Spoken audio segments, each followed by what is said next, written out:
Hello everyone, in today's video I will be narrating stories that I found off of Reddit. If you enjoyed this video, make sure you subscribe to my channel, like this video, and comment something down below. But without further ado, let's get straight into these stories. I was 19 years old and the only female working at a shop specializing in automotive batteries and things of that nature. I had been working there long enough to realize that most of the clients were male and oftentimes made for some awkward situations. For instance, I would get talked down to and patronized quite a bit or flirted with to the point where I would be somewhat uncomfortable. However, this never really bothered me. One day during a particular busy rush, a very tall man who was maybe in his mid-30s came through my line. This guy had some very strange energy. He seemed a little off. However, it was my job to be professional and assist whoever came through my line. I brushed aside the uneasy feelings. I just wanted to ring this guy out and getting through the rest of the line that was now trailing out the front door. I greeted him and talked to him as I would any other customer while I was processing his transaction. Things were going fine until he realized I was almost done. He started stalling, making up weird excuses as to why he couldn't use certain credit cards, how he needed me to put his battery on hold and he would be back, etc. I told him that I would hold it for him and that he could come back whenever he found the time. I figured he would leave at that point, but he just stood there and just stared at me. Now that I think about it, he was more staring through me than at me. I was a bit uneasy but kept my polite, professional demeanor. "Sir, if you're not purchasing anything at the moment, may I ask that you step aside so I can assist the other customers," I said. He completely disregarded my question and, in a slow, raspy voice, asked, "So, what's your name?" I didn't wear a name tag specifically for reasons like this. Customers had found me on Facebook before and it was really unsettling. Thinking quickly, I threw up my nickname. "It's Rhea." "Rhea," he said as he kept staring. I just smiled awkwardly and said, "Yep, that's me." By this point, my manager had realized what was going on and he proceeded to ask the man to step aside as well. After hearing it from my manager, the man walked to a corner of the store by some shelving and continued to stare while I was ringing the rest of the customers out. A bit of time went by and the line had cleared up, but he was still standing there, staring and now smiling the most sickening smile I think I've ever seen. It made my skin crawl. Of course, my manager and coworker saw this too, and my coworker grabbed my arm and said, "Come on, let's go out back." As we were walking to the stockroom, my manager asked the man if there was anything else he needed. The man muttered that there wasn't and left. I wish that was the end of it, but of course he had to come back in to purchase the battery. When he came back the next day, we again had a line. He let people go ahead of him and waited until I was free before coming up to the counter to make his purchase. I greeted him again and tried to remain professional, but it was hard considering how creeped out I was. I was again met with the same stare and the same freaky smile. I can't remember the entire conversation, but at one point, the questions he was asking became personal/weird/inappropriate enough for my coworker to cut in. He looked at the guy and then at me and said, "Rhea, go take your break," before he basically pushed me out the way of the computer and rang the guy out. I stayed in the back until my manager came and got me, telling me it was safe to come out. We were all pretty creeped out but thought that was the end of it. A few days went by and we had all mostly forgotten about this creepy dude until he walked in again. This time though, he didn't look through the store, didn't approach the counter, didn't say a word to anyone. He just stood, jacked hood pulled over his head, in the corner of the store, staring and smiling. The smile had become even wider and more sinister looking, and at this point I started to freak out. I started shaking and feeling sick to my stomach. Then my manager cut the horrible tension by pretty much screaming at the guy, "Hey, I'm sick of you coming into my store and pulling this crap." The creep paid him no mind and kept right on staring. This pissed my manager off and he walked out from around the counter and told the dude, "Look man, if you don't quit coming in here and staring at her, I will not hesitate to call the cops. What you're doing is harassment, so you need to get out of my store." At the mention of police, this dude's smile dropped and he slowly sauntered out of the store. We never saw him again, but I was immediately taken off closing shifts due to fear that the man would come back and try to catch me when I was alone. About 3 years ago, I was in a long-distance relationship with a younger man, meaning he was only 17 at the time while I turned 19 in the relationship. His name is Peter. Peter was not a nice person to say the least. He thought that the first impressions he made on people were the only one he needed, and as such he stopped being nice, polite, or reasonable to people after the first meeting. I was young and saw past this, thinking I could somehow change him. However, this abuse towards people around me and myself eventually became too much and I broke off the relationship with him. The breakup went smoothly, all things considered, except he wanted me to say the words so he could play the victim. This had been a core element of our fighting because he hinted that he would wanted to break up, but instead of just saying it, he kept me on the hook and became even more abusive. I'm getting sidetracked, but the point was that I thought of the matter as resolved and entered a loving relationship with my current boyfriend shortly after this. Then came the day where Peter wanted to get his belongings back. I texted him a list of everything he had left in my apartment and he okayed it that it was everything. We also made an appointment for him to stop by my apartment around 3 p.m. the following Thursday. I have no intentions of letting him get back into my house nor being alone with him, since he suddenly seems to have many mood swings after seeing me in another relationship. He has been blocked from my Facebook account, but somehow knew I was in a new relationship, which was a major red flag to me and my boyfriend. Thursday came and I felt eager just to be done with it. My boyfriend and I are walking home from high school when my phone rings. It's Peter. He yells at me that he has now been waiting at the train station for over an hour. I try to reason with him, agree to meet him there with his belongings since he needs to catch a train. My boyfriend walks with me to the train station, but we arrive only to find it vacant. I live in a small town and the train station is mostly used during rush hours in the morning and evening. It is also located rather bizarrely among normal residences, and there are a lot of off alleyways leading all over town from there. I get a text stating that Peter can see us, but won't come out of hiding when my boyfriend is there. We leave his stuff on a bench at the train station, calmly replying that I'm not actually interested in meeting him. When I say calmly, I mean that my reply is calm. I'm shaking and my boyfriend is furious over this child's play. On our way home, I receive another text. This time, he states that he has a gift for me and it is in my mailbox. This freaks us out even more, mostly because this indicates that he might be waiting at my home. It is entirely possible that he watched us on the train station and then ran all the way to my apartment.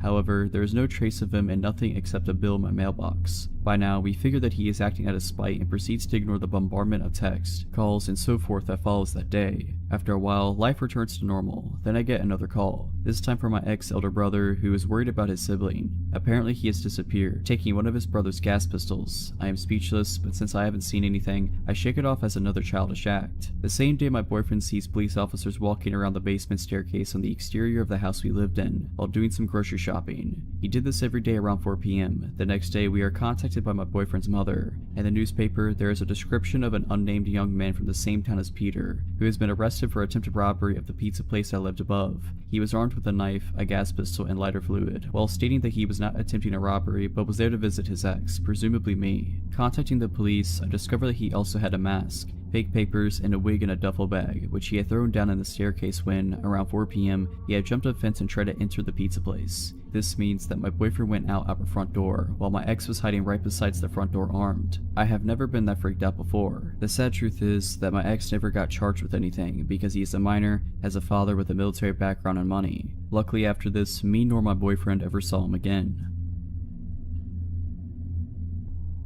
So this happened when I was in 7th grade, a 12-year-old kid. At the time, it was just my mom, my brother, and I living in a rental in a rundown low-income area. We moved in during the summer before the school year started, and we were welcomed by our next-door neighbors, which wasn't too uncommon, but not super common at the same time for that area in Oregon. My mom worked 8 a.m. to 5 p.m. every day, so my little brother and I would ride the bus home every day from school. My cousin would also sometime ride back to my house with us, and her parents would pick her up later. Important for later. One day when I came home, I noticed our small laptop we owned was gone off the counter. I figured my mom had moved it. Later when my mom came home later, we determined it was missing and that a lot of other things were missing, like my iPod and wallet and my mom's safe with her handgun in it, and lots of family valuables. We called the cops and reported a robbery, and they came to investigate. They determined the person probably slid through the doggy door leading into the garage and then entered the house through our unlocked garage door. Cops stayed in their cars on the curb all night and said they would stay on watch for our house more than normal. I was terrified all night, and my brother and I slept in my mom's room. The next day we locked all our doors. It was Wednesday and it was a random half day at my school, so I rode the bus home around noon, and my cousin came with, while my brother went to a friend's house for the afternoon to hang out. I used the key under the mat my mom leaves for me, and my cousin and I hung out for about an hour or two until her mom came and picked her up. After she left, I hear the doorknob of the closet right next to the front door slowly open, and out comes the skinny, what looked like a 35-year-old man that I recognized as our next door neighbor. He seemed to be constantly shaking, intense eyes, had a really unhealthy look to him because of the extremely sunken face. Terrified, I'm in the living room just standing looking at him while he looks at me, with a surprised look on his face. I think he thought everyone left when my cousin did, until his face changed to an amused smirk when I believed he realized that I was alone in his house. He begins to walk towards me while I stand there shocked, not sure what to do. He grabs me really hard on the shoulders. He seemed crazy and excitable with his intense eyes. I instinctively jump and buckle my knees to allow my full weight to be the force that rips me from his grip and fall down. He then bends down for me when I heel kick him as hard as I can. He then yells and falls to his knees. I use that time to run past him to my front door. I open it and run to a kid I rode the bus with's house about 6 houses down. He and his mom were there, and she called the cops and my mom while I waited. The cops got to the house and he wasn't there but had managed to steal a few more small valuables. I gave my testimony that it was our next door neighbor, and he was later caught the same day selling some of our stuff at the pawn shop in town. He ended up being a crystal meth addict, stealing our stuff to sell and pay for his addiction. He was super weak from all the drug abuse, which is probably why I was able to get away from him. He also was apparently somewhat high when he spontaneously decided to attack me, being that I was alone. He had apparently watched us for a few months, learning our schedules from when we left and got home. He took the time to take the key from under the front door mat while we were gone, get a copy, and then put the original back under the mat for my brother and I to use when we got home. The cops were surprised he was smart enough to do that, as he seemed to be mostly dim-witted with everything else due to the drug abuse. Either way, I testified against his physical attack, and he got a few decades of jail time being that he was already on parole for drugs. I was terrified and slept in my mom's room for the next year.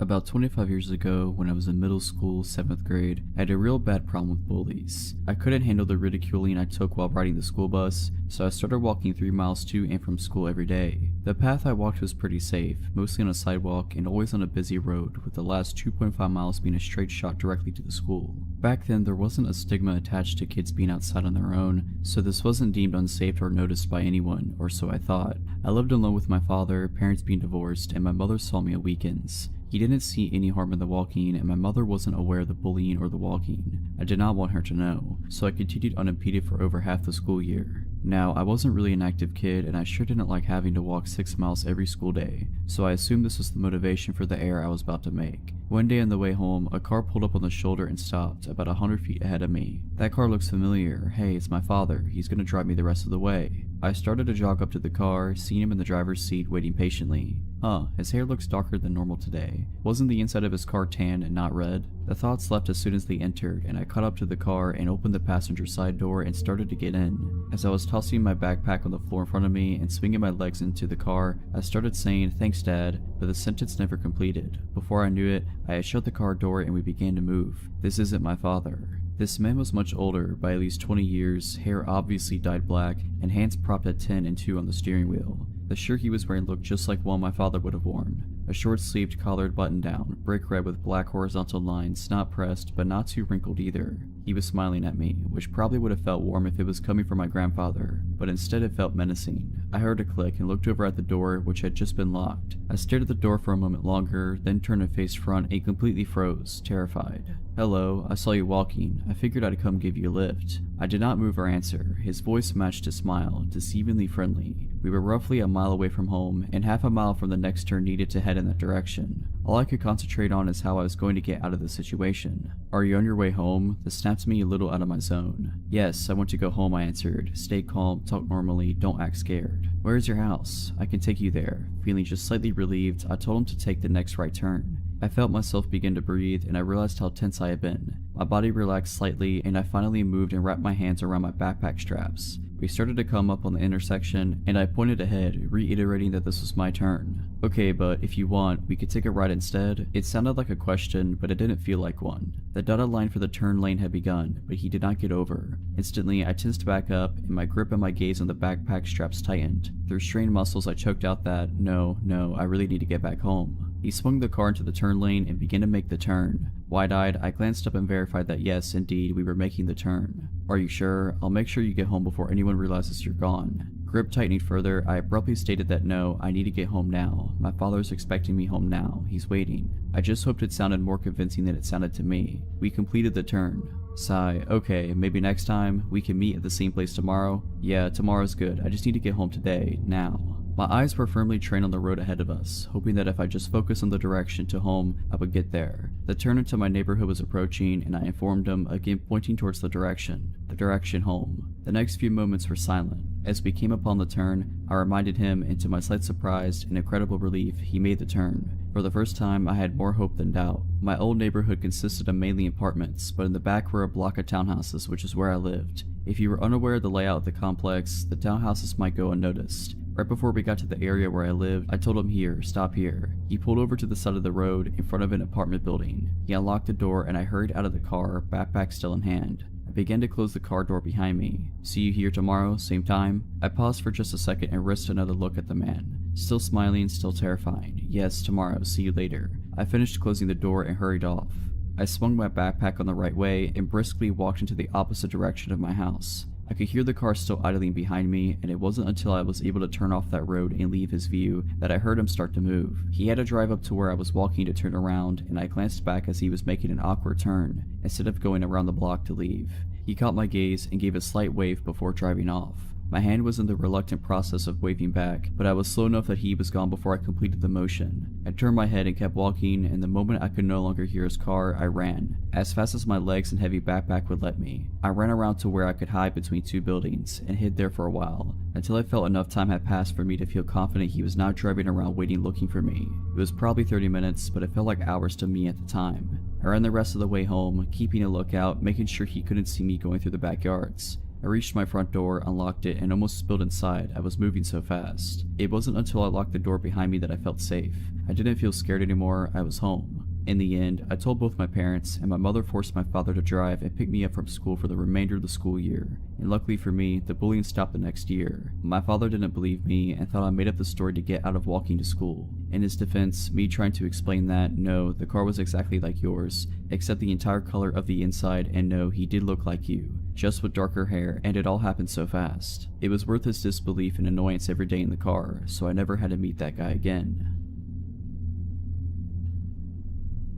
So this happened when I was 16, visiting my grandma, who lives in a small town in Poland. Just for context, it was summer and my family wasn't with me at the time. As you can imagine, living without my parents for a short time, my grandma's really chill was a dream. I could stay out late as much as I wanted to without my parents being able to prove it. Now at 16, you feel you're invincible. You don't really think about how many screwed up people there are in this world. Because of this mindset, I wasn't worried about walking alone at night. The day on which the story takes place was very hot. I remember shopping and hanging out with my friends until about 8 p.m. when it started to rain. Instead of walking home quickly, I decided to visit my aunt's house, hang out with my cousin for a bit, and walk home when the rain stopped. Well, I lost track of time and ended up leaving her house at about 10:30 p.m. At this point, the rain had mostly stopped, and this being my favorite type of weather, I declined my aunt's offer to drive me back, telling her I was getting a cab. I'm still surprised she believed this, but maybe she just didn't care. So I went on my way, called my grandma to tell her I'd be home in 30 minutes, but not telling her that I was walking alone. If there was one thing that scared me, it were the huge train tracks which you had to cross in order to get to my grandma's house the fastest, so I decided to take the longer way around through some sort of nature preserve. I'm not sure how to call it. I enjoyed my walk through the light rain until the long metal bridge came into my view. Just as its beginning, I saw a man. It was a small, quiet town, so it wasn't common for the people here to be out this late, but I wasn't scared immediately. I only saw his back, but he looked like every other guy you'd pass by on the street. He didn't seem to notice me, and I didn't really care. I got distracted by looking at the trees to my left, but when I came to the beginning of the bridge, the man was nowhere to be seen. I suddenly stopped dead in my tracks and got an ominous feeling. This man couldn't have already been out of view. It would have been impossible for him to move this fast. He would have had to run, and I definitely would have heard him running on the metal bridge. At the end of the bridge, there was a small path that led under it, which was hidden by thick bushes. I got even more scared by the thought that he was hiding there, waiting for me. I slowly started to walk backwards, not taking my eyes off the bushes. I hid behind a tree and decided to wait a few minutes to see if he was hiding there. After about 10 minutes, my biggest fear came true. Suddenly, the man emerged from the bushes, looking in my direction. He was holding something big and shiny. I could make out in the dark that it was a knife. My mind started racing with 1,000 questions. How did he see me? Why didn't I see the knife before? Where was he hiding it? He suddenly started to run in my direction, so fast. He ran straight past me, hiding behind this tree, and I was so relieved. When he was out of sight, I ran faster than I ever ran, not stopping to look behind me, being frightened the whole way back, thinking that he'd somehow find me and do whatever sick thing he had in mind. Luckily, I arrived home safely, my grandma waiting for me already mad. Looking back, this was one of the most stupidest things I could have done because of what happened a month after this incident. 2 teenage girls about my age were stabbed dozens of times by this bridge. One body was found about 30 meters from it, and the other one was thrown into the nearby river. To this day, nobody knows who did it, but I'm pretty sure that it was the same man whom I've encountered.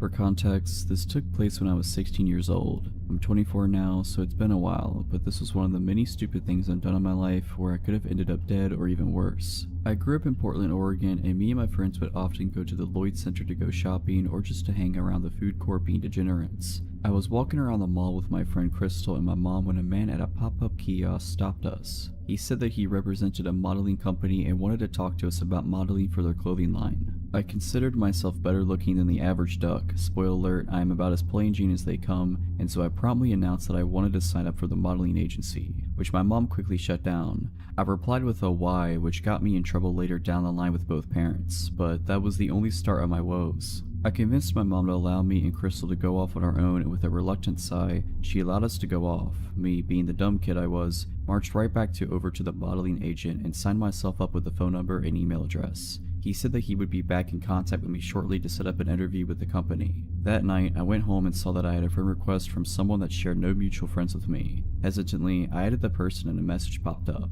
"Hi, I'm such and such from the modeling company. You signed up with our agent earlier today and I wanted to get in touch with you. I know you're in the Portland area, so we wanted to set up an interview with you next week at 9 p.m. at this location. Are you able to come speak to us?" I responded with a maybe and logged off my computer. That's when my phone started to ring. I picked it up and it was yet another guy from the agency. This new agent asked me whether or not I could come and do the interview. I said maybe and bid him farewell. It was about here that my gut instinct started to kick in. Why would they set up an interview so late at night? And I googled the address and it was in an industrial park by the airport. I chose not to answer the onslaught of emails, Facebook messages, and phone calls that I was getting. This went on for about a week before I got radio silence. The guy on my Facebook blocked me. There were no more emails or calls. It was at this point I began to worry. What if I had allowed my career to not even blossom, let alone flourish? What if I had made a mistake? I was already in hot water with my father for telling my mom off at the mall the first time. So with school in my mind, I allowed the idea to fade from my mind of what could have been. About 2 weeks later, our home phone started to ring. My father answered the phone, and as soon as he started listening to the message, his face became ash and he instantly hung up the phone, turning me to demand what I had done. I tried to feign innocence, but I knew the jig was up. We had just gotten a phone call from the Portland Police Department to warn our family about a ring of traffickers who were targeting young girls with promises of modeling and acting. They had stumbled upon the name of one of the men who worked for the ring and through that started contacting families of young women whose information they had gotten a hold of. The worst part of it all, they had my family's address and home phone number as well. I was grounded for the rest of the year, which was to be expected, but it was better than being carted off to some trafficking ring, so I couldn't complain. When I was finally allowed back to the mall with my friends, we walked by the kiosk where the modeling agent once peddled his false hopes and dreams. All that was left was an empty booth. This happened about 4 years ago. I had just graduated from high school and was a month and a half into summer break. Needing money for college, I began working full-time for the school district I had just graduated from. Due to a music festival I wanted to attend as well as monetary concerns, I did not go with my family to North Carolina, which was fine by me. What 18-year-old doesn't want a house to themselves for a week? Furthermore, my parents' house is out in the country, so I had little to no fear about my neighbors complaining about parties or being bothered in any way whatsoever. But I was wrong. I often take the back roads home from my friend's house, but on that night I decided I wanted some McDonald's, so I took the main drag and came home on a different route. This way takes you past a mechanic shop not a mile away from our cul-de-sac. It was between midnight and 1 a.m. and as I passed the mechanic shop I noticed the car's lights turning on, or should I say light, for this car had only one headlight working. I remember thinking that it was strange that this car all of a sudden turned its lights on as I was passing, and began to become even more concerned when it pulled out behind me. But I tend to be paranoid by nature, nothing serious, but I always question the person behind me is following me and whether they mean me harm, so I brushed this off as an unfortunate coincidence. But as I neared my street and the car was still tailing me, I started to become freaked out. I looked at my gas tank and my heart sunk as I saw I was on E. Either I pull up my street and go home, or I risk driving around some and seeing if this dude follows. Yet that option held the risk of my car running out of gas and leaving me stranded on the road, and I figured I'd rather take my chances on my own soil than on the side of some dark and lonely country back road. So I turned onto my street only to have my heart sink when the one headlamped car makes the turn right behind me. At this point I know I'm screwed. With nothing left to do, I began pulling up my driveway. It's a hill about 100 yards long. To my utter horror, they began to follow me up. Looking back, I should have called the cops, but there was no love lost between law enforcement and myself, and at the time, I was too caught up to even consider calling them. If my family would have been home, this would have never happened. I could have called my dad and he could have grabbed his gun, but he, along with the rest of my family, were gone, 12 hours away at the beach. So when they began to drive up my driveway after me, I stopped to put my car in reverse. They responded by reversing as well, yet they stopped at the bottom, effectively blocking my driveway. At this point, I pulled forward again only to have the same jig and dance happen. They followed, I reversed, they reversed, and sat at the end, blocking my escape. I quickly pulled up and turned my car around to come at them head on. By this time they were halfway up my driveway, the furthest they had come up.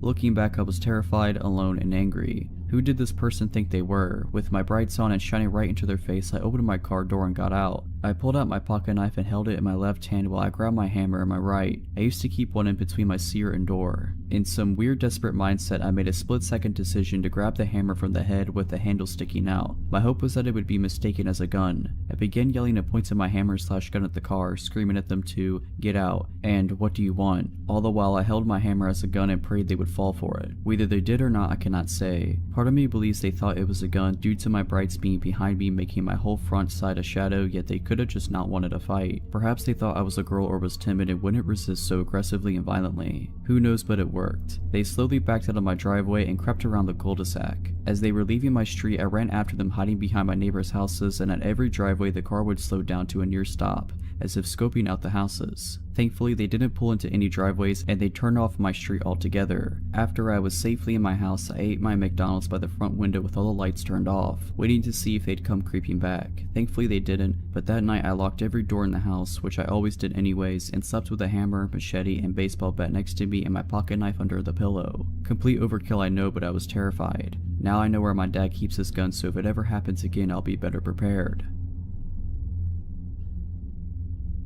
Last year, I was dog sitting for my aunt. The dog is small, sweet, and a little skittish. I had worked most of the week, so I was just living in the house for the time being. It's a nice house, not big enough to feel empty if you're alone, but not small enough to feel cramped. The only rooms I used were the kitchen, bathroom, living room, and the guest bedroom. My last day of work this particular week was a double shift. I was excited because after this I had 2 days off. I planned on using them to introduce the dog to RuPaul's Drag Race. I usually try to keep good spirits for a double shift because regardless of the time and annoying customers, extra money is always needed. My old job was a barista and cashier. Mornings are always busy and nights are slow. On weekends, people are more concerned with coffee and breakfast than anything else we may have to offer. I was having a nice time, actually, because this day was turning out to be not as hectic as the previous ones that week, one even involving a small fire. As the morning rush line was dwindling, the limited tables in the restaurant came into view and I started people watching. As I slowly scanned the customers eating bagels and reading the paper, my eyes met a man at a laptop. He had long, dirty hair and a bit of a stubble. He stared at me with a little too much intensity. I wondered if he found my people watching rude, so I decided to clean and restock instead. It didn't take long for a line to reform, so I returned to my register. Once again, after the line died down, I could see the few tables in the front. The man was still there and he was still staring at me. Every now and then he would look at his computer and then back to me. It almost felt like he was looking right through me, or like he could see every part of me. It felt so uncomfortable that I went and cleaned in the back of the restaurant, out of his sight. After the next rush, I took my break and sat far away from the man. He was out of sight and I was out of his. When I came back from the break, the man was gone. My manager asked if I had interacted with him at all. I told her about him making eye contact with me, but that nothing else really happened. She told me that the man had been watching 18+ content on his laptop and she had asked him to leave. So that was weird enough. The man had been watching that and stared at me. I really wish that this is where the story stopped. Hours passed and the rest of the day was entirely normal, despite me and a few female coworkers feeling a slight edge. We were in the process of closing, which is actually a process I really enjoy. We're well in and I'm almost done with my assigned jobs when my manager comes up to me again. She informs me that the man had found his way back in the restaurant at some point and she found him hiding in a back corner. She chased him out by threatening to call the police. She knew that earlier in the day, he seemed to be paying attention to me. She said I could finish up whatever I wanted or needed to, but afterwards she strongly advised me to get home as soon as possible. She also offered to walk me to my car. I took both offers and quickly got my things together and clocked out. My aunt's house was not far from work. It was a 5-minute drive at most, which was helpful because then I didn't feel the crippling anxiety for much longer. I got in the house and after triple checking that I had locked every door, got into my pajamas. But unsurprisingly, I was not ready to sleep yet. Now was the time to introduce the dog to RuPaul's Drag Race. I went into the living room. The living room consists of a couch, 2 chairs, a TV, a window, and the front door. Unfortunately, the porch light was broken and the window had no curtains. That had me a little stressed, but I was willing to take that over the only other TV in the house, which was the one that exists in the scary basement. Facing the basement TV included having my back to a sliding glass door facing the very dark woods. No thanks. I was setting up the TV when the dog started growling. I really didn't think much of it. As I said, the dog is skittish so he growls and barks all the time. I wasn't looking at him. I was muttering shush shush and figuring out how to work the TV. The dog didn't stop and started to get louder, so I finally put down the remote and I turned to face the dog. I froze. The dog was barking at the window and there was an outline of a man at the window, the exact same build as the one at the restaurant. I screamed and luckily that was enough for the man to run away from the window. I stood there frozen for a while. The dog had calmed down but I hardly felt safe. So I went into the kitchen, grabbed a big knife and called my mom. She did not advise calling the police, my mom never does, and instead came and spent the night with me. I told my aunt. I spent the rest of my time dog sitting, clutching the knife anytime I slept or took a shower. My aunt also gave me permission to have one friend stay with me every night. Nothing else ever happened. I never even saw the guy come into work again. A part of me wishes I knew who he was or where he went, or what he even wanted with me. I'm glad he was a coward and that all it took to scare him off was my scream and an extra small dog. The year was 1995 and I was 16 years old. I lived in a 3-bedroom, 2-bath house in a middle-class suburban community with my mother, 2 younger brothers, and our 140-pound Doberman, Turbo. From the front door of our house, relevant, you could see directly into our living room, which had an open concept floor plan with the kitchen and dining room. Our couch was on the wall directly in front of the front door. It was the summer between my sophomore and junior years in high school. My brothers and I spent a decent amount of time outdoors. I suppose anyone paying attention knew who lived in our house, and I suppose they knew that the only adult was gone when the only car was gone. However, prior to the man showing up at the house, I never noticed anything off, and I never noticed anything afterwards, so maybe we were just a random target. It was a Saturday and mom and the boys had run to the grocery store. In Nevada in the 90s, almost no one had air conditioning, so to cool off, you would open up all the windows and doors and use fans. On this particular day, I had the back sliding door and front door wide open to get a cross breeze. Neither screen door was locked. I was napping on the couch in full view of the front door in shorts and a tank top, with unlocked doors. In my defense, there was 140 pounds of protective dog muscle on the floor next to me, and probably only for that reason am I alive. Around the approximate time I expected my family home from the store, Turbo began barking. Assuming he was barking their arrival, I told him to shush and try to go back to sleep. Turbo continued to bark, becoming more and more intense and even aggressive with his barking. Finally, after 5 to 10 minutes of Turbo refusing to quiet and my family never coming in from the car, I sat up, realizing something was wrong. A man who I didn't know stood, seemingly frozen, staring at my frenzied and barking Doberman. Assuming that the man had some appropriate business at my home, I hurried the 10 steps to the unlocked screen door, constantly shushing Turbo. I apologized for my dog and for not hearing his knock. He never knocked. The man explained that he was from the phone company and he was here to check our lines. He never took his eyes off Turbo. Turbo never stopped snarling. I leaned forward far enough to see the street. Only unmarked, privately owned cars lined the street. I looked at the man who was dressed in tennis shoes, jeans, and a t-shirt. I was 16 and dumb enough to nap in front of an unlocked door, but I was no fool. Phone company personnel A. Always wear uniforms, B. Always drive company vehicles, and C. Don't come without being called, and D. Don't work weekends. I looked at the man who had yet to look up from the 140-pound dog that was now foaming at the mouth. I grasped the screen door handle and held it. This got his attention. He met my eyes as I said, "You have 30 seconds to show me identification or I'll open this door." I don't even think he made an incoherent excuse as he ran away. I fell to my knees and hugged Turbo. I then gave him all the meat in the fridge. I believe with absolute certainty that I would have been attacked if we hadn't had him. I like to think that if I hadn't had a huge, overly protective dog, I would have been in the habit of locking doors. But what would a screen door latch do against an intruder? And that creep stood there and watched me for 5 to 10 minutes. Perhaps he was paralyzed in fear, but maybe he was working his angles and only Turbo's insistent display of his willingness to kill anyone who threatened to be changed his mind. That's my theory. Turbo is long past, but his legacy lives on, and 2 loving, loyal, and lethal when necessary dogs sleep in my room every night. For context, I'm a 5'3", 24-year-old female and working as a programmer for an IT company in the Philippines. Now the area where my office is in comprises of 3 buildings. Building A, where my office is in, Building B, and Building C.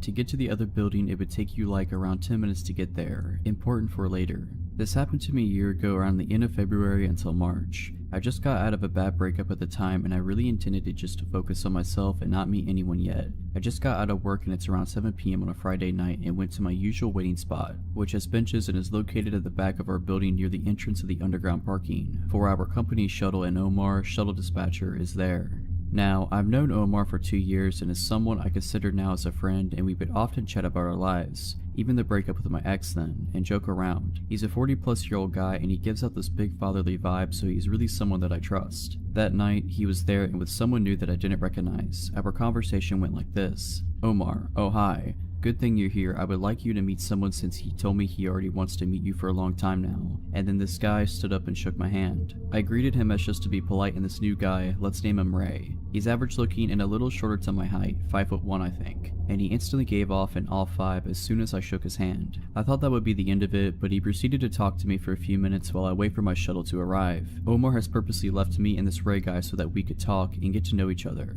I'm actually puzzled at this point because, 1, I have no clue who this guy is and why he would be so eager to meet me, and 2, I clearly told Omar before that I'm not into meeting anyone just yet. But for the sake of being polite and nice, I talked to Ray, but we never reached any personal questions, exchanging numbers, social media accounts, or even telling him my full name. I just told him my nickname, and I left it just as that when I finally got on the shuttle. Fast forward to a week and Friday again, I got off at work in the same time and surprise surprise, Ray is there again with Omar and a security guard. They were chatting, but as soon as I came, Ray instantly greeted me, and at this point, I'm a little creeped out as I expected our encounter would only be a one-time thing. I just said hi and brushed him off and sat on the benches to wait for my shuttle again, and of course, as this guy doesn't seem to know the definition of personal space, sat beside me and talked to me again, but this time he's asking for my cell phone number. I told him off and clearly said that I'm not giving out my number to strangers and just giving him one-word answers just to give an impression that I wasn't interested at all. He would ask, "Why wouldn't you give your number? I just want to be friends." And I could see it in his face that he was getting frustrated every time I told him I wasn't giving it to him. This happened while Omar and the security guard was looking at us from afar, but this went on until I got on the shuttle again. As soon as I got home, I mindlessly scrolled through my timeline and saw a notification that I have a new friend request, and guess what? It's Ray, and he even messaged me with a "please accept my friend request." I just deleted his request, but now I'm pretty shocked since I didn't tell him my Facebook account, so how did he manage to find me? The following day was the last straw when I decided to get off at an earlier time so that I could avoid him, but to my surprise, he was there, again waiting for me, along with Omar and the security guard. Ray immediately ran up to me to say hi, but I brushed him off and dreaded the fact that I would have to wait with this creep again when I saw my shuttle isn't there yet. He immediately asked me if I accepted his Facebook request, and I decided to play dumb and said I haven't been active on Facebook and I haven't seen any requests. He got disappointed and he fiddled with his phone for a bit and then revealed his phone to show my Facebook profile and asked me if this was me. I said yes, and this time, I was completely ignoring him at this point and playing with my phone and told him that I wasn't going to accept his request because I don't know him. And then Ray grabbed my phone out of my hands angrily and said he was going to add himself using my Facebook account if I won't. I muttered a "what the" and grabbed my phone from him, and with perfect timing, I got on the shuttle in a hurry and told the driver to go. At this point, I could confirm that this guy could be stalking me and now knows my daily schedule and social media accounts. I reported this incident to my manager and told her how this was already happening for some time now. She was surprised that I didn't report it earlier, but I blamed it on my lack of assertiveness and fear that I might be overreacting to his advances. We reported the incident to office security and told them what happened, and they couldn't do anything at first as, 1, I need actual evidence about my allegations to him, and 2, I only knew Ray by his first name and they would need more information than that. I didn't bother to ask where he's from or if he's even working in our office/building, which is dumb of me and I should have asked in the first place. My manager then decided that I should be at least accompanied by some of my office mates to confirm the situation, and the guys volunteered to accompany me every time I got off work. They accompanied me for a couple days, and no matter what time I got out, Ray was there to harass me. I felt bad for my office mates as they had to deal with his BS as well. First instance, when he saw I was with my office mates, I could see the visible anger in his eyes, and he would try to butt in our conversation even if we were ignoring him. At one point when I'm talking with my office mates, he let out an exasperated sigh and said, "Can I talk to you for a second please? What do you want?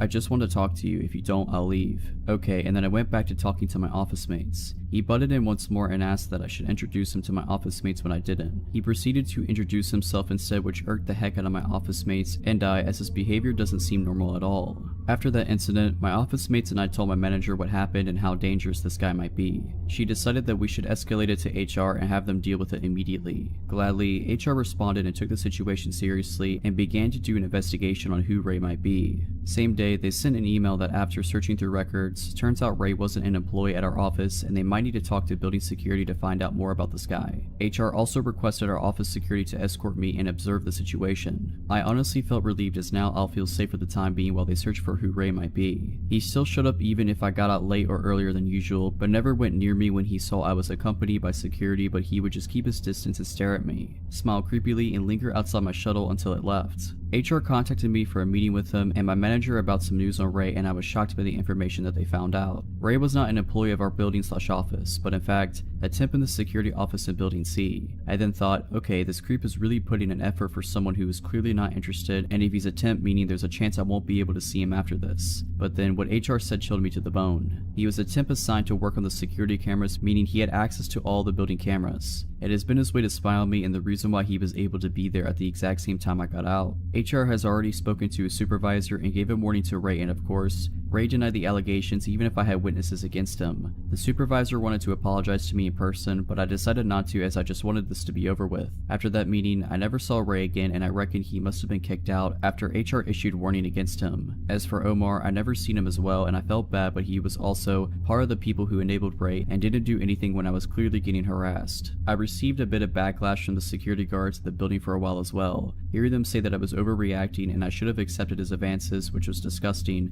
as I heard the same thing being said by female building staff as well. Nothing strange happened for a few days, but then the security guard that was with Omar at the time when Ray was harassing me added me on Facebook, but I didn't make much of it and just deleted the request. I'm still working in the same office and building as of today and been totally shaken up by the incident that I decided just to keep my distance from people so I could avoid from this ever happening again, and to Ray, please don't meet me again. This story is of my brief friendship with a guy that near stalked me, and I'm sharing it for some closure, I think. I started my freshman year of college at a university in my hometown that's pretty nice. I'm not going to share too much about it, but it has a smaller amount of students but enough that you don't really run into people often. I lived on campus and I was only 17 at the time. I had Tinder, of course, as I was fresh out of a relationship and looking to experience new things in college. I matched with this one boy, Asher, who seemed nice enough. Pretty socially awkward, but I never really minded because I have anxiety issues myself and I'm really sympathetic to it. Because of that, I ignored a lot of warning signs I shouldn't have. We texted for a while and he seemed really nice and caring. He wanted to know a lot about me, which I wasn't too keen on sharing, but I told him the basics and we texted kind of regularly. He lived on campus as well and invited me to hang out. At that time, things didn't seem too sketchy, so I was completely down. When I first met him, that's when things started to get uncomfortable. We hung out in his dorm, which is pretty standard overall. I got cozy with him on his couch. I'd say almost cuddling, but not quite. Still, really standard. When we started talking more, I realized how uncomfortable things really were. He kept making comments that just put me off, but I tried to ignore them. Things like, I've never really cuddled with anyone before, sorry if I'm doing it wrong. And so many comments about how he already liked me a lot and wanted me to stay forever.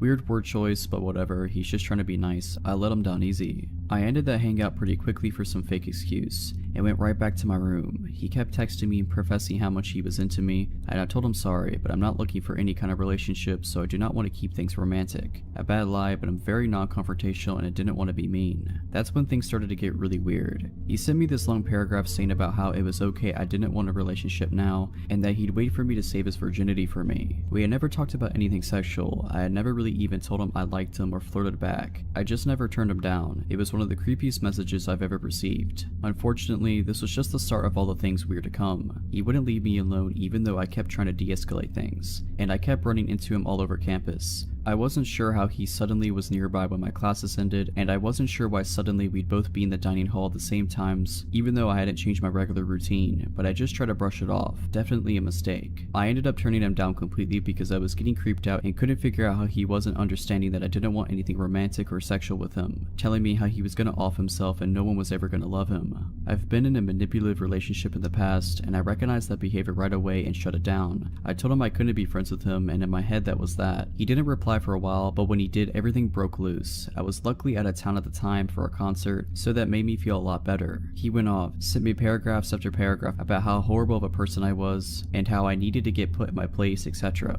I could handle that, I just ignored it. Then, once the regret set in, he made it his mission to win my love however possible. He apologized profusely, told me how he couldn't be all alone and I was his only friend, and how much he loved me. Whatever, terrible, but I didn't care about that. Then, I guess to prove his dedication, he did the creepiest thing yet. First, he told me he was outside my room. We did not live in the same dorm building, and you can't get into the buildings unless you live there. I don't know who let him in. I wasn't there, and my roommate was out, so that was okay. I texted back at that point and told him to leave and how wrong and creepy that was, and he pulled out his last resort. He just sent me screenshots of my contact in his phone. On Apple devices, you can fill in tons of information and have a note section. Everything was entirely full. He knew my home address, my room number on campus, my parents and brothers' names, my pets' names, my schedule. It was terrifying because I'm a fairly private person. My Instagram is my only social media and I do not share that much on it. I don't think I'll ever find out how he discovered all that about me. I blocked him on everything right away and reported him to school. The school did nothing at all. I still see him on campus, but it seems like he doesn't care about me anymore gladly.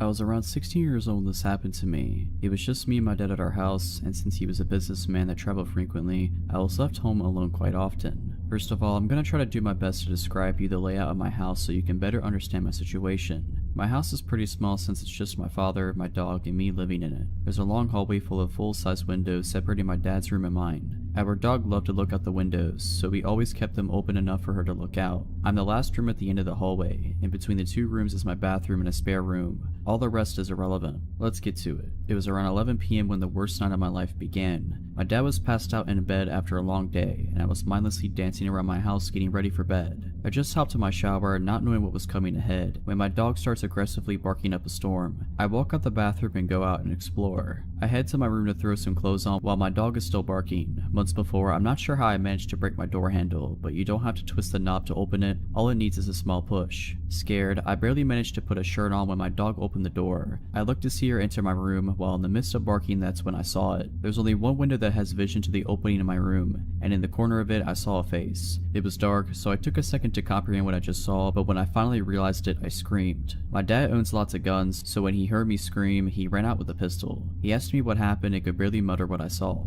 He ran outside to see if the man with the terrifying face was still near. We stood out there for maybe a minute scanning the area. A man was casually strolling towards us from the opposite direction from about 100 yards away. I knew it was him. I got that feeling in my stomach that you can't mistake. It was like he was trying to cover up that he was there by coming from a different direction. But he didn't fool me. You better stay away from my daughter. You see what I have here, you know what this does. Holding up his gun, I could have sworn my dad was going to shoot. The man brushed these threats off easily. My dad and I went back inside. He went back to bed like nothing had happened, but I could not sleep a wink. I kept thinking he was going to come back and hurt me because of the threats to him. We called the cops the next morning and they came and scoped out our house. He looked around the house trying to calm me down, but I was still pretty shaken up. He went to the front yard and that's when he saw it. In front of the windows in the long hallway there were small bushes, nothing much. The cop from outside went to the window that had view of my room and there it was. If he tried to tell me the news without making me more upset, he failed. There were incidents in the dirt right in front of the window. That meant he knew where he needed to look for you, and it seems as if he had come here more than once because of the broken pieces of bush and the divots in the ground.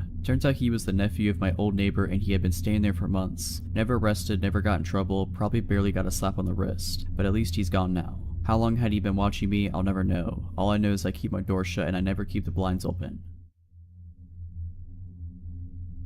To begin, I've always had this feeling that someone was watching me ever since I moved into my family house 8 years ago. At first I thought I was just being paranoid, but I could not help looking over my shoulder when I would walk to school or to my bus stop. When I would walk to school, I was always scared in the mornings when it would be dark during the winter or fall because where I live is just vast country lands. I live in Canada and although not much crime habits in my neighborhood, I never could rid myself of this eerie feeling. Even when I would come home from school, being home alone did not help. I would triple check my windows and locks to make sure everything was locked. However, in my basement, our garage door would never fully lock since the door hinge was broken and detached from the door. Therefore, it would never properly close. I always told my dad to fix this door, but because he would always go away for work, he never found the time to do so.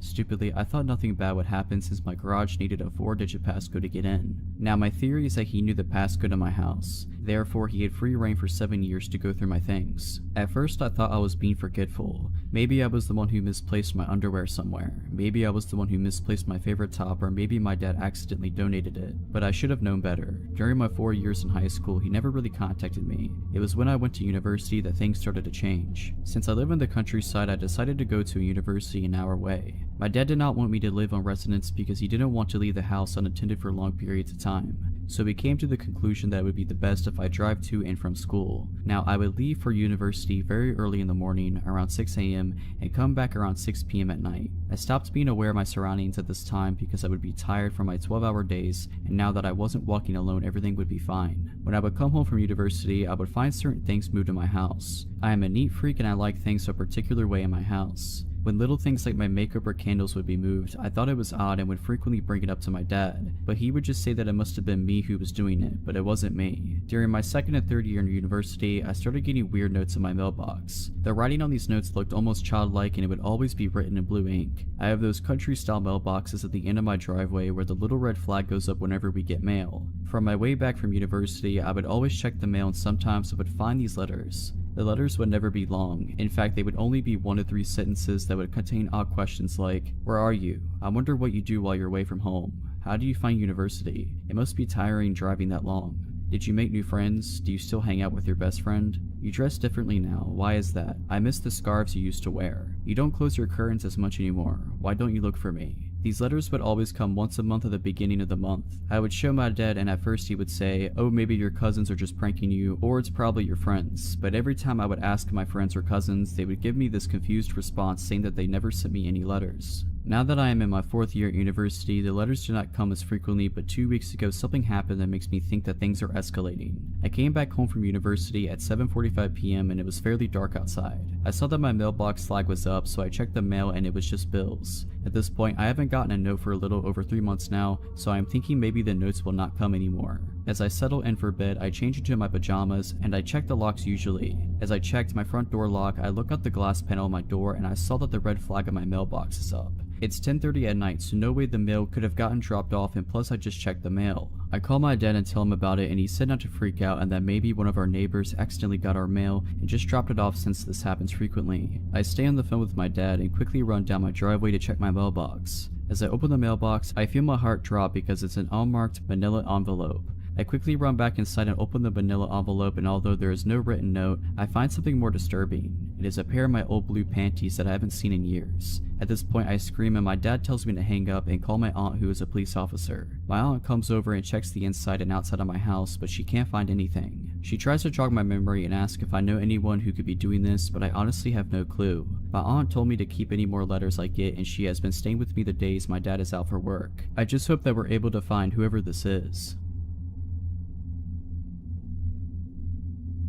About 2 years ago when I was 17, I received a Facebook message from someone named Dan who I didn't recognize. I had mutual friends with him and he looked to be around the same age as me, so I wasn't alarmed. What follows is the messages. Dan, hello, how have you been? Haven't seen you in a few years. Me, hi, not trying to be rude, but do we know each other?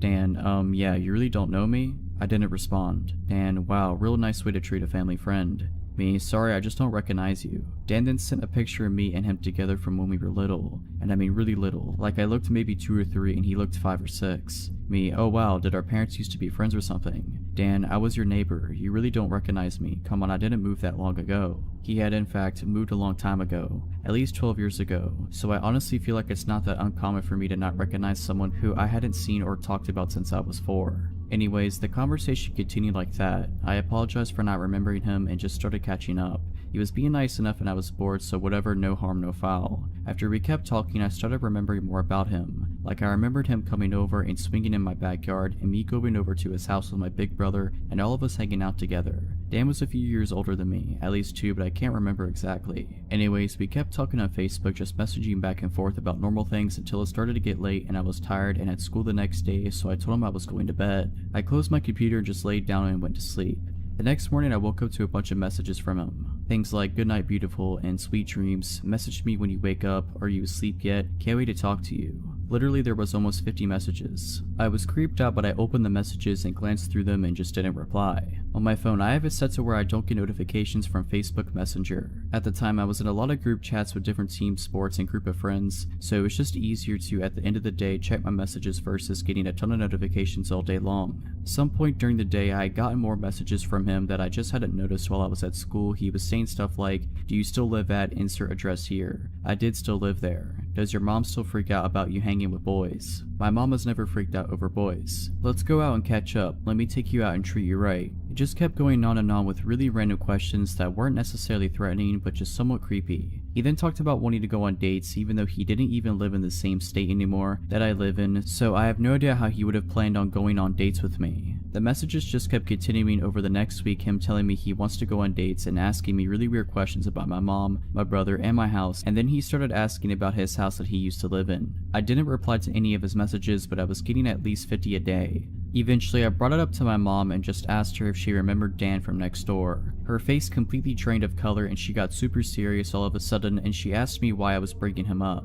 I told her that he had messaged me on Facebook and was trying to get me to go out on a date with him and was just trying to catch up. I didn't tell her he'd been messaging me 50 plus times a day and I wasn't responding at this point. She told me to block him and never message him again. I asked her why, and this is a summary of what she told me. When I was 3 or 4, I used to play over at his house a lot. His mom would always offer to babysit me if my mom had to go out and run errands, and he also had a little sister who was around my age, so my mom figured it was a perfect opportunity for a play date between Dan, my brother, me, and Dan's little sister. One day when I came home after one of these play dates, my mom was asking me and my brother what we had done that day. My brother started talking about how he had watched some movie. I apparently told my mom that Dan had brushed my hair for me. My mom thought that was a little weird that a 6-year-old boy wanted to brush a 3-year-old girl's hair, so she asked a couple more questions and it came out that he wasn't brushing my hair. He had been taking a brush and was rubbing it all over my body while I was only in my undies. My brother didn't know anything about this because we had been in Dan's room and my brother had been in the living room with Dan's little sister. After that, my mom didn't let me go back over to his house. Apparently when my mom confronted his mom about it, a huge fight broke out. Not physically, but a screaming match. It turns out that Dan had been doing similar stuff to his little sister, but it had escalated farther than that with me. My mom threatened to report them to the police or Child Protective Services. She did both, but before much could be done, they moved out and found somewhere else to live. They were renting the house. After hearing that from my mom, I immediately blocked Dan on Facebook. I wasn't quick enough, I guess, however, because he messaged a bunch of my friends on Facebook asking about me and had changed his relationship status to taken and in a relationship with me. He then followed me on Instagram and found my Snapchat somehow.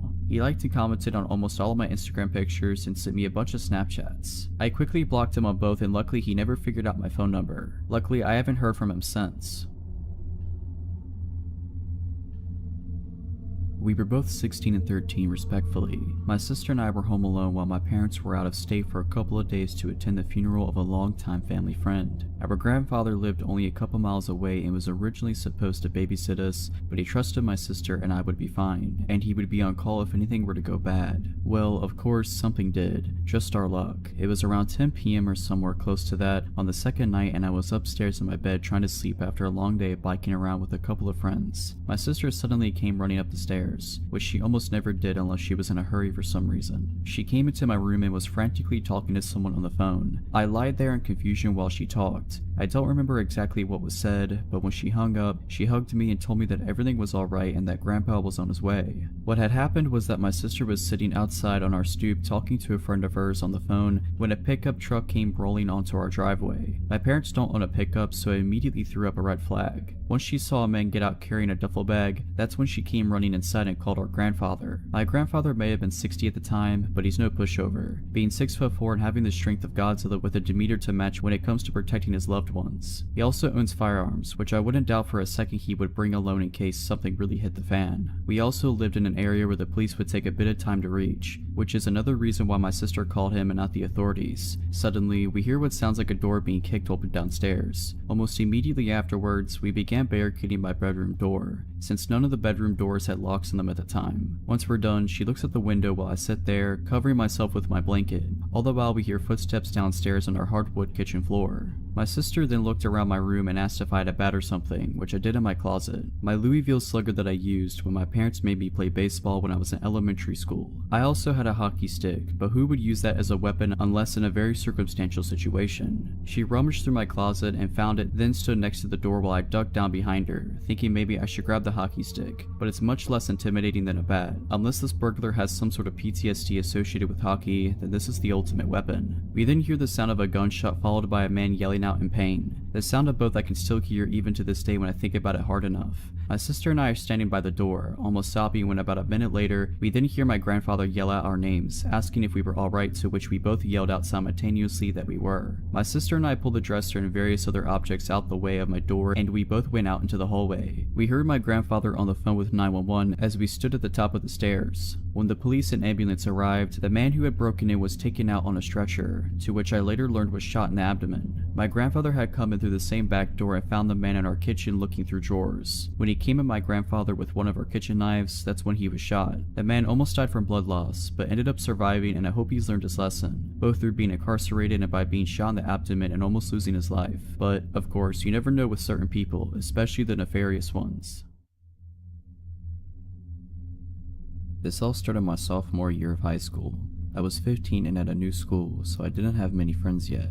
I was in that phase where I thought I needed a boyfriend to have validation, so I was actively trying to find a date for the homecoming dance. A classmate suggested a junior in one of her classes, whom I will call David, to be my date and got him to ask me out. He seemed nice, so I said yes, a decision that would haunt me for the next 2 years. David and I had fun at homecoming, so when he asked me to be his girlfriend, I said yes. It's important to note that he was quite the loner. He was very much into science and often spent alone conducting experiments in his room and even at school at times. I just brushed it off as him being quirky and figured I shouldn't get in the way of his passions. but it wasn't long before I realized there was much more to his nice guy facade. Over the first several weeks of our relationship, we would talk over the phone and David would make increasingly inappropriate comments about things he wanted to do to me. I was 15 at the time and he was 17, so not only was I incredibly uncomfortable, but he was also nearly an adult making these comments to a younger girl. I kept telling him I wasn't comfortable with the things he was saying, but he always laughed it off as me being prude. I was fed up after a while and finally threatened to break up with him, and that finally made him stop. I should have recognized the red flags and bailed at that moment, but again, I was dumb and felt I wasn't worth anything unless I had a boyfriend. Although the inappropriate comments stopped for the time being, he would still become increasingly possessive and downright obsessed over what I was doing at all hours of the day. He would intrude on conversations I had with my friends and want to know things that frankly weren't any of his business. One day when I was getting into the shower, he called and my dad told him I would call him when I was done. Instead of simply waiting like any rational person would do, he called a total of 4 times over the next 10 to 15 minutes to see if I was out of the shower yet. I began to feel suffocated, but every time I asked him to back off, he would cry about how depressed he was and that he only wanted to talk to someone to feel like he was wanted. I always fell for it like the dummy I was, but now I recognize the clear manipulation that it was. One day I finally had enough. I broke up with him in person at school and he bawled like a child. I didn't let it get to me this time, however, and firmly told him that I didn't want to be his girlfriend anymore. Although he couldn't get his way, he still somehow convinced me to stay friends. I know I was an idiot, but things didn't end there. Over the next several months, David kept trying to get me to go out with him again, even going as far as to cry in front of other people to garner sympathy. Fortunately for me, David had earned a bad reputation throughout his school year, so no one really believed him. He would even try to trick me into a date by subtly suggesting we go see a movie as friends, which I always got around by inviting my friends to come along too. They knew what he was doing and never turned down the chance to help a girl out. In the last few weeks I spoke to him, he would sit on the phone for hours on end literally begging me to take him back, and thankfully I held on strong and kept refusing. One night his brother actually called me telling me he was crying hysterically. Eventually it came to a point where I told him I didn't want to hang out anymore, because it was clear that he would not stop until I became his girlfriend again. He agreed to not approach me anymore, but I wouldn't be writing this story if it ended here. The very next day at school, David came up to me like nothing had happened. I once again reminded him of the conversation we had the night before about how we agreed to not hang out anymore, but he acted offended that I would even suggest such a thing. Eventually, my friends and I convinced him to leave, but of course it didn't stop there. For 2 weeks straight, he would follow me around school, call my house and my cell phone. For 2 weeks straight, he would follow me around school and call my house. This was the days before smartphones, so blocking his number wasn't as easy. I tried to get help from the school staff, but the vice principal basically told me that there was nothing I could do because he wasn't trying to hurt me. I was frustrated, but thankfully David seemed to back off when it was clear that I wasn't going to give in. That is until I got another boyfriend.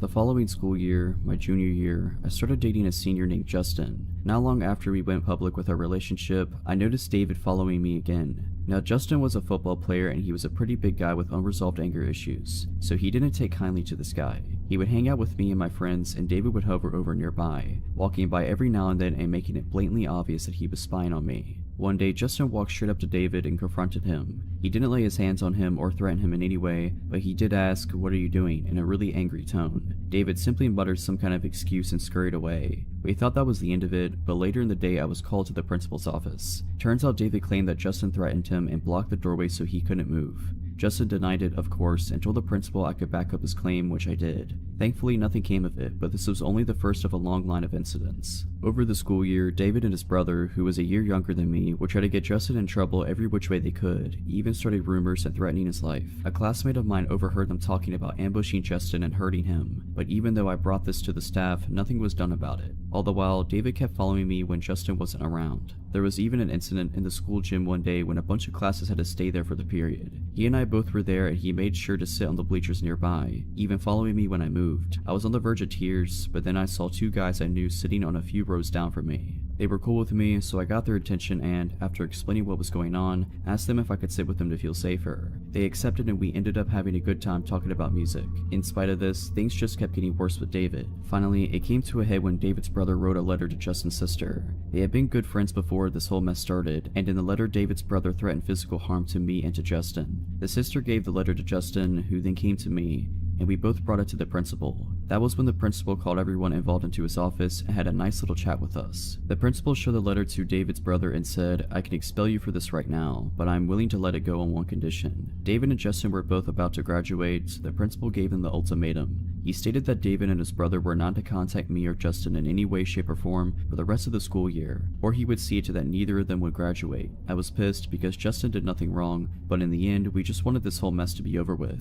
From that point on, David didn't bother me again, thankfully. Justin and I ended up breaking up that summer for unrelated reasons, and the following year I didn't have to see either of them ever again. A few years later, however, David tried to send me friend requests on Facebook. I deleted the request and blocked him. I even unfriended and blocked the 2 mutual friends we had for good measure. Sure, I was being paranoid, but it made me feel better. There was one last incident involving David, not with me, but with my younger brother. When he was 14, he took his then girlfriend to see one of the Transformer movies and David walked in. Upon recognizing my brother, he sat behind him in his date and kept laughing uncontrollably at inappropriate times and even started kicking their seat. My brother tried confronting him, but it did no good. They didn't bother getting the manager because my brother's date was too afraid he would attack them if they tried to leave.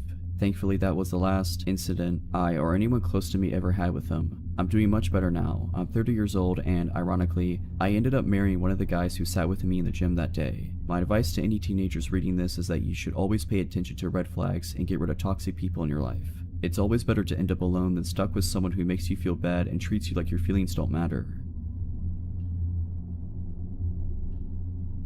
This happened a few years ago when I was bartending in college. I was coming home down a stretch of divided highway at around 3 a.m. when I noticed a car heading towards me in the wrong lane. I doubted myself at first and thought that the car was on the other side of the highway. Sure enough, the white Ford sedan passed me at a really high speed at around 90 miles per hour. It's worth noting for later that I also drive a white Ford sedan. I was used to drunk/idiot drivers in the middle of the night, so I pulled to the side of the road and let him pass me. I had a moment of clarity and thought to call the police, thinking this person could hurt themselves or somebody else. The dispatcher answered, and after telling them which road and exit/mile marker I was at, told me they would send a car. The state police station was only a few exits away, so I figured they would send somebody and I would just drive home. As I headed back onto the highway, I noticed some lights a few miles behind me. I live in a more rural part of southeastern Pennsylvania, and traffic at 3 a.m. tends to be truckers and cops. The car gained on me as I was getting up to speed, so I stayed in the right lane and waited to be passed. Instead, they flipped on their high beams, making it uncomfortable to drive, and rode my tailgate. At this point, I thought I was going to be pulled over by the police. I drove a white Ford sedan and had just called out a different white Ford sedan, so I grabbed my registration from my glove box. Suddenly, the car behind me audibly slammed on the brakes and stopped in the middle of the highway. They must have shut off their car because the lights went out and I saw what looked like the same Ford sedan from earlier. Still, I thought this may have been a police car. They had a roof rack,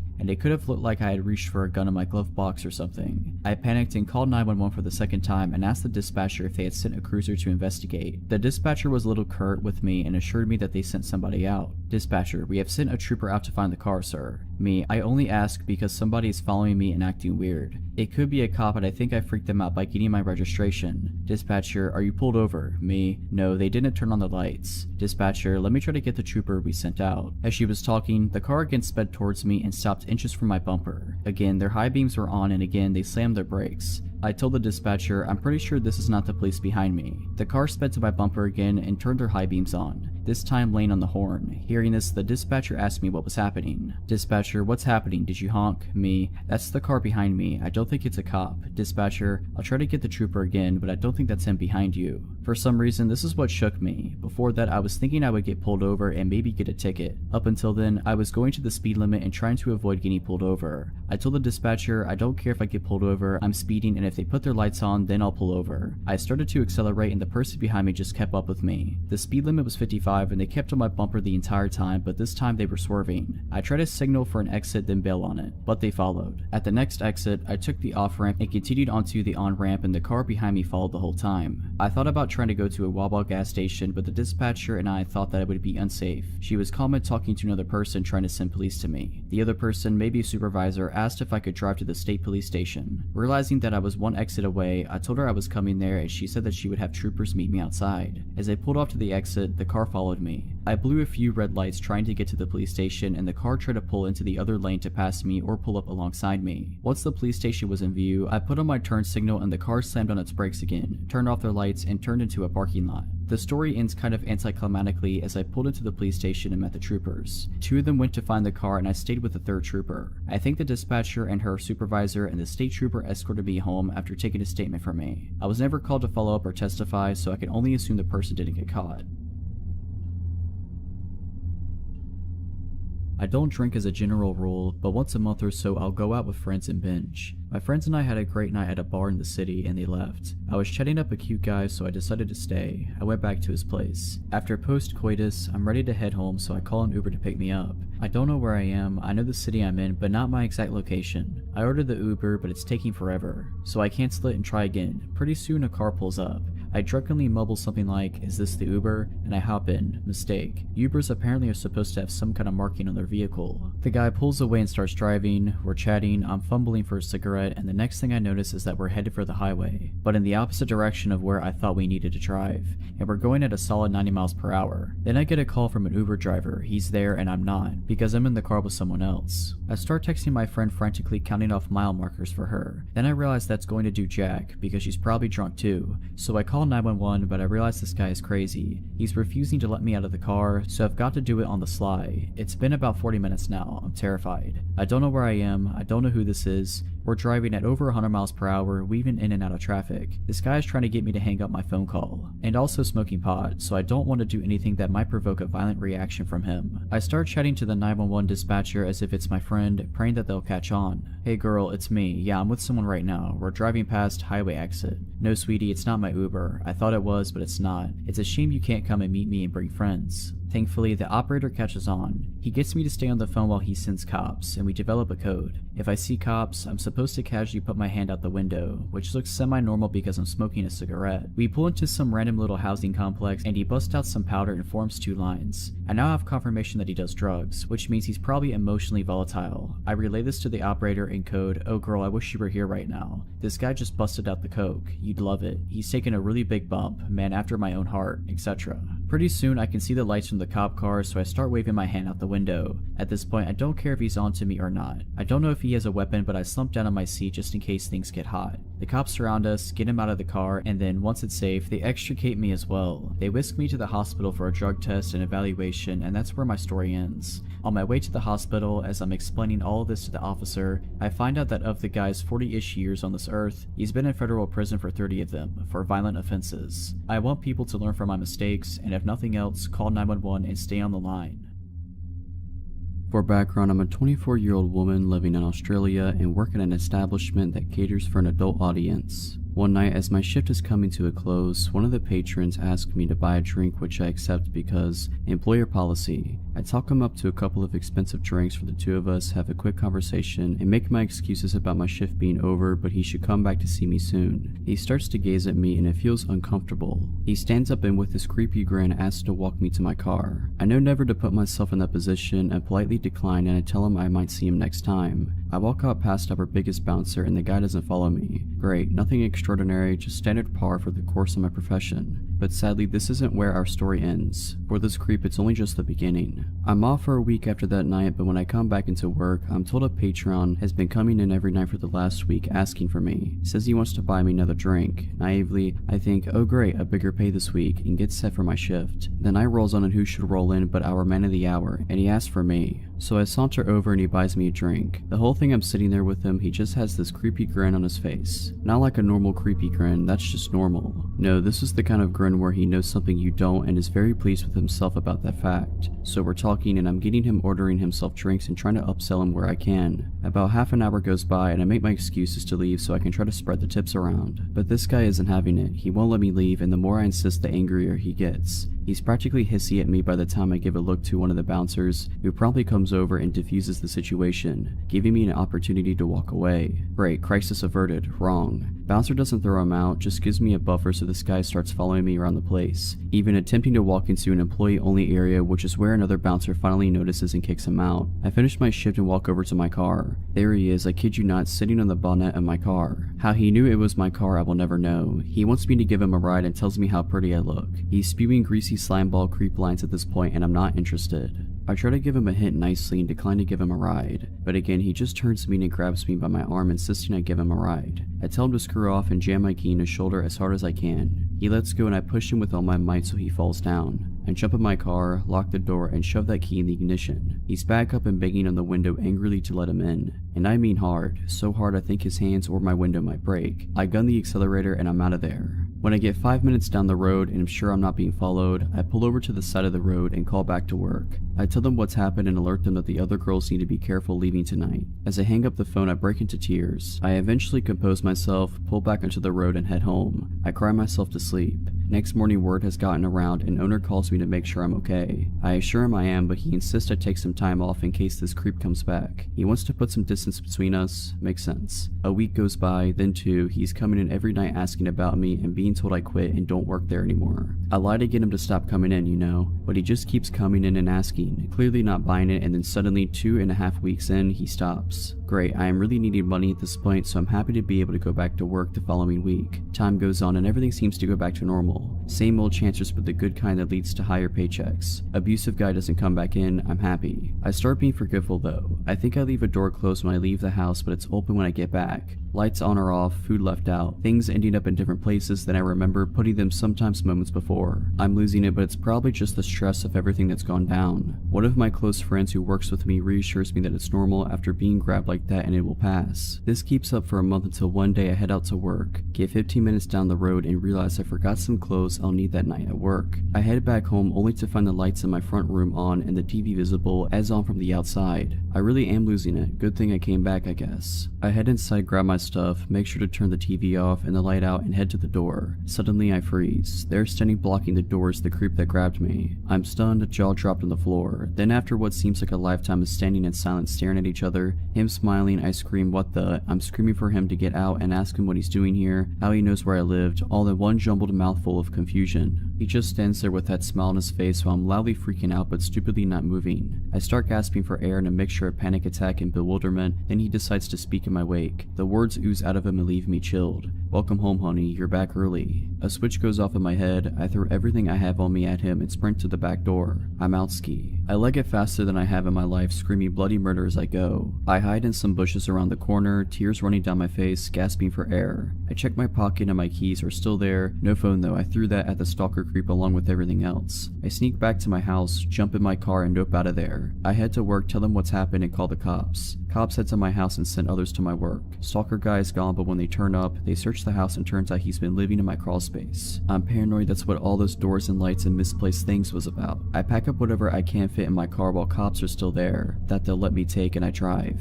Haven't been back since. I moved states, knew everything.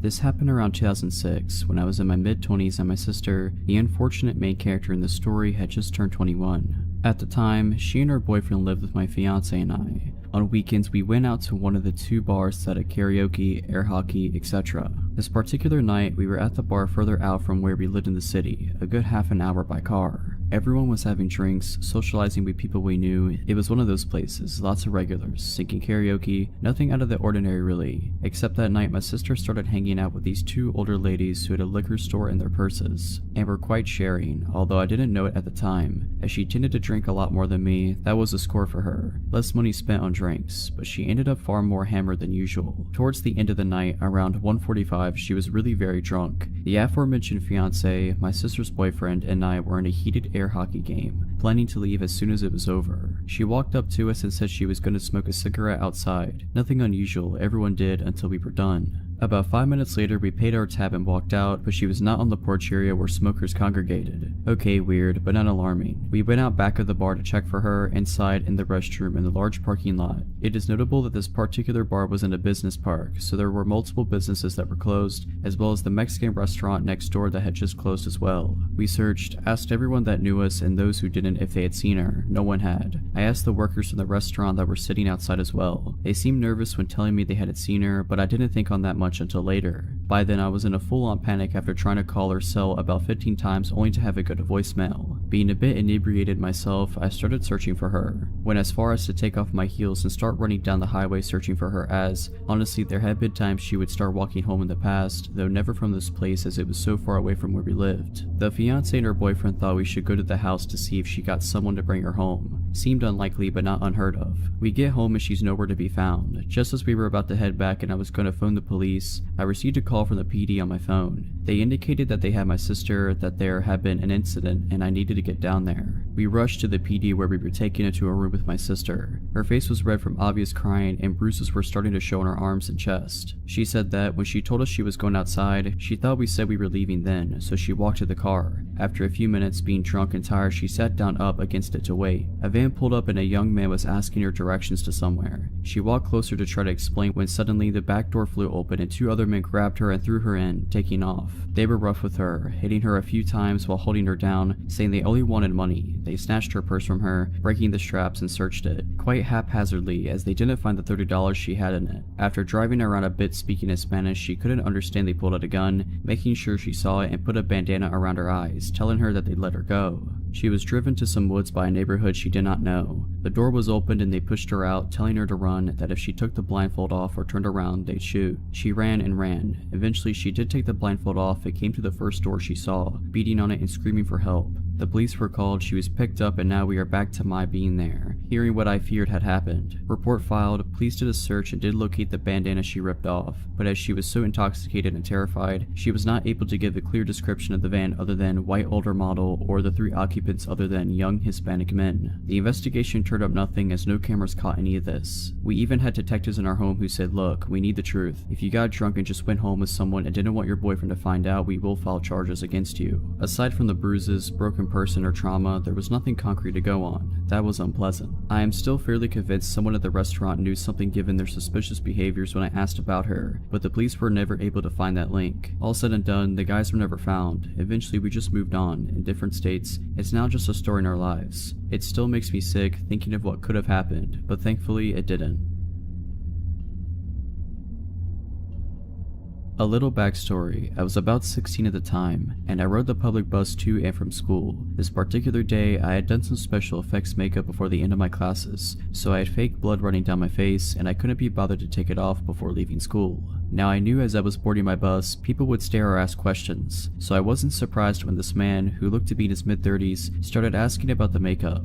The conversation was normal at first, just the usual, oh wow, did you do that yourself, kind of stuff. I answered the questions as normally as I would, and expected the conversation to be done and over with. But I was wrong. This man, he mentioned his name was Joe, started steering the conversation into strange territory, asking me if I had a boyfriend, to which I lied and said I did. He then proceeded to ask if my boyfriend liked the makeup and if I was on my way to see him now. I again lied and said he likes the makeup and yes, I was going to see him, trying to get Joe to believe someone was expecting me. The conversation died down for a bit until he said this, you know, you remind me a lot of my sister, he said with a grin. I just smiled in response, not really knowing what to say. After not hearing anything from me, Joe continued, my sister was kind of a jerk. She was always lying about me to her parents. I had fantasies about breaking her jaw. Now at this point I was terrified. My bus stop was still another 20 minutes away, and I just wanted to be out of that situation. Seeing that what he said made me uncomfortable, he switched the subject, telling me about where he worked and what he does there. I just nodded along to what he was saying, remaining silent the entire time. Closer to my bus stop, he says to me, why don't you come to my house? I have a freezer full of pizza and ice cream. Maybe we can hang out for a while. To which I politely declined, saying my boyfriend was expecting me. Finally, I get to my bus stop and quickly get off the bus, speed walking all the way home, all the while calling a friend to inform them of what happened. Things were fine for a bit after that. I switched my bus route so I wouldn't run into him again. But one afternoon, I had to go to a store that was on my old route. I was nervous about getting on that bus again, but was happy when I didn't see Joe. I did my shopping, and as I was leaving the store, I saw Joe standing out by the door staring at me. The second I was out the doors, he walked over to me, a grin on his face, and wrapped his arms around me. I pulled away from him, telling him I was very busy and had to go. He then asked, well, what are you doing? I have time, I can tag along. I was very persistent, saying I really couldn't, I had to go, and I walked away, heading into a neighboring store that I knew would be busy. Sure enough, Joe followed. I ignored him as I made my way down a heavily populated makeup aisle, keeping my attention on some cheap lipsticks in the hopes he'd get the hint and leave me alone. I was wrong. Joe reached over my shoulder, grabbing a red lipstick as he leaned in close and whispered, this color would look gorgeous on you. I can't wait to see you wearing it. He then placed the lipstick in my basket and walked away, leaving the store.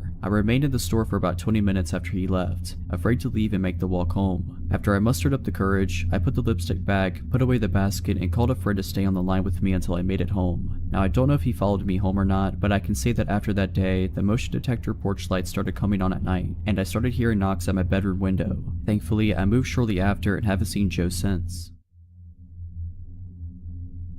This happened 2 summers ago while I was house sitting out in California for an older couple I had met at a conference for work. It had seemed like a dream scenario. The couple wanted to vacation in Hawaii for 2 weeks, but didn't want to board their cats, and I had been chatting with them about wanting to visit California again, where they happened to live, because I had loved it for the first time I went, and we figured that we could mutually benefit if I came out and house sat for them. So I flew out there, and they showed me around for a few days, taught me how to take care of the cats, 2 of them, one that was extremely shy and I barely saw, which is important later, and their plants, gave me access to their house and cars. These people were so generous, and before I knew it, I had dropped them off at the airport and I was on my own. At first, it was really the dream vacation. I was staying in Oakland and making forays into San Francisco, Sonoma, Monterey. In the mornings, I could walk out the front door and shortly be hiking the paths surrounding nearby Mount Diablo, and I was just ultra content with the world. I was so enamored by the area that I had actually started looking into taking some steps to relocate out there even. But then one day, about halfway through my final week there, when I got back to the house, I felt really odd, almost like I shouldn't go inside. I shook it off and went inside anyway, because it was getting late and I needed to put out dinner for the cats. Once I was inside, I forced myself to ignore how off I felt, and I made some food for myself, went to bed, and was shocked to find the shy cat hiding under my bed and crying. This was the first time I had ever seen her close up.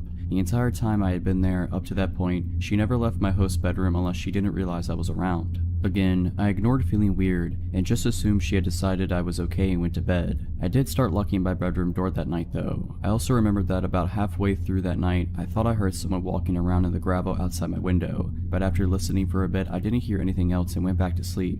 The day after, in the morning, I still felt a little odd, but kept up with my plans for the day. I drove out to a little musical festival in Sonoma and went clothes shopping and had an overall great day. When I got back to the house though, I found the front door locked in a way that I hadn't left it. Basically, my host never locked the deadbolt, only the lower second lock, and that's the only lock my key worked on, so I never messed with the deadbolt, but it was definitely locked. So I had to call my host and find the hidey key, which, to their credit safety-wise, was buried like a whole foot underneath a bush outside and had definitely not been unearthed for a long time. So I used that, went inside, and kept the key with me just in case it happened again. And it did, but with a different door. This time I had stepped out into the garage to get a drink, and when I turned around to go back into the house, the door was shut and locked. I could use my normal key on that door, but I was still getting pretty bewildered. My own cats are whack, so I think in my mind I was trying to come up with a way that the cats could be locking me out the house, but I was coming up empty. I decided I must have been misunderstanding how the locks worked and just wrote it off and started checking and triple checking locks when I went out of the house or into the garage. That night when I went to bed, the really awful feeling of unease was still there, and so was the shy cat, who was clearly unhappy to see me, but also wouldn't leave my room. But again, I just locked my bedroom door and went to sleep.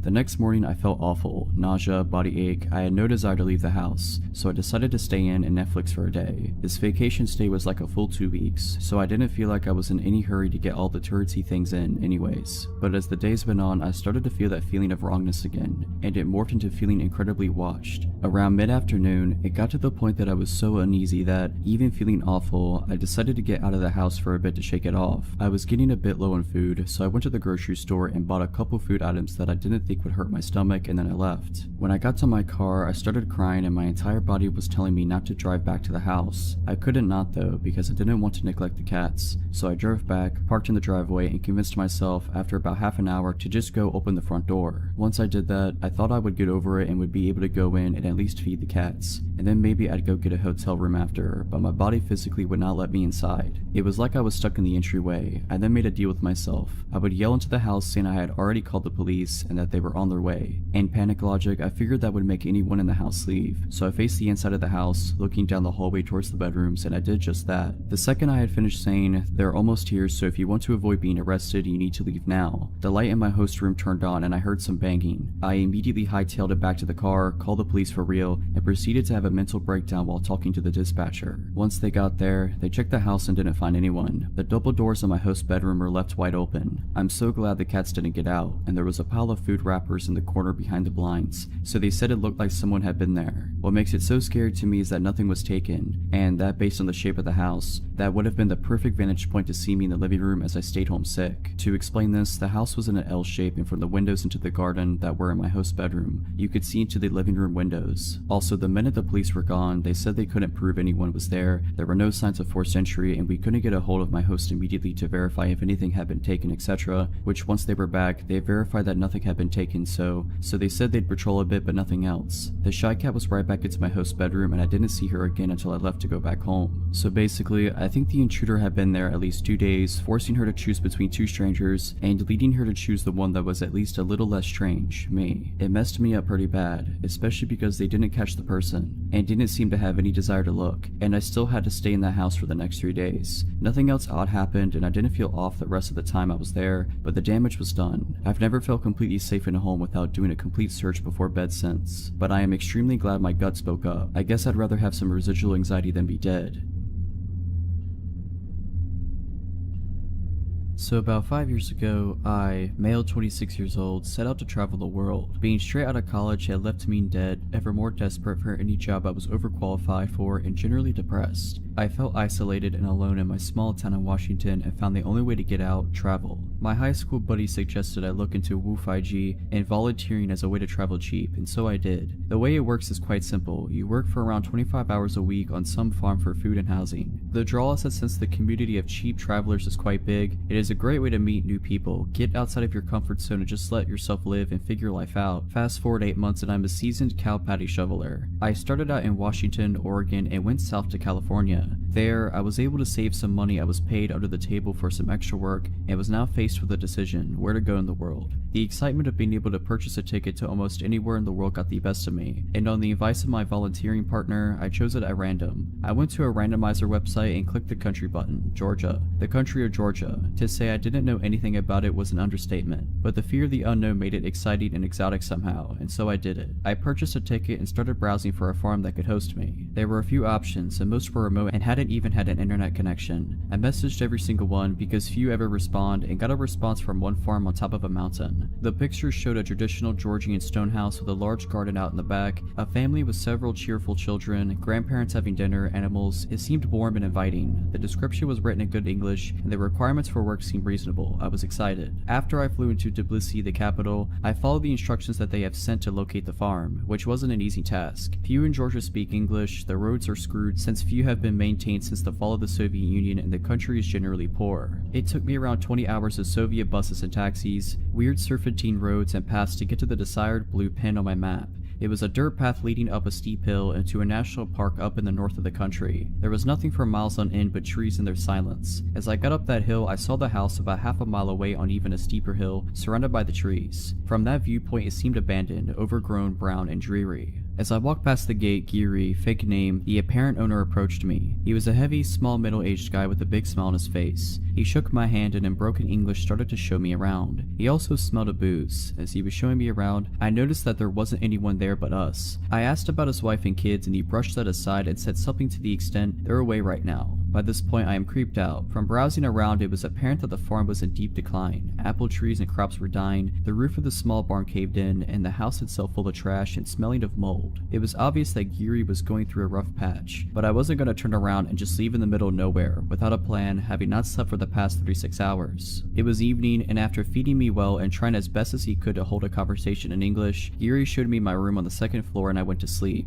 I almost immediately blacked out from the exhaustion and stress, and would have slept for 10 hours if I wasn't awoken by a strange noise in the middle of the night. It sounded like something metallic and heavy was being dragged across the wooden floor. In that sleepy in-between state, I listened to it for a few minutes, thought nothing of it, and went back to sleep once it stopped. In the morning, Giri, now sober and grumpy, asked me to repair some of the windows and doors in the house as he himself planned to go and fetch some components in a nearby village. Again, I got this weird feeling creeping down my spine. Something wasn't right. He didn't maintain eye contact and was evasive. There was no cell reception, no internet. Once he left, I checked around the house to get a general idea of the place, and it became apparent that the place was hardly ever lived in, like one of those abandoned houses. There was broken furniture, newspapers, and old photos on the floor, a shattered mirror. I took my phone and looked through the saved listing again. The photos didn't match neither the backyard, the garden, or the walls. Giri wasn't in any of them. It was a completely different house. Now by this point, I am full-blown panicking. I pack my stuff and start to leave when I see a group of 3 men going up that first hill. There aren't any other paths I can take, so I go behind the house and rush down this hill into the forest. forest. After some time I stop and listen. I hear them in the house. They're clearly looking for me. Afraid of making any noise, I remain still, hidden behind a bush. I don't know how long I wait, but they were persistent. At some point I hear them leave, so I count until some large number and proceed back into the house and path, and once I find it's all clear, I book the heck out of there. Never ran this fast. But I am still in the middle of nowhere. No traffic, no public transport. I reached a paved road and start walking in the general direction from where I remember coming. Hours go by and finally a car drives by and stops. It was a really nice Russian family that gave me a ride to town. The listing disappeared from the website a few days later. I left, and I haven't heard from Geary since. I've yet to make sense of that experience. I have traveled since and volunteered too, and have yet to have an experience like that again, but I trust my gut feeling something was really not right.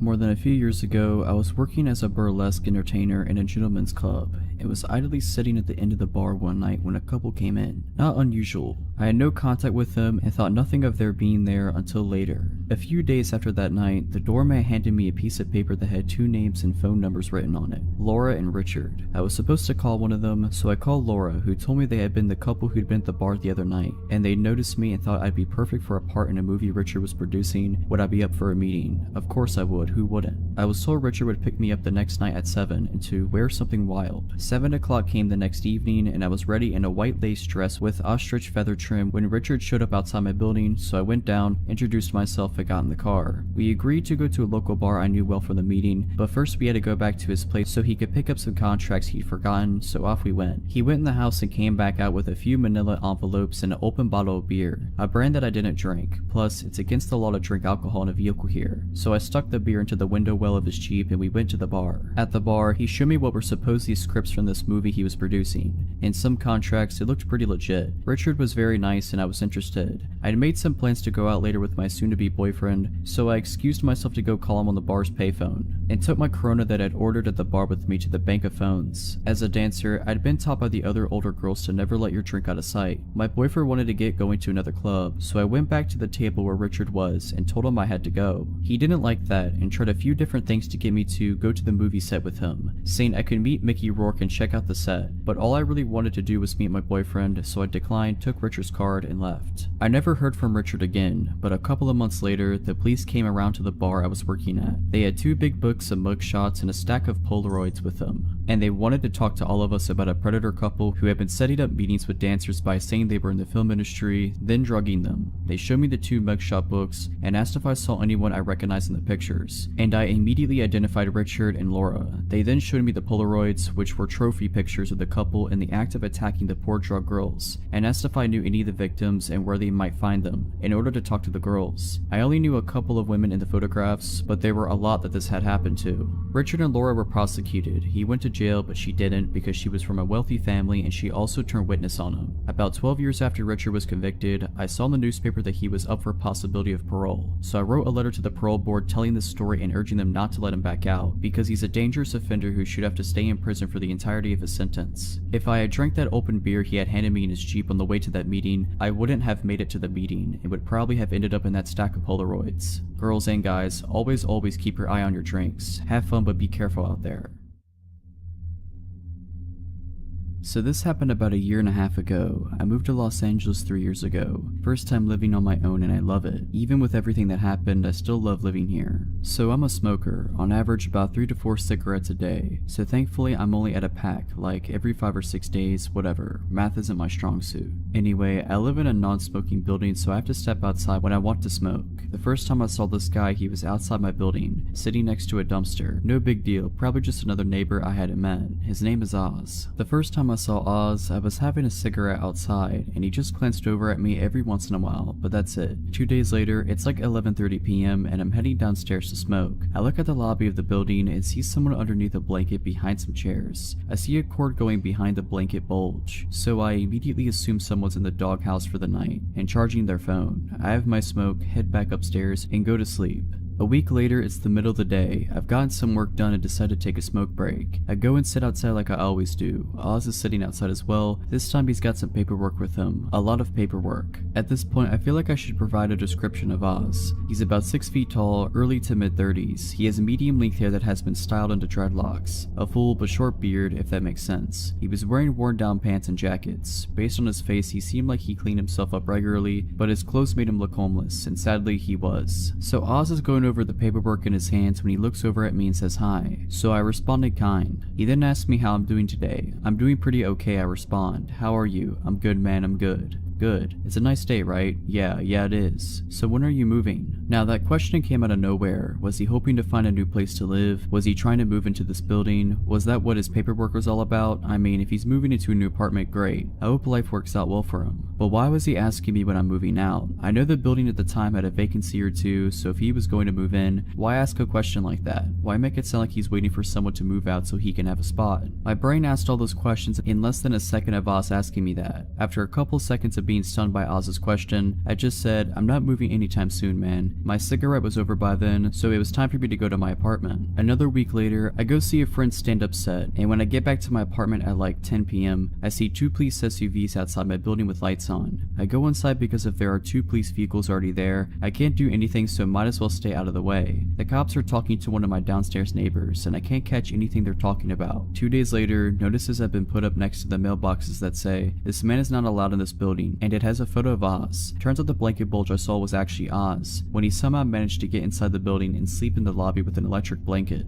A couple of months go by and I don't see Oz. I honestly forgot about him by that point. When finally one day, Oz is there again, sitting outside the building with somehow even more paperwork. This time when he sees me, he's almost immediately hostile. So when are you getting out of here? What? I want my apartment back, man. I don't know what you're talking about. You stole my apartment and I want it back. I was so confused by this. I snuffed my cigarette out and went back into the building. This exchange pretty much repeated itself every few days for the next 2 weeks, each time making me more and more uncomfortable. On weekdays, I would get home very late, like anywhere between 11:30 p.m. and 2 a.m. Oz never had a predictable pattern to his appearances, so I started getting really nervous about going home. Like, I wanted to avoid going home so I could avoid being accosted by Oz. Finally, one Saturday after lunch, I step outside and have a smoke. Oz is there, and this time he's mad. He's saying that if I don't get out of his apartment by the end of the day, he'll get me. That shook me up a lot. I got back inside and stayed there. Around midnight, I decided to step outside and have a smoke, hoping against hope that Oz isn't there, but lo and behold, Oz is there. Wizard. He's sitting by the dumpster again, and I go to the opposite direction to inhale smoke. I see Oz go up to the stoop and stand in front of the door to the building. Great. When my cigarette is done, I head to the stairs to get into my building. Oz steps to block me from getting to the door. Excuse me, I say as I try to go past him, but he stops me. You ain't getting in here, he says. Why? Because you don't live here. Yes, I do. No, you don't, man. You don't live here. Yeah, I do live here. Now please move out of my way. Maybe if I stay kind, he'll let me go home, but no, he doubled down. Nah, man, you can't get in here because you don't live here. For the last time, I live here. Prove it, man. You got paperwork? Yes, I have a lease. Where? I was getting really irritated at this point, so my answer started becoming really cold. Like I was getting pretty rude to this guy. I don't carry it with me everywhere I go. Now move aside and let me in. No, now you need to get out of here. Move. Nah, now you need to get out of here or I'm calling my security team. No, you need to move or I'm calling the cops. Do it, man. My security guys are already on their way. They're gonna screw you up.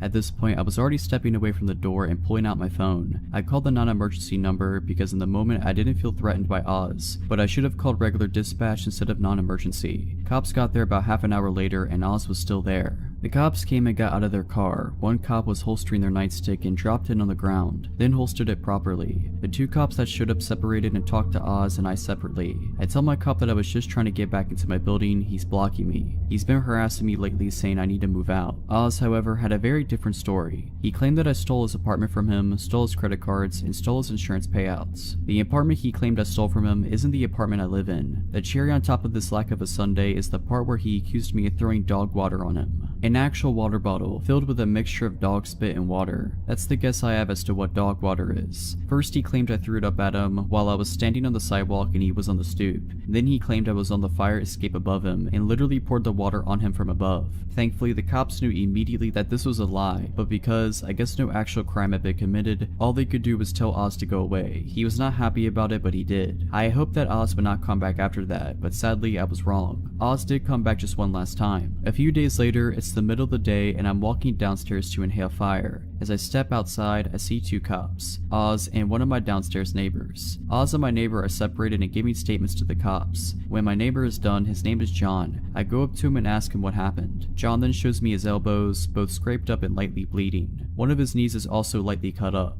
Oz also had a couple of bruises and light cuts on him. John tells me that as he was trying to enter the building earlier, Oz was standing right outside and tried to force his way in. John stopped him and tried to tell him to leave. The two got into a small fight and the cops were called. I decide to sit outside with John while everything is being figured out and while John is waiting for his wife, a nurse, to get home and look him over. The manager of the building is called and helps the cops to look at the security camera footage for the front of the building. After looking at it for about 10 minutes, the cops and manager return. Sadly, the fight took place outside of view of the cameras, so it became a case of he said, so all the cops can do is tell Oz to leave once again. Since then, I have not seen Oz anywhere near my building, and a sign has been put up outside the building stating, "This building is not open to the public, no unauthorized entry," which is both comforting and disconcerting. This event took place quite a few years ago, so unfortunately I don't remember everything that happened, but I remember nearly all of it. Anyways, this happened when I was around 4 to 5 years old and on Easter Sunday. My family always gathers at my grandmother's house to celebrate holidays, birthdays, etc. So as we do every holiday, my mother and I started our hour-long trip to her house. My mother prefers to live away from all the city commotion, which explains the long drive. We were probably around 20 minutes away from our destination when my mom noticed that we were a little low on gas, so we pulled into this old, almost rustic-looking gas station with just a handful of customers inside. It was red and white with a few festive decorations outside and lots of Easter stickers on the two large glass windows that were on either side of the door. My mom, having taught me not to talk to strangers nor open the doors for anyone but her, trusted me enough to leave me in the car alone as she went inside briefly to pay for gas. She told me she would be right back before going into the gas station. It felt nice that day, so the windows in the car were down so we could feel the breeze while driving instead of the AC. While I was waiting on my mom, I remember adjusting the colorful paper clippings in my Easter basket next to me, then looking out of the backseat window. When I looked over, I saw a tall, older man, maybe around 30 or 40 years old, approaching my window. He crouched down slightly and looked at me. "Hi there, what's your name?" I remember him saying. At this moment, I remembered that I wasn't supposed to talk to strangers, so I told the man that my mom says I shouldn't speak to strangers. He then replied with, "Well, we could be friends then. My name's Charlie, and now that you know, I guess I'm not a stranger now, huh?" At the time, I thought he was right. In my mind, I thought, since a stranger is someone you don't know, this man wasn't a stranger anymore because I knew his name. The man and I had a short conversation that I don't quite remember. All I remember is him telling me that I had a nice Easter basket. At this point, I started to get a sick feeling in my stomach, but being a child, of course, I didn't know why. My mom then walked out of the gas station and noticed the man immediately and began approaching the car quickly, asking the man what he thinks he's doing. The man seems to panic and he pulls my door handle violently. He quickly realized that it was locked, thankfully, and proceeded to reach into my window and grab me by one of my wrists and attempt to pull me out. This obviously scared me a lot, causing me to panic and pull him against on instinct. This caused him to let go and take off running. My mom quickly ran to the car and I unlocked the doors. She grabbed me and pulled me into an almost painful bear hug, then inspected me closely, repeatedly asking if I was okay. I ended up with a slight bruise/redness on my arm where he grabbed me, but other than that I was just shaken up. The reality of what had just happened set in at this moment, and I remember just crying and holding onto my mom right after I said I was okay. I don't remember anything after this point, but I recently asked my mom about it and she said that she called the police immediately after. To this day, my mom still says that this was the most frightening moment of her life and claims that if she had gotten there any later and came back to an empty car, she wouldn't have been able to live with herself. I am a female and now 23. This happened around the time that I was 15 years old. Around this time it was my sophomore year in high school, so little backstory to help understand the story I'm about to tell. I was involved in my high school color guard. We are a part of band except we don't play instruments. We would spin colorful flags. We also use rifles and sabers in our performances. Around this time it was the fall and we were practicing our show, doing a lot of reruns to try and perfect it before our usual competitions. Normally practice would start at 4 and end almost at 9. Side note, I didn't live close to my high school like most people that went there. The drive would take at least 15 minutes max. Walking from my house to school would take an hour and taking the bus would take 45 minutes. My brother at this time worked late hours and my parents didn't get off of work until midnight, so my next best choice was the bus. The neighborhood wasn't the worst, but it also wasn't safe to be walking home at night. So on this night, I was saying goodbye to my friends and not wanting to bug them for a ride, I walked to my bus stop. I had my cell phone and started scrolling through Facebook. I would occasionally glance up and look at my surroundings. I noticed a car slowing down in front of my bus stop, but it immediately signaled to make a turn to my left. I didn't think much about it since there are houses behind that bus stop. It wasn't weird until I noticed this car doing that again and then again and again. I found this odd. It wasn't until he had basically passed by me for the 7th time that he finally parked on the curb by my bus stop. That's when I got a good look at him and then I took in his appearance. This happened a couple of years ago, so my memory isn't great, but I do remember he was Hispanic and reminded me a bit of an uncle of a friend of mine. He spoke his first words to me that sent me panicking. To translate what he said to me in Spanish, it was basically him saying, "Hey, come over here. Do you need a ride? Hop in, I'll take you." He kept saying that for a good 5 minutes and then suddenly drove off. I then let out a breath I didn't know I was holding in. I was trying to calm myself down and tell myself it was over, but I knew it wasn't and I was right. His car showed back up and the thing about my bus stop is that there is a house behind it, except before the house there is a good amount of space with just dirt. Cars can actually go in this space and I've seen it before. He parked behind my bus stop. At this moment I was already thinking about how to get out of the situation. I was frozen in place, not fight or flight but freezing. The worst thing to ever do. At this time this big guy was close by and was walking his pit bull on a leash. In my frozen state I knew this was my only chance and fought to get the words out. It was my only chance to save myself and I'm so glad I spoke out. "Excuse me, could you please stay with me? That man in the car right there won't leave me alone. I'm very scared. Please stand by my side." My words choked up and I was shaking at this point. The guy was kind-hearted and agreed. He stared down the man who at this point had his window up and began reversing. He drove off and the guy stayed with me till my bus came. At this time it was 9:59. I know that some of you might ask, why didn't you go back to your high school? Well, at this point no one was really there. Mostly everyone had been picked up. I had a cell phone but no one was going to be able to pick me up. This was my only transportation and that time I didn't know about Lyft or Uber. I'm not even sure if it was a thing back then. Overall, I'm just happy to have been saved by that kind-hearted guy. Because of him, I am here and able to share this story of mine. I'm still shaken up at the memory of it because of the scare it gave me. After that incident, I asked for a ride for the remaining of that season. Sometimes, even when you don't want to bug people with rides, it doesn't hurt to ask. It's better to be that annoying person than finding yourself in my situation. Stay safe when taking the bus at night.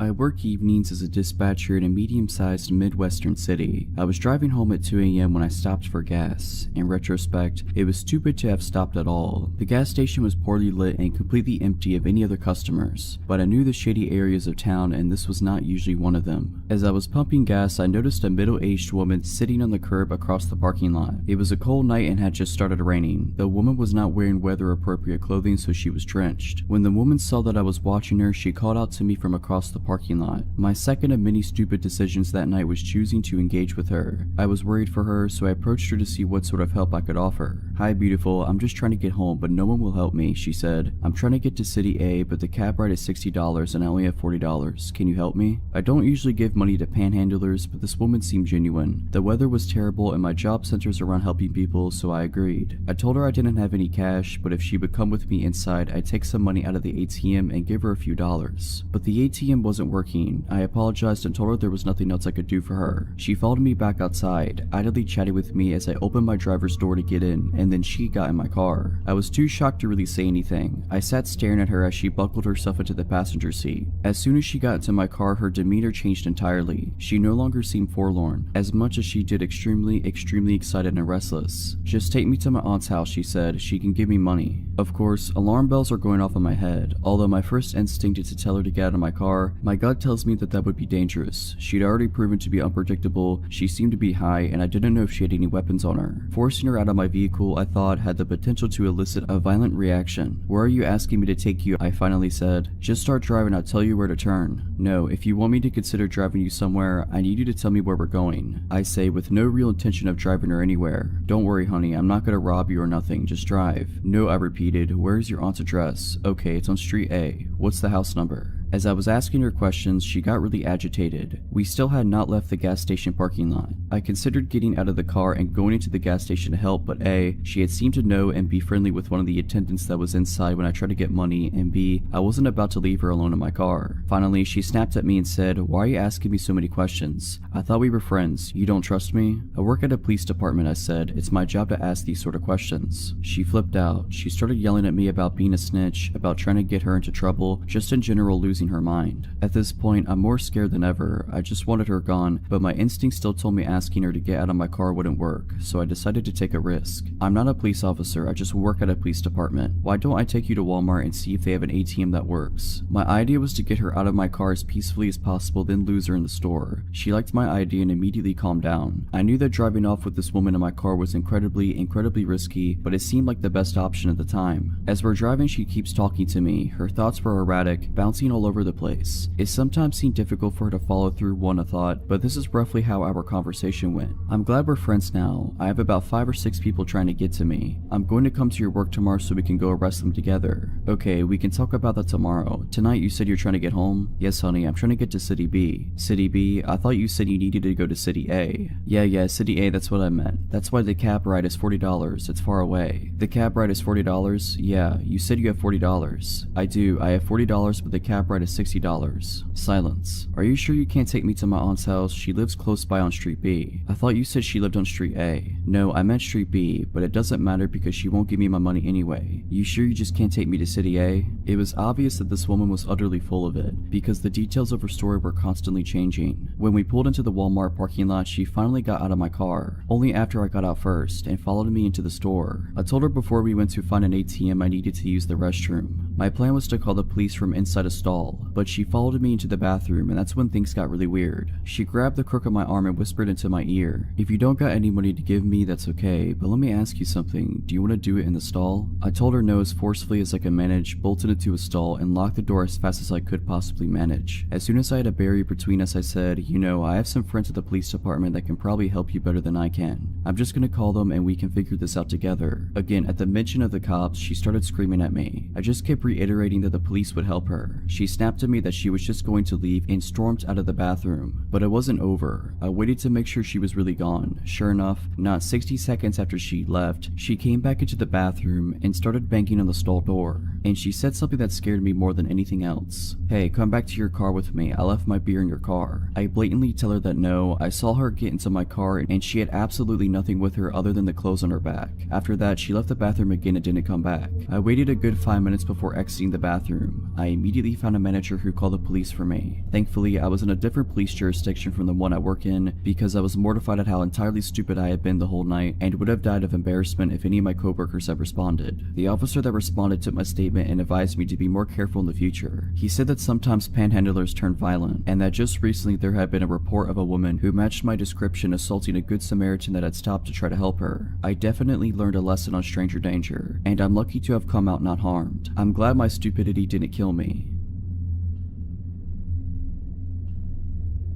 This happened a few years ago when I was around 20 or so. I was hanging out with my buddy Matt at my apartment, located in the downtown area of a medium-sized Midwestern city. We were drinking whiskey, watching comedies, playing tunes, etc. He mentions that he has a close friend, Emily, who used to live in my apartment building with her mother. She now lives across the street from me, and he thought it would be a swell idea if we met because apparently we are very similar and I was single at that point in my life. He rings her cell and tells her to come by my place. She arrived at my apartment and I instantly became fond of her. She was hilarious, very pretty, and a musician just like me. She was around 30 or 10 years older than me. My friend Matt was 35. I've always had friends that are much older for some reason. We played songs together and laughed hysterically for hours. Matt decided to go home, leaving us two alone. We chilled for a while longer, ended up making out, and I got all of her contact info before she told me she's going home and that we should meet up soon. Over the next few weeks, we developed a strong relationship, and we hang out almost daily. I would throw some pajamas on and walk across the street and we'd get wasted and watch movies. It was awesome. After arriving home from my 10-day trip to New York City, things got really weird. The day I returned, she asked if she could come over, so I unpacked my stuff and then told her to stop by. She rings the buzzer buzzer, takes the elevator 7 floors up to my apartment, and lets herself in. I was talking nonstop about all the awesome things I did and people I met in New York City, and I could immediately tell she didn't want to hear any of it. She would change the subject every time I brought it up, and eventually she said, "Can you stop talking about New York? I really don't care." I was surprised to hear her speak like this. The Emily I had been getting to know was not like this. She was caring and passionate and an amazing person, so I thought. Fast forward to a few nights later. I had just gotten home from a working 12-hour shift and I collapsed in my bed, ready to pass out for the night. It's about 9 p.m. and I get a text from Emily that says, "Hey, what's up?" I don't feel much like replying at that moment. I am too exhausted and our last hangout was too weird for me to comprehend, so I am still trying to decide how to deal with that. I plug my phone into my charger, turn the lights off, and fall asleep.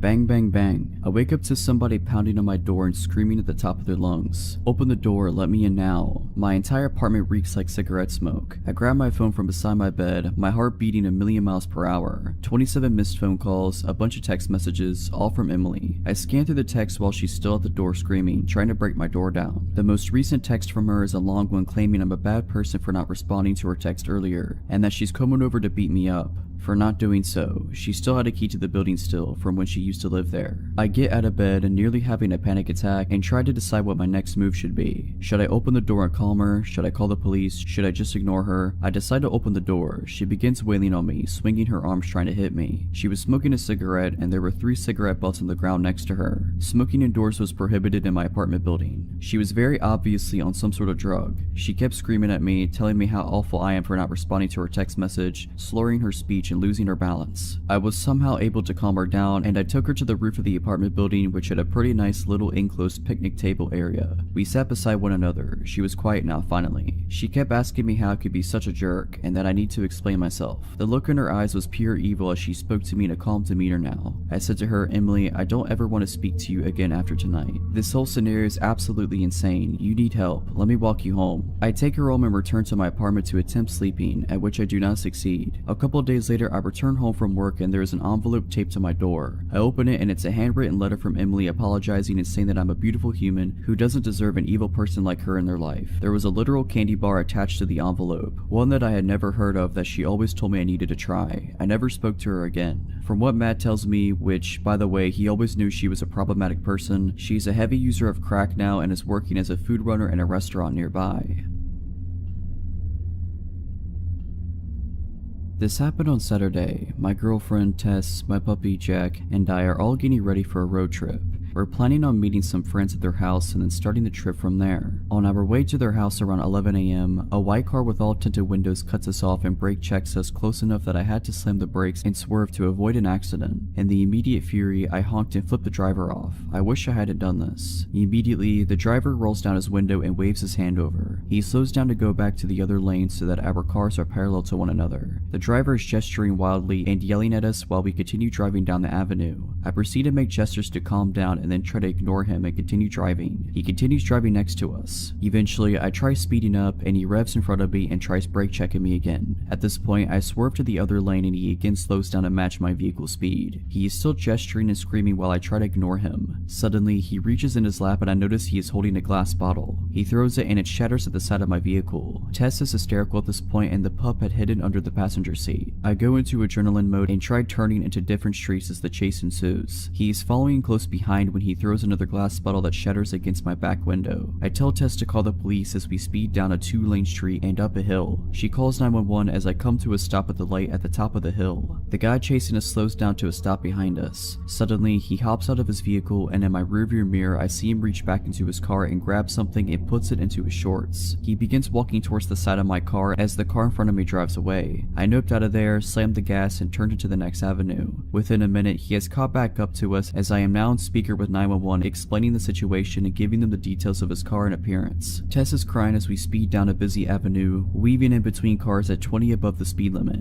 I'm updating the 911 lady with where we are and she tells me to drive to the station. At the next red light he yells out audibly, "Do we have a problem? Don't flip me off." I'm trying to gesture that we do not have any problem. He's still trying to get me to get out of the car. The light is still red and he again hops out of his vehicle. I again floor it through the red and he continues chasing as I make way toward the police station. We're now accelerating and brake checking each other as he tries to drive off the road. I make gestures that he should continue following, hoping to get him to the station. About a block from the police, we get stuck in a busy intersection. There are many cars around as he again walks up to my car. This time I'm boxed in and Tess is panicking. I'm looking for any escape options to no avail. The drivers around us notice and many put their windows up and lock their doors. He comes right up to my window, slaps it with his palm, and asks one more time, "Is there a problem?" I again say no. The 911 lady tells me to not engage over the phone speaker. He says good. He gets back into his car and then speeds away. 20 minutes into this horrible car chase experience, we end up meeting with the cops and they say that there was nothing they could do, even though I updated them with more details of his direction and where he was last. We calmed down and then we continued our road trip. So a 20-year-old female, lived in a shady apartment complex in an otherwise rich, suburban area for 3 years. This story is about a neighbor that I'll call Bob. A little backstory: me, 18 years old at the time, and my then 16-year-old sister used to babysit all the neighborhood kids. These kids considered us their friends, and it got to where they seemed to have a radar of when me and my sister went outside. They'd come out and talk to us, and we let them ride our skateboards and such in the parking lot. The kids were ages 8 to 13. So one day we were outside with them and we were joined by a stranger. He stood between us and our car, towering over us. He introduced himself and asked us to sign a petition he made up. We did, just being friendly. Then he asked us how old we were. I thought maybe he was a fellow teenager that looked older or that he was just awkward. So I told him I was 18, and the very next question was if I wanted to go out with him. In front of my mom and the other kid's mom, I awkwardly declined, but he continued talking about how he thought me and my sister were in middle school. Also, he was 28. Eventually, he wandered away to ask someone else to sign his petition. A few days later, he knocked at our door after asking neighbor for the address. He had a bag of what he said was chicken and wanted us to go eat it with him at the park. We declined because we both had schoolwork to do. He walked away and he was mumbling about how antisocial everyone was. Later, we look out our window and see him playing baseball with 2 girls. He kept physically moving their arms to different positions even though they shrugged away from him. Next day, one of the kids runs up to me. I'll call her Maddie. She's 8. She's got a new pair of Heelys and wanted help with them. I was holding her hand and guiding her along when Bob appears and says he can help better. Maddie says no, but he insists. He pushed me aside and reaches for Maddie, holding her tightly around the upper chest area. Her grandma was there too and flips out. He wanders away. The next day, Maddie's freaking out, saying Bob was just sitting on her porch when she left for school that morning. Her parents found out, and as they walked outside, he let himself in, and they said he went to their kitchen to make orange chicken. We later found out another neighbor had a similar story. Another time, we were helping a family move. They have a 2-year-old son. The garages are in a triangle shaped to the road, almost a roundabout. There's a flat patch of grass behind them. Well, here comes Bob to help us. He criticized the way we packed things and didn't help until our neighbor politely asked him to leave. Well, he left the garage, but instead of leaving, he asked the 2-year-old if he wanted to play. The kid said no, and it made him mad. He picked up the kid to play, and the kid slapped him. He asked the kid if he wanted to go behind the garages to play ball, so I go with him and guide the kid to his mom. The climax of the story is when me and my sister went on a walk with our 17-year-old friend and her other friend. Maddie found us and wanted to come along, so we are starting our walk when Bob comes out. He sees our friend and asks how old she is and how much she weighs because she's so skinny. He asks where we're going. My friend tells him we're going for ice cream on a girls trip. We didn't ask her to say that. He's like, "Aw man," and stomps away. We continue our walk, but halfway through we have a weird feeling. I look behind us and Bob is running towards us. He yells at us for hiding from him while also telling Maddie how pretty she is. An older neighbor sees this and asks him what's going on. He tells them that we're being mean and he needs to go write a song about us. He leaves, but we see him sitting at the park. Well, he saw us and again comes running. We stop and he asks which one of us is over 18. Maddie's dad is here at this point and tells him we aren't interested in him. He explodes, telling the dad to screw himself and that he's so rude. Maddie is crying and the neighbor who saw us before came to check on us since he saw Bob running. Bob goes inside, muttering to himself. For weeks we don't see him. A single dad and his 5-year-old daughter move in and we are introducing ourselves to them. My mom kind of tips him off that there's someone in their building who is a little off, especially around Maddie. The dad says he's seen someone like that giving kids candy at the pool when the kids looked uncomfortable. Well, here comes Bob, as if on cue. He immediately tells the girl in front of her dad that she looks like a movie star and that she's so pretty. He asks to play with her, but the dad says no and they go inside. Turns out they're next door neighbors. We still didn't see him much, but other neighbors were telling us stories about him. There's a woman who's alone most of the day with her 2 kids under 5 who told us he watches her when she goes to and from her car. Also, Maddie's parent continued to see him watching her. Then one day we're again babysitting and here he comes. Only this time he's swinging nunchucks. Maddie screams and hides in our car. Bob strolls over with his nunchucks and starts talking to us all casual. Then his head cranes to look into the car and he says, "Where's Maddie?" We told him she wasn't here and he walked away. By then, most of the kids were afraid to go outside when they saw him. He had a habit of wandering around the complex. We could tell by his height and lanky gait. A few times we'd see Bob with his dad. Those times, neither of them glanced at us. Then one day, he just stopped showing up. We'd see his dad and brother come in and out all the time, but never him. We only saw him again a year later, and it was only for one day near Christmas, and then he disappeared again. So I don't know what happened to him, but it was just one of our weird experiences with neighbors in the 3 years living there.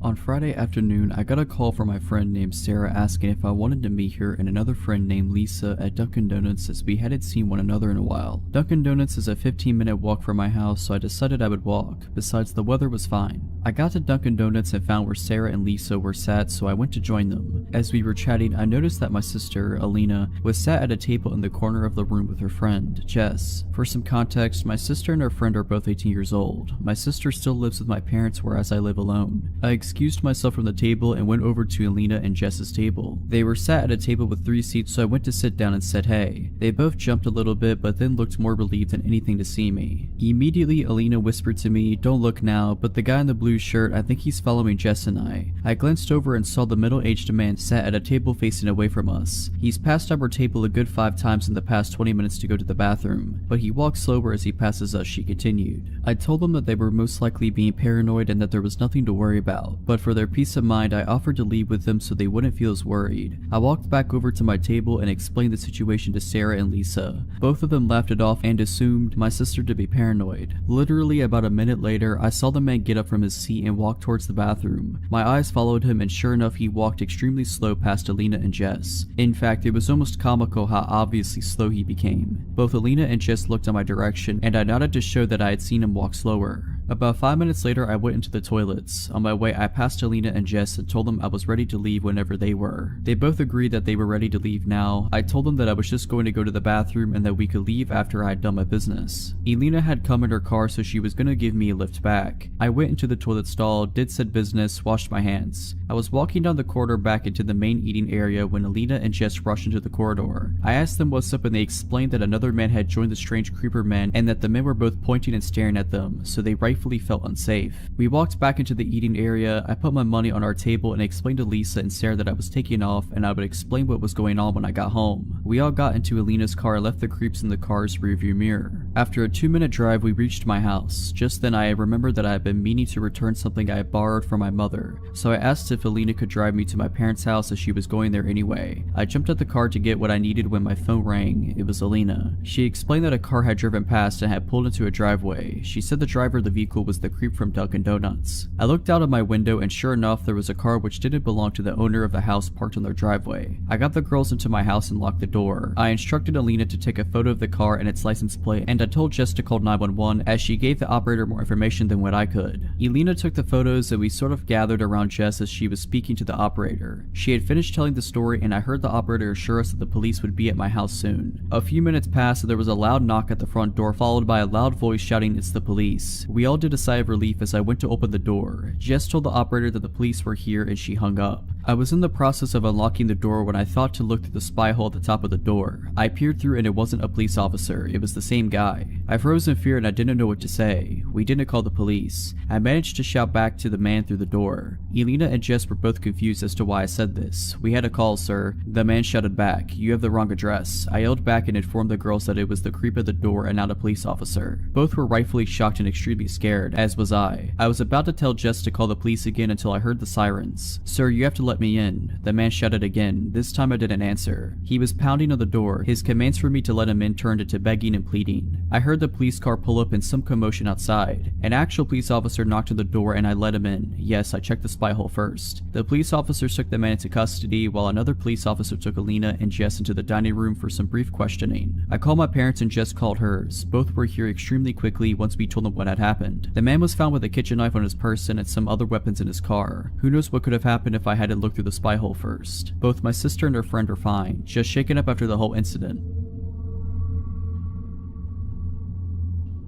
Back when I was 17 or 19, I worked at a small local bakery. There were less than 15 employees spread across all the night and day shifts, so we only had a few people working during the day. One of these people was Dave, the delivery driver. Dave immediately gave me an off vibe. He was in his mid-50s and way too friendly to a teenage girl, but the boss told me straight up that yes, he could be annoying, but no one worked harder than he did, so just ignore his antics. When I signed the paperwork, they never asked me to submit to a background check. In hindsight, that should have been red flag number 2. Over the course of the year or so that I worked with Dave, I tried very hard to ignore him. He was rarely outright creepy, but he was always just a bit too friendly. He would stick around long after his shift was over to talk to me and the other pastry chef on shift. He always wanted to lick the bowl after I made Rice Krispie treats. He would always stand in front of the racks of equipment or ingredients, just enough that sometimes my hand would brush him while reaching for something. He always stood just a little too close. He was constantly asking me about my life, what I liked, what I did for fun, if I had a boyfriend. Almost daily, he would tell me how a nice girl like me should have a boyfriend, how maybe a boyfriend would be good for me. I let this slide because sometimes older people can say things that were meant differently in their time. Then it was concert invites. Every other week he had tickets to one concert or another. Once he figured out my genre of music, it was almost exclusively tickets to bands I desperately wanted to see. But I also knew I should not go anywhere with him. I don't like to associate with coworkers outside of work anyway, and I had seen way too many red flags about Dave to trust him for even a second. My birthday came. He brought me a t-shirt. It was 2 sizes too small. He told me to try it on. I said no. He told me to try it on after work and text him a photo. He gave me his number. He asked for mine. I said no. He asked for the other pastry chef for my number. She had my back and refused as well. He also brought me 2 tickets to a band I'd been wanting to see. VIP section, 21+-year-old only. He said he could get me in, but I had to go with him and him alone. I refused. He told me he could get me booze. I declined. For months and months this continued. I brought it up to one of my bosses, but they laughed it off as classic Dave. When he wanted a hug on his birthday and hugged me without my consent. That's Dave for you. Offering to get me booze or pot? Ah, Dave, you scamp. When he pulled up his shirt and showed me his abdominal scar from a snowboarding accident, well, that's just Dave. No respect for boundaries, but a good worker. I seriously considered having one of my male friends come in under the guise of being my boyfriend just to placate Dave. I was repulsed by him, but he hadn't really done anything to classify himself as a predator. Besides asking for my number, he had never tried to harass me outside of work hours. And besides the odd hug or two that I was too afraid/shy to refuse, he hadn't gotten super physical. Then one day, Dave was gone. His name disappeared from the employee roster.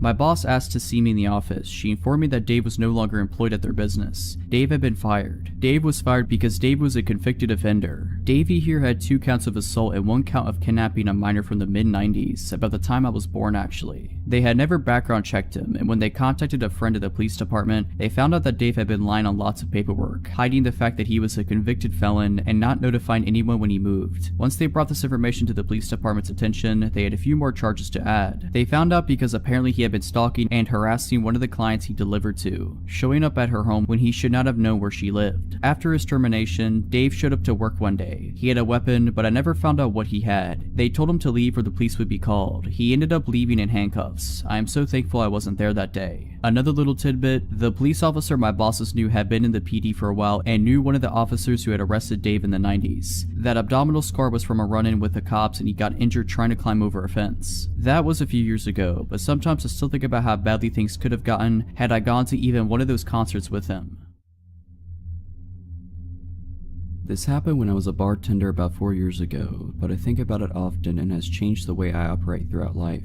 I now refuse to go to any store alone after midnight. For the story's sake, I will tell you that I was 25 and a blonde at the time. On a busy Friday night, I was bartending with the bar manager and he had noticed that they were very low on some bar necessities after the dinner rush. Lemons, limes, bitters, that kind of thing. So I was sent out to go to a 24-hour grocery store down the road to pick up the odds and ends that we would require to get us through the weekend. I picked up everything that was asked for me without trouble at the store, until I got to the liquor aisle. There were 2 country-looking guys that were probably around my age in the aisle and they were staring at me and whispering to each other in a way that made me uncomfortable, as I assumed they were making comments about me. All pretty innocent so far. Before they could approach me, I grabbed what I needed very quickly and power walked to the self-checkout. I really booked it out of there because when you're a bartender, it's kind of like you are on stage and are required to be charming and interact with people that you otherwise absolutely wouldn't be able to tolerate unless you're getting paid to. Thus why I am not a bartender anymore. I get to the self-checkout and the 2 guys are on me. I'm scanning my stuff and they use the scanning station next to me. I get a better look at them now that they are right next to me. One is taller, muscular, and average looking. The other is shorter and more plump.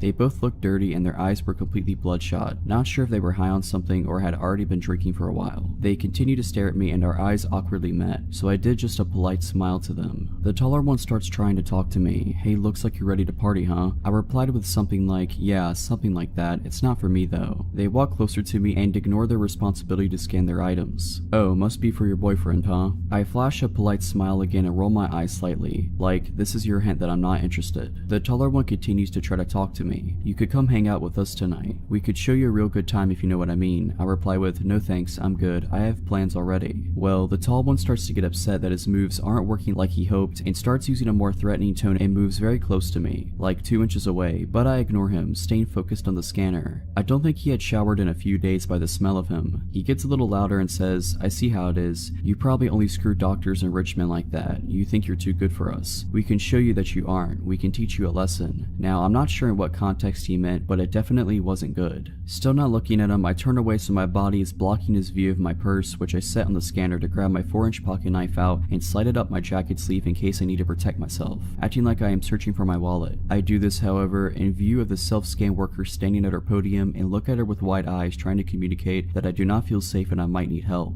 I turn back to the machine and slide my credit card to pay, while the creepy and hostile guys are practically standing on top of me. The machine malfunctions and starts beeping. The lady worker comes over immediately and the guys standing next to me change their expressions from, I am planning to torture you for a couple of days and toss your body in a creek, to, just your friendly good old country boys making polite conversation over here. They actually try to act like I knew them and we were friends so the worker wouldn't be alerted to their ill intentions. They tried joking with the worker saying I was stealing something, and that's why the machine went off. The worker was definitely not buying it. She was a 6+ foot tall woman with some muscle on her, by the way. I wouldn't mess with her on my best day. Anyways, she presses a few buttons on the screen, shooting the guys a very unimpressed look when they were trying to act charming, and cancels the order completely. She turns to me and says, I am sorry for the inconvenience, ma'am. This machine seems to not be working correctly. Why don't you gather your things and I will bring you up at an actual register. She puts her hand on my back and gives me a wide-eyed look, like I gave her a minute earlier, letting me know that she sees I am in danger. I pick up my things to follow her to a register that is near the security office. The guys linger around the self-scan, still glaring at me, and eventually complete their purchase, but stand at the exit assuming they are waiting for me. I felt like I would be walking to my death if I made my exit in that moment. The worker keeps a close eye on the guys and scans my items. As she's scanning, she tells me that there wasn't really anything wrong with the machine I was using. It just misread my credit card. She said, I had a bad feeling about those guys from the moment they walked in, and I then saw them getting aggressive towards you. I already rang security to be ready to walk out to the parking lot and make sure you left safely when you were ready to leave. Then I saw you take that knife out and put it up your sleeve, getting ready to protect yourself. As much as I'd like to see you show them they picked the wrong chick to mess with, I'm glad I was able to pull you aside and make sure you are safe. I see them waiting by the door for you. I'll just keep pressing buttons on the screen and act like I'm having trouble with your order until they give up and go outside. Our security officer and I are both still going to escort you to your vehicle when you leave. I thought to myself, this woman seriously deserves a raise. I thanked her over and over again and told her what they said to me, and I was getting afraid because I don't know what these guys are capable of. As I'm talking to her, my bar manager calls me to see what's taking so long. I explained what was happening and he was obviously very concerned and ready to come up there himself. By the time I hang up, the guys had given up and walked out to the parking lot. The worker said to give it another few minutes because she had a feeling they may still be in the parking lot waiting for me to walk out and see which vehicle was mine so they could follow me. My instant thought was, no way, they have to be gone by now. I was wrong. The worker and security guard escort me out, and as it was after midnight, you can imagine how empty the parking lot was. Towards the back of the lot, there sat an old big pickup truck running with the lights on pointed towards the store. It was a huge parking lot, and it wouldn't have made sense for them to initially park like that, so I'm assuming they moved the truck to sit that way so they had a full view of when I exited the store to go to my vehicle. It was like being stalked by very hungry lions. When I unlocked my car and they saw that me, the worker, and the guard were looking directly at them, and that I wasn't getting in my car until we watched them leave, they then peeled out of the parking lot. I mean, they seriously did a burnout to establish that they were pissed and trying to intimidate us or something. I thanked the worker and the guard over and over again, as I am certain they had just saved my life, or at least saved me from having to live with whatever those guys were planning on doing to me. I did write a long letter to the store manager and to their corporate location describing how their employees protected me and how grateful I was. I really hope that earned her a promotion, bonus, or raise. She didn't know me at all and was ready to protect me, which really isn't her job, but she did it anyways. Needless to say, I do not go late night shopping by myself anymore. Never will again.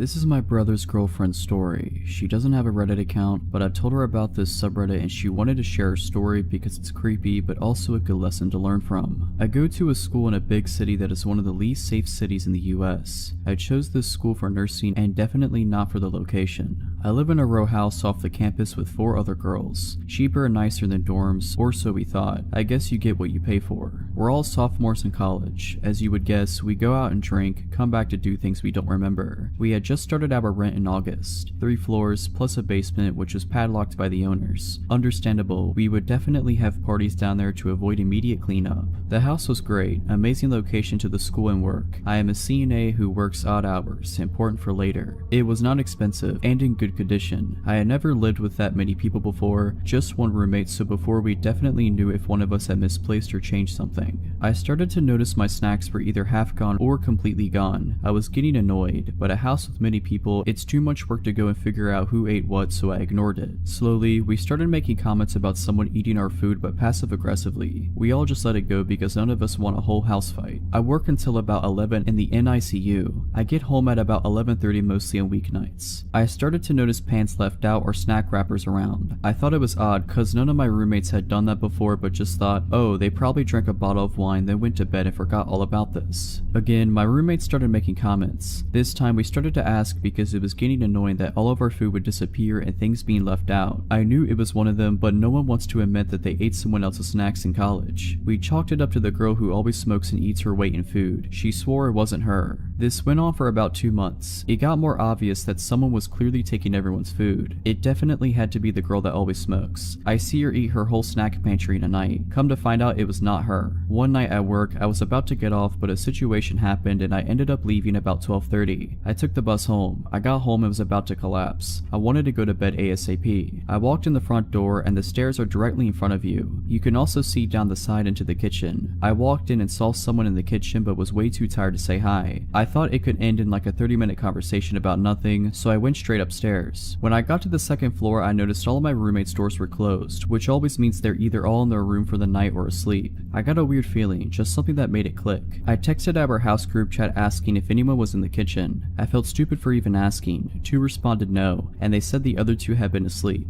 I knew it wasn't any of my roommates down there at that moment. I dialed 911 but didn't press call. I crept into my roommate's room across the hall. Thankfully, she didn't have her door locked. I whispered telling her I think someone is in the house. She gave me the widest eyes ever and almost looked like she was going to cry. She didn't suspect anything like I had, but for reference, there was a shooting in the house 2 doors down only weeks earlier by an intruder. She mouthed to make the call. The whole time we were dead silent. We didn't hear anything at all. I was starting to think I was seeing things after such a long day at work and was regretting that I dialed, thinking I'm going to look like an idiot when they show up and I was just exhausted and dreaming. We explained what's going on and they said that they will send someone ASAP. That actually does mean right away since it is a big and dangerous city. The police showed up and I didn't even want to go downstairs, but the operator confirmed it was them, so I did. The police come in and look around. I'm thinking, I look so dumb right now. They ask if there are any other floors. We tell them technically the basement, but it's padlocked, so not really. They check the basement just in case, and well, they were right. A man had been living in the padlocked basement. The lock was pulled off the hinges and just kind of propped against the wall. We never looked at that though. We rarely went out back. The guy had taken a comforter out of the hall closet and had a mattress from somewhere in his clothes. He was the one moving and eating all of our stuff. He would come out in the middle of the night and do it. He started getting more comfortable. I'm not sure if he was drugged out and forgot to clean his tracks or if he didn't really care. Me and my roommates have pretty consistent schedules during the week, probably letting him think that any time after about 12 was good to come out. We never slept with our individual doors locked, and that's what freaks me out the most. He had access to any one of us at any moment and we had no idea.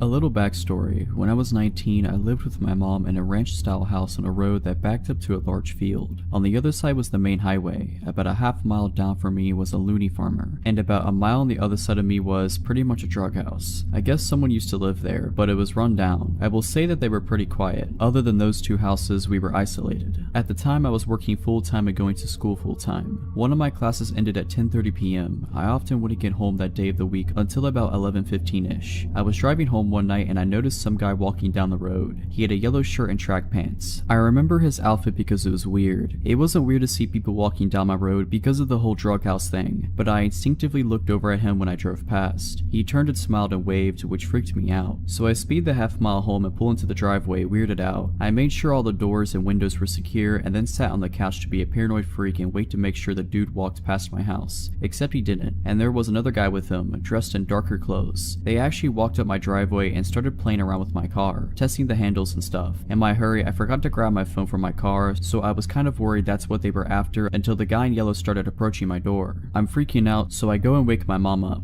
She's bleary and I'm trying to explain the situation when we both hear the doorknob turn very slowly. Good thing it was deadbolted. She got out of bed, walked to the door, and then yellow shirt knocked. I perched up on the couch so I could get a good look at him and his friend, still in the driveway. The porch light was on because of the sensor. Yeah, my mom said, "You dropped your wallet." I told my mom that I had my wallet, it was in my purse. So she calmly told him that she had her wallet and it was too late to be knocking on people's doors. I remember perfectly what he said next, even though this was about 6 years ago. Okay, I'm not a bad guy, just so you know. We were all pretty still. No one moved, not even the guy at the door. Not even when the porch light went off. Then he tried the handle again. My mom told me to call the cops so she could get the gun and I told her I didn't have my phone. So she walked to the kitchen to grab hers from the charger. She handed me the phone and walked to the bathroom. I stared out of the window into the backyard. Then she went to her room to grab her Ruger. I was talking to the cops and explaining the situation all while watching the two guys. Explaining that they were two suspicious guys at our door when my mom came back out and said, "One in our backyard too," which explained why she had looked out the bathroom window. She glimpsed him from the kitchen and went to get a more discreet look. My mom walked back over to the door with her gun and loudly said, "If he tries the handle again, I'm just going to open the door and shoot him." I don't know why she said that instead of waiting for the cops to arrive, but the guys took off down the road. I told her and she rushed to the bathroom, where the guy apparently in the backyard saw his friends running down the road and sprinted off too. They were going in the direction of the drug house. The cops searched our house and our yard and went to the drug house, where they found 5 dudes hanging around. One was the yellow shirt guy and I'm assuming his friends were with him. They did get arrested and nothing weird like that ever happened again, but I was on edge for a while. I still make sure the doors are locked at all times every day, even though I live in a much nicer area now. This was back in 2015 or 2016. I'm a career tow truck driver. At this point, I've been towing cars for most of my adult life, and will likely do so until I either retire or die, whichever comes first. At the time, I was working for a pretty small towing company with only 2 employees, and we rotated who was on call each weekend. It was my weekend on call and it was summer, so with people being out and about late and whatnot, I was pretty busy, cleaning up accidents, towing broken down cars both in the city and off the highway. I was fine with it, as I was paid commission at the time, so the more calls I did, the more money I made. So it's Saturday night, now Sunday morning, and it's around 2:33 in the morning, and like I said, I've been busy. I'm tired, a little grumpy, and kinda want to go home when my phone rings. It's an insurance company calling asking if we can do a tow for one of their customers who is broken down on the side of the highway. The breakdown location they give me is about 15 miles out of town, which I normally wouldn't do, but the tow destination happens to be a dealership that's just a couple of minutes from my apartment. I contemplate rejecting the call, but because I'm paid commission, I figure screw it. I could run up and grab this car, drop it off around the corner from my place, then hopefully I can head home and get a couple of hours of shut-eye. So I take the call and hop on the highway. The insurance company provided me with the customer's first name, which we'll say was Kara, and gave me a phone number for her. Usually I try to make contact with people who are on the side of the highway to let them know I'm on my way and give them an ETA. I try calling her a couple of times, but she doesn't answer, not unusual.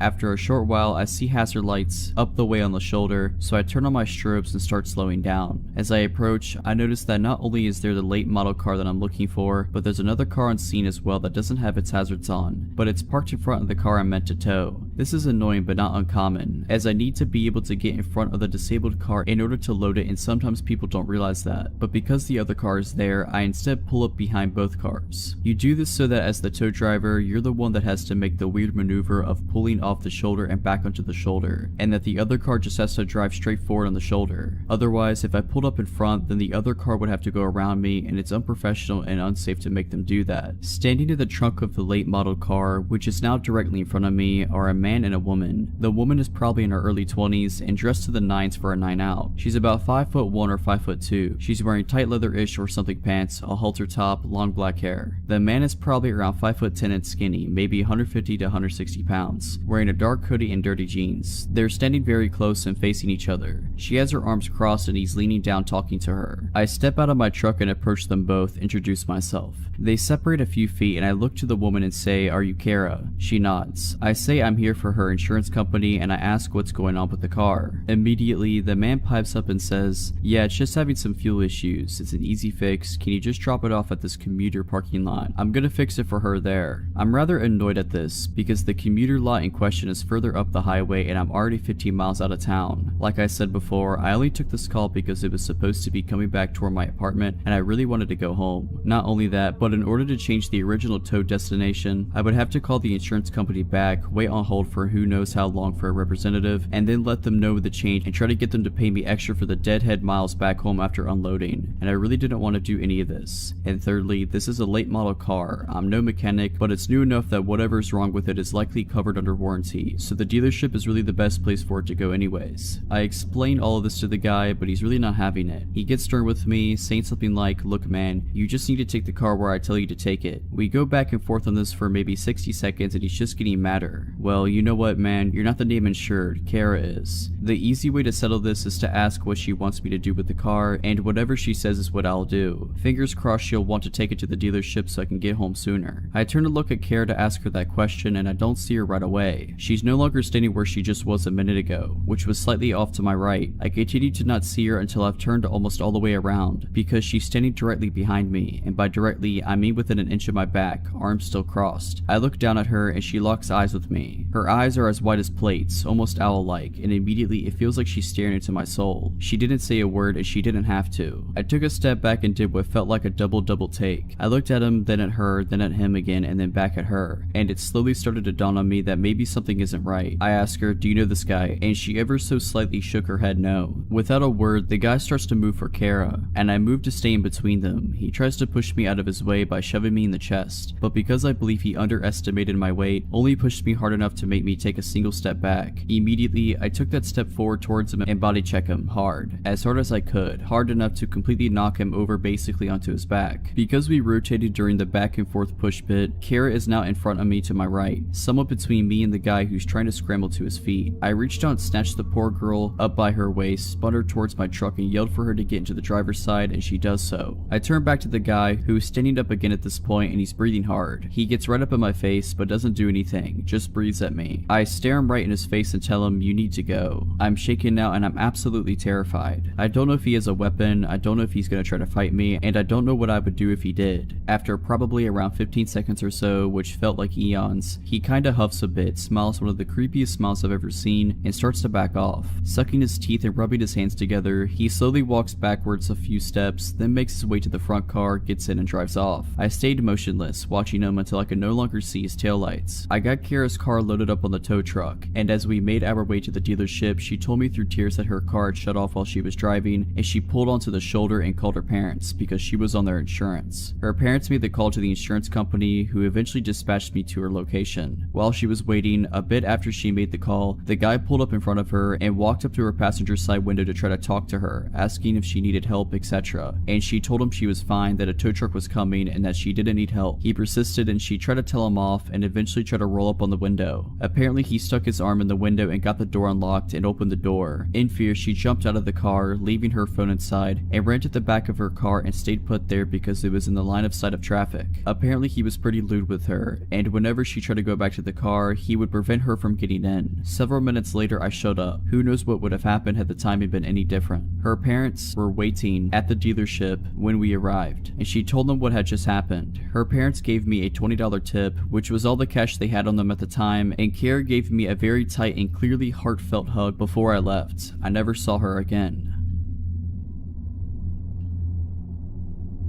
To set the tone, I always hated the town I lived in. I moved there alone when I was 18 for college and quickly regretted it. It was a decent sized town but full of not decent people. Nearly every gas station was robbed frequently, there were shootings in broad daylight, robberies, you name it. Well, for the first 3 years I lived with roommates on a side of town that wasn't awful, but it was sketchy. So when I was making decent enough money, I moved out on my own. The house was tiny, maybe 500 square feet if that, super old and poorly built. It was just me living there, so I didn't mind how small it was, but what originally sold me was that it was in the middle of nowhere. It was surrounded by a bunch of fields and some wooded areas with only a few houses nearby. Considering I hated being in the town due to the continuous paranoia of getting mugged or shot, I loved the idea of living out there, so at the beginning of July I moved in. Everything seemed super swell minus not being able to get good internet. A month goes by and everything is still swell to me, and I decided to get a dog to keep me company. He also loved the place and spent long amounts of time lounging about the yard and trying to convince the nearest neighbor to walk over and pet him. Important later. Roughly 2 months into living there, I started to notice things at a place. Something to note is that an old roommate of mine was using my spare room as a storage place until he got moved himself, so he had a key but was never there. He kind of just popped in every other week to grab something and usually let me know beforehand. But I'd come home to my kitchen chair being pulled away from my table or a bowl in the sink, things like that. There were such small things I wrote off as my roommate swinging by or just stuff I was forgetting. But then my dog developed this crazy bad separation anxiety. Up until now he didn't even care when I left. He just lay on the couch and chew his toys. He never barked, never did anything weird. However, all of a sudden he began acting really awful every time I tried to leave. He'd literally cram his body through the door as I was closing it, screaming and barking, and wouldn't stop until I came back in the house. He didn't want me to leave him there alone, at all. I couldn't afford a kennel for him yet, so I decided one day that I'd put a movie in while I was out, thinking maybe the sound of people talking might keep him calmed down. I only had to finish one task up at work and knew I'd be home early, so I put in a copy of Hamlet. I know, boring, but I chose it because the copy I have is 5 hours long. I knew it would be playing when I came back. Flash forward 3 hours, long before Hamlet should have been over, but when I walked in the door, not only was the movie not playing, but the TV and the Xbox were completely off. I immediately called my roommate and asked if he had been over, and he wasn't even in town. I explained the TV situation to him and he shrugged it off as the TV powering off when it idles for a while. Even though this is true, there are several reasons I know this isn't the case. 1, it wasn't idling. A 5-hour movie was supposed to be playing. 2, even if it had shut off, my Xbox wouldn't have. I have left it on by accident for weeks. I was gone out of town or whatever, and it was still on when I came home. Always. But it was completely powered down this time. The weird thing is none of my stuff was missing and the door was locked when I entered. I eventually convinced myself that it was something weird with the Xbox or whatever and shrugged it off. That is until my dog started acting even weirder. Remember earlier I mentioned he used to play with a neighbor? Well, all of a sudden, if she even walked by the house while he was out, he'd start yelping and running at me away from her. This was incredibly weird to me and made me incredibly cautious of her. I put some cheap alarms on my doors, the kind that go off when the door is opened, and slept with my pistol handy. The second night the alarms were on my doors, I was woken up by the one on the back door going off. I flew out of my bed with my pistol, trying to convince myself that I was about to shoot some intruder, but once I got to the door it was shut and there was nobody there. The alarm had been knocked all the way across the room. The door would have had to open for it to be chucked like that. It couldn't have fallen off and landed there. Something else weird, the door was locked, but not the way I had locked it. I always locked the knob and the deadbolt, but upon checking my lock after this, only the doorknob was locked. The police wouldn't do much as I had no witnesses, no lead, and they didn't have much to go on. Needless to say, I changed the locks. I didn't have any noticeable problems inside after that, but later found out that the close neighbor that my dog hated had previously lived in the house I was renting, and the locks had never been changed. I have no way to prove my theory, but it's pretty obvious she had a key and was coming and going as she pleased. Why though, I can't figure out. Nothing of mine ever went missing. The most unsettling part for me though, is that she had tried to come in at night until the alarm scared her off. How many times has she been in my house that night while I was asleep, and why? Not sure. Luckily though, I don't live there anymore and never plan to move back there.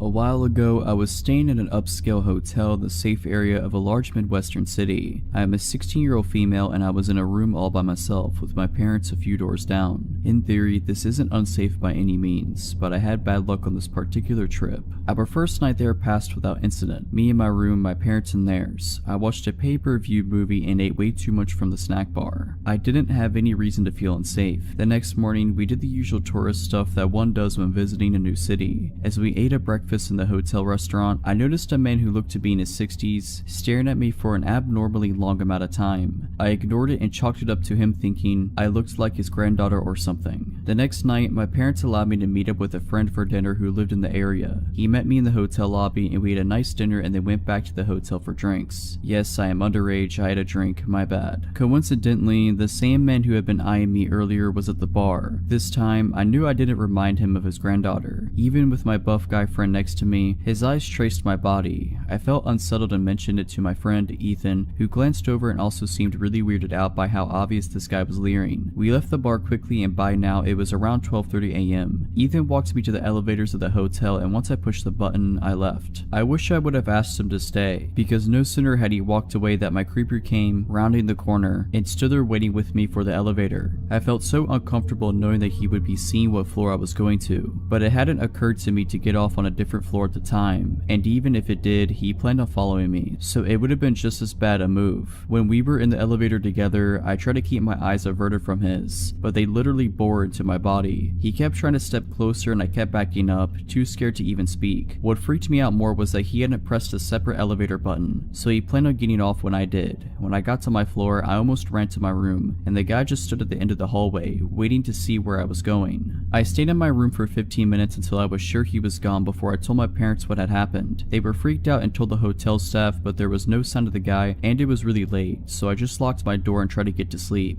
I had almost drifted off when I heard a knock at my door. I obviously wouldn't just go and open the door at nearly 2 a.m. Instead, I turned on a light and froze. At this point, my intuition had kicked in and I knew it was the guy. I was near tears, but the knocking kept continuing, harder and harder, so I finally shouted and asked who it was. The voice that replied to me was the most chilling thing I had ever heard. High-pitched but growly, almost giggly, and so disturbing I could barely describe it. "It's hotel staff. Please let me in." I was terrified. A look through the peephole confirmed that it was the same creepy old guy. I locked myself in the bathroom and called my dad's phone. He has a habit of always keeping his ringer on, so he answered me almost immediately, and I tried to tell him what was wrong through my tears. The guy before I managed is at my door, and what happened next gives me nightmares. My dad naturally went into superhero mode and opened his door to find the old man in just a robe, whacking it. It's pretty obvious to piece together what he was planning. My dad slugged the dude in the face and made sure he didn't move an inch while my mom called hotel security. We pressed charges and the guy's in prison now.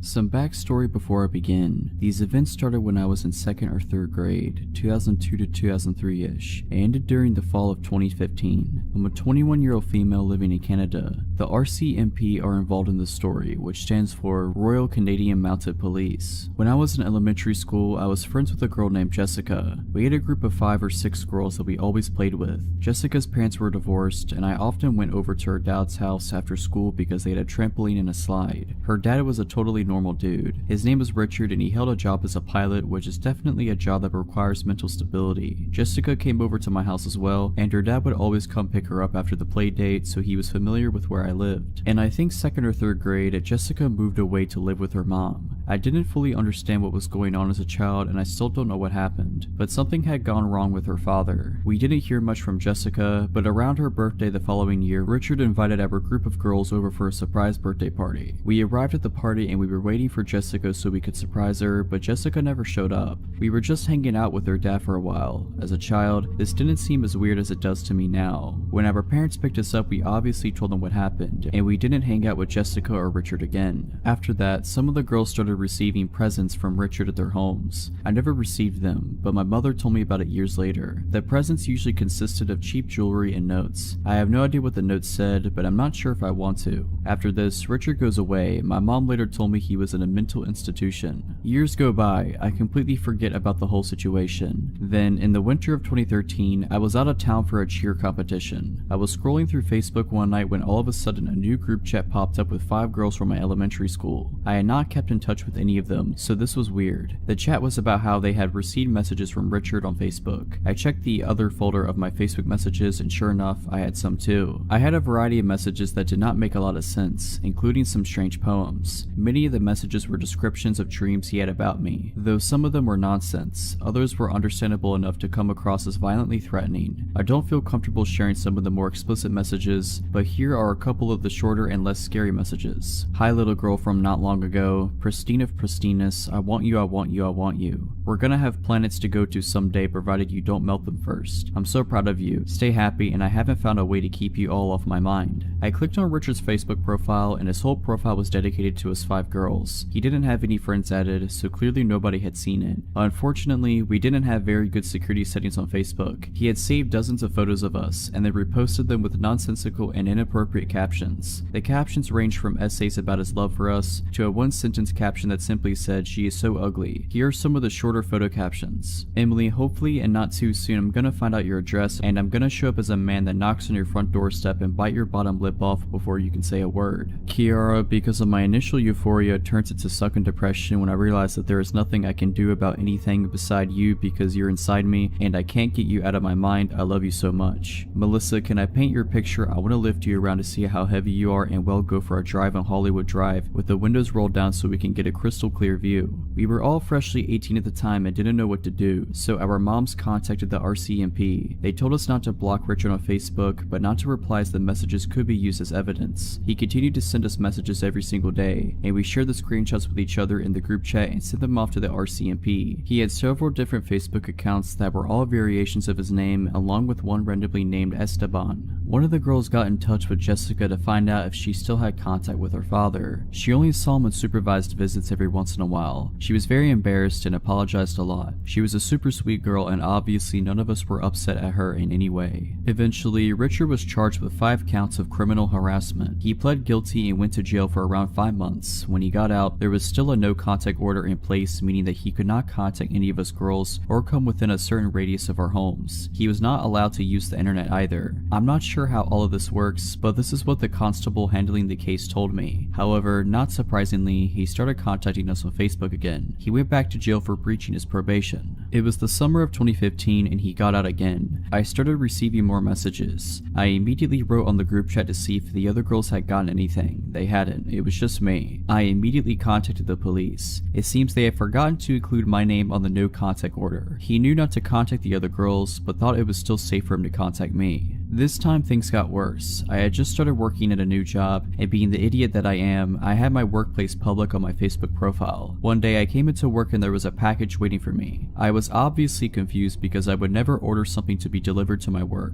I opened it up with my managers and there was weed inside along with a disc with encryption software on it. He had mailed me weed to my work. I knew immediately that this was him, and awkwardly explained the situation to my managers who thought it was hilarious. The security in my office tower was alerted and given a photo of him. They began walking me to my bus stop after my shifts. It was scary knowing that he knew where I worked. At this point, I hadn't seen Richard in years, but it was clear that he was mentally unwell. I had absolutely no idea what he was capable of or what his motives were. The RCMP did not seem to take this case very seriously, and they moved very slowly, passing the case around to various officers. Meanwhile, I was terrified. I could hardly walk down my street at night without freaking out. Every time somebody knocked on my door while I was home alone, I would drop whatever I was doing and hide under the kitchen counters. I had not moved since I was a child, so it was very possible that he remembered where I lived. The packages kept coming. I received more weed in several different forms, including cookies, what appeared to be cocaine, and a key to his apartment along with some miscellaneous items. I opened all the packages at the police station. One of the packages included a USB stick with a bunch of audio recordings on them, but I decided it was better for me not to listen to them. The return of the packages was to a random PO box in another city that did not belong to Richard, and no fingerprints were found on the packages. During all of this, the Facebook messages remained constant. Luckily, in one of the messages he informed me that he had sent me drugs and the key along with his home address. This confirmed that the packages were from him. He was charged again. I received a subpoena in the mail to appear as a witness in court. However, he once again pled guilty and I never got to go to court. I was actually a bit disappointed as I thought seeing him in person would provide me with some sort of closure. He is still locked up somewhere as I am writing this, but I still get scared walking at night or when somebody knocks on the door. The police provided me zero information on where he was being held or when he would be released. I feel like I am just waiting for the day that he will contact me again. I just hope that he never does.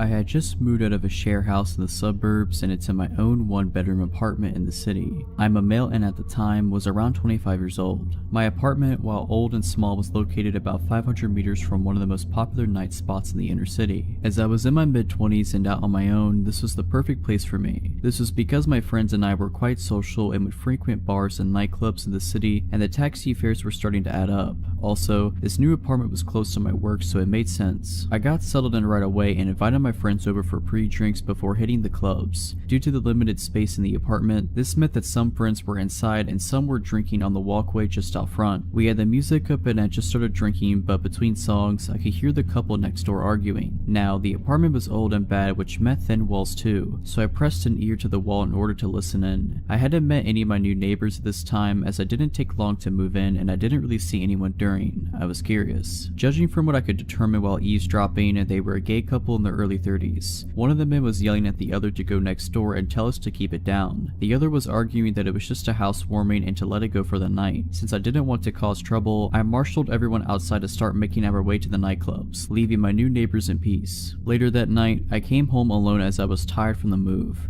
I decided to let my friends carry on partying without me. I arrived at my door and proceeded to fumble around for my keys when I looked up to see a man standing in the walkway in front of the next apartment smoking a cigarette. He was tall and thin with brown oily hair. I noticed that he also had a cut lip and a faded but still visible black eye. I said, "Sorry about the noise earlier," correctly assuming he was my neighbor. He replied, "Nah, you're alright man, I'm Chris by the way." I shook his hand. I noticed his knuckles were red and a little bit scratched up, so I knew something was off.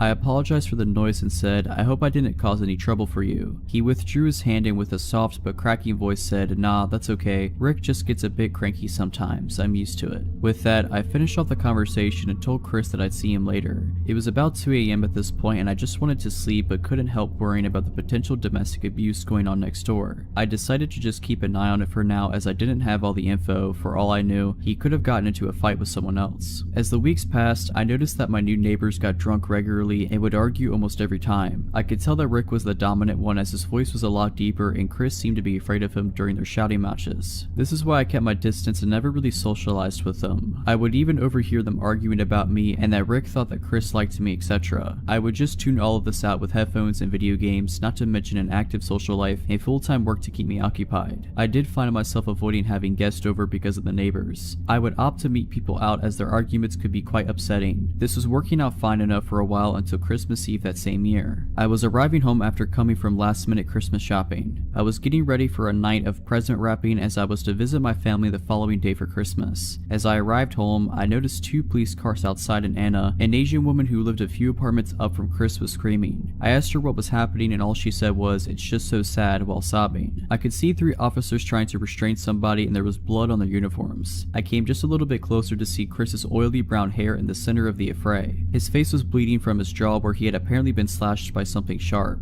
They got him to his feet and I could see that his cheek had been cut so deep that the skin was flapping open as he struggled and resisted with the police. I recoiled in shock and went to comfort Anna, who was crying uncontrollably at this point. Suddenly, Rick's voice boomed out from nowhere. "You see what you've done, you loser." This frightened me and my instinct was to get myself and Anna to safety. Even though the cops were here, they had their hands full with Chris and I certainly didn't want to get involved in such an ugly fight where knives were involved. Anna refused to come with me and said that she would be fine. I looked around to see where Rick was as he kept yelling at Chris the whole time. The 3 cops struggled to restrain him. I could hear Chris whimpering apologetically in between. I couldn't see where Rick was, so I decided just to go to my apartment and lock the door. As I turned to go, I froze in horror as Rick's voice boomed, "Where are you going?" A deep chill went down my spine as my brain struggled to reconcile the fact that these words were coming out of Chris's mouth. I felt panic grip me as I realized that all this time Rick and Chris were the same person. All the fighting, laughing, drinking, and carry on that I couldn't help overhearing over the last couple of months had come from one solitary person, a lonely guy in his small 1-bedroom apartment.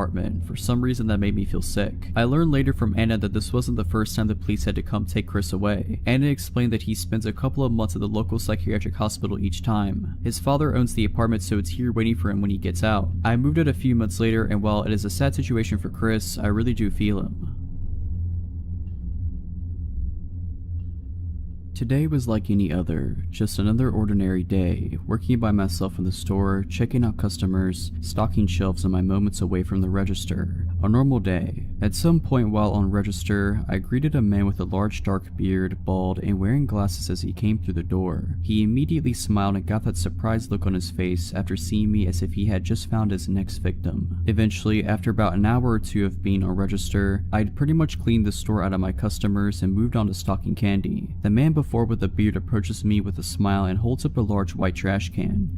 Excuse me. Yes, I reply, glancing up from the box I'm stalking. Are there any more of these in the back? This one doesn't have a lid, he says, gesturing to the large trash can in hand. Oh yeah, I can check for you. I smile and turn away and head toward the stockroom. I notice he's following me and think nothing of it, but glance down the aisles for any other customers as I walk, immediately taking note of the store's emptiness. Well, I guess it's just us in the store, I think to myself. Moving through the stockroom door, I'm quickly relieved this guy stops at the entrance. I'll be right back, I say as I make a turn around some full rolltainers, which due to just receiving a truck, our stockroom is full of them. They stand very tall and are like giant movable walls, but very heavy mind you. Being short myself, I don't have to move them much to make a path through and see what's on them. So after only a minute, I've made myself a little path, having 3 heavy ones on my right and left and in front of me. I decide to give up my search for trash cans. Sign, I go to turn around and inform him of my defeat, only to find he's in my tiny path of walls. A very tight squeeze for a man of his stature, standing directly behind me. Find them? No, I don't think I have any. I try to laugh and avoid acknowledging the creepy situation. I'm in a very small area with walls at my back and sides towering over myself, and this very robust man standing in the way of my only exit. In a room very far from any customers with no cameras and no other employees in the store. I'm helpless and increasingly growing scared at how this man isn't moving to let me out. I go to voice that I need to return to work after a solid minute goes by, but I am not able to get out a single word before he says in this creepy, almost shy voice, "You're just the cutest little thing, did you know that?" Within an instant, I'm scared and feel ill attention from this guy. Surprising myself though, I choke out without thinking. I just heard my bell. What? He looks confused but doesn't budge. I just heard my bell. There are people up front who need to be checked out and are looking for me. I stand nervously knowing full well neither of us heard the familiar ching from the service bell I keep on register. But what about my trash can, he asks, stepping forward but taking a glance back toward the trash can. And again, with lightning thinking, I blurt out, "I'll mark it down half price, no big deal," laughing and trying to act like nothing is out of the ordinary. I slip by him, seeing my opening at his turning around. I try my hardest to walk away, pretending to be calm as I exit the stockroom, then sprint to the front of the store the moment I was out of sight. He wound up leaving without purchasing the trash can. So, creepy guy who I expect to pull something like that again, I hope you and I don't meet again.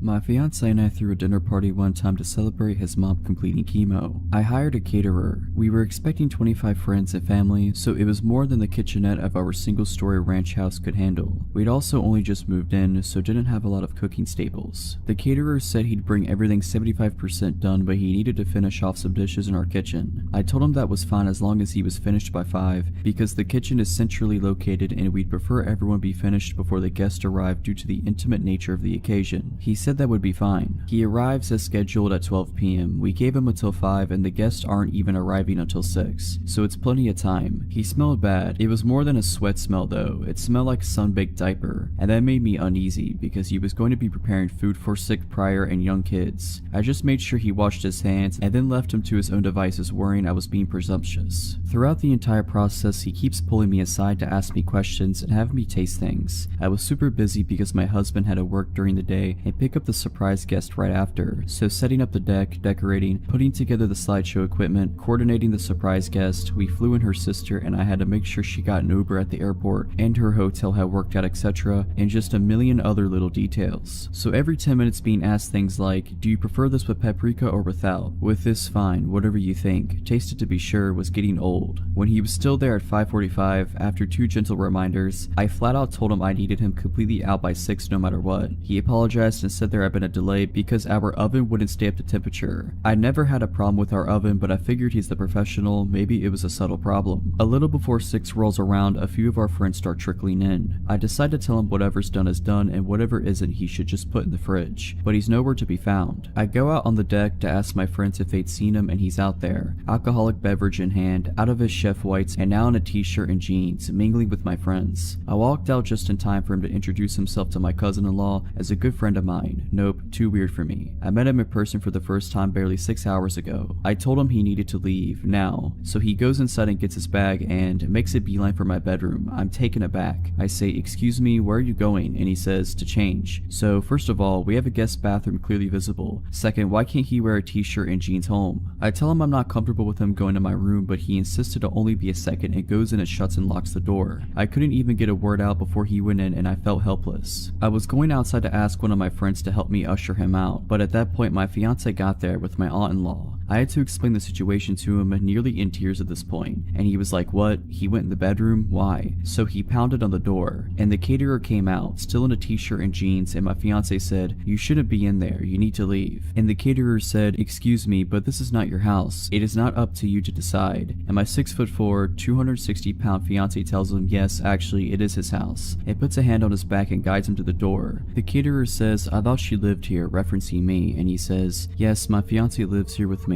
And the caterer goes nuts. He turns to me and screams, "You lied to me." I have no clue what he's talking about. He starts yelling about how I let him on and calling me more names. I don't know who he thought the man in the pictures with me around the house was. So my fiance says, "Oh no, you won't talk that way in my house. Find the door." And the caterer goes in the kitchen and starts throwing the trays of food out of the refrigerator and onto the floor. At that point my fiance realized two of his brothers, both currently offensive linemen at the college level, had come in and were on the deck. He signaled to them and they came inside, and he basically said, "This guy's harassing my fiance." They helped my fiance out. The party then went on as planned, but I insisted we just order pizza and throw out all the food he made. My fiance and friends kept saying, "Isn't that a bit much?" but I was insistent. We went out late drinking with his brothers and got home around 3:30 a.m. and passed out in our room. At around 5 a.m. I was woken up to the sound of the door opening. I figure either we forgot to lock the door in our drunken stupor and it blew open, or one of his family forgot their keys or something in the house and didn't want to wake us. His parents and his local brother have a key, but his parents never ever let themselves in when they know we're home. And his brother had even more than we did and was definitely not awake and driving around at 5 a.m. It wasn't nearly windy enough for the door to have blown open. It had been tranquil all night. So I wake up my fiance and whisper, "Someone just came in the house." And he said the same thing. Probably my brother left his wallet or something. I figure I'm being paranoid and try to put it to rest when I hear a loud crash sound. With that, my fiance was up and on his feet in one movement. He told me to lock myself in the closet and call 911 while he went and looked around. As I was pulling out my phone, we hear in that distinct accent, "Hello," and I realize it's just this insane caterer. I'm not worried about this caterer physically overpowering my fiance, or me for that matter, so I charge right out there. The caterer is shirtless and clearly on something. He's taking the pictures that are of just me off the wall and holding several in his arms already. He lunges toward me when he sees me. My fiance gets between me and him and I call 911. My fiance tells him cops have been called and it is in his best interest to get off the property. The caterer says, "No, I have to make sure your fiance is okay." And I say, "What? Why wouldn't I be okay?" And my fiance rightfully says not to engage with him and feed into it. My fiance stays between me and him while I climb out a window. He watches as the caterer throws photos of us on the floor. My fiance didn't want to subdue or touch him in any way, so the caterer couldn't make any assault claims. He's begun to destroy our kitchen at this point, and when the cops come in, he has a butcher knife. My fiance considered going for the gun safe when he first got the knife, since we live in a stand your ground state, but he decided the situation was hectic enough without introducing a firearm. The caterer doesn't obey the police's orders to drop his weapon, and he says he isn't leaving without me, so they tase him. It's lucky for him he only got tased and he didn't antagonize my husband into squashing him. As he's let out in cuffs, he's shouting how he and I are in love. He continues on this tirade the entire time police are reading him his rights. The police ask us to do an inventory of the house and see if anything's missing or damaged besides what we witnessed him do. We go around and there's nothing, but then I remember he was in our room yesterday and he went through the room. All of my underwear from the dirty laundry hamper were gone. We were so freaked out in the aftermath that we replaced all of our kitchenware, toothbrushes, sent our sheets to be professionally cleaned, and had a cleaning crew do a deep clean on the whole house. So glad we decided not to serve the food to our guest and my fiance's medically fragile mother. He sent me a letter from prison that thankfully my husband intercepted, because I was still recovering from the whole thing. We gave it to the police, who helped us get issued a no contact order. He was sentenced to 3 years in prison. This happened in May of 2015 in California, which will help those of you who are familiar. I had graduated college in June of 2014, moved back into my old hometown, and started a consulting company with my boyfriend, which is going very well. We had just finished a contract in the Bay Area and were beginning a new one about 8 hours south in Torrance. He moved down there first to start setting up, while I took care of loose ends at our closing contract before moving down to meet him. The day comes and I pack my car and head down south to I-5. For the uninitiated, it's a straight highway with with little in the way of scenery aside from the occasional strip mall, and its monotony has a reputation for putting drivers to sleep at the wheel. I pass a strip mall with gas and a fast food joint and decide to fill my car and my stomach. I go to park in the food venue's parking lot, but it's completely full, so I park across the street at a hotel, which at the time I didn't think anything of. I go inside to eat my meal, then cross the street to get back to my car. I'm well into the hotel parking lot when a pickup truck pulls down the aisle and cuts off my path and stops, with the passenger side facing me. The driver is alone and a clean-cut white male in his mid-30s. I don't remember anything about him except that he looked very generic and buttoned up. The way he pulled in front of me to block my path didn't initially set off alarm bells, as he has done it pretty organically. He rolls down the window and the dialogue follows. "Excuse me, miss, but could you please tell me where the grocery store in town is?" "I'm sorry, I'm not from here, so I couldn't say." "Oh, where are you from?" Good question, I don't know, not here though." I didn't say that to be rude. I had just moved through so many cities at that point and was on my way to a new one. I wasn't sure how to answer. He laughs and makes a joke, then asks me where I'm headed. I mention that I'm moving. I will say he was very charismatic, and at this point I just think he's trying to flirt with me, and if I hadn't been so exhausted or in a relationship, on another date it might have worked. He makes another comment about how unpleasant moving can be, and then gives a warm chuckle and extends his hand to shake mine and goes, "Well, I'm glad I got to meet you. I'm Scott." If you recall, the truck is in front of me with the passenger side facing me. I actually take a step forward to grab his hand, and then got the delayed response of every alarm bell that should have gone off earlier. I'm in a hotel parking lot. He asks me a question that establishes I don't know where I am, another question that establishes I'm alone, and another question that establishes I'm not expected at my destination for many more hours. The thing that connected all these synapses, when he extended his hand, he didn't make even the faintest effort to make it accessible to me. He didn't lean over the seat or move toward me in any way. His hand was hovering comfortably over the center console, waiting for me to grasp it, which in order to do I would have to lean well into the car. Again, I had already taken a step toward him and begun to raise my hand to take his when the sirens went off. I rocked backwards back to where I was standing, and I just remember looking in his eyes what felt like forever, feeling everything click into place while also half convinced my imagination was just running wild. His hand still waiting, I lowered mine and felt my eyes slightly narrow with suspicion, and slowly said, "I'm going to walk away from your car now, Scott." Boom. Truck burns rubber with thick gray smoke as the guy guns it out of the hotel lot at 100 miles per hour. He must have floored it. Regrettably smart on his end, because I didn't have the license number or anything to offer the police. In the immediate minutes following the event, I felt relieved but hadn't really processed the full weight of what happened. Unfortunately for me, I had many more hours to think back and analyze the whole interaction to shreds. The car was somewhat lifted. There could have easily been another person or even 2 to 3 other people hiding inside. I still get creeped out about thinking how close I came to taking his hand, and how fortunate I was that I didn't allow my reaction to be driven by manners, as criminals often take advantage of.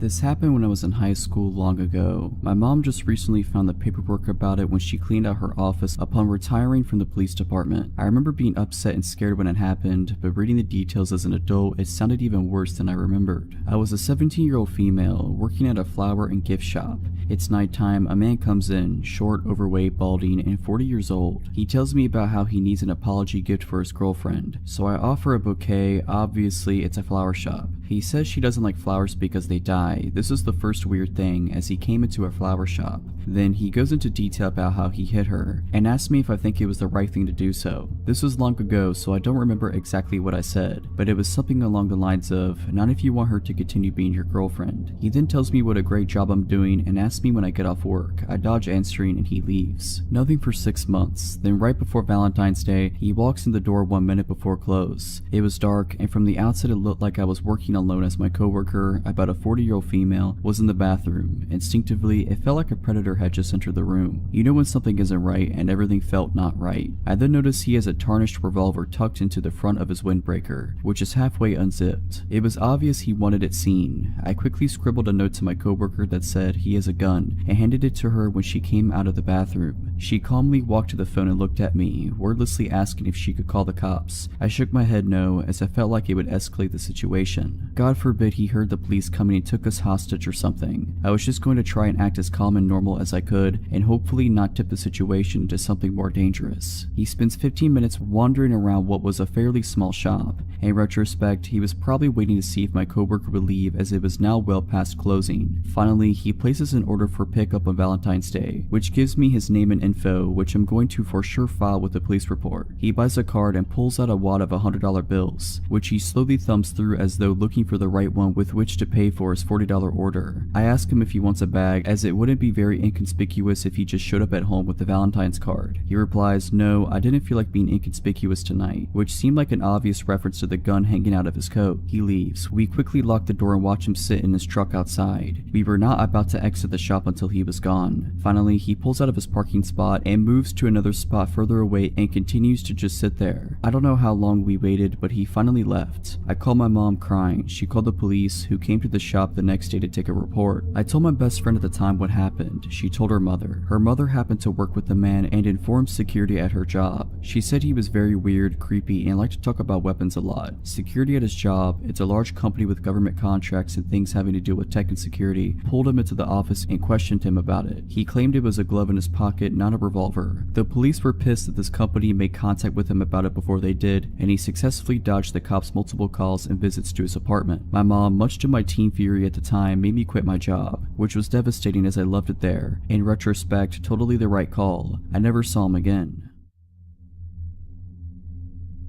In my late teens and early 20s, I was friends with a girl named Lucy. She was a very lonely kind of girl whose parents were, well, honestly, not really great parents. Her mother was verbally abusive and her father really couldn't care less about anything. Because of the lack of love in her life, Lucy searched through dating sites for love and comfort from strange men, and she was not afraid of meeting them face to face even if they'd been chatting for only a few days. My friendship with Lucy was a strange one. I found her quite annoying sometimes, but I also felt awful for her because of her loneliness and lack of friends and love in her life. Sometimes I really didn't want to hang out with her, and some days I would accept her offer to hang out. When it was just her and I together, she was normal and okay to be around, but also very appreciative of having someone giving her attention. We had a small group of friends and she would try to get all of us together as often as possible, and honestly, the whole group together was really quite fun. When we were all together, Lucy was very hyper and you could just tell that she was happy to be around people who didn't insult her as her mother does. Suddenly, Lucy tells us she has a boyfriend. We were all surprised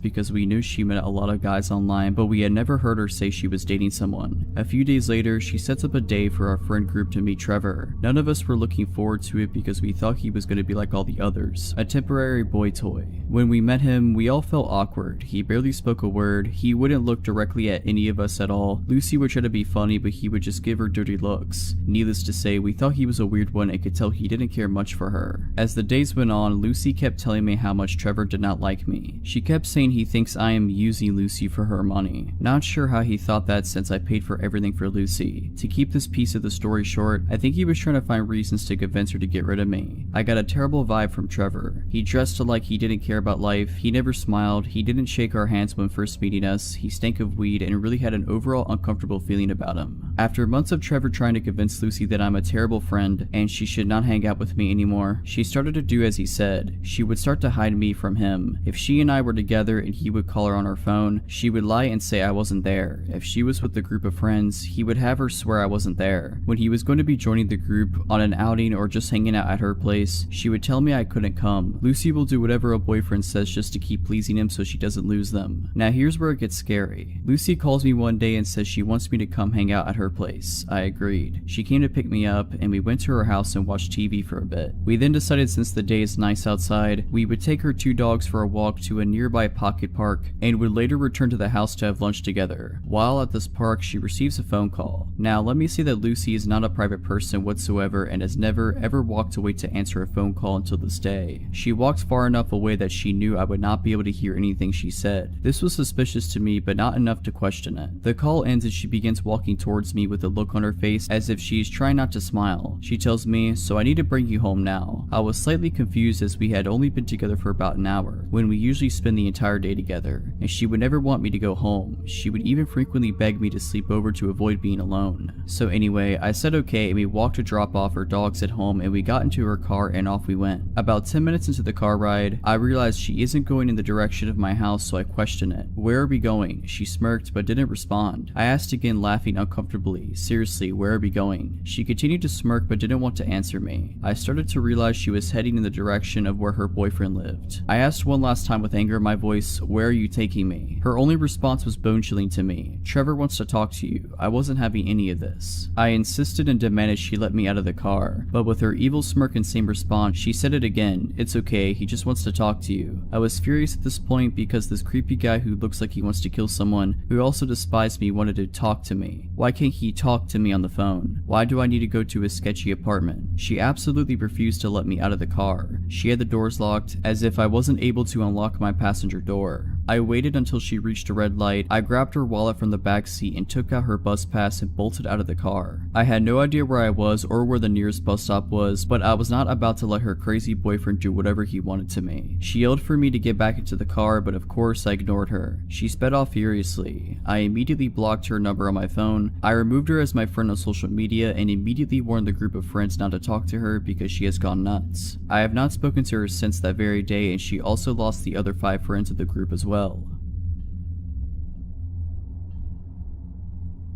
I've recently moved into a new apartment 3 weeks and I'm starting to share it with my sister. The only reason we know properly is a single mom who lives in the apartment next to us. Ever since we moved in, she's been giving us advice and helping us out with things, etc. We don't know any of the other neighbors properly yet. Today I was out with my friends, and after that I went to get my sister so we could go out for some food. We got home around 10 p.m. My sister and I got into our PJs and were sitting around watching TV when our buzzer rang. I jumped up to answer it and it turned out to be our neighbor, a single mom. I asked her what was up and she said that our dad is asking for us downstairs. Straight away my stomach dropped. I immediately asked her if she's sure he said that he was our dad. The reason I asked this was just to make sure that is what she actually said, but she replied that yeah, he said he was our dad and he was asking for us. The neighbor then asked me if she could let him up to our flat, but I told her no. I wanted to shout out to my sister, but I didn't want to worry her right away, so I asked the neighbor to not let him come up yet, and I heard her repeat this to him. I couldn't hear anything for a few minutes and I started to get really worried. At this point, my sister comes up to me and asks who it is. I called out to my neighbor a few times, but she didn't answer. It must have only been about a minute, but it honestly felt like ages when she didn't reply. I was about to tell my sister to call 911 because I was starting to panic and I didn't know what was happening out there. But then she came back on and told me that he was gone. She then came up to our flat and explained what went down. She said that she was walking back to her flat after finishing work and she saw a man by the buzzers. At first, she assumed that he was just someone who lived there, but when he noticed her walking up, he asked us by name and asked us if she could let him up to our flat. She asked him who he was, and he told her that he was our dad. Obviously, she buzzed us and told us first, since our neighbor doesn't know us that well, so she doesn't know what our dad looks like. She said that because we were young and on our own, and she didn't want to buzz an estranged man up to our flat. She said that her mom instincts kicked in when she heard me being hesitant to let him up to the flat. She said that apparently after he heard me say that he got really pushy with her and started trying to move her out the way. He kept on saying to her, "It's okay, I'm their dad, let me in, I'm not gonna do anything." She started arguing with him and told him that if I don't feel comfortable letting him in, there's no way he's getting in. He then got into the car and rode away. Now this is the reason why I hesitated. We haven't spoke to our dad since I was 16. We even considered getting a restraining order from him at one point. He's not even our biological father, but we were legally adopted by him when I was 9. He was very abusive. It got to the point where me, sister, and my mom had to leave him in the middle of the night. He was always really controlling, and after we left, he would secretly follow us around and leave threatening voicemails on the phone. I found out that he has a criminal record, as well as I believe he was convicted of manslaughter in the 80s. I have no idea of the backstory behind that, and I honestly don't really want to know. Like I said, we haven't from him since I was 16, which was 3 years ago, and as soon as she said the word dad, I almost had a panic attack. I asked her to describe him, and she said that because it was dark out, she couldn't really see him. We ended up staying with her because me and my sister are really shaken up. This happened a long time ago when I was around 15 or so. I'm 25 now. Back then I was really into singing and dancing with my friends, and I was introduced to K-pop as a result. This was way before K-pop became noticeably mainstream, so whenever events relating to it came up, we got very excited. There was a global audition for one of the big companies in my town, and my 3 friends and I decided to go. I was the only non-Asian girl in our friend group. I'm only mentioning it because this pertains to the story later. The K-pop fandom back then was pretty much the same as now. now. People of various ethnicities were into the idol music genre. We all knew the likelihood of getting into the industry was super low, and for me even more so, as I wasn't of Asian descent. But I knew that going in. That wasn't the point of us going though. We just loved being in proximity of something important to the genre we enjoyed. Just kids having fun. By the way, I looked pretty young for my age then, and wearing pigtails this day didn't help with that either. So we get dropped off and meet up at the audition place, a community center of some sort. We kind of dilly-dally around a bit until we have to line up for our respective auditions, i.e. singing, dancing, etc. I was going to go sing, so I was mentally preparing myself in the crowded space outside of the audition rooms. That's when out of the corner of my eye I see a tall, older, maybe 40 years old, white man beginning to approach me. I remember thinking,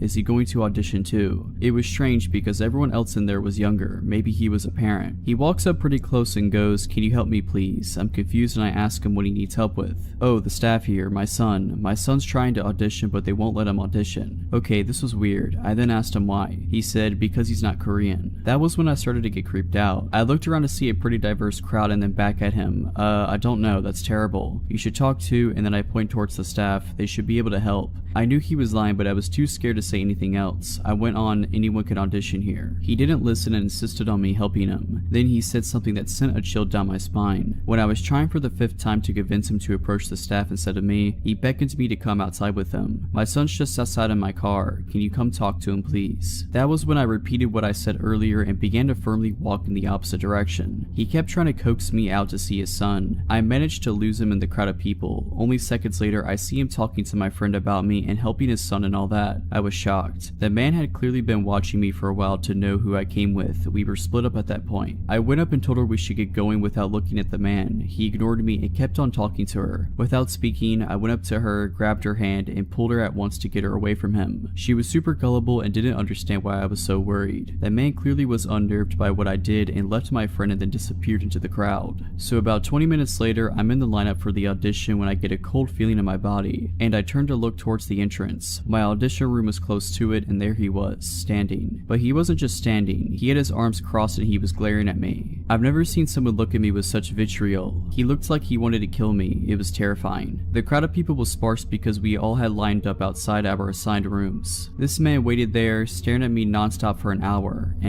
He glared at me all the way until I got into the audition room. I was so scared that he'd be there once I got out, but I guess the auditions went on longer than he expected and he went home, with his son in tow, I'm guessing. I was so scared that he'd be there once I got out, but I guess the auditions went on longer than he expected and he went home, with his son in tow, I'm guessing.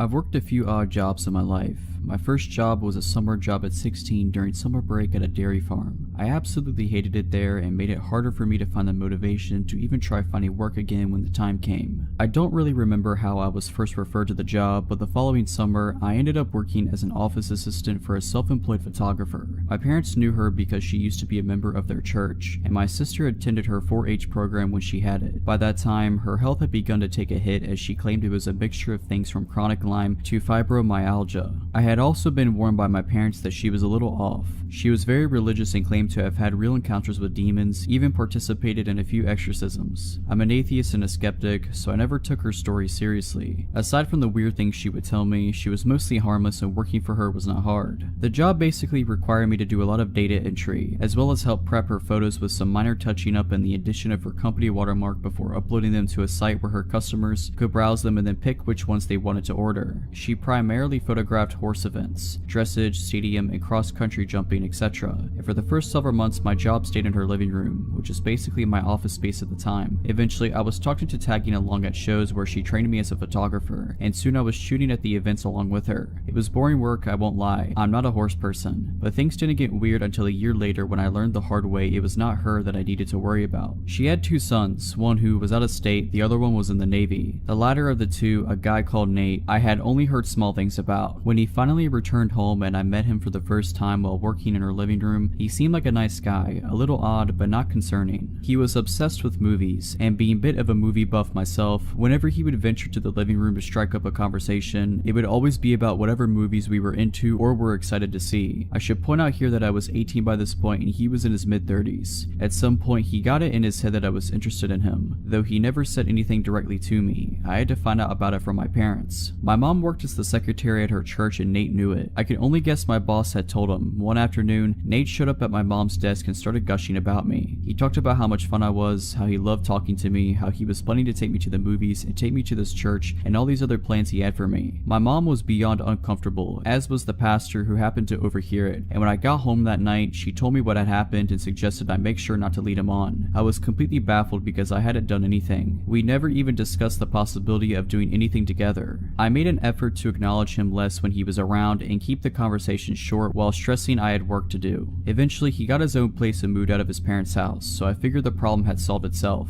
A couple years later, I had moved out, my boss's company had closed, and I was working someplace new. I was friends with both my boss and Nate on Facebook, and around that time I was finally coming out as an atheist, something I couldn't do when I was still living at home. One night, my old boss messaged me, asking about a ring I had on my finger. It was a black ring with a white solid star in the middle of a black circle. Already knowing where she was going with this, I told her it was just a ring. She started accusing me of wearing a pentagram, because she didn't know what a pinnacle was, and that I was promoting Satan. I tried several times to explain to her that not only was it not that symbol, but that also paganism has nothing to do with Satan anyways, but she refused to listen, so I just ignored her. It was typical behavior of her and not worth the argument. The next morning, I had a message from Nate telling me I needed to come to his church with him. I told him no, and the messages I received back gradually grew angrier and angrier. He went from asking to demanding I go with him. He told me I was lost and that I would not find the answers I needed by living the life I was. Eventually, he outright said he thought the fact that I was wearing a pentagram was disgusting and that I was opening myself up for possession. Knowing there would be even less of a point in arguing with him than there was with his mother, I went ahead and blocked both him and her, deciding I was done with the both of them. Then, he started showing up at my workplace. He would always search through the store until he found me, and then once he did, he would corner me and not stop talking to me no matter how many times I tried to dodge him or tell him I needed to get back to work. Eventually, the managers caught on and started intercepting him whenever he showed up. I wasn't making enough to pay the rent with that job, so I had to take up a second one. Within a week of working my second job, which was in a different town, he showed up there too. This time I told the managers outright who he was, and after that, every time he showed up, I was allowed to hide in the back room behind a locked door while they sped his order along and got him out. One of those many encounters, while I was hiding in the back, one of the managers was back there with me, inputting employee time punches into the computer when the both of us heard Nate shout in our directing, "I know you remember me." That was the last straw for them, and they told him his business was no longer welcome there. He started showing up at my other job as well for a while, which was a relief. Fast forward to a few years later, I was getting used to not having to look over my shoulder every shift or checking the parking lot for his truck. Then one day he reappeared. He was browsing a section I was walking past when he spotted me and got this deer in the headlights look. I made a beeline to the break room because just seeing him made me scared. After that, he started showing up regularly. I would always find ways to dodge and avoid him, but he would still eventually spot me and know I was still there. I was debating whether or not to tell the managers because at this point it had been a while since he had done anything, and saying something just because I was nervous didn't feel right. Call me a coward or an idiot, but that was my thought process. What happened next made me regret not speaking up. It was bound to happen eventually, but one night he managed to catch me while I was at the customer service desk. He approached me and said hi, and I immediately started to look for someone to signal over so I could make a break for it. But before I could say a word, he said something that made me feel sick. "How's your little girl doing? She's 3 now, right?" I looked at him horrified. I had him completely blocked from all of my social media, I had his number blocked, I was living at a new address, and I had not seen or spoken to his mother since she confronted me about my ring. I had not told either of them I was a parent now or that I was married, and I was not friends with anyone who knew them, but he knew. "How's your husband doing too?" he asked when I didn't answer. "He's good, he's a good man," I said, trying to reinforce the idea that I was not available to him and that I had no desire to have anything to do with him. "Where does he work?" At this point, I felt like I was going to pass out. Thankfully, another employee approached just to gather some reshelves, and I got out of there. As I was leaving, he called out behind me, "I'll see you again, we'll talk. We'll go out and do something together, we will." I reported him to the managers, telling them everything about the encounter, including all the information he had on me and my family that he should not have had. They were able to pull up his face on CCTV. I haven't seen him since the incident with my managers. I think he may have gotten scared off. Turned out one of my coworkers used to work with them too at a different job, and she also made a complaint about him to the managers. I don't know what they did with that information afterwards, but I know he hasn't shown up since. It sounds like they plan to call the cops if he sets foot in the store again. With 2 employee complaints of stalker-like behavior, they refuse to ignore that.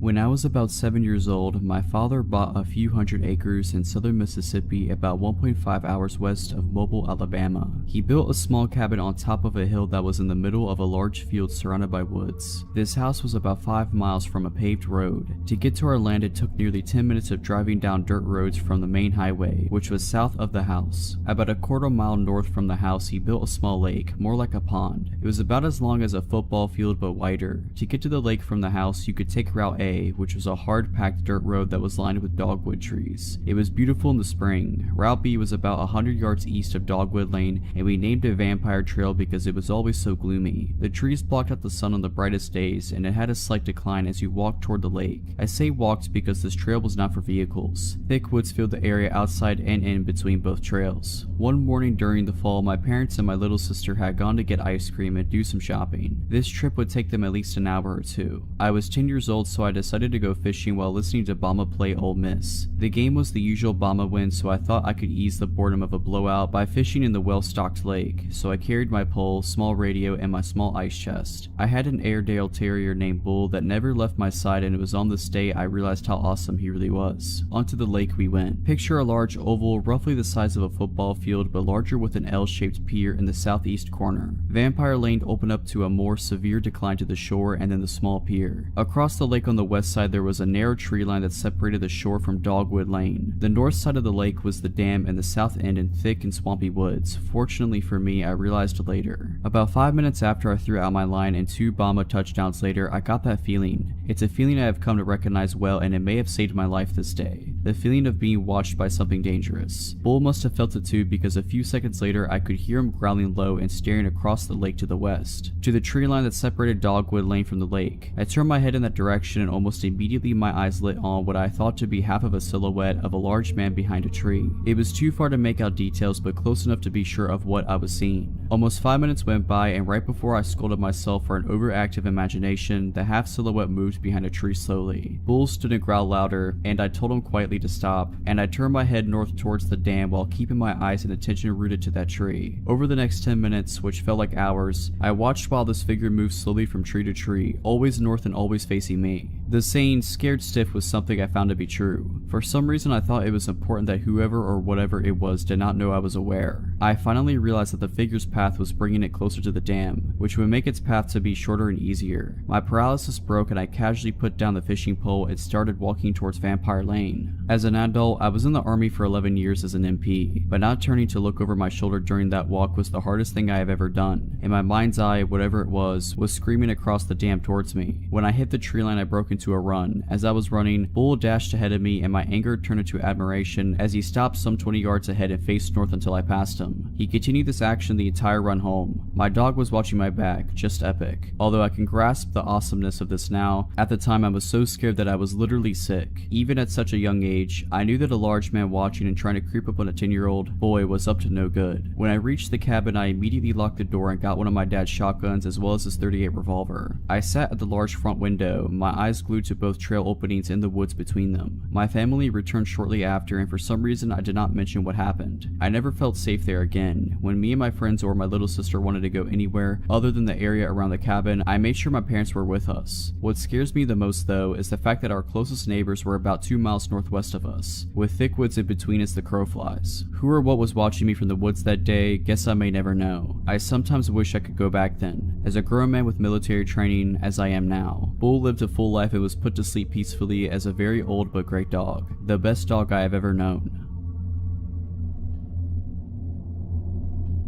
This happened a few years ago, and since then it has made me look at people very differently. I used to work in a strip mall out in a fairly rural area. Most people are recognizable even if you don't know them personally. People from out of the area frequently stop on their way through to other towns, so it's not like there are never out-of-towners, just that they might be easy to spot. Like in many places, we have a few homeless folks that hang around the shopping center, and they occasionally ask people for change or food. It could be a nuisance, but the folks that worked at the shops kind of kept an eye on them to help them out or to keep track of how they are doing. There's this one guy, let's call him Shane, that over the course of years has slowly gotten in worse and worse shape. He would be filthy and was clearly not doing well mentally, and was usually intoxicated. He always had several layers of clothing, and the pants that he wore on the outside of his other pants always sagged, making it hard for him to walk. He'd go missing for days and then show up again. We'd wonder what happened to Shane and ask around a bit, and a few days later he'd appear again. He was always so dirty. I always wished there was a way we could get him some help, but I didn't really know what to do. One day I was out in a major city that is about 80 or so miles away from where I work.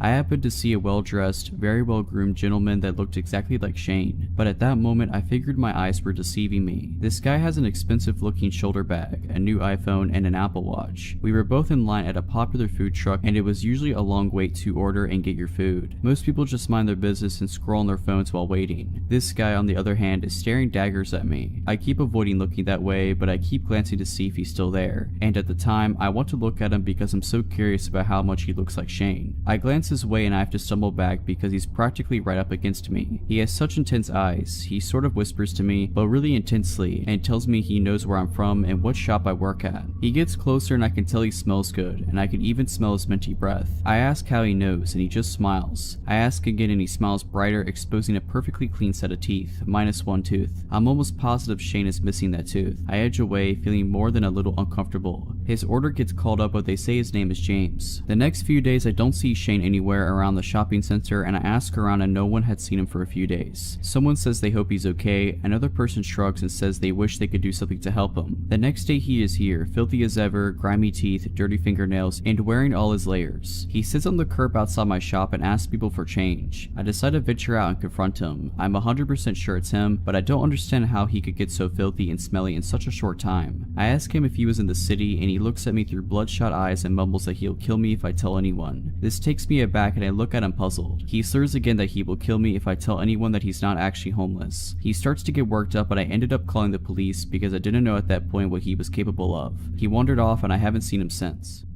This story takes place late around 1:30 a.m. when I get the call. A very drunk friend of mine, Claire, is begging me to come pick her up and give her a ride home soon. The bar is closing soon and she's too drunk to drive home. The bar she is at isn't too far from my house, about a 10 to 15 minute drive, but the issue is that she lives like 35 to 45 minutes on the other side of town. Claire has been extremely nice to me in the past, and I did owe her a solid, so at about 10 to 2, I grab my keys and my concealed carry and leave the house. I get to the bar at around 5 past 2, and she's sitting outside on a bench by the doorman. I pull into the parking lot, which is pretty empty since the bar is closed, and I assume the cars remaining were the workers who had yet to leave. I get out of the car and start walking to Claire, who is kinda slumped over. I was hoping she wasn't passed out drunk, and when I got to her, the doorman asked me if I was her ride. I told her yes, showed my ID for proof, and what he said next was of some concern. He kinda pulls me in and says, "Hey, I was supposed to leave when we closed, but I have a strong feeling your friend was roofied. She's been on the porch drinking all night and some guy kept hovering around her. I assumed it was a boyfriend or whatever, but she never turned to talk to the guy. She was either drinking or chatting with other girls around her. Well, anyways, she chugged her last drink, came up to me and told me you would be coming to pick her up, and she asked me if she could sit by me, and she told me she felt very dizzy and sick. I told her sure, hoping she just drank too much, and she passed out right after she sat down. After that, I couldn't see the guy anymore, but I didn't want to take any chances. So visibly concerned, I thank the guy profusely, and he even helps me carry Claire to my car. Midway to carrying her, she's kind of coming to, like someone just waking up after a surgery. That really groggy, not knowing where they are, talking of nonsense kind of talking. I don't remember exactly what she was talking about, but I'm sure if I wasn't on high alert about her possibly being drugged, it was some funny stuff. So we get her buckled in, I thank the guy again, and he just says he hopes she gets home safe. So now, hoping my friend is only stupid drunk and not drugged, I start driving to her house. The whole time I'm trying to keep an eye on her and an eye on the road. She's now snoring asleep, which puts me at ease a bit, but about halfway to her house, my fuel light comes on. Cursing the fuel economy of a sports car, I pull into the next gas station. It's one of those small gas stations that doesn't have 24-hour store, so I'm on extra high alert while I start to pump gas. The gas station is about a block from the freeway, and right at the corner of the intersection. The street itself is pretty dark, with lonely lampposts shining very pitiful lights at large intervals. I get that really dead feeling like this place is just abandoned. To give an idea of positioning, because this is important, important. The gas station is at the corner of the intersection. The storefront would be facing south, and we were right in front of it where the pumps were. The east would be where there are air pumps for tires and parking spaces, and the north would be a diesel fuel pump right behind the store, accessible from the street behind the gas station. I drive a Corvette, so the filler is on the rear end of the car, and I'm leaning against the rear looking around. To my left, I hear this weird metallic scraping sound, so I turn and see this guy about 15 to 20 feet from me come around the corner dragging a long metal pipe on the ground. I immediately sense that I'm in a possibly dangerous situation now. The guy looks almost possessed, but he's not looking at me, rather like he's trying to look into my car. I'm on the defensive, but hope I can get him to leave, so I call out, "Hey, everything alright?" Without looking at me, he answers back, "You took my girlfriend from me. I'm here to take her back." Now he turns to look at me and he's got blood in his eyes. Before he begins to take a step though, I start yelling, hoping it'll get him to back off. "Back off, please turn around." He takes a step towards me, clearly unimpressed, so almost automatically, I pull my handgun from my inside the waistband holster and draw a bead on him. "Back off, you don't have to die," I start yelling louder. Anyway, in a panic, the guy throws the pipe at me. It whizzes by and I dive behind my car for cover. I have no idea if he has a gun himself or what, but I was going to put some kind of cover between me and him, and by the time I kneel up and aim over the rear of my car, he's booked it. I hear a car door slam and tires screech, and he launches off the curb on the east side of the lot and is tearing down the road, swaying all over the place. In my own panicked hurry, I pull the pump out of the car, screw the cap on, and tear out of there myself. Claire, however, is still passed out in the car, and now I'm afraid because I'm convinced she'd been drugged and we were followed by that guy. Me being more concerned about her earlier and keeping on the road, I must have not noticed being followed. The whole way back to her house, I'm wary of any car that's behind me. I'm also driving very aggressively, and when I get to Claire's neighborhood, I circle a separate block that's not hers 4 times to make sure no one followed me. When I was satisfied thinking I wasn't being followed anymore, I pull up to her house and try to shake her awake. She's doing that groggy waking up stuff from before, but now she's able to get up.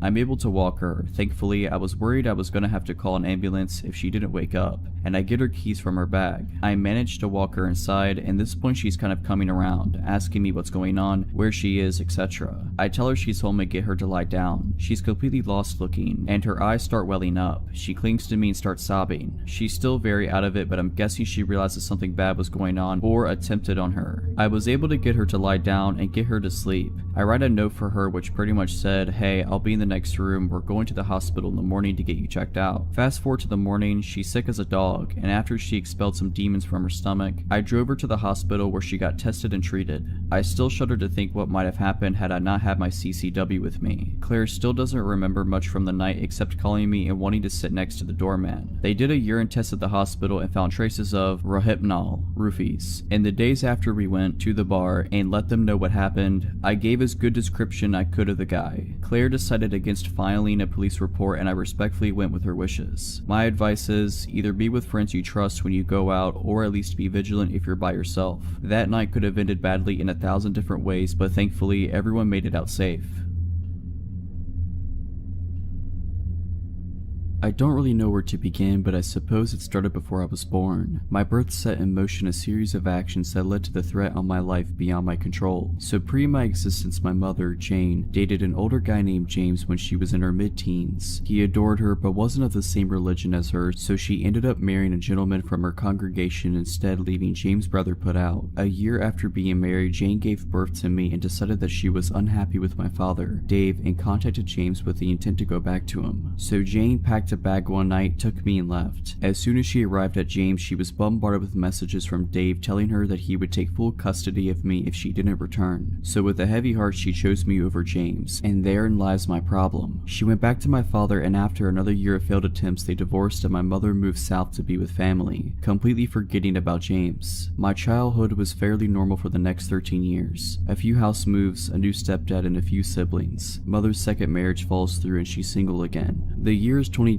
and she has just discovered Facebook. Being newly single and having sudden contact with all of her old school friends, she quickly strikes up a few romances out of nostalgia. Nothing sticks though until she finds him. James has a Facebook account, not very active, no profile picture, but my mom is sure it is him and immediately falls in love again. He comes down south and meets his kids and stays for my 16th birthday party. Looks wise, he is easily in his 50s with shaved gray hair and glasses. My mom leaves him a third time and he finally flips and the crazy comes out to play. He starts turning up at the house uninvited. He is told to leave every time. The visits become less frequent and we think maybe he's got the message. But then hand-delivered letters start arriving for my mom, and it's the contents of these letters that cause me alarm. In them he details how if she had never met my father, they could have been happy together, and he had a plan to get her back that was ruined by the untimely arrival of me. So he did what any crazy man would do and started plotting to get me out of the picture. Back in 1995, she had a near miss of a car accident, with baby me in the car when a car clipped her at a junction. She didn't get the car's details but put it down to chance. In the letters, James tells her that the incident 15 years ago was him, and that he won't miss this time. He informs her that he still believes that there is a chance for them, but only with me out the picture. I'm not a baby anymore, my father's well and truly out of the picture, but the crazy in James' brain won't let it go. The next letter tells her that he will burn the house down. If he can't have her, no one else will. The next letter informs my mother that he has told social services that she is a drunk and that they will come and take me away. Not hard to prove that false, so we don't panic. The next letter tells her that he will burn the house down. If he can't have her, no one else will. This one she takes to the police. Upon investigation, it is revealed that an ex of James, with the same first name as my mother, has a restraining order against him for stalking and attempted arson. We are put on high alert and the process for a restraining order is begun. A few nights later, my mom hears someone outside the house. Thinking it's him, she calls the police. They arrive within 5 minutes and search the street. No James, but his car is found behind the resident garages. He doesn't return to it that night. The next day, the police contact a woman's hostel in a neighboring county. They have a room spare, so we pack our bags and head there. And so the summer of my life was spent in hiding, no friends, no social media. Well, I wasn't supposed to have social media, but using proxy servers on the computer in the teens rec room, I was the only teen in the hostel at this point, was easy, and possibly very stupid. James began messaging me through Facebook, playing nice, telling me how much he loved my mom, and needed to know that she was okay. I ignored him and blocked his account. I had a number of fake accounts try to befriend me, and they were all blocked also. After 3 months, they find us a new house. We have a week to go back and pack up our old lives. So that's what we do, and now it's 8 years later, and I've moved several times since, including for university, and honestly haven't given much thought to the man who wanted to kill me so he could be with my mother. 2 years ago, I moved back up north not far from my birthplace. 2 weeks ago, I received an email on an old email account for a rental agreement. At first, I thought it was spam, but upon opening it, the name at the top read to James Smith, and the rental address was not too far from me, only a town away. That sick guy gave my email to the renters as his so that I would know he was nearby. I've heard nothing else, but I seriously hope that we don't ever meet again.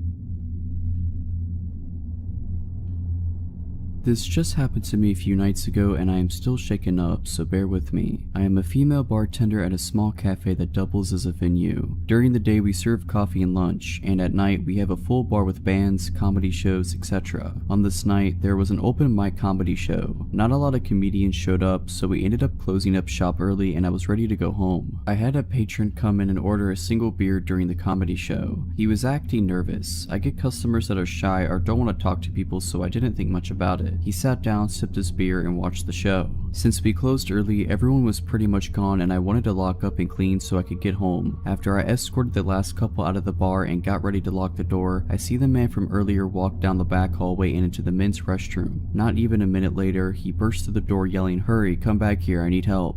I stood at the opposite end of the hallway and asked him what was wrong. "The toilet is overflowing, there's water all over the floor, help me clean this up." I could tell that something was wrong and I replied, "It's okay man, it happens, I'll mop it up, I'm just trying to close it up right now." He continued to argue with me, trying to get me to come into the bathroom with him as I stood about 20 feet away down the hallway. Finally, he walks towards me very aggressively and tries to grab my arm. "You need to come back here now," he says. I immediately put my hands out in front of me so he cannot come any closer and I tell him he has to leave. He walks outside and I lock the door behind him. I check the bathroom and it is completely spotless, no water on the floor at all. I flush the toilet and the urinal and they are both working fine. I start to get nervous and I take my large pocket knife and clip it to my waistband of my pants just in case. As I'm cleaning our espresso machine and putting toppers in the liquor bottles, I hear a tapping noise. I look up at the front of the store, which is one big window that has a few curtains covering it. The same man is tapping on the window, waving at me and laughing like a maniac. I watch him walk over to the door and pull on it. It doesn't open since I had locked it after he left. He starts screaming and pounding on the glass, saying, "Open the door, I'm gonna kill you." Fight overcame flight at this point, and I walked around the counter and about 6 feet from the door. I pulled out my knife and locked eyes with him and yelled, "I'm calling the cops, get out of here." He smiled and walked out of the view of the window. At this point, all of my adrenaline had crashed. I locked myself in the office and called 911 crying, explaining that I'm alone and a man tried to lure me into the bathroom and was outside trying to get into my bar. I waited an hour and a half, no police showed up. I called my boyfriend and he drove up to the shop. My manager watched the security cameras from home, making sure that the man didn't come back. I did the deposit and immediately drove home, my boyfriend following close behind me. My male busboy has been coming in to work with me, so I'm not alone, and the managers have been keeping an eye on the security cameras while I'm working. This story happened more than 10 years ago when I was still a student. A bit of backstory. As with most students, I was always broke and had a few ventures apart from my part-time job to bring me extra money. One of them was house and pet sitting. I have always had a love for animals, so when this couple contacted me to ask to house sit for them for the last few days before they returned for their overseas trip, as the last sitter had bailed on them and their 6-month-old golden retriever puppy would be alone, I jumped at the opportunity. The fact that they promised to pay me the full 2-week fee for staying there less than a week made it just more appealing. Little did I know how bad it would turn out. I got the details, got the keys from the agent, and headed over to the house as it was already after 5 p.m. and almost dark, as it was early spring. I got to the house, which was a really nice place, but it bordered a not so good area that was and still is prone to crime, house break-ins, robberies, etc. The first 4 nights went without a hitch, watching movies, jacuzzi, and just generally enjoying myself. The owners would have returned on the 5th day, fairly late at night. I went over to check on the dog. I got a call from them at about 10 p.m. saying their flight got delayed, so they're going to stay in a hotel and do the 3.5-hour drive back the following morning, and asked if I could sleep there again that night, which was fine. I was already there and had my overnight bag still in my car. I called my dad to let him know of the plans, as I was still staying with my parents, and he specifically asked what the address was. I normally did not give them details like that because I was old enough to look after myself.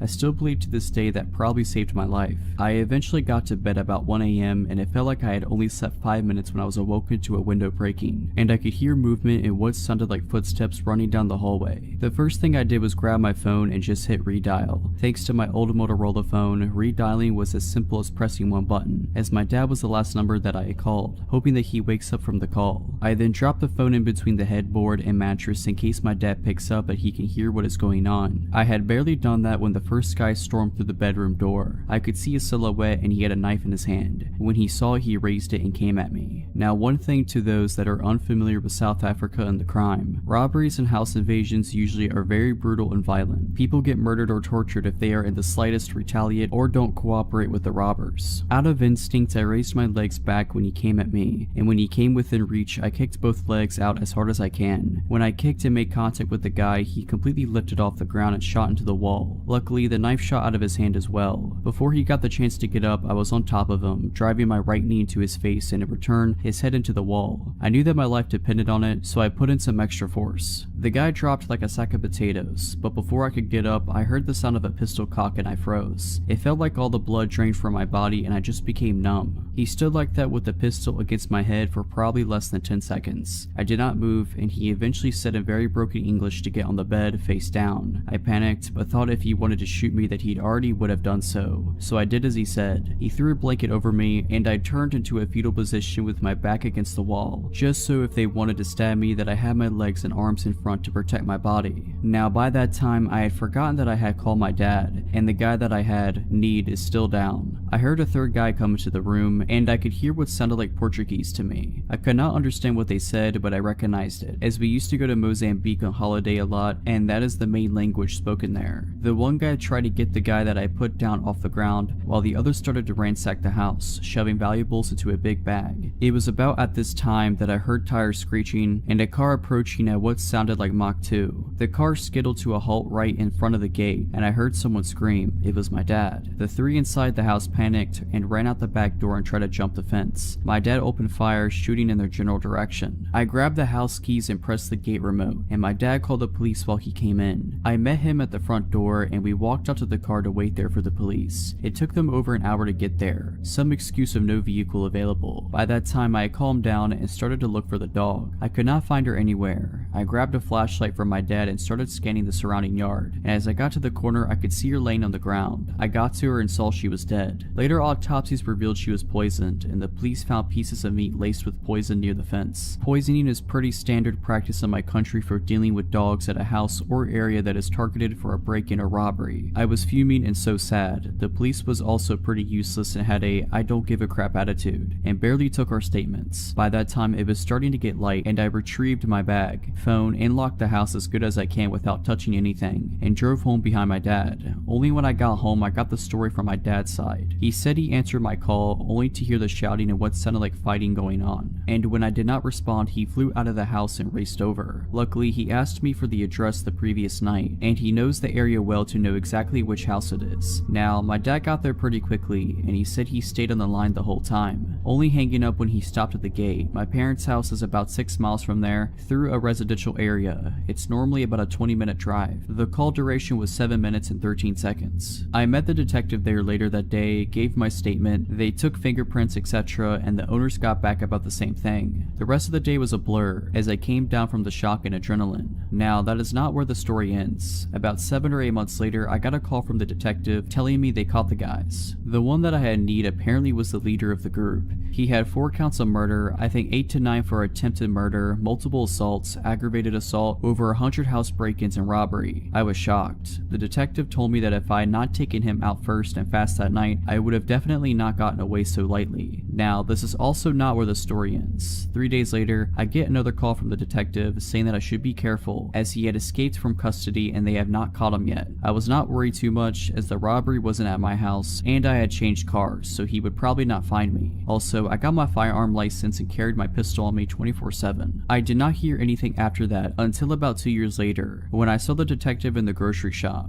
We started talking about the case, and she told me that he was killed during a home invasion. He broke into the wrong house, and the owner was waiting for him, pistol in hand. Shot him once in the stomach and one in the neck. This whole ordeal has made me more vigilant, heightened my situational awareness, and made me a little paranoid to double and triple check all doors, locks, etc. But I'm just glad that they were brought to justice. Back in the winter, I had returned home to New York City and was getting used to the usual schlep on the subway to get to and from work and around the city in general. I had just left a cancer fundraiser event around 7 p.m. and was only going a few stops over to where my house was on the N train. My little sister and I sat chatting quietly as the train began to move. A medium-build man with a gray pea coat and a beanie made contact with me and hurried over. He bent down close to my face, extending his arm out for a handshake and said, "Hello there, you are very beautiful. How you doing? What's your name?" I sort of just recoiled back, giving him a confused, "what are you doing in my personal space" kind of look, shaking my head in a clear disinterest to make his acquaintance. All of a sudden, it was like a switch flipped and his previously sweet tone turned to an ugly rage. "You think you're better than everybody? Get out of your clown." He screamed at the top of his lungs, and I noticed everyone turning and staring in our direction. "Screw you anyway." He made a waving off gesture while I kind of just sat there staring at him wide-eyed, wondering what he was going to do next. His entire stance was very aggressive. He then stopped screaming and to my surprise made a direct pass to try the exact same thing on my sister who was right next to me. "Wow, you are beautiful too, can I shake your hand?" And he reached directly next to me to touch her. I extended my arm and said firmly, "Hey, leave my sister alone and back up out of our space." This guy smacks my hand out of the way. Now he's fully pushed my buttons. I stand up and realize I'm about eye level with him, so he must have been around 5'9", maybe 5'11" at most. "Don't touch my sister," I said, and I was officially heated. This part is a blur as I don't remember what he said when he pushed me and we began to scuffle, but I landed a very sweet uppercut on his jaw. This enraged him and he had me on my back within seconds, kicking me and screaming, "I will kill you." After what felt like an eternity, 2 good people of the subway had run up behind me and grabbed him off of me. I heard one guy say, "Leave her alone, dude," and when I looked up I saw several horrified passengers staring at us as we engaged in a full-on brawl. Adrenaline was pumping through my veins, so everything was bright and my vision was pinpoint and I felt numb. The conductor said something over the speakers about holding the train at the platform, and I stood there shaking as the guys threw him onto the platform and made a barrier between the platform and door as he attempted to get back into the car, clawing at the air and sputtering curses at me, staring me dead in the eye. The subway doors finally closed, locking him out. He pounded on the doors as though possessed by a demon, screaming so loud you could see every vein in his neck as he pounded on the glass. His eyes were so bloodshot they almost glowed red, and his voice was so loud it pierced through the entire car. "I will kill you." Then Then the subway car pulled away from the station. Someone pointed to the ground. He had dropped his cell phone in the altercation. It was unlocked. I found out everything I could about this crazed stranger. His name, his social media handle, saw all of his selfies, the fact that he had been trying very hard and was unsuccessful at getting laid. His text messages revealed he was a drug dealer of some sort. I suspected crack because of the prices, increments, and wording of the text, which would also kind of explain his violent outburst. I had seen my fair share of crazy in New York City, but it hadn't gotten this up close and personal in years. I was shook and emotional following the attack. I went to the police station with my aunt and uncle soon after to file a report. I gave them his full name and they said they had a lot of people in the system with the same name. I said, well, I have all the specific info I got off the phone. They said they couldn't use anything off the phone without a warrant. They ended up taking his cell phone from me and nothing ever really came of it, except for the huge bruise I had from getting a blunt kick to the thigh. An officer came by my house a few months later with some photos of extremely similar looking men, none of which I could confidently identify as my assailant. Haven't heard a single thing since I filed the report and I couldn't find the guy on social media again. I just hope the man is found and arrested.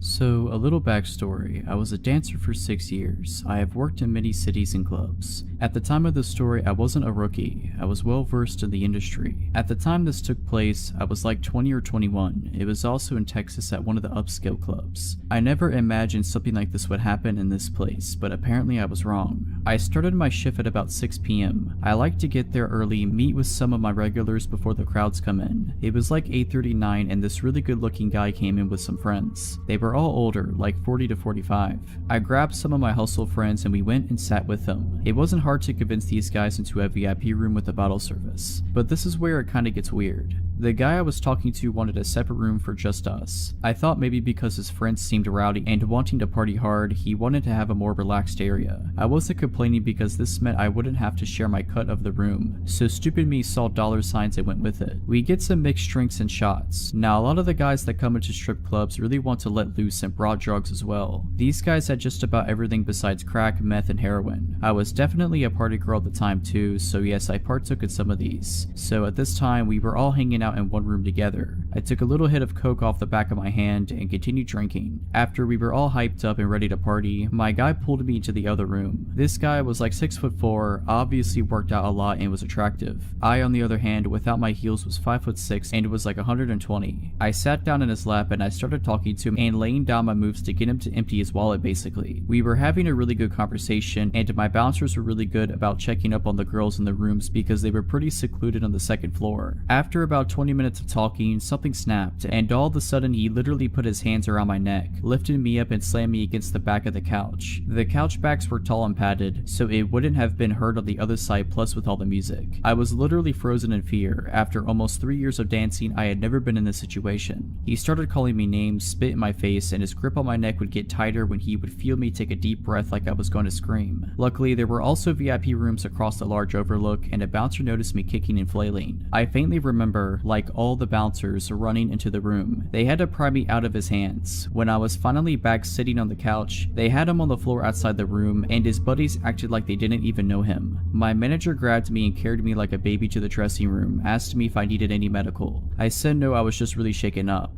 His buddies talked to my manager and basically gave me guilt money for that happening. Apparently he was going through a bad divorce and just snapped on me instead of his ex.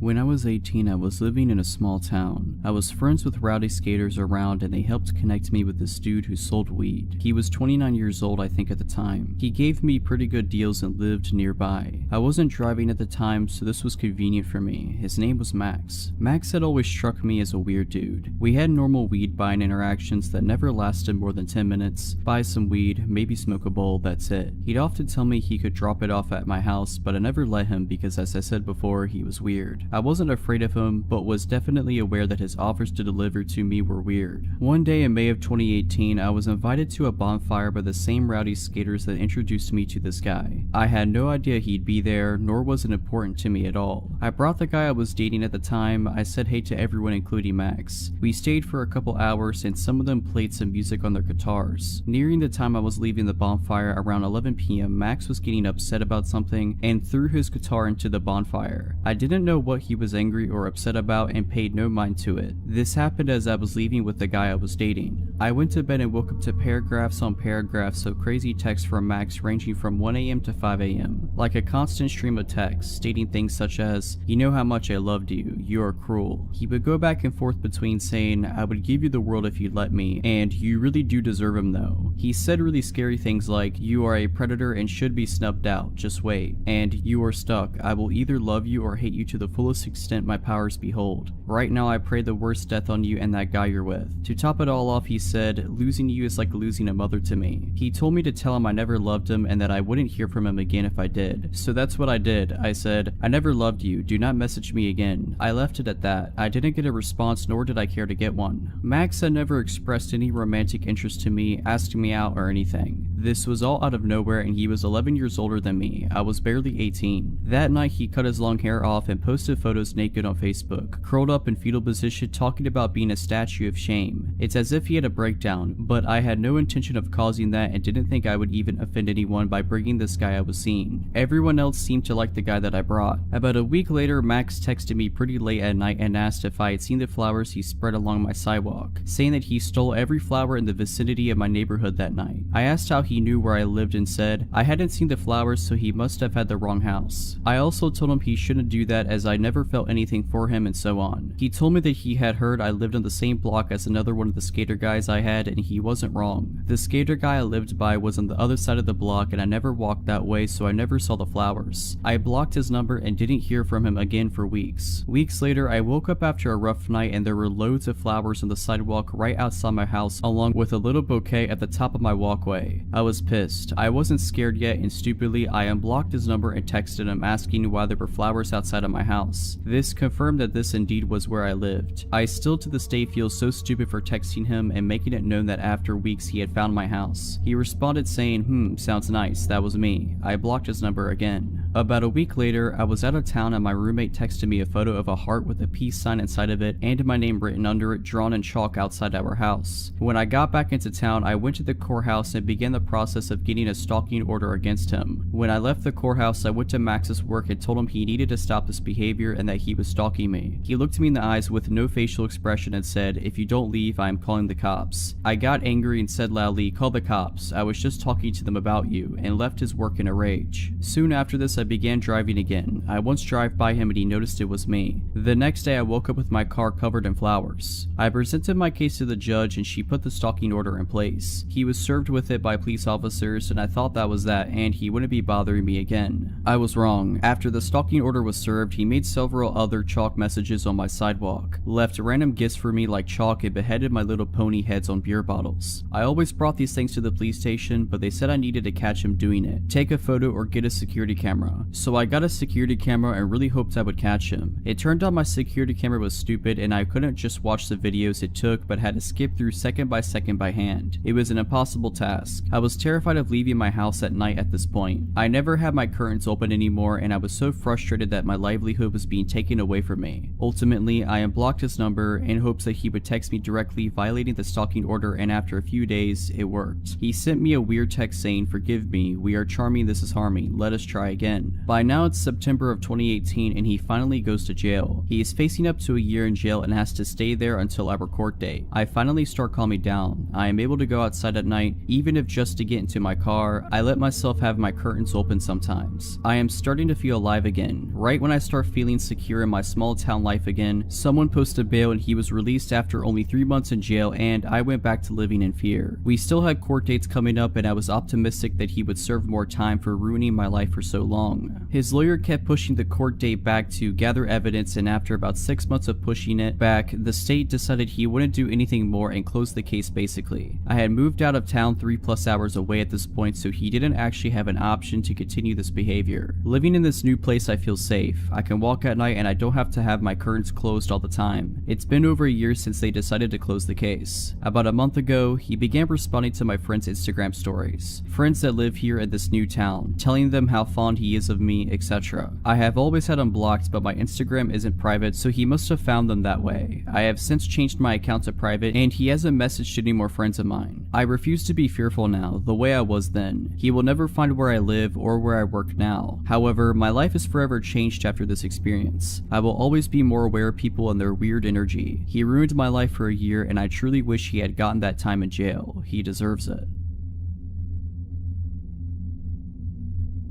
So I, a 19-year-old female, was at a house party a couple days ago. I only really knew a couple of people there, and it was packed. I hung around with my two friends there for a while, having some drinks. After a while, my friends went into this room that everyone was hotboxing. I didn't go because I really didn't feel like drinking and being stoned at a party where I barely knew anyone, so I just mingled for a bit, then went on my phone talking to my other friends. I noticed this guy that keeps staring at me up and down, and instantly felt my stomach sink. I instantly had a bad feeling about the guy. I looked back down at my phone and sent my location to my friends, just letting them know where I was because things were changing from feeling chill to sketchy. There were a bunch of cans of soda in the kitchen, so I got up to grab a Sprite instead of having any more drinks. As I'm there, the same guy that kept looking at me comes in and started trying to get me to take this drink in a red Solo cup. I was like, nah, I have a Sprite, thanks though. He kept trying though, and I was getting annoyed because he kept being super pushy about it, and I'm pretty blunt, so I just said, look, I don't want your drink or your company, and walked away.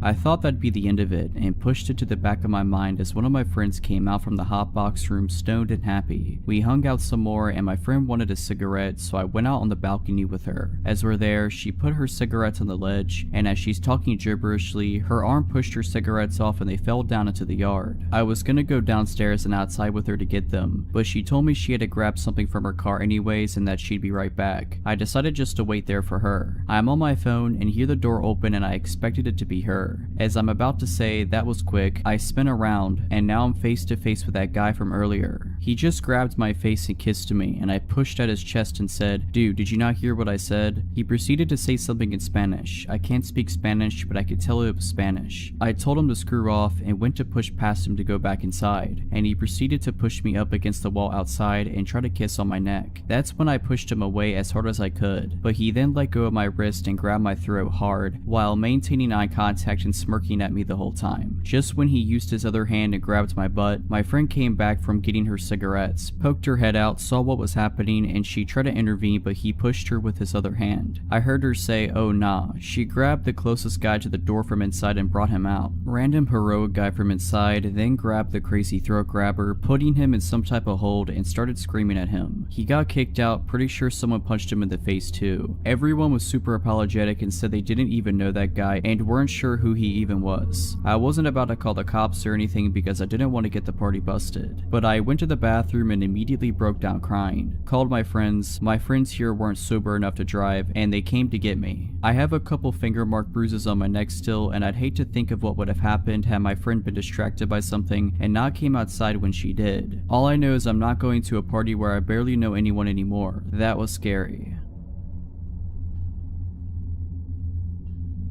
This happened when I was 4 or 5 years old. I was at a rather large toy store with my dad and sister, who is 2 years older than me, so that I could pick out a birthday present for a friend of mine. My dad and I were looking at the Lego aisle they had available, while my sister was shuffling around, bored out of her mind. At some point she wandered away. I was looking at the box of a castle set, wishing that it was my birthday coming up, when my sister returned and tugged on my dad's arm. What is it, sweetheart? He asked without looking away from the box he was holding. I think he also wished it was his birthday coming up. There's a man. Oh, never mind, he's gone now. My dad looked at her, putting the box back on the shelf. What man? He asked. There was a man who asked if I wanted to come see his puppy, and I said that I'd have to ask you first, but I don't know where he went. My dad took the box out of his hands and put it back on the shelf, then took my hand in his and put his other hand around my sister's shoulders. Well, let's go find him, my dad exclaimed, and began leading us toward the checkouts. Now, like I said, this toy store was rather large, and we were walking pretty fast. When we got near the checkouts, my sister pointed at a man who was just about to leave the store and said, "That's him." I could see how she recognized him from behind, as he had very long hair. It went halfway down his back. I remember him having a black winter coat on, which was strange because it was a pretty warm day. We walked even faster until we were at the nearest checkout, and my dad said to us, "Stay here with this nice lady for a second," referring to the cashier. He then ran up behind the man, who was now almost out the door, and threw his hand on his shoulder so hard I could hear it. My dad spun him around to face him, then began yelling, "Where's this puppy you wanted to show my daughter?" People around started looking over at the commotion, and my dad continued, "You wanted to take my daughter to see your puppy, where is it? I want to see the puppy too." The man was stammering and stuttering and trying to get away, but my dad had a firm grasp on the guy's shoulder. Turning his head to where we were standing, my dad yelled to my sister, "Is this the guy who asked you to come see his puppy?" My sister silently nodded her head and then looked at her shoes. I think she thought that she was in trouble. I didn't blame her. Our dad was yelling really loudly, "Is the puppy in your car? Where's your car? Is that it over there?" He pointed out the glass door into the parking lot. "Or is that your car? Is that where the puppy you wanted to show my 6-year-old daughter is?" I remember thinking that if he just let go of the guy, he could lead us to the puppy. Before I knew it, 3 men in yellow jackets had come. There was a word on their jackets which read security. My dad let go of the man and the security guards held him instead. My sister was crying by this point. My dad walked back to us, once again taking my hand in one of his own and putting the other around my sister's shoulders. He asked the cashier if she had a phone he could use, and she took us to the office. He called our mom to come pick us up, then assured my sister that she was not in trouble. In fact, she was in the least amount of trouble anyone has ever been in the history of the world, simply by coming and asking for his permission to see the puppy. I asked him if we were still going to see it, and he just looked at me and said, "Sorry son, the puppy ran away." Our mom came in just a few minutes, and as we were leaving, there were police cars pulling up. "Are they gonna help find the puppy?" my sister asked my mom, but she said no, they're here for something else. After a while, I remembered this incident and recently asked my dad about it. Apparently when the cops searched his car, they found rope, duct tape, a knife, pliers, and a hacksaw. My dad and sister testified at his trial and the guy got 20 years.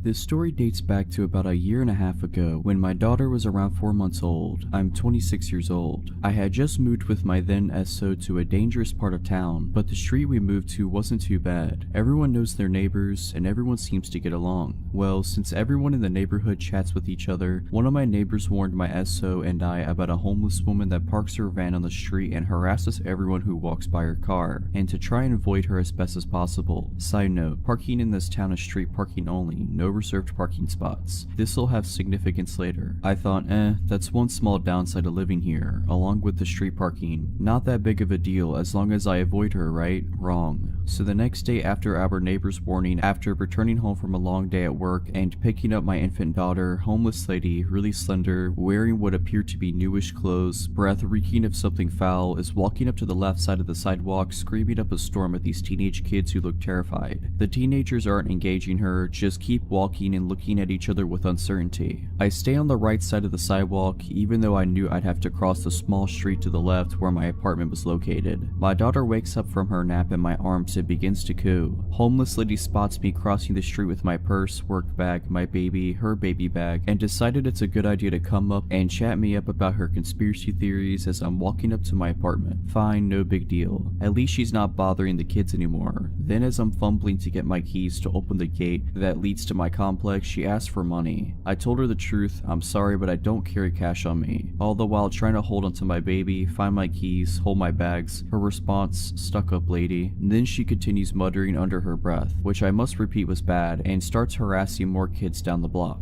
A couple months go by and she continuously comes up to harass me, as if she doesn't recall who I am every single day. Every day I politely apologize and say I need to get home, or I don't have any money, still, or I simply don't have time to chat right now. Every answer I gave her was met with an insult both directly and under her breath. At this point, I am still not concerned. I've always had a soft spot for the homeless, and I am aware that this lady has severe mental illness. I always apologize for not having money to give, even through the insults. One night, around midnight, my daughter wakes up crying horribly. My SO and I take her temperature, 103 fever. I tell him it's time to take her to the emergency room immediately before it gets worse. We gather everything up, and I gently take her from bed and lay her against my chest. She's so helpless, weak, burning hot, and whimpering terribly. I still want to tear up thinking about it to this day. So as we walk out of the apartment, my SO says he will run down 3 blocks to grab the car. Remember, it's all street parking, so we often had to park blocks away. I say okay, I'll stand in front of the apartment so he could just pick us up and we can book it to the ER. Wrong choice. I watched as he ran all the way down the street and turned the corner out of sight. Then I look back at my baby and start rocking and shushing her, so that maybe she could get a little bit of sleep/rest before being up at the hospital all night. Moments later, when I look look up, homeless lady walks around the same corner that SO just ran around and makes a beeline straight towards me. I get a little uneasy as I have a sick baby in my hands, but maybe she'll leave me alone this time, right? Nope, that was wishful thinking to the max. I'll label homeless lady as HL and me as me. Homeless lady, in a voice loud enough to wake up the entire block. Oh hey there sis, daddy just told me that baby's done sick and she needs a healer. Me, still trying to gently rock my baby as she startled back awake and wondering why he told this lady about my baby being sick. What? Sorry? Homeless lady, I'm a healer. My mama and I have been healers since birth. Give me that baby. Me, still trying to give her the benefit of the doubt, knowing she's mentally ill. Sorry, I'm waiting on her dad to bring the car around so we can take her to the hospital. Can you keep your voice down? She's trying to sleep. Homeless lady, nah girl, I'm a healer. Didn't you hear me? I done said I was a healer. You know what a healer is, don't you? Give me that baby. Now at this point, she reached out and put her incredibly dirty hands on my daughter's leg/foot and wouldn't let go. Me, excuse me, let her go now. Homeless lady, give me that baby. Me, she's very sick, you're waking her up. Stop. Her, let me heal her. Me, if you don't let go right now, I will kill you. It was at this point that she and I locked eye contact, and her facial expression was what I can only describe as the most terrifying, evil look a person can give, with her eyes and smile widening with every passing second. She then broke out in a laugh so loud and terrifying that I can't believe I didn't piss myself. By this time, my daughter was crying hysterically. My internal dialogue went something like this. Where is SO? I'm gonna have to set my sick infant daughter on the ground and beat this lady up just to get her to not kidnap my kid. It also crossed my mind that if I did that, I'd probably be the one arrested. Like a Hail Mary, my SO comes around the corner in the car and I reiterate to the lady that my SO is now here and if she doesn't stop harassing me, I will kill her. This finally struck some chord inside her brain and she took off running down the street, cursing profanities very loudly. My daughter's cry has me in tears too after being yanked so hard by this lady. I still wonder what could have happened if she yanked hard enough to take my sick daughter. My SO ended up admitting that he felt bad for her, so he told her that our baby was sick and even struck up a conversation with her about it. All the while his daughter and I were waiting outside past midnight alone in a bad area for him. Needless to say, he's now my ex. He even later laughed about the entire thing and told me I was exaggerating and she was harmless. He also still struck up regular conversations with the woman after that anytime he'd see her, and it infuriated me. I don't think anyone who would have seen the look in this woman's face would label her as harmless. She looked very much like she was ready to harm.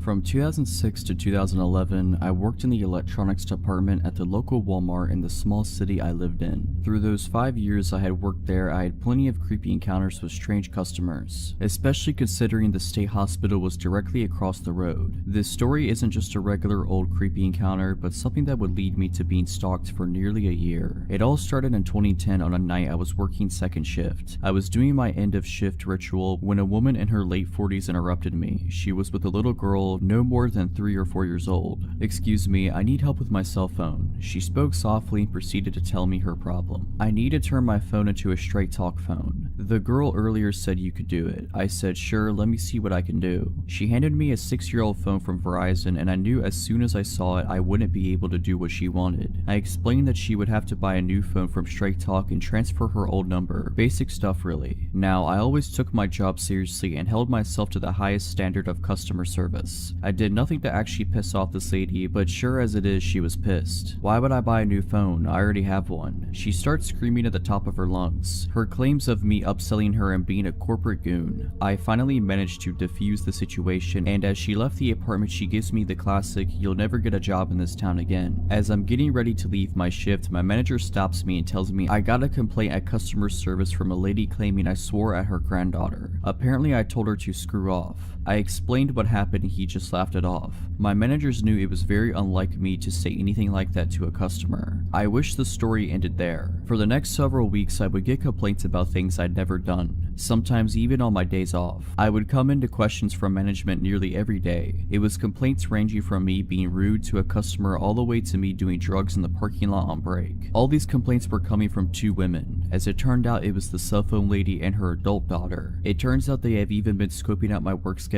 and started coming in nearly every day. They would walk through electronics to make sure they saw me, and later that night I would have a complaint. This happened for months. It happened so much management deemed her, my name, favorite customer. To be honest, I didn't care much. I even thought it was pretty funny. I never got in trouble and everyone knew these ladies and just blew it off. I started caring when she took it to a new level. She started to follow me around. I would see her when I was around town. She She made it clear she knew where I lived and would regularly walk by my house. I would see her standing out front just looking at my place. I began getting complaints to the city about my property, grass too tall, the old shed in my yard, my fire pit, basically everything. She even found out my girlfriend's name and began complaining at her job. I knew it was her. She would make it so clear that she was following me. Sometimes she would stop in and ask me questions at work and act like the nicest customer. A few times she asked me things like, "How's your girlfriend?" or my favorite, "How can you afford that big house on your little Walmart wage?" For about 7 months she stalked and slandered me. I started telling her I knew what she was doing and to stop.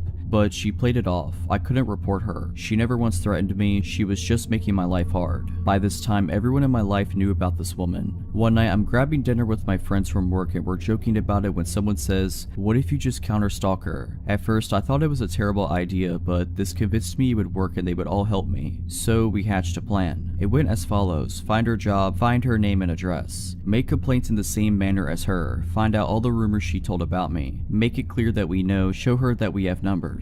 I found out her information easily enough. Turns out she didn't live anywhere near me. I was even friends with a few of her coworkers. They would keep me informed on crazy stuff she said about me and even told her to stop. We began doing exactly what she was doing to me. We did this for about 4 months. The more we dug into her life, the more I found out about how obsessed she was over getting me in trouble. She had claimed that I assaulted her. She urged others to report me and follow me. She told police I was a potential drug dealer. Eventually we won though. She started putting together that there were 6 of us digging into her life and asking questions about her. My last month at work I didn't get a single complaint. In fact, I never even saw her anymore. The day after I quit though, I heard she was in the store complaining about a new person after asking one of the managers why I quit. I'll honestly never understand why she was so bent on destroying me. I just told her to buy a $20 prepaid phone. I work about a mile from my house, in a pretty small town, 100,000 people-ish, spread out. I grew up in one of the largest cities in the States, so living here has been a bit of a culture shock. It's very easily accessible by walking, so I never drive. About half a year ago, I finished work around 1 AM. Nobody is really out past 8 PM here. A huge shock coming from a big city, so the park I walked through was utterly deserted. I live in one of the safest countries in the world, not America anymore, so it's easy to forget just how vulnerable I still am. I honestly didn't feel uncomfortable at any point in my walk until I rounded the corner past some basketball courts nearby my house. I was still about 2 minutes away from home, and this stretch of my walk was completely dark. The moon was massive that night. While I had welcomed its light at the beginning of my journey, in the absence of streetlights, it actually made things look pretty eerie. I had walked this path hundreds of times, but tonight something felt off. I'm not a fearful person in any sense of the word, but I was really on edge suddenly. Then I saw it, a van in the parking lot next to the courts, with its side door open. I picked up my pace and kept an eye on it. There are usually cars in that parking lot. I live in a tourist town, and backpackers often stay in their vehicles to save money. I'd never seen one with its door hanging open like that in the middle of the night though. I was so focused on the van that I missed the man walking out from the trees near the courts, until he was a mere 30 feet behind me. He was walking fast, and there was little doubt that he was heading straight towards me. I was at a loss for what my next action should be. Screaming wouldn't do much. I was still too far away from any residences. I usually carry a glass water bottle with me for protection. We have very strict laws on weapons, but had left it at work that night. My phone was dead. Everything I knew better than to do, I'd done. I hesitated running on the off chance that he didn't mean to act sketchy. I also knew I couldn't outrun him. I saw a little dark blur darting across the library parking lot at the back of the courts. It didn't even register to me what it was. The whole situation was so surreal. The guy was behind me now, and judging by his footsteps, he hadn't veered course. I quickened my pace, felt out my keys in my purse, and slipped them in between my fingers. I heard a slight jingling noise, and everything suddenly made sense. The blur was Apollo, the large black cat that often walked me home on the stretch after the park. Tonight, he was doing that weird cat run, where they get really low to the ground with their ears back. I had an impression that he was angry, but he was moving too fast for me to see his face properly as he rushed past me. I kept walking, but the heavy footsteps were retreating now. I didn't dare look back and kept moving forward quickly. Apollo was suddenly by my side, still staying low to the ground and stopping every few feet to look behind him and hiss. Then he would do that weird cat run to catch up with me. He walked the whole way home with me, as he had done so many times, but I'd never seen him act like that. As we neared my gate, he visibly relaxed and flopped on his back. I coaxed him inside the gate before giving him some massive hugs and head bumps. I stopped walking home by myself at night and still saw my sweet little cat friend often. I never saw him behave that way again though. Apollo moved away 3 months ago. I still miss my little buddy and often think about how strange that night was. I wish I'd turn around to see him chase the guy off. I've heard so many stories about dogs protecting people, but rarely about cats.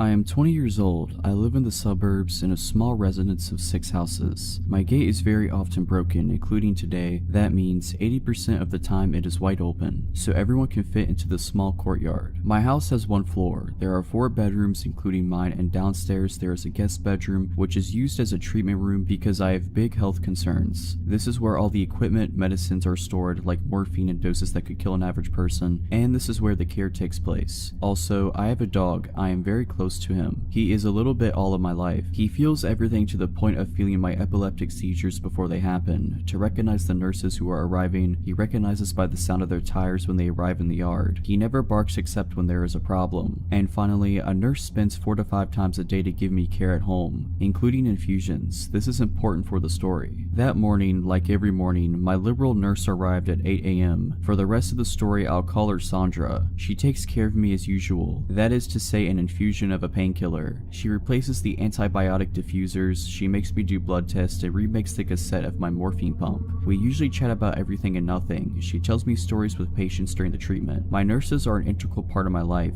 They have looked after me for 6 years now. She leaves after 40 minutes and says, "See you later. I'm sure I'll be a little late, don't worry." That day, I have a medical appointment in the morning, and I'm alone all day because my parents are working, except the nurse's passage every 4 hours. Once back from my meeting, I sit on the sofa with my dog while waiting for my nurse. After a while, I hear the tire noises. I get up because I think it's the nurse, but my dog started to growl behind the door. I look at the time, 11:50 a.m. I tell myself that it is a bit early, but sometimes instead of going after, my nurse exchanges me with the patient from before. I hear a knock. Surprised, I go to open it. Usually the nurses come in like that, and I see a young woman standing, whom I have never seen. She said to me, "Hello, are you? My name. I'm Camille, a 3rd-year nursing student. Your nurse will be a little late, so she told me to come and start preparing and she will arrive." I'm not wary at all. I'm used to students coming, but I'm just a little surprised that Sandra didn't warn me, because usually she warns me in the morning or sends me a message, and then she never leaves a student alone when it's the first time we see each other. I tell myself she must have forgotten to tell me. I bring her in and show her the way to the treatment room. I take out the things for treatment while she washes her hands. My dog is weird. He growls at her as soon as she approaches me and he turns around me. I was embarrassed, so I left him in the living room and closed the door to be quiet. I don't really care what she does, so I let her do it. I'm on my phone at the moment. She begins to put the IV on the infusion stand and takes a syringe. Normally, we rinse my central catheter with a syringe of serum already made. You just have to open the packaging, and there I see it's not a pre-made syringe, but a syringe that she has prepared. I look up and see that the ampules for my treatments are intact and have not been opened, yet I did hear the sound of the ampules breaking. I'm starting to think it's weird, and there she starts to approach me to inject the syringe when I get a message from my nurse. "I'll be there in 5 minutes. Can you start pulling out the material? My blood has only run for 1 spin." I got up and said, "I'm just going to the toilet, I'll be right back." I ran and locked myself in the downstairs toilet. The whole time my dog was barking and growling. When I opened the door, he followed me straight up, so we were both in the toilet. So I sent a message to my nurse, "Camille, your student is here, don't worry." And then she replied, "Who?" I started crying in the toilet and was really scared. Camille came by and asked, "Is everything okay?" I think she could see I was staying a long time. I said, "Yes, it's going to happen." Then I heard my front door slam. 2 minutes later, I hear it reopen, but I hear my nurse. I came out of the toilet crying. She asked me what happened. I told her about it and showed the treatment room. So we called the police. They came and they examined, took samples, and the syringe and the rest of what Camille had prepared. The test results were received a few days after receiving the products in the syringe and the infusion. In the syringe was a paralyzer. She had put a dose that could have paralyzed a man of 120 kilograms. I'm 40 kilograms. And in the IV, it was medicine to lower the heart rate, but it was so concentrated it could have stopped anyone's heart. Today, we still don't know who Camille is, and luckily I have never heard from her again. In retrospect, I realized that my dog had sensed that this person didn't want me well, and I tell myself that I should have watched her because she was just a student, and that my treatments are not paracetamol, and I keep wondering what could have happened if I hadn't looked at my phone.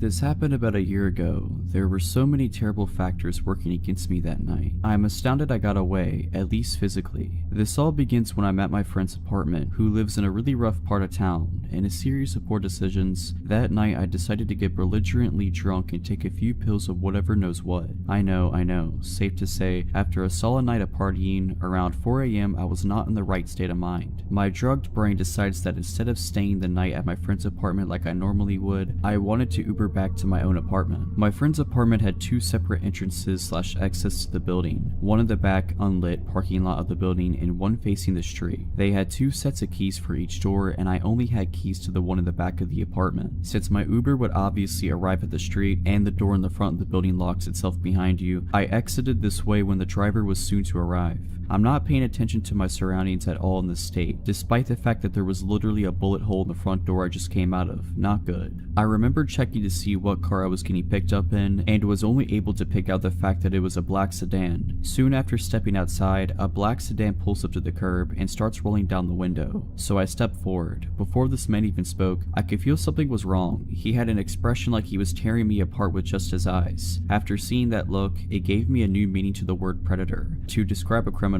because I then knew what it felt like to be prey. He basically barks at me, "I'm your Uber driver." This was the second red flag that somehow made its way through my brain. Normally Uber drivers just roll down the window and say your name. I think I just stared at him for a second, my brain slowly piecing together the situation I was potentially in, and I ask him, "What's my name?" He immediately is enraged and starts screaming about how he doesn't have time for this and just get in the car, etc. I don't think I've ever sobered up so fast in my life. I'm completely panicking. Obviously, this wasn't my Uber. Quickly checking the license plate, I immediately see it's not a match. Meanwhile, this guy is still screaming at me, and I have absolutely no idea what to do. If I bolt in either direction, this guy could easily outrun me or have a weapon. I'm also pretty sure at this point that if he's trying to nab a random girl off the street, he must have a weapon of some sort. I can't run back into the apartment door right behind me since it locks behind you, and I don't have the keys nor the time to unlock it. Running towards the back door would do nothing as well, as he's idling right by the mouth of the driveway towards the back parking lot, and again I would have to take the time to find the right keys and get in. If I screamed, I'm not exactly in the type of neighborhood where someone would try to be vigilant, and I could still hear the music radiating from my friend's third floor apartment. I knew they wouldn't hear me. Also, it's 4 AM and absolutely no one is around. It was the absolute worst feeling I've ever felt in my life. Everything in me wanted to run, but I felt that if I did, it would be the end of me. But if I kept standing there, staring in shock at this screaming man, the result would be the same. From when he started screaming at me to this point, I'm guessing only 20 seconds has passed by. Just as he's looking like he's getting ready to get out of the car, another black sedan pulls up right behind him. Checking the license plate as quickly as I can, I realize it's my actual Uber and make a full sprint to the car. Really only like 6 steps, and throw myself in, screaming at my real Uber driver, "What's my name?" The poor dude looks terrified, but responds with my name quickly, to which I reply, "Get me out of here, that man is trying to kidnap me." If I was in this Uber driver's position, I think I would be too shocked to react as quickly as he did. But my dude flew out of there, offered to call the cops for me, which I declined and now regret, and then walked me to the front door of my apartment, ensuring I got inside safely. Truly an incredible human being. You can rest easy knowing he got the fattest tip my college student bank would allow for, although he deserved much, much more.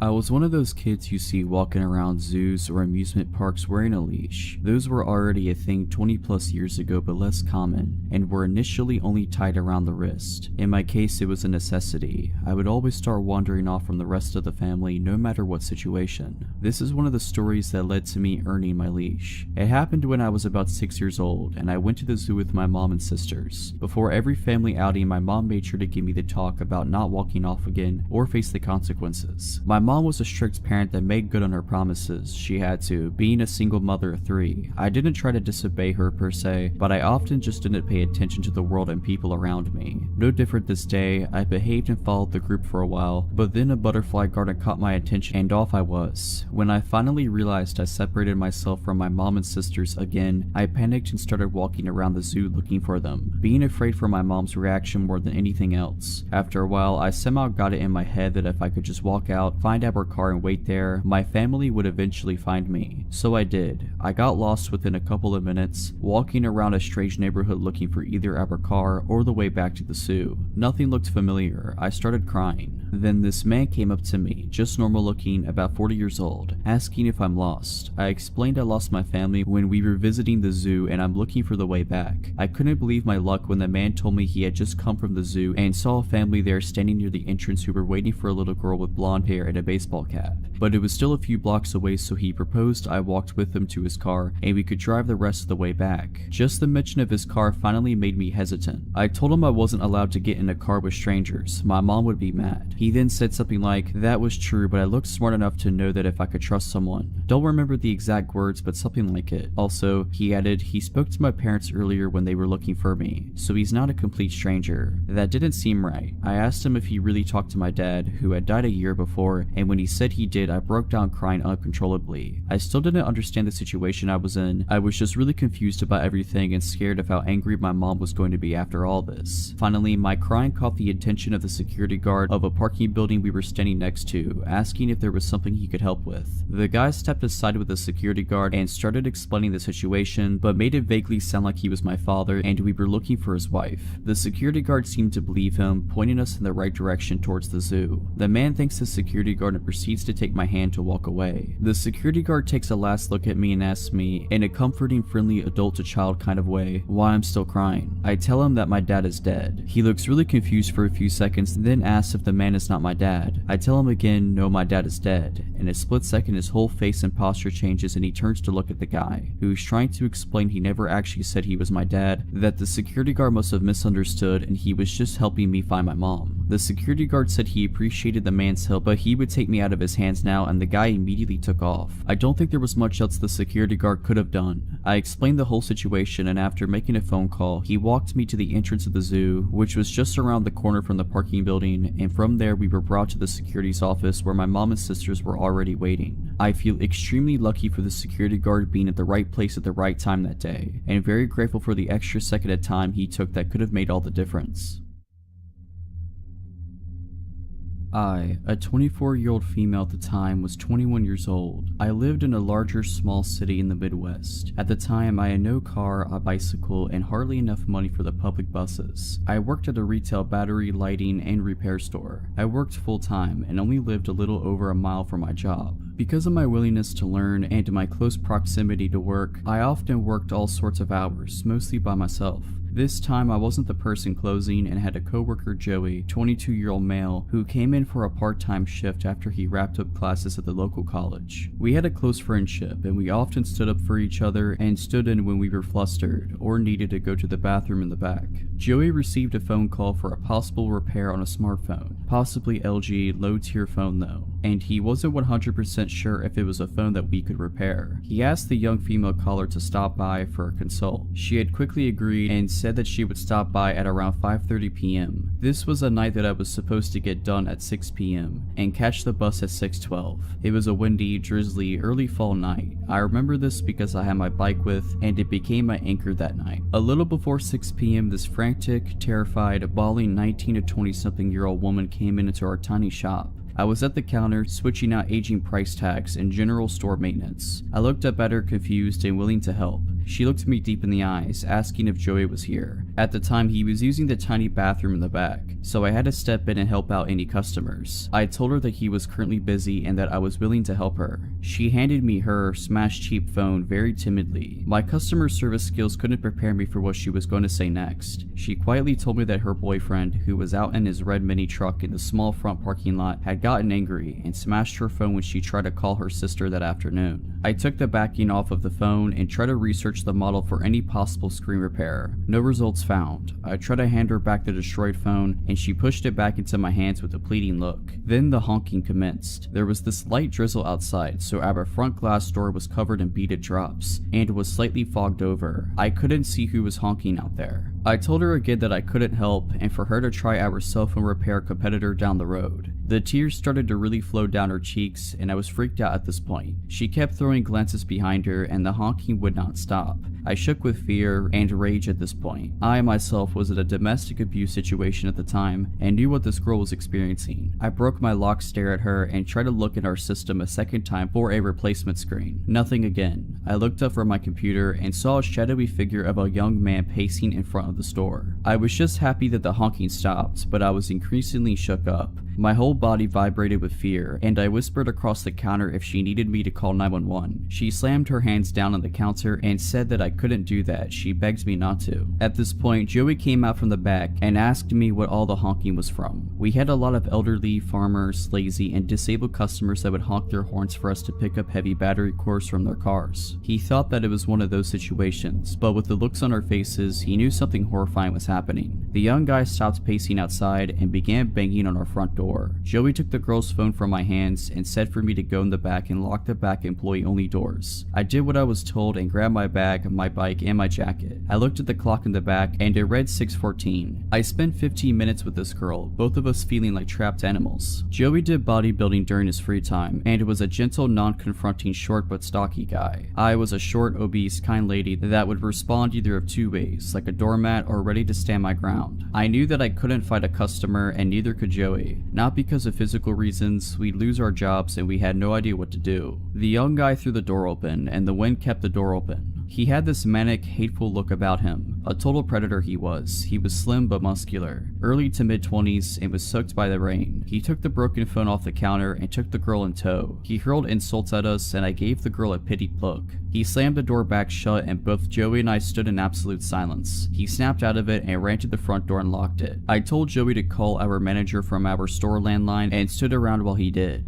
I noticed that the guy had moved his truck to directly in front of our door. He was watching us from his truck, watching us behind the counter as we were on the phone with our manager. I had to leave to get home. The last possible bus came at 6:42, and I couldn't pedal my way home in the weather and all the circumstances that had just occurred. The time was around 6:18, and I just needed to cross the busy highway and down the sidewalk by 1/8 of a mile to the nearest bus stop. Joey, the guy, and I played the waiting game. It was 6:23 when the guy finally left our parking lot. I told Joey that I would leave at 6:25 so I could arrive at the stop safely. Joey opened the front door and I threw myself on top of my bike and pedaled harder than I could ever imagine. Now mind you, our store was in an industrial shopping area at the very edge of town. We worked next to a sub shop and worked across from a strip mall with a Bullseye store and a local chain grocery store with other retail stores and a bank all in that large lot. It started to downpour, and as I tried to pull out of our parking lot straddling my bicycle, I caught a glimpse of the red truck looping around the sub shop.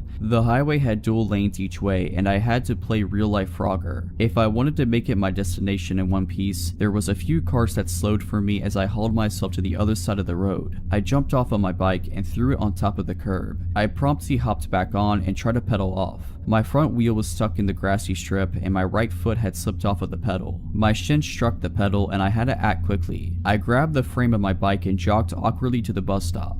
The red truck pulled into the bank parking lot of which I had just passed. The truck pulled around and went out through the entrance across from the sub shop and took the closest lane to me. He went at a crawl and turned at the red light so he could circle the main parking lot of the shopping center. There was 3 ways to get into that parking lot, one to the left, one in the center, slightly off to the right across of the sub shop, and the other far to the right next to the grocery store. I stuck to the sidewalk since it felt safer and was in front of people. The truck patrolled the parking lot, the hunter stalking its prey. I felt cold, sore, and cornered just like an injured animal. There was a couple of cars that pulled into the left entrance of the parking lot, causing the truck to stop from re-entering the lot again. I almost collapsed in the bad small bus stop, and I felt my phone buzz. I saw that it read Joey, so I rested my bike on my person to answer the call. Joey told me that he was watching, and even though he had an elderly couple in the store that he was helping, that he wouldn't allow the guy to hurt me. I started to cry. All of this had just gotten to me. The red truck looped around once again and again. I saw the bus pull up early at 6:39 and I couldn't be happier. I I knew the driver since I used the buses to get around town, errand shopping, and to get to and from work. I had my stupid bike to worry about. I hung up the phone with Joey, putting my phone in my jacket pocket, and strapped down my bike in the rack that was in front of the bus. I struggled since I shook, and my bike was slick from the rain. I got on the bus and turned to the open bus doors, and saw that the truck took a left at the center entrance of the lot. I could finally let my guard down. I sat at the front of the bus, and my hands shook at trying to get the $1.25 for the fare. The driver said that it was okay and that I could take my time with the change. I kept my backpack on and pulled my damn phone from my pocket, dialing Joey's number, letting him know that I was fine. In under 15 minutes, I made it to my apartment safe, but deeply disturbed. I took my bike in so it wouldn't draw any attention to where I lived. All of this gave me an idea to leave my own domestic abuse situation. To this day, I wonder about that girl and hope that somebody more daring and stronger than me called the cops on her abuser, that she had the strength to leave that violent man for her to write her own story and to recover from all of it. I'm currently doing significantly better in life and finally have my own car, and I live a couple states away safely from my past life, even though I'm states away and it's been 3 years now. For a little background, I'm a 27-year-old female and I recently just moved into a nice apartment in a safe neighborhood with my 2 dogs, Charles and Wigwam. Charles is a Corgi/German Shepherd mix and is the most loving but overly obnoxious dog, while Wigwam is a Lhasa Apso who is quiet, sweet, and most definitely scared of his own shadow. I've only been in my new place for about a month, and after this experience, I highly doubt I'm gonna make it here for the duration of my year-long lease. The way these apartments are set up is that each floor has its own set of doors that lead to 4 apartments and a fire escape door that only opens from the inside. I'm on the back side of the building, which places my patio about 10-ish feet from the fire escape stairs. I take my dogs out 3 times a day, midnight being the latest I will go out by myself, and every time I leave my apartment, I put the bar lock on my patio door and lock my front door without fail. About a week ago, we had a snowstorm and I cracked my patio door because, well, I love cold weather and I'm an adult, and if I want to watch the snowfall, then I can do that. It was around 11 p.m. and I decided that since it was getting late, I should take the dogs out for the night, and since they both hate snow, this would be a quick trip. I go to lock the patio door and decide against it because I'm on the 5th floor and I'm only going to be outside for a few minutes. I get the dogs ready, grab my keys, and lock my door as I leave the apartment. I get down to the designated pet area with my beloved snow-hating dogs and let them do their thing, and then back to the apartment we go, and we get back in safely, or so I thought. This is where I thought I was losing my mind, but in actuality, stuff was about to get real. As soon as we walk into the apartment, my dogs run over to the patio door and I notice the door is shut and the bar is locked. Mistake number 2, I immediately think that's strange, but didn't connect the dots. I go into the kitchen to get dog treats, and both dogs start going crazy and growling at a large cedar chest in my living room, and as I'm walking to see what all the commotion is about, I see a pair of eyes creeping from under the chest lid. I stood there for about 5 seconds before I realized what I was seeing and calmly walked backwards to my front door, opened it, and told my dogs let's go outside, and they ran out without leashes, and I immediately get them and myself in my car, lock the doors, and call the police. The police show up in less than 5 minutes and they go up to my apartment, and after about 20 minutes, 2 officers are dragging a 40-ish-year-old guy out of my building in cuffs, and the plot thickens. This dude had been watching me since I moved in and had been stalking out my place, waiting for an opportunity to get inside because he knew I lived alone. If that's not creepy enough already, he had a fanny pack since it's still 1990, and he had a pocket knife, needles, ketamine, and a picture of me from the day I moved in, and his plan was to sneak in through my patio door, wait for me to fall asleep, and whatever knows what else. Needless to say, I didn't sleep for days because I thought he would come back. Luckily, the guy is still in jail, but I'll never forget those eyes.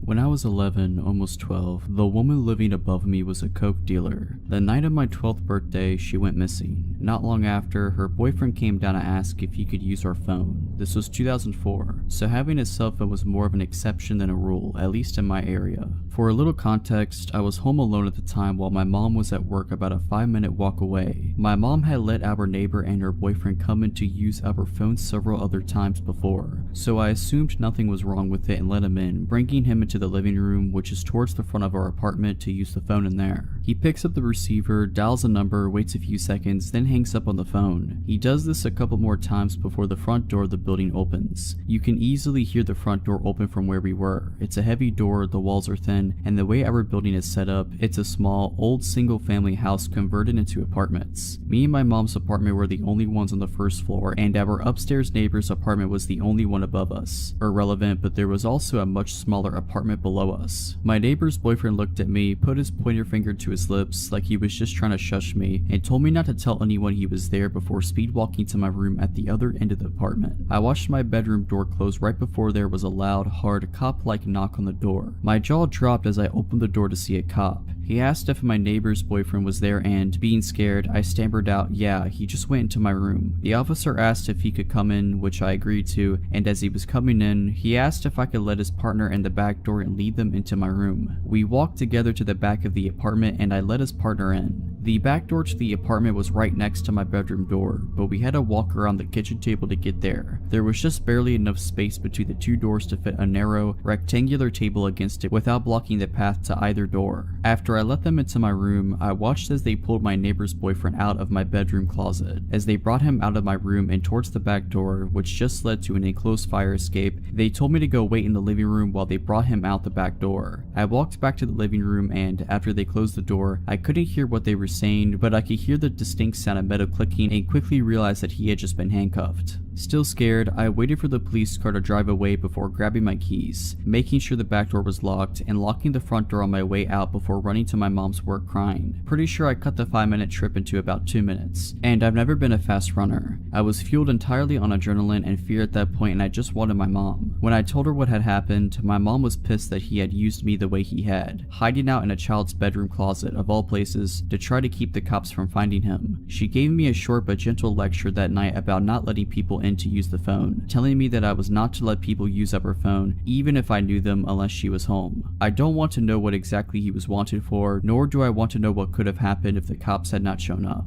I don't know if he had known that the cops were on their way and had to come to my apartment specifically to hide from them, or if he was up to something else and knew that the cops were at the front door of the building. If you're liking this video, all I ask is that you make sure to subscribe to my channel and like this video. Thank you.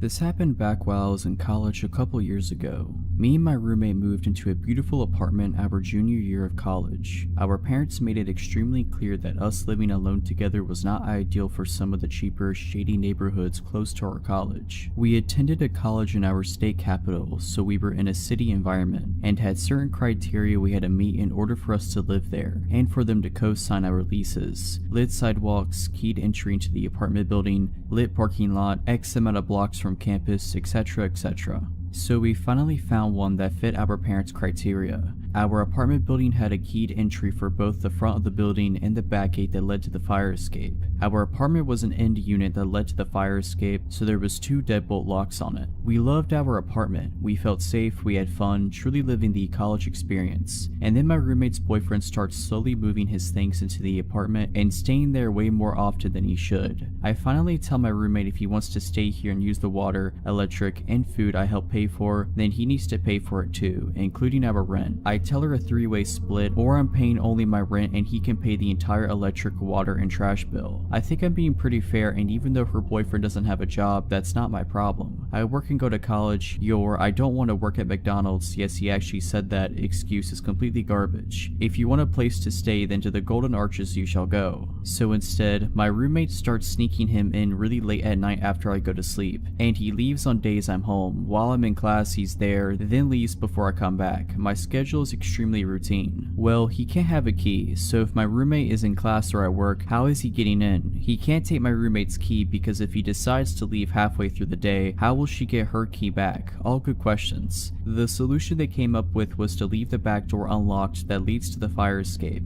and then he can just jump the fence at the bottom of the fire escape to get back on the fire escape when he's ready to come back, or stick a rock in between the door, whatever works for him. So I'm off of work and school one Thursday morning and I decide I'm going to sleep in as long as I possibly can. My roommate and her boyfriend had already left for the day, so naturally they leave the door unlocked. I'm asleep and it's about 10 in the morning when I hear the back door open to the apartment. I come to just enough to recognize the noise, realize it's my neighbor or her boyfriend, and I brush it off and go try to drift back off. All of a sudden I start hearing someone creep through the apartment. Wooden floors. It definitely doesn't sound like casual walking. It is clearly someone stepping slowly and quietly through the apartment. My door to my room is ajar just a sliver, but I don't see anything out the door, and I'm honestly too tired to get up and look. A couple minutes pass and I figure that my roommate and or her boyfriend are just being weirdos, and I fall back asleep. I can't be sure how much time passes before I open my eyes, but it can't be too long. I wake up to my door opening. My back is to the door and I am facing the opposing wall. I slowly start to turn over to see why my roommate or her boyfriend would dare wake me from my slumber, and there he is, a burglar. In my room, next to the bed I'm currently laying in, a 6-foot tall burglar, unplugging my TV about 5 feet from where I currently am. I immediately pretend I'm just shifting positions in my sleep and continue to roll over with my eyes as shut as I can make them seem, still open enough to watch what was going on. He hears me shuffling as I turn over, stops, looks dead at me, and luckily doesn't realize that my eyes are open just a tiny bit. He goes back to unplugging my TV, my DVD player, shoves it in his bag he's brought, like those bags from IKEA, and steals my change jar and casually starts walking out of the front door to my apartment, like he came in for a cup of tea or something. After I hear the door shut, I immediately spring out of bed, grab my phone, start dialing 911, all while locking the back and front doors. The dispatcher is trying to calm me down. At this point I am hysterical. I can't even catch my breath to tell her okay. Luckily, I told her my address before I started hyperventilating. I will take a second to commend the police department, both city and college, because they were there in less than 3 minutes. She tells me the cops are there, but they need me to go downstairs to let them in the building because they don't have the key to the front door of the building. I am so afraid to open the door to my apartment and even look down the hallway. I'm about to walk to the front door and extend my arm out to the handle when I hear, "Ma'am, it's the police." As if I didn't get scared enough already, they yell through the door. I am paranoid because the dispatcher just told me they couldn't get in and didn't realize someone probably let them in downstairs. I ask the dispatcher to confirm that the people at my door are actually police officers. She tells me that they are at my door. Okay, cool. I open the front door and I collapse right there. My legs completely turn into jello and I just hit the floor. I blacked out for a brief period of time, but they helped me up and sit me down on the couch. There's at least 10 officers in my apartment from both the city and college departments. When I look outside the living room window to the street below, there are 5 or 6 cop cars blocking the street. I later found out that they were doing a perimeter search around the immediate area.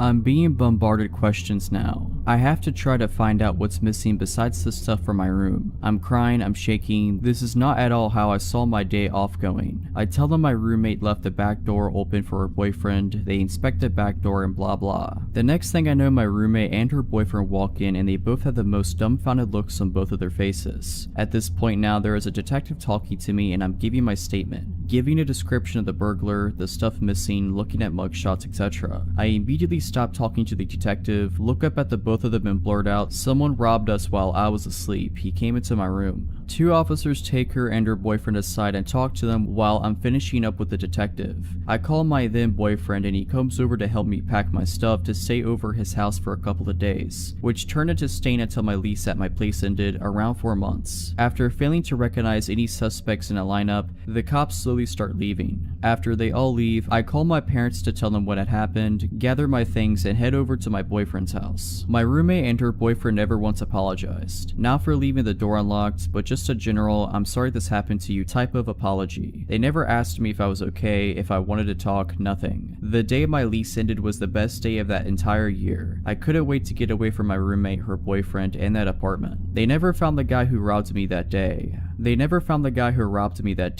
I didn't even care about the materialistic things. He robbed me of my safety and security, and it took a good amount of counseling to get that back. I am also thankful he didn't try to attack me that morning. My friendship with my roommate was tarnished. I haven't spoken to her since. To this day, I don't sleep with my back to the door, and I always have a knife under my mattress.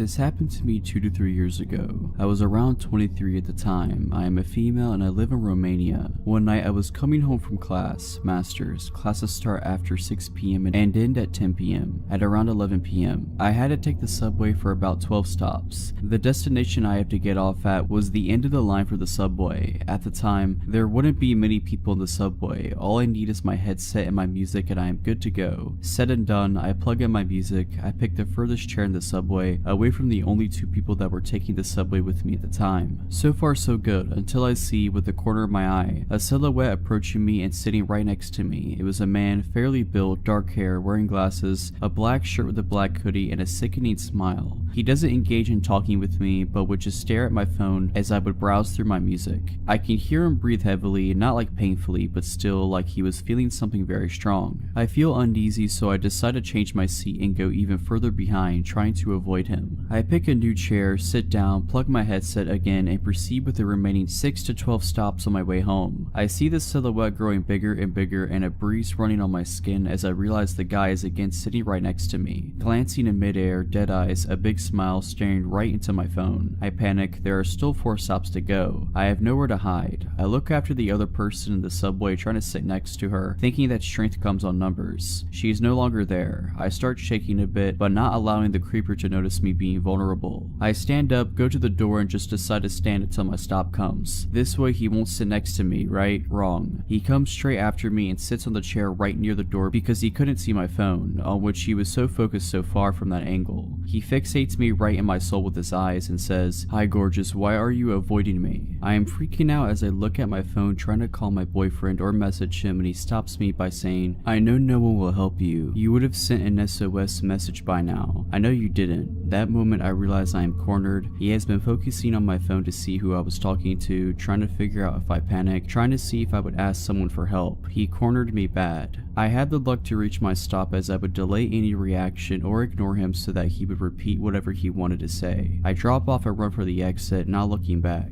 I get out at the surface and I don't see him anymore. At this moment, I put my phone in my purse and realize I had pepper spray with me all along. My heartbeat comes back to normal as I know at least I have something to defend myself with, but still a long way to get home, and who knows if he is alone or not. I walk rather fast for maybe 5 minutes from the metro and feel a hand grabbing my wrist hard and pulling me back. Another hand covering my mouth, disabling me from screaming my lungs out. It was him, the same black hoodie, dark hair, and dead-eye stalker. He was furious and said, "How dare you run away from me? You should be honored I gave you attention. Now, my phone is in my bag, I can't call the police, and I can't reach for the pepper spray." I panic. I can't punch him in the crotch. His hand is still in my mouth. What do? I did the most desperate and disgusting thing I could think of just to save my life. I played along. I used my other hand to touch the inside of his thigh and mumble a "I'm sorry" while his hand was on my mouth. He took his hand off my mouth and repeated that I'm sorry. I didn't realize he was just flirting. He let his guard down and took his hand off my wrist. He asked me for my phone number and address to drop me off, but I refused, saying I'd rather add him on Facebook, and he agreed. I told him I'd reach for my phone, but instead picked the pepper spray and got him sprayed all over his face. Made sure I'd cover both his eyes, nose, mouth, even his ears and hands. He instantly got all red, suffocating from the pepper and swelling. I called the police, told them what had happened and what I did. They asked me if he is immobilized, and I said yes, as the effect wears off in 45 minutes. The police arrived there 5 minutes later to see me shaking like a leaf and a man on the ground, swollen like a pumpkin, throwing up and swearing me between gasps of breath. He was arrested, and the police told me they had been looking for him for the past week as they discovered the body of a 24-year-old woman in his apartment, a lady with red hair. I have red hair too. The woman was his girlfriend, and ever since he's never gotten back to the apartment. I do not know what he wanted to do with me. I can understand why he targeted me due to the similarities, but I just hope I don't ever have to meet him again. I used to live in a townhouse duplex by myself with my dog and 2 cats near a train station. There were often commuters who parked outside my place and passed by through the day and night. Occasionally, I had cigarettes or stuff stolen from my front veranda, but none of this scared me like the night I was watched. My dog lives indoors, and I would take him out for a last pee before bed. My backyard light was broken and was up too high to change the bulb, so I always took him out the front. That night, it was around 11 p.m. and I took him out the front. It was a hot summer night and I was mindlessly standing on the footpath when I saw movement across the road from me. Out of nowhere, a man had appeared and was walking diagonally across the street away from me. I thought it was odd because I hadn't seen him come from the other direction. I continued to think about it. Where he came from was from outside of a house that was being renovated. I knew the owners weren't living there and thought maybe he was trying to steal some stuff. So I kept looking down the road to where he had gone. He had turned the corner down the next street. I kept watching and then I suddenly see his head pop around the corner to see if I'm still outside. This gave me the absolute creep, so I grab my dog and go inside. I turn off all my lights and go upstairs to my bedroom, which is at the front of the townhouse and faces the street. I thought I would keep watch of my neighbor's house and call the police if he came back. I peer through my blinds, which cover sliding doors coming off a small balcony, and like clockwork, I see a dark figure walk down from the corner and down my street.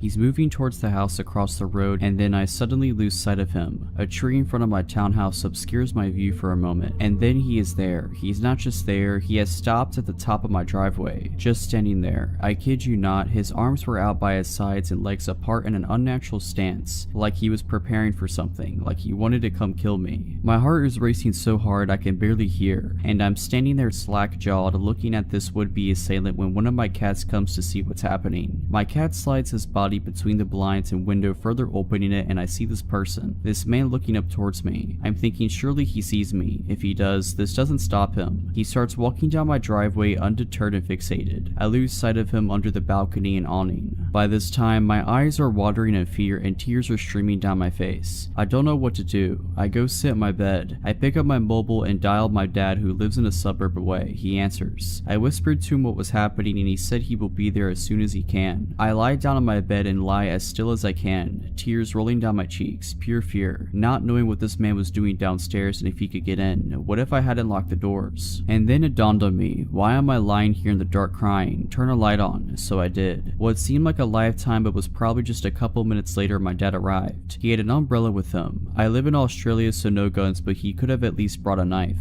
I stayed on the phone with my dad while he searched outside for the man. The man was gone. Maybe me turning on the light scared him off. I called the police, who said I should have called sooner. Of course I should have, I don't know why I didn't. They came out with a sniffer dog and didn't find him either. I don't know what he wanted, but for a good year after that I was scared living there. Luckily that feeling faded away after a while. This happened to me a few years back when I was in my early 20s. At the time, I worked in a department store and a makeup counter. The job relies heavily on good customer service and building relationships because you want people to keep coming back to spend money on your products. We are given personalized business cards so that we can build up our own client base. Very important for a commission department. It's not uncommon to be familiar with the people who frequently shop in the store. As workers, our training is focused on being friendly and accommodating. One day while I was working, I had to move to a makeup counter that wasn't my own to cover someone's lunch break. It was a really slow day, so I was just leaning on the counter, people watching. I could tell most shoppers were just browsing, so I kept to myself. One of the people that I noticed was a very tall and broad man. He walked very slowly, almost hunched over. His face was fixed very aggressively, like he was angry but focused. He circled around the counter a few times, but I could feel his gaze on me instead of the products. After a few rotations around the department, I decided to greet him in case he needed help. It wasn't until he came directly over me that I realized just how big he actually was. I'm a 4'10" female, so I feel pretty small regardless. But even with his slouched posture, he was over 6 feet tall and well over twice my weight. I'll never forget his teeth. They were completely black in the front. Your eyes couldn't help but go right to them. Despite his menacing appearance, he was soft-spoken. Truthfully, I could tell he wasn't all there by the way he talked. He told me no when I asked if he needed help, but requested my number, so direct. We had never spoken before. I declined and said that I was in a relationship and that it would be inappropriate. He then asked if he could have a business card for the counter in case he wanted to get products. Since I wasn't on my normal counter and I really wanted him to go away, I handed him my coworker's business card and told him to call if he had any questions. It worked and he walked away after that, filling me with relief.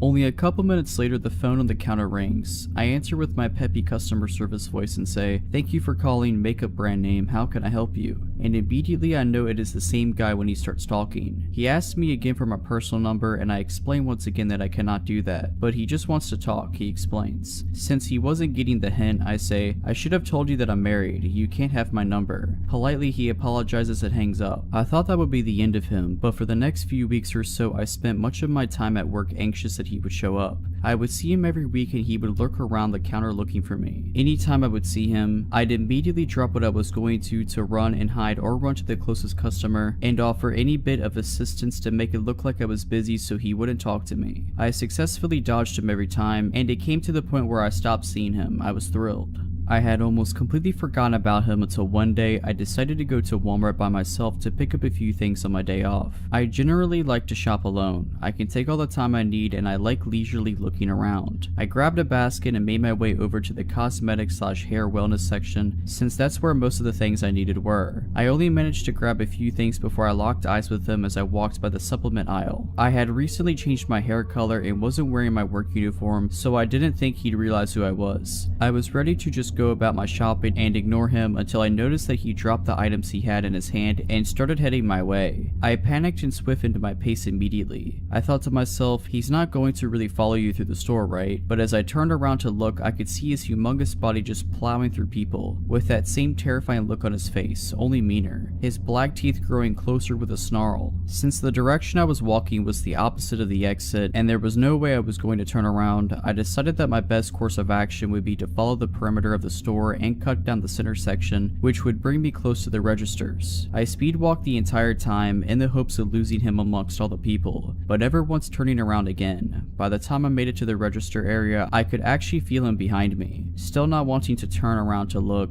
I glanced in the reflection of the soda machines that are in between the register aisles to see how close he was. To my horror, there was only about 2 feet between us. I was afraid to just drop my stuff and run out the door in case he followed me to my car. I parked in the far back at the parking lot and didn't want to risk it. I also didn't want to get in line at the registers since the lines were long and I would just be standing out in the open alone. Instead, I walked into the cluster of people crowded around the self-checkout line. I noticed another large but older gentleman with his carriage in the middle and ran straight for him. The people were so closely clustered together that the man following me couldn't make it through. I ran over to the man in line and grabbed onto his carriage. I said, "I'm so sorry, I'm not cutting you, but there's a man that's been following me through half the store and I need to stand with you." He was so sweet and let me be with him while we waited in line and even let me go ahead of him so I could leave quicker. As I was cashing out, I could see in my peripheral vision my stalker staring at me and pacing about, but he couldn't come near me since the self-checkout is somewhat sectioned off. By the time I had finished and grabbed my receipt, I couldn't see him anymore. I looked around but he was nowhere. I thought about asking the older man to walk me to my car, but he still wasn't finished at his register, so I decided to call my boyfriend and make a run for it. Staying on the phone, I explained to him what was going on as I sprinted to my car, frantically looking around in case he tried to follow me outside. I made it to my car safely and rushed right home, breaking down to my parents about what just happened.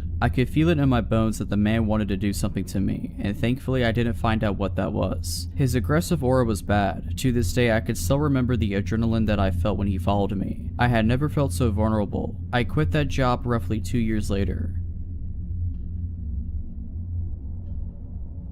This incident happened in the summer of 2015. I lived by myself in a nice house inside a small town. Low crime, but still the occasional shady person. Anyway, at work that day on a smoke break, I watched a dog get thrown from a moving vehicle, 4-lane city traffic during the start of rush hour. I ran right out there, scooped his little self up, and booked it back to my workplace. He was not injured, amazingly. As a bleeding heart animal lover, I decided to take him home with me until I could figure out what to do with him. I have a large amount of cats, and always have. This was my first experience with a dog that I was solely responsible for. This guy was very shy, head hung, tail tucked, jumpy, just looking at me like I was about to beat him. I was clueless on the subject of dog personalities and tendencies. I just knew that they needed to be taken out frequently. His first night with me, we had been out about 15 times, as I did not want him using the bathroom in my house, obviously. I was having my final cigarette of the day on my porch. The dog was on a lead, chilling under my chair as I smoked and chilled. I see a man walking on the sidewalk that runs by my house. He kept glancing up at me before passing. Shortly after he passed my house, he stopped, turned on his heel and approached. "Hey, can you tell me where 302 Church Street is?" he asked. I told him I would search the address on my phone, which, of course, was taking a minute to pull up. He He explained he didn't have a phone of his own and was attempting to get to a friend's house, taking small steps toward me the whole time. Finally, the address I summoned came up.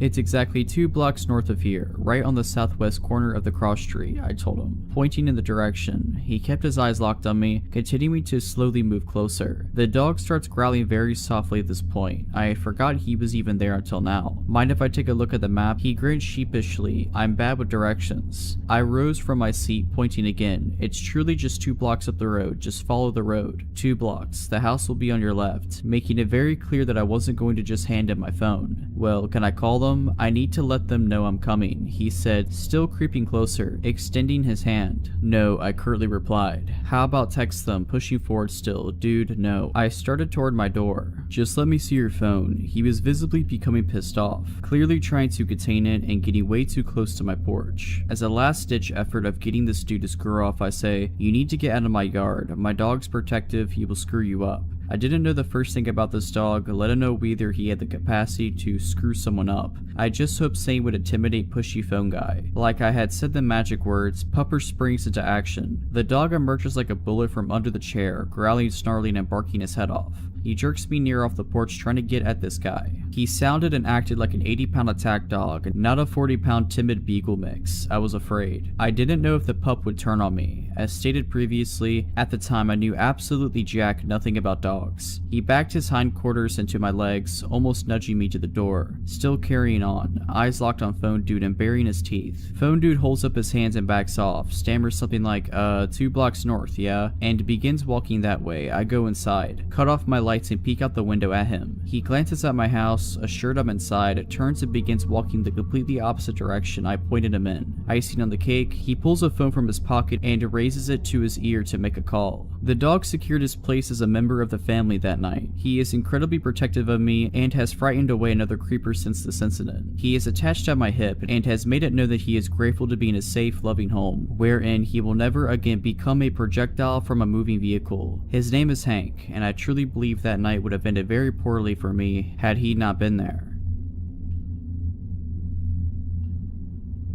So about 3 years ago, I was going to school in a US city and was living with 2 other roommates. My one roommate was known to usually bring seedy characters back to the apartment. At one point during our fall semester, she befriended a guy in her advertising class who went by the name of Dallas. He became her weed dealer and she would frequently bring him over to the apartment. I suspected they were sleeping together, but she denied it. It was a strange relationship, but who am I to judge? My other roommate and I thought he was charismatic enough, but also didn't see the appeal that Christy, my roommate who befriended him, saw. I remember one night we had Dallas over for dinner. He told us how he played for our college's football team, that he just started his own business at the age of 25, and how he was a very well-known weed dealer who made a lot of money, and his name was Dallas because he used to live in Dallas, Texas, and his parents named him after that. Me and my other roommate nodded our heads and listened, but we didn't think much of it except for this dude thought he was hot stuff and wanted to gloat about himself. I believe he came over for dinner or something maybe 1 or 2 other times. My roommate claimed that one time she decided to buy weed from him and went to his apartment off campus. When she arrived, she saw our roommate, Christy, just passed out on a chair in the middle of the day in Dallas's apartment in some random room. When my roommate arrived, he mentioned nothing of her being there. My roommate shook her awake and Christy just woke up in a haze and basically told my roommate to screw off. My roommate recounted the story to me and we both agreed it was weird and Dallas was probably not the safest person to hang with. After a couple of months, Christy stopped hanging with him. I remember her saying he got pissed she didn't want to sleep with him. I also found out that a friend of hers, who knew him for a long time, was engaged to him. Oh, also, his real name wasn't Dallas. Yeah, real shocker there. Fast forward 2 years. Me nor my roommate talk to Christy anymore. We are living elsewhere in said city doing our own thing. We get an alert on our phones that a girl who had just transferred to our college went missing after leaving from one of the campus bars the previous night. It doesn't take long, maybe a few days, when this huge story breaks. This girl was killed by someone she left the bar with that night. My roommate calls me and goes, "Do you remember what Dallas's real name was?" I go, "Yeah, I believe it was said name." She goes, "Go online and read this article. He killed that girl who just went missing." Sure enough, I go online and there's the most horrifying mugshot of Dallas with a photo of the girl he had just slain. It gets crazier. Apparently he had taken her home that night and attempted a one-night stand, and he killed her by blunt force and strangulation. If that isn't terrible enough, he cleaned up the evidence-ish in his apartment, threw her body in a storage container, took a lift to his grandma's house hours away, and and bury the storage container with her remains in it on the property somewhere. After obtaining a video of the two of them leaving together from the bar, it didn't take cops long to bust him. Weeks after the story broke, so many girls came forward and shared similar creepy stories about Dallas, the guy who played for State College's football and ran a successful business. You can guess that none of this was ever true. Also, he was like 28 years old, claiming he was still a student at our college when this happened, prying on younger women. I just hope he rots in prison for the rest of his life.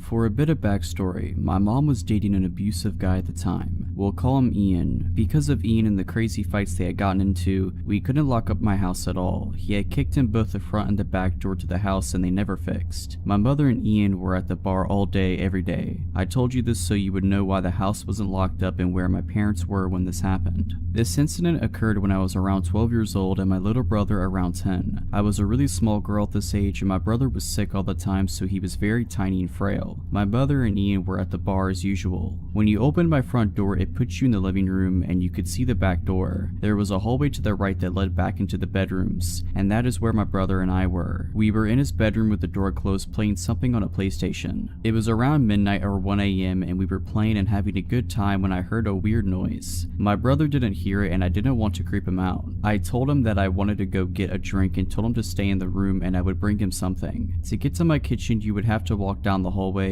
in front of both the front and back door because it was behind the living room. I kept hearing strange noises, so before I left out of my brother's room, I told him to get into the closet and work on our fort so that it would be ready when I was done getting our drinks and a snack. I raised my little brother for the most part and took care of him. I had a terrible feeling, a sense of dread. I could tell something wasn't right and this was a way to get my brother to hide without scaring him. He frightened easily and had really bad asthma attacks, and at this time we had no inhaler or his breathing treatment machine for him. I knew if he started having an asthma attack on top of being scared, it wouldn't be pretty. Anyway, I left the back room and decided to see what was going on. I started sneaking up the hallway as slowly and quietly as I could. I was terrified. I could feel that something was wrong. Before I made it to the end of the hallway, I hear a man. It sounded like he was grunting. I can't explain it, but the feeling that washed over me made me near puke. So I of course freeze. I have no one in this town. I don't know anyone and my dad is living in a different state. My mom is at the bar drunk. I was sitting there trying to gather the courage to see what was around the corner and going over my options when I hear my brother's door open. He sees me and the look on my face and freezes. I remember his eyes going so wide with fear because he must have heard the grunting too. I motion him with my hands to go back in the room and he does. I gathered the courage to peek around the corner and what I saw still freaks me out to this day. It was horrifying. I saw a man, probably around 6'2", sitting on my couch with a grin on his face. By some stupid luck, that man didn't see me. I slowly snuck back to my brother's room. I slowly shut the door and started going over my options. My little brother was already horrified because of the grunting noise this man was making. I am so thankful he wasn't the one who saw what was out there. I gathered myself and calmly told him that there was a man that I didn't know on the couch and he needed to be very quiet and I needed him to be brave and keep his breathing in check. My little brother adored me and looked up to me, so when I told him that I needed him to be brave, he tried his best. I told him not to move and he didn't. The first thing I tried was the window, but it wouldn't budge. It was completely stuck.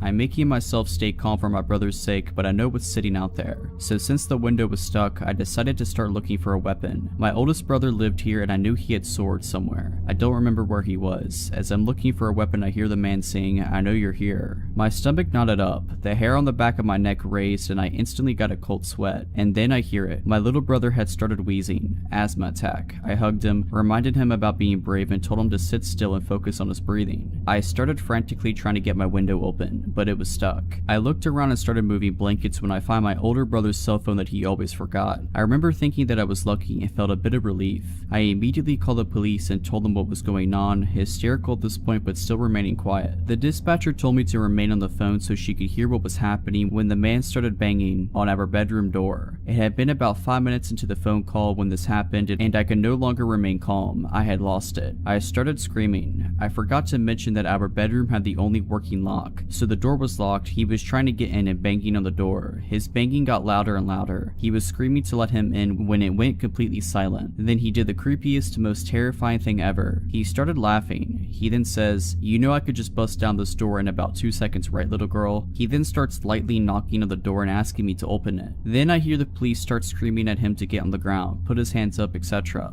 I heard him putting up a fight, followed by more yelling and eventually silence. After a few minutes there was a knock on my door, but at this point I was too terrified to open it. I thought that this nightmare guy was still there. So being in my hysterical state, I started screaming no no no please, over and over again, sobbing and shaking. I couldn't stay brave for my little brother anymore. I was on the floor holding him this whole time, convinced we were going to die. Eventually I calmed myself a bit, and this time a female officer was at the door, so I opened it. There were about 5 cops standing in the hallway listening to me being hysterical. I refused to let go of my brother at this point, but we both ran to this female officer and just collapsed, sobbing hysterically. We had been so scared. It turns out this guy was completely wasted and high on drugs. I remember the cops walking me up to him and having me stand in front of him to ask me if I knew this man. I didn't. The man's eyes were completely bloodshot and filled with hatred. My parents were called and investigated for leaving us alone like that and for the doors being like that. My mom is a different person now, doesn't drink, and is now married to a cop. She completely changed. I remember asking her about it later on, and she told me something that I didn't know. The man had a huge knife, so that's what he was scraping the door with. He also had some rope, tape, and a tarp.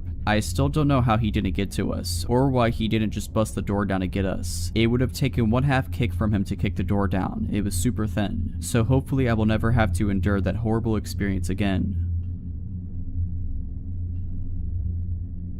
This story starts around the fall of 2017. I was walking back to work from lunch when I passed this girl and noticed she got up and started walking behind me. She took a different route and didn't follow me. A few days later it happened again, but this time she was following me. I assumed she wasn't following me at the time because where my office building is situated, you have to go up a set of stairs and pass a few other buildings, and she did not follow me up to my building. After a while, I noticed we took the same train home. A lot of the time she would be watching me. When we made eye contact, she'd look away. Then she'd continue looking when she thought I wasn't looking. There's a Whole Foods across from my office. I went there for lunch a couple times during the week. I started seeing the girl sitting in the window for lunch, and she would almost always get up as soon as I left and walk the same way I did. Around this time, I began seeing her more frequently. During lunchtime or when I got to the metro, she was almost always there. After a couple of months of this, I started noticing that she would get off at the same station as me sometimes. Sometimes she would walk the same way as me. Once I got to my place,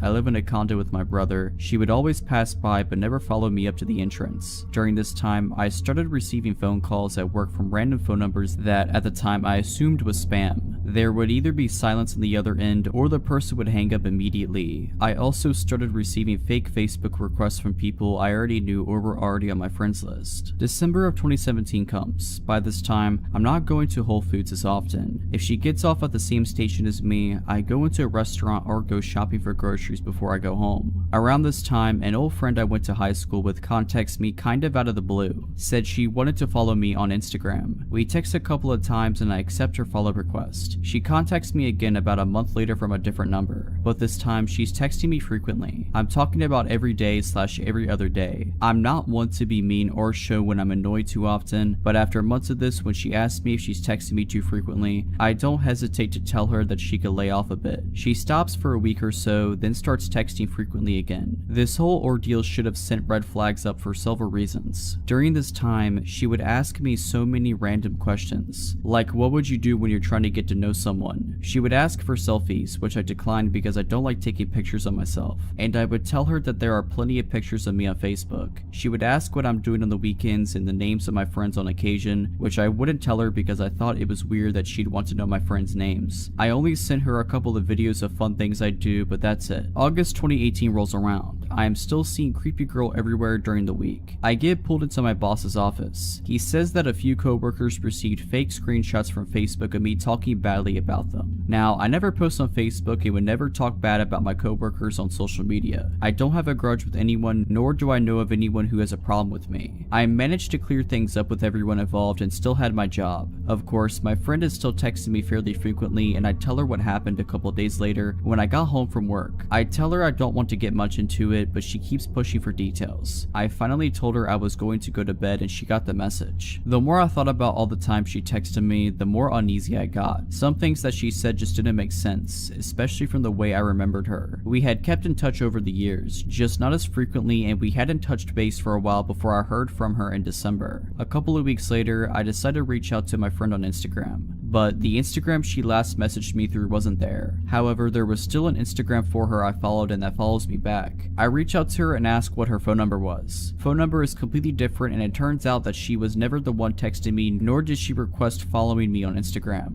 I tracked the number and it turns out to be one of those fake phone number apps. I request to be blocked from the service and I never hear from my friend again. After talking about it with my brother and a couple of friends, I'm almost 100% certain it was the girl that's been following me. These things only started after she appeared. The phone calls to my office, the fake Facebook request, etc. A few days before I was pulled aside by my boss, my friend texted me and told me that she had a weird feeling about me and wanted to make sure I was okay. I just thought that she was being weird at the time and didn't think much to it. This whole ordeal is really scary when I look back on it because I sent videos of myself and my address at one point. My friend even confirmed a post my brother made with pictures he tagged of me on Facebook. I was texting a stranger for 8 months about my life and they also apparently have access to my Facebook page. She doesn't follow me anymore, but when she did see me on the metro, she would always sit somewhere that she was able to make eye contact with me. I'm always careful now if anyone texts me from an unrecognizable phone number. I just hope that she decided to forget me and move on.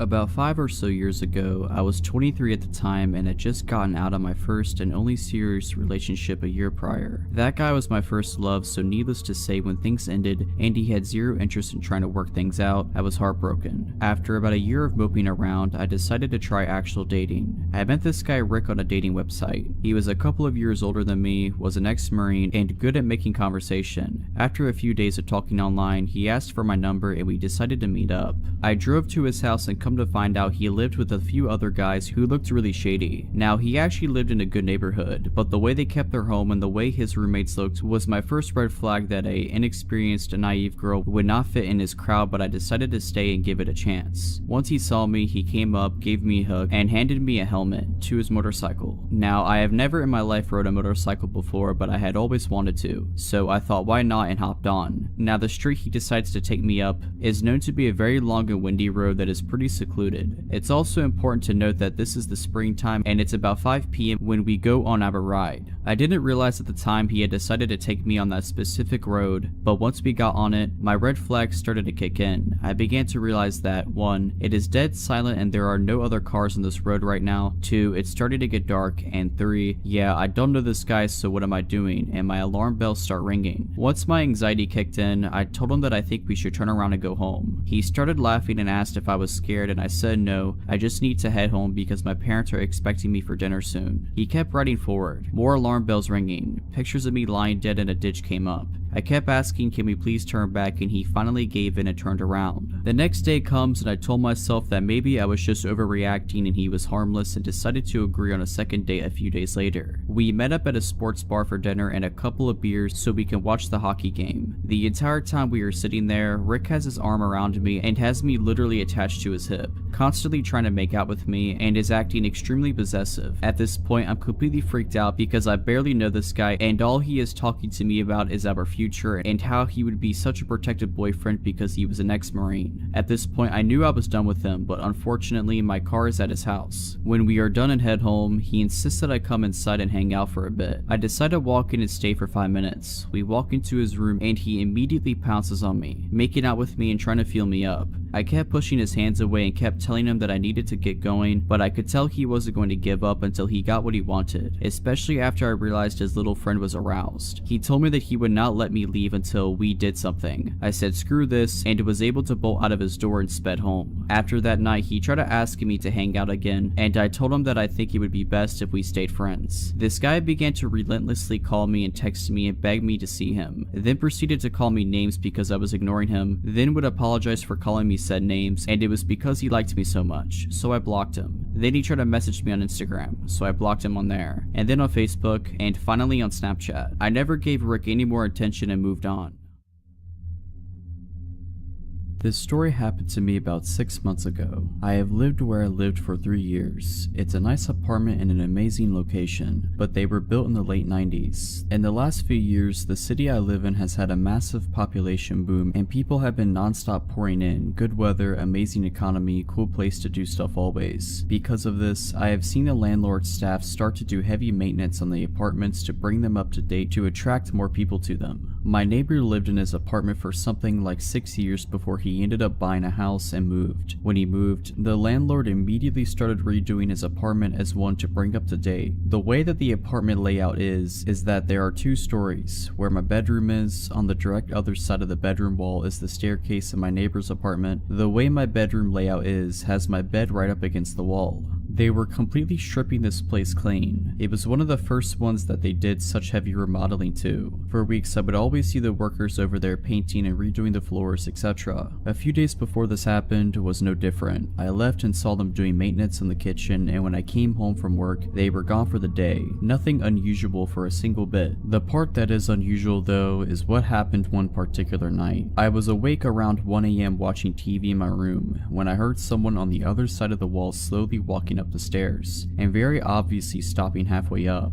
Where the person was stopping was directly where my head laid on the other side of the wall. I could feel him listening to me breathing. I immediately turned the TV sound off and sat there extremely quiet and still. I heard nothing for a few minutes, and then after what felt like an absolute eternity, I heard the person start walking the rest of the stairs to the 2nd floor. It was very obvious that someone was on the other side of that wall listening to me. I also knew that it was only a few days before this happened that I saw the maintenance redoing that apartment's kitchen. I knew that there was no way someone already moved in that fast. I quietly got out of bed and went to a room where I had a better view of the outside of the apartment. I obviously couldn't see if there was movement in there from the window, but I had a good angle to see if anyone walked out. I sat there for around 15 minutes just staring outside to see if I saw anything at all. Nothing. I went back into my room and laid down in bed again. I didn't play the TV. I just sat there waiting to hear something again. I was messing around on my phone for around 20 minutes in silence until I heard movement in the stairs again. This time though, the movement didn't start from the top or the bottom. The movement started in the middle of the staircase, meaning that the entire time I was sitting there in silence, this person was just on the other side of the wall listening to my every move.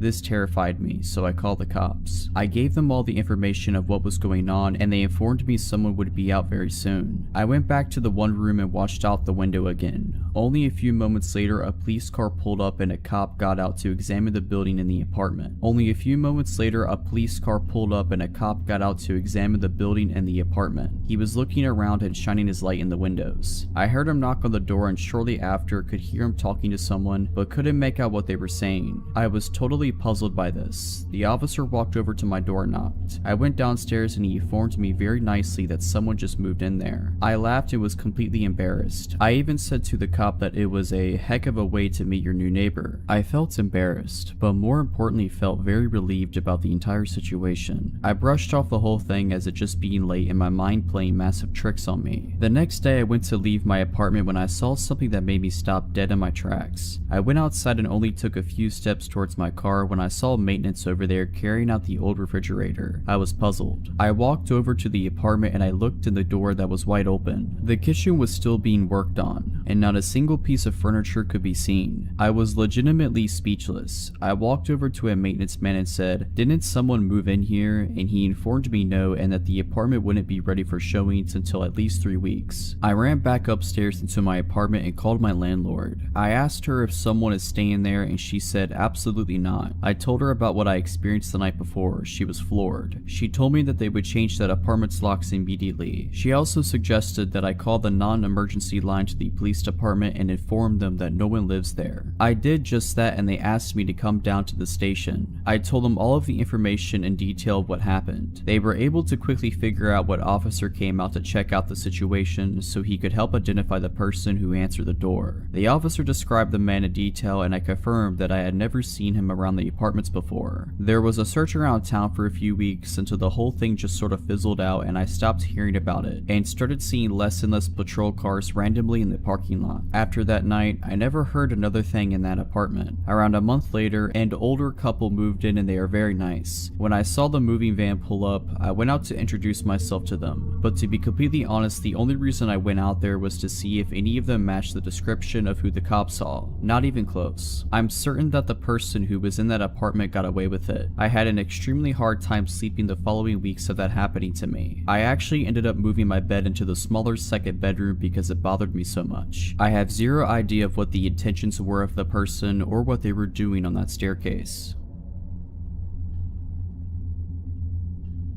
I am a proud Floridian. At the time of this story, early 2000s, I was going to college in South Florida and lived with my family in my hometown in the Florida Panhandle. It's about a 7-hour drive up through Central Florida to get between the two places, so I mostly only went home for the holidays. It was the Thanksgiving of my junior year, and I was excited that I had managed to rearrange my midterms to be able to leave campus 3 days ahead of everyone else. I was expecting to beat the masses of traffic and was hoping for a quick trip back home. My roommates wanted to have a last meal together before we all left for break, so I ate in the campus dining hall around 4 p.m. and I set off on my journey around 5:30 p.m. Around 10 p.m. I had just passed my 2/3 mark, where I always stopped at this little mom and pop's type of diner by the side of the highway to grab a snack, use the restroom, and call my dad to let him know I was okay. I didn't have a cell phone yet. Well, I hadn't been there since summer and the place was out of business, so a little bummed out that I wasn't getting my chocolate chip pancakes. I just kept going. There really wasn't much built up around there at the time, so when I saw signs for a rest stop in, of all the places on this green earth, some town called Alachua, so I went for it. So I went and parked directly under the street light for safety and used the facilities, called my dad, etc. I didn't see anyone else there, except for a very exhausted looking woman who approached me asking for directions, saying she was with her husband and 2 small children from Virginia and they had made a wrong turn trying to get to Disney. So I left the rest area and was walking back to my car when I noticed a beat up, unmarked, gray or bluish work van parked very close to the driver's side of my 95 Honda Civic. Yeah, okay, I thought that's pretty weird. It had Florida tags on it, so it couldn't have been the ladies I talked to in the bathroom. I distinctly remember she said she was from Virginia. I turned around and hightailed it back to the rest stop,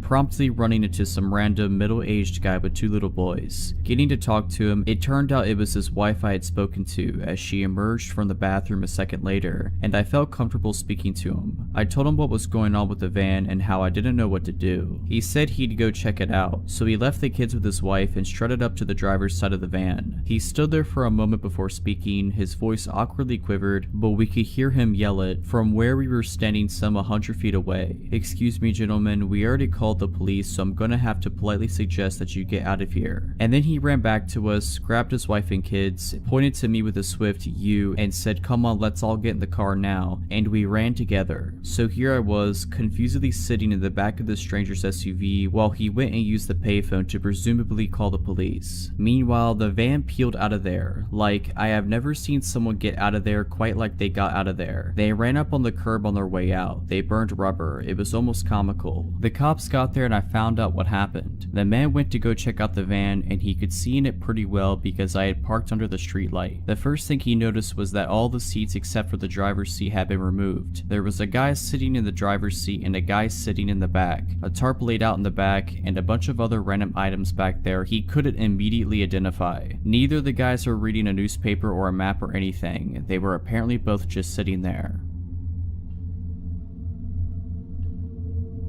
I'd say I was around 8 at the time this took place. At the time, we had to get mail from the post office in town, and so seeing my mom get the mail, my brain decided, wow, I want to be cool and get the mail like mom. That childish need to prove that I was mature. Eventually, after time and time of begging, my mom let me get the mail. I'd guess it was a weekend as the post office was closed, but you could still grab mail, just no people that worked there were there. I asked my mom if I could grab the mail as we slowly pulled up outside the post office. She nodded and gave me the keys that had the mail key and a few others. I jumped out of the old van and ran up the ramp to the building, avoiding the stairs completely. I opened the door and saw a lady and a man getting their mail, but turning to my side, I saw an older man sitting in the corner staring at me. He gave me weird vibes even as a kid, but still I gave him a quick smile and wave. Bad move. The man smiled back, revealing his stained teeth. I walked past him and went to the mailbox. Me being me though, I forgot what key was what and began fumbling awkwardly as the others grabbing mail left the building. After maybe 3 to 5 minutes of trying and failing, I finally unlocked it. I was so happy that I disregarded the man staring as I grabbed the mail. With a quick click of the lock, I closed the box and began to walk away. I found the gaze of the man as he looked at me, a crooked smile across his face. I put my open hand against the door and began to push when a pair of arms reached around me, one hand forcefully pulling the door shut and the other around the upper part of my chest, like my collarbone, pulling me into a tight, unwelcome, and horrible hug. I froze. What was I supposed to do? I was always taught to respect adults, and I did. He had a strong scent of alcohol on him, so much I think I coughed a few times. He began to speak after a moment of just holding me there. The words he spoke scared me really bad. He then said, "Man, hey, where are you going?" He spoke almost passive-aggressively. Me, "Oh, I have to go. My mom is waiting for me." Man, "Oh, okay." He sounded defeated and began to let me go. Before I could break away, he held me tighter again, tighter than before. Wait,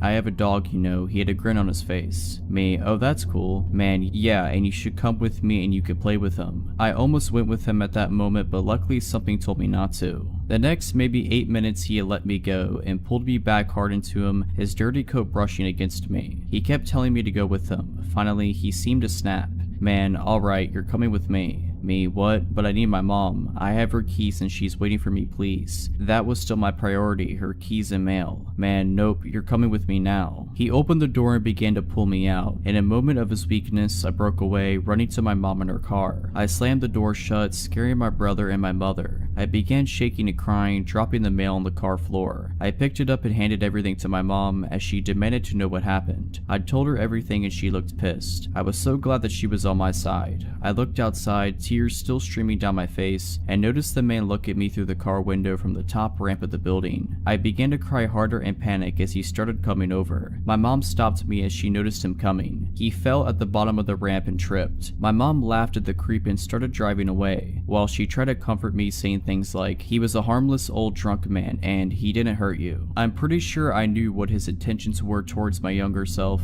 and I'm just glad that I was able to get away from the man.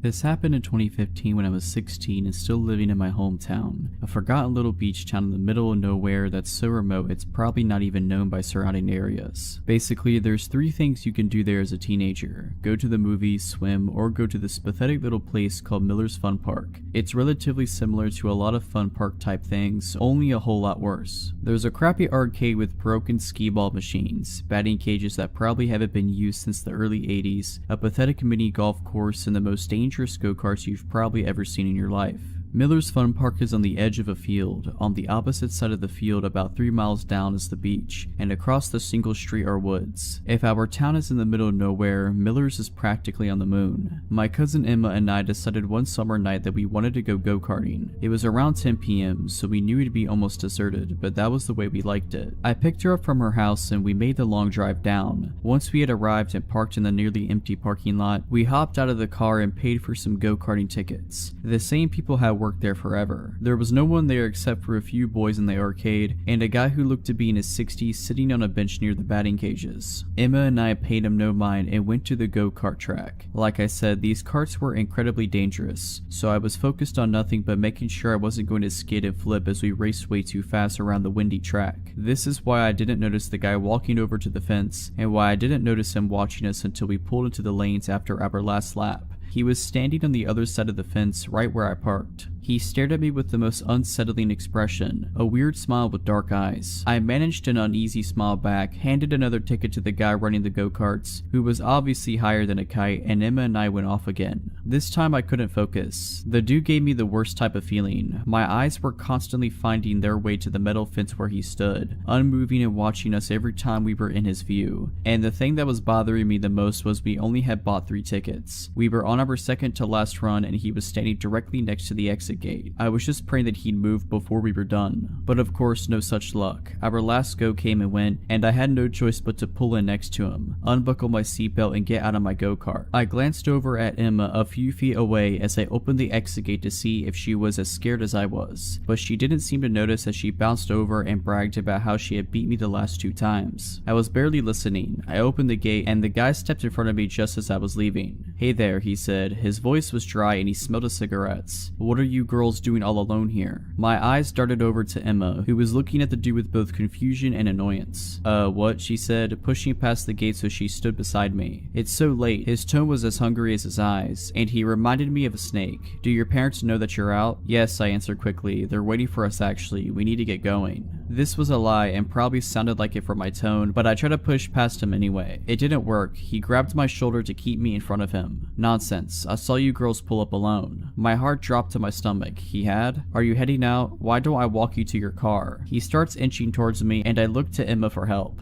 With one swift movement, she pulled me halfway behind her and started sizing the guy up. This was pretty dumb as we're both small, and though she's a few inches taller than me, neither of us are anywhere near his size. This guy clears 6'2" easy, but she doesn't seem to care. Actually, we were just headed to the arcade, she says harshly. Her boyfriend is going to meet us here. I did have a boyfriend at the time, but he wasn't coming. He wasn't even in town, and I knew that she knew this. The guy's face immediately changes. His smile disappeared, and he now was glaring down at me with a look of annoyance in his eyes. I felt myself start to cower. Boyfriend, he says roughly. Emma didn't give me time to say anything. She grabbed my arm and tugged me behind her into the arcade. The boys from before had already left, and the usual girl who worked in there was nowhere to be found. Still, it felt safer than outside. We ran to the back and hid behind the claw machine. What do we do? I left my phone in my car, I whisper shouted. There was no way I was going out there alone, and the go-kart guy had already disappeared into the small ticket shack. I don't have mine either, I left it charging, she said, face-palming. We're just gonna have to make a run for it. Are you crazy? He's probably waiting for us in the parking lot. What about the guy who runs the go-karts? We could get him to walk us out, she said. I just shook my head. He's as high as Mount Everest right now. I don't want to risk running all the way to the ticket stand for nothing. Then we have no choice. She stood up, pulling me with her. Let's go. I swallowed hard, wanting to cry. I'd never been that scared before. There was something so wrong about that guy. We made our way out of the arcade, looking around to see if he's nearby. The park was now absolutely deserted. Emma practically had to drag me to the exit. I was looking every direction every second, waiting for the guy to come out of the woods or something and pounce on us at any second. But he didn't. Everything was still. Get your keys out, Emma instructed, and I pulled them from my pocket. We were about 20 feet from my car when I stopped dead in my tracks. What? She whispered. I stared at the car, keys in hand. I had never locked it. I never locked the car, Emma. What? I didn't lock it. What if? I trailed off, but she knew what I was saying. She started inching towards the car, and I grabbed her arm to stop her, but she pulled me away. I'm just going to peek. If I say run, you run. Her voice is quiet. I nodded shakily. She eventually made it close enough to see inside, but by the way she was squinting, I knew it was too dark to make anything out. My heart was beating out of my chest. What if he's in there? All these thoughts almost drown out the unmistakable sound of shoes slamming against the pavement. My head whipped around instantly, and there he was, sprinting at us at full speed out of the woods. I screamed bloody murder and broke for the car, jiggling the handle as I realized I had locked it. Emma was already on the other side, screaming at me to unlock it. I fumbled with the keys but managed not to drop them as I unlocked the door, flung it open, and practically threw myself inside. I just managed to close the door when he was there, slamming his fists against the window and shouting incoherently. I was sobbing at this point and barely managed to lock the doors as he goes for the handle and yanks on it as hard as he can. Emma was screaming at me to go, and through my tears I shoved the key into the ignition and flew into reverse. He was still chasing us and yelling as I veered backwards out of the lot and turned as fast as I could while slamming on the gas. I was driving like I was still in a go-kart, but I didn't care. I could barely see the road through the flood of tears, and Emma had to grab the wheel several times to keep us from crashing before I regained some composure. Though obviously shaken up, she managed to keep her tears and be the same one out of the two of us as we drove at least 30 miles over the speed limit the whole way back to my house. We kept this encounter a secret between us for a long time, but me and Emma decided to tell this encounter we had experienced on here. We didn't talk about it until months after the horrifying encounter. Safe to say we never went back to Miller's Fun Park after that. I urge all of you to be extremely careful when going out at night. I just hope that me and Emma never have to see that lunatic again.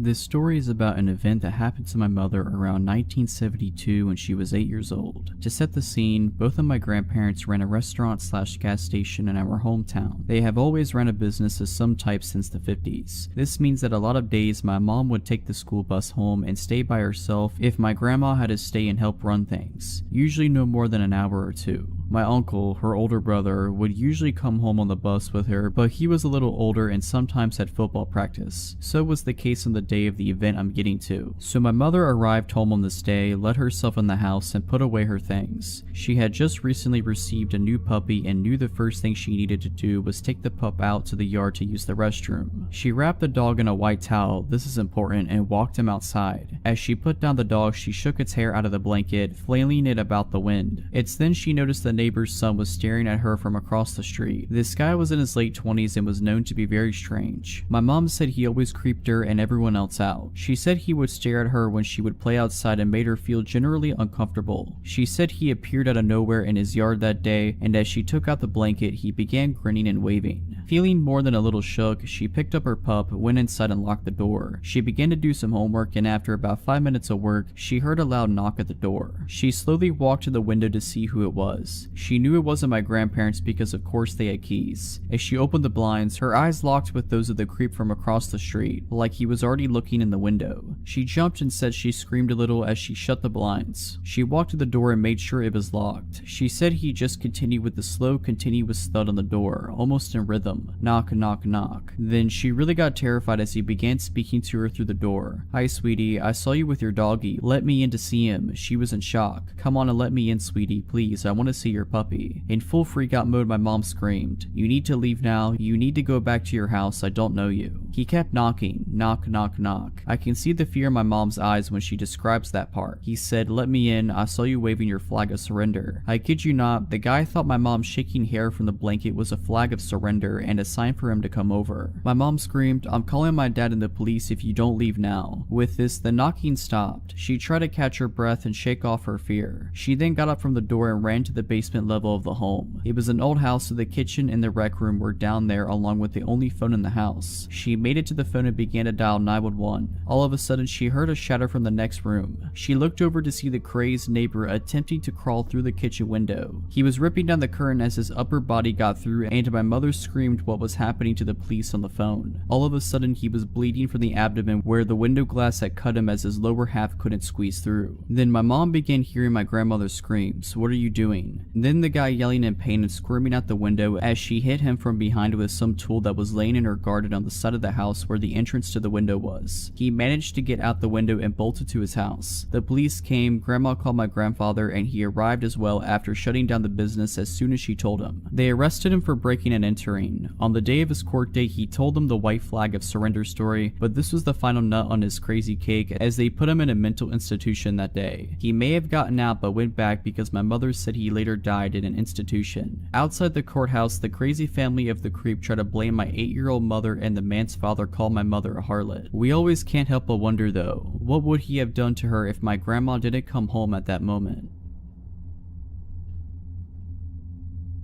This took place when I was about 16. My aunt was in town visiting and we were coming back from the grocery store. We were driving back to my mom's house. My parents are divorced and she lived way out in the country. Like, it's a 10-minute drive from anywhere. We pull up at our driveway and a red car pulls in behind us. My aunt and I stay in the car and the man approaches the driver's side door. I can't rightly tell you why he looked like a creep, but he looked like a creep. Very pasty skin, eyes that were staring down too hard, just overall weird. He claims he is lost and looking for his way to a fitness center in the town next over. The exact fitness center that is about a minute away from where the grocery store is, i.e. the opposite direction of where we just came from. Super odd, but I give him directions. He thanks me, but continues to stare at me. He asks if we know each other and I reply no. He gives me his name and I again repeat no, I do not. A couple of seconds of awkward staring and he asks me what my name is. Well, being an idiot and feeling anxious, I tell him that was a mistake. He confirms we don't know each other. Oh really? And heads back to his car and we watch him leave. My aunt and I agree he was very strange, but shake it off and take the groceries in. From where we were parked, you have to take a little windy path up behind the house to the back door. My aunt goes outside to grab the rest of the groceries and I settle on the couch in the living room and look outside. Red car in the driveway. My aunt comes upstairs and said the guy was almost to our door and claimed he forgot the directions. My aunt curtly told him right, left, right, and told him to leave. The directions were truly that simple when following the main roads. I'm freaked, she's freaked, but we never see him again. A month passes and I'm chilling at my dad's and posted something like, "I'm bored at my dad's house, who wants to chill?" on Facebook. Guys, always set your page to private. Several minutes later, I get a message from the same guy asking if I wanted him to come over. I'm home alone and understandably terrified. I immediately block him and tell my dad, who goes to one of his cop friends to see if they know anything about this guy. Well, this man was kicked out of a local university for stalking, and had 2 other counts of stalking on top of that and a restraining order. Another month goes by and I'm in study hall with a friend and he is telling me about this guy who was stalking his older sister. I don't remember the specific details, but it was definitely the story of someone being stalked. The craziest part was the stalker almost drove this girl's brother off the road in an attempt to get him to pull over. Once pulled over, stalker jumped out and was making his way to my friend's vehicle when my friend noped right out of there. I'm sure you guessed it, but the stalker and the creep I ran into were the same person. I was always the weird kid growing up, so making friends was never easy for me. I was a bit of a punk in high school, so living in a preppy, religious town was not my ideal place. Eventually, I met this boy, Sean. I was so happy to finally have someone I connected with. We quickly became best friends and hung out almost every day. He was odd, but so was I, so I just looked past it. Most of the time we were hanging out, we were also on drugs, so I figured some of the stuff he said was just the drugs talking. But one day he said, "I'm gonna stab someone this week." 4 days later, he threatened to shoot up a place on Instagram. He played it off as a joke when I confronted him about it. His parents took away his phone and forced him to move away for a few weeks to let the air clear, but we kept in contact. At this point, my dumb self realized I was in love with him. I did everything I could to clear his name. I even got into arguments with parents on Facebook. My parents begged me to stop talking to him, but for some reason, I truly believed he was good. I didn't want to believe he was capable of hurting anyone. The whole shooting thing never really blew over. When he came back to school, students would run from him in the hallways, people were sending him threats, his reputation was ruined. After all of this, something in him changed. He was angrier. We would be talking and joking around about something, and he would start attacking me with words. If I made a new friend, he'd go out of his way to ruin my new friendship.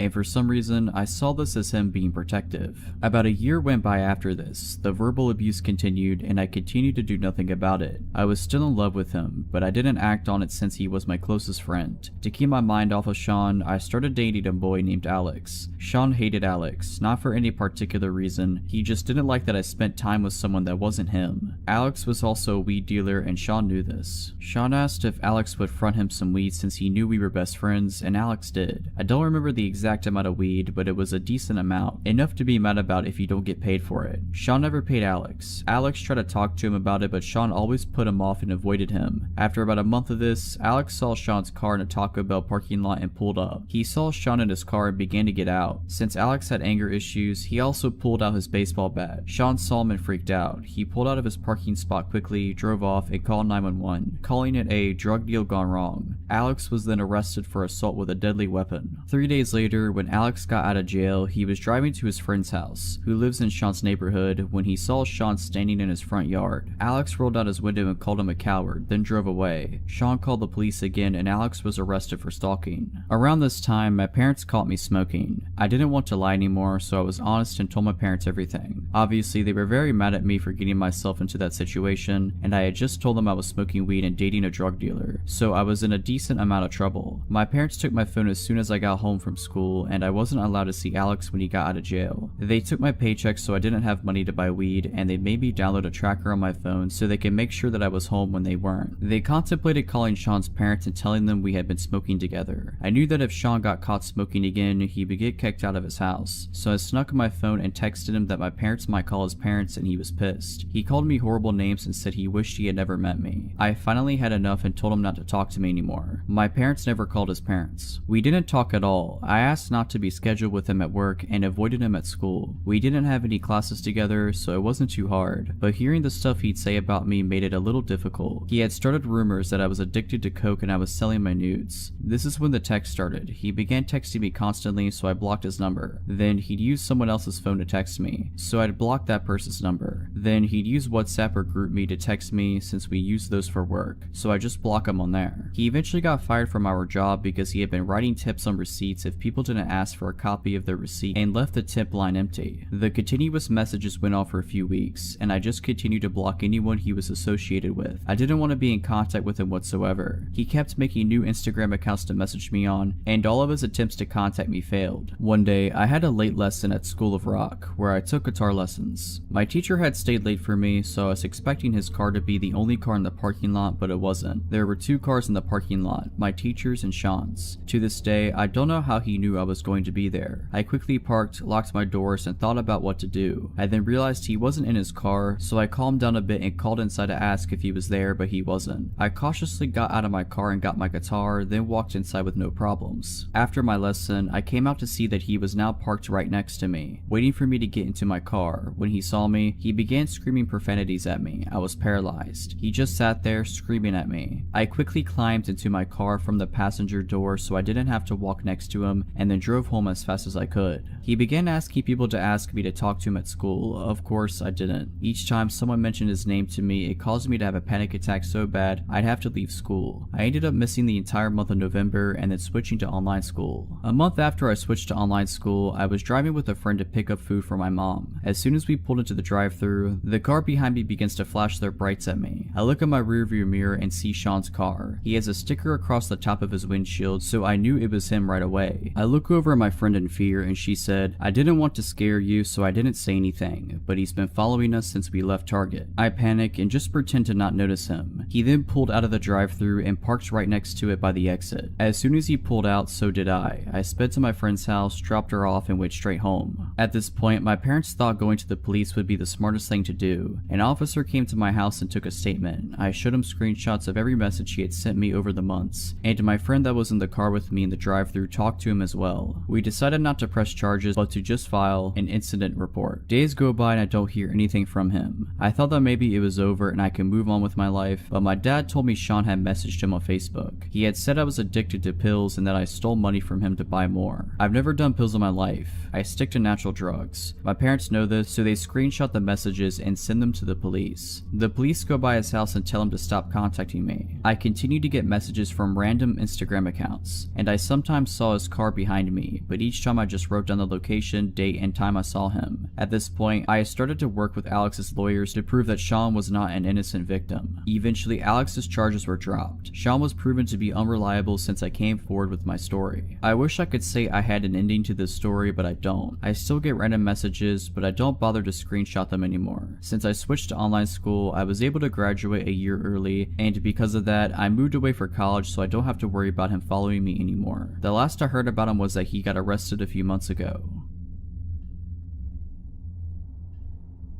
I went on a Tinder date some time ago while I was adjusting to a new city I had moved to. I didn't really know anybody there, so I used some online dating apps to see the dating scene around town. I landed one from a girl that seemed just like a chill person. We had a few exchanges through the Tinder app and then decided to meet up for a drink. I picked her up at her house and she greeted me at the door and gave me a hug. She said the name of a local bar she wanted to go to for us to chat and get to know each other. I told her I would drive and proceeded to my car. The first red flag I noticed was when I walked to my car and opened the door. She had just followed me to the driver's side and was standing behind me staring. I looked at her blankly for 15 seconds and asked her if she was going to get in. She said, "Sure, I would love to," and went the long way to the passenger's side around the back of the car. Since I had just met the girl, I figured she had just maybe smoked some weed or something, as I had kind of got the vibe she was a bit of a stoner. As I was driving to the bar, she talked in a very low voice, almost as if she was trying to whisper. I am not hard of hearing or anything, but I had to ask her to repeat herself several times just so I could make out the full sentences she was saying. When we got to the bar, I made sure we got a seat closer to the back away from most people, just so I could have a little quiet in order to hear her. The conversations honestly carried on as normal from this point, and it was actually a fun time for the time being. We talked about different things we were interested in, and she did bring up she did recreationally use weed and a few other tripping substances like shrooms and such. I am not much of a fan of these, but it at least made me relax in the back of my mind to think maybe she was just high off marijuana, and that rationally explains explains some of the out of their behavior. Granted, I had a few drinks at this point, so I was honestly not thinking straight. I asked her if she wanted to go to my place after drinks and she agreed. When we got to my place, we had a few more drinks, then she started talking about her jewelry. This is where it gets weird. She told me her jewelry was her big secret and it defined her. When I asked her why it was so important, she said, "I'm actually Anastasia, and I was never killed in Russia. My jewelry is my link to my past." It was hard for me to take that serious at this point with how much I drank, so I kind of challenged that statement using the little bit I knew about history. At this point, she freaked out and started yelling at the top of her lungs about how I don't respect ancestors in history. And then she got quiet and tiptoed right up to me and grabbed me by my neck. She then brought my face eye to eye with hers while still holding my neck. She says at this point, "I am a shaman and I will curse you. My ancestors have destroyed many people and you do not respect that. You are from oppressive ancestors and they will be punished." Then she put her hand in a whiskey glass and made a cross on my face and kissed my forehead. At this point, I started to sober up a little. I talked her into calming down, telling her I was only joking. Then she slowly started getting back to normal. Then she started talking about her cats. She tells me she has a list of people who she tames to act as cats. I am not about judging people on their interests, so I listen in. She then tells me all the things she does to them and starts acting like a cat in my living room. My red flags in my head were tingling like crazy at this point, so I just listened to try not to set her off. She noticed sage on my kitchen counter and asked me to let her light it and bless the house. Side note, I use sage to make my house smell better occasionally. It's kind of a ritual I like to do, but it's mine and mine alone. Something I take very personally and I like to do myself. I tell her no, she can't light it and that it's my thing to do on my own. Then she freaks out telling me I am a horrible human being and screaming all over the place. I tell her I can take her home now and she runs to the door and goes outside. As I get outside, she is screaming at the top of her lungs that I am a horrible person and I should go die. I tell her she can walk herself home then, and I go back to my place and lock the door. She then starts banging on the door hard and about 10 minutes saying she left her phone in there. I grab her phone off the kitchen counter and open the door to hand it to her. She tries to barge inside and I block her with my forearm. She then acts like she's about to punch me. I just hold my ground and tell her she is not coming in. She screams she wanted the whiskey bottle we were drinking from. I told her no, because I paid for the thing. I slam the door at that point and lock it. I hear her bang on the door for a minute. I then hear her footsteps going down the stairs. I waited about an hour and then went walking outside to see if she was still hanging around. I didn't see her, nor did I ever see her again after that.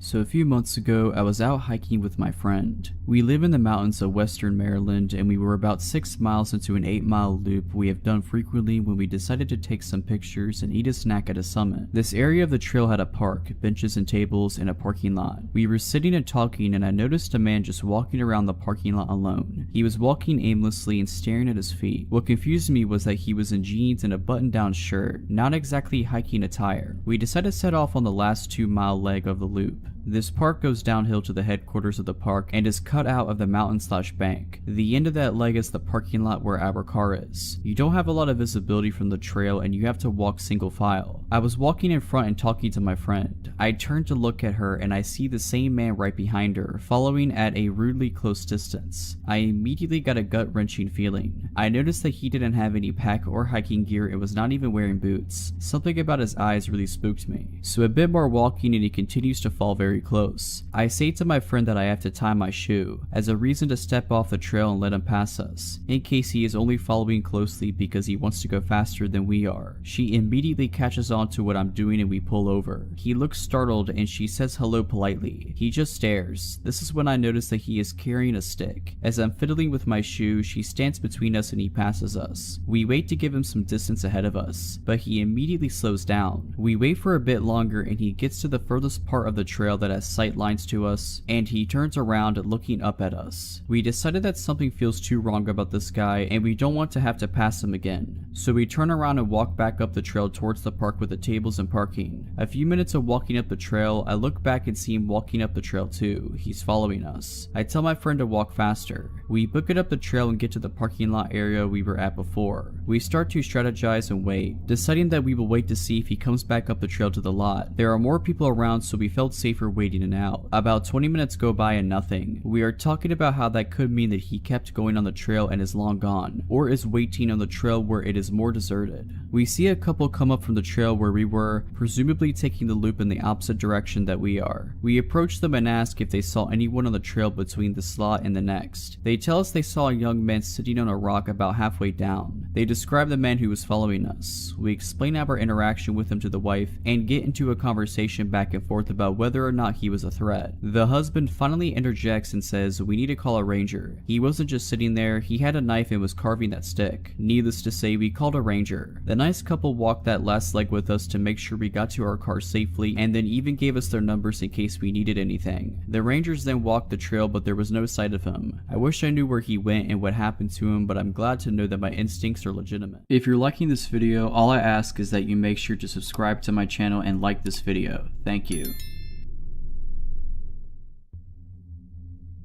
The events of this story happened 13 years ago and it still messes with me to this day, even though I'm not in any sort of danger. When I was in college, I got super depressed and stressed out near my junior year. I was always super into school and just started slipping near the end of my college terms, so it threw me off bad. Never experienced failing at subjects before and it threw me into a ridiculous stress. I graduated and I figured everything would go away with that, but I found myself still feeling very mentally foggy. My sister knew how bad off I was from the last few years of school, so she hatched a plan to surprise me. I always wanted to go to Miami growing up. I know how lame that sounds, but being a girl who grew up in the Midwest and even went to college there, it was always super exciting looking to me. Up to this point, I traveled but never went anywhere as lively or big as Miami always seemed. My sister planned a 5-night vacation with me as a way to get me out of this mental fog and also celebrate in our own way me graduating college. I was super excited. The few months passed and it was time for the trip. We get there and the first few nights were incredible. We hit up the restaurants I had on my little list of places to try and spend many hours by the ocean. I was never a big party girl. Up to this point in my life, I was drunk maybe twice. My sister was the opposite, who was at every party that happened in our hometown. She got bored of going back to the room so early every night and convinced me to go to a nightclub with her for the first time. I fought it a bit but let my guard down because I was feeling great for the first time in a long time and was ready to try new things. It was a Saturday night downtown in the middle of summer. We get to this nightclub and the line is legit wrapped around the building. It was massive. We waited in line for what felt like forever and were let in finally. I walked to the door and felt like I got shot because of the loudness. My sister dragged me to the bar and ordered some shots of some drink with a funny name. Again, I decided to just let my guard down and try new things. As more shots went down, I decided that would be the theme of the night, trying new stuff out. I was aware how boring I was and was, in my opinion, in the most exciting place in the world. Around 45 minutes into dancing and drinking, I became very drunk.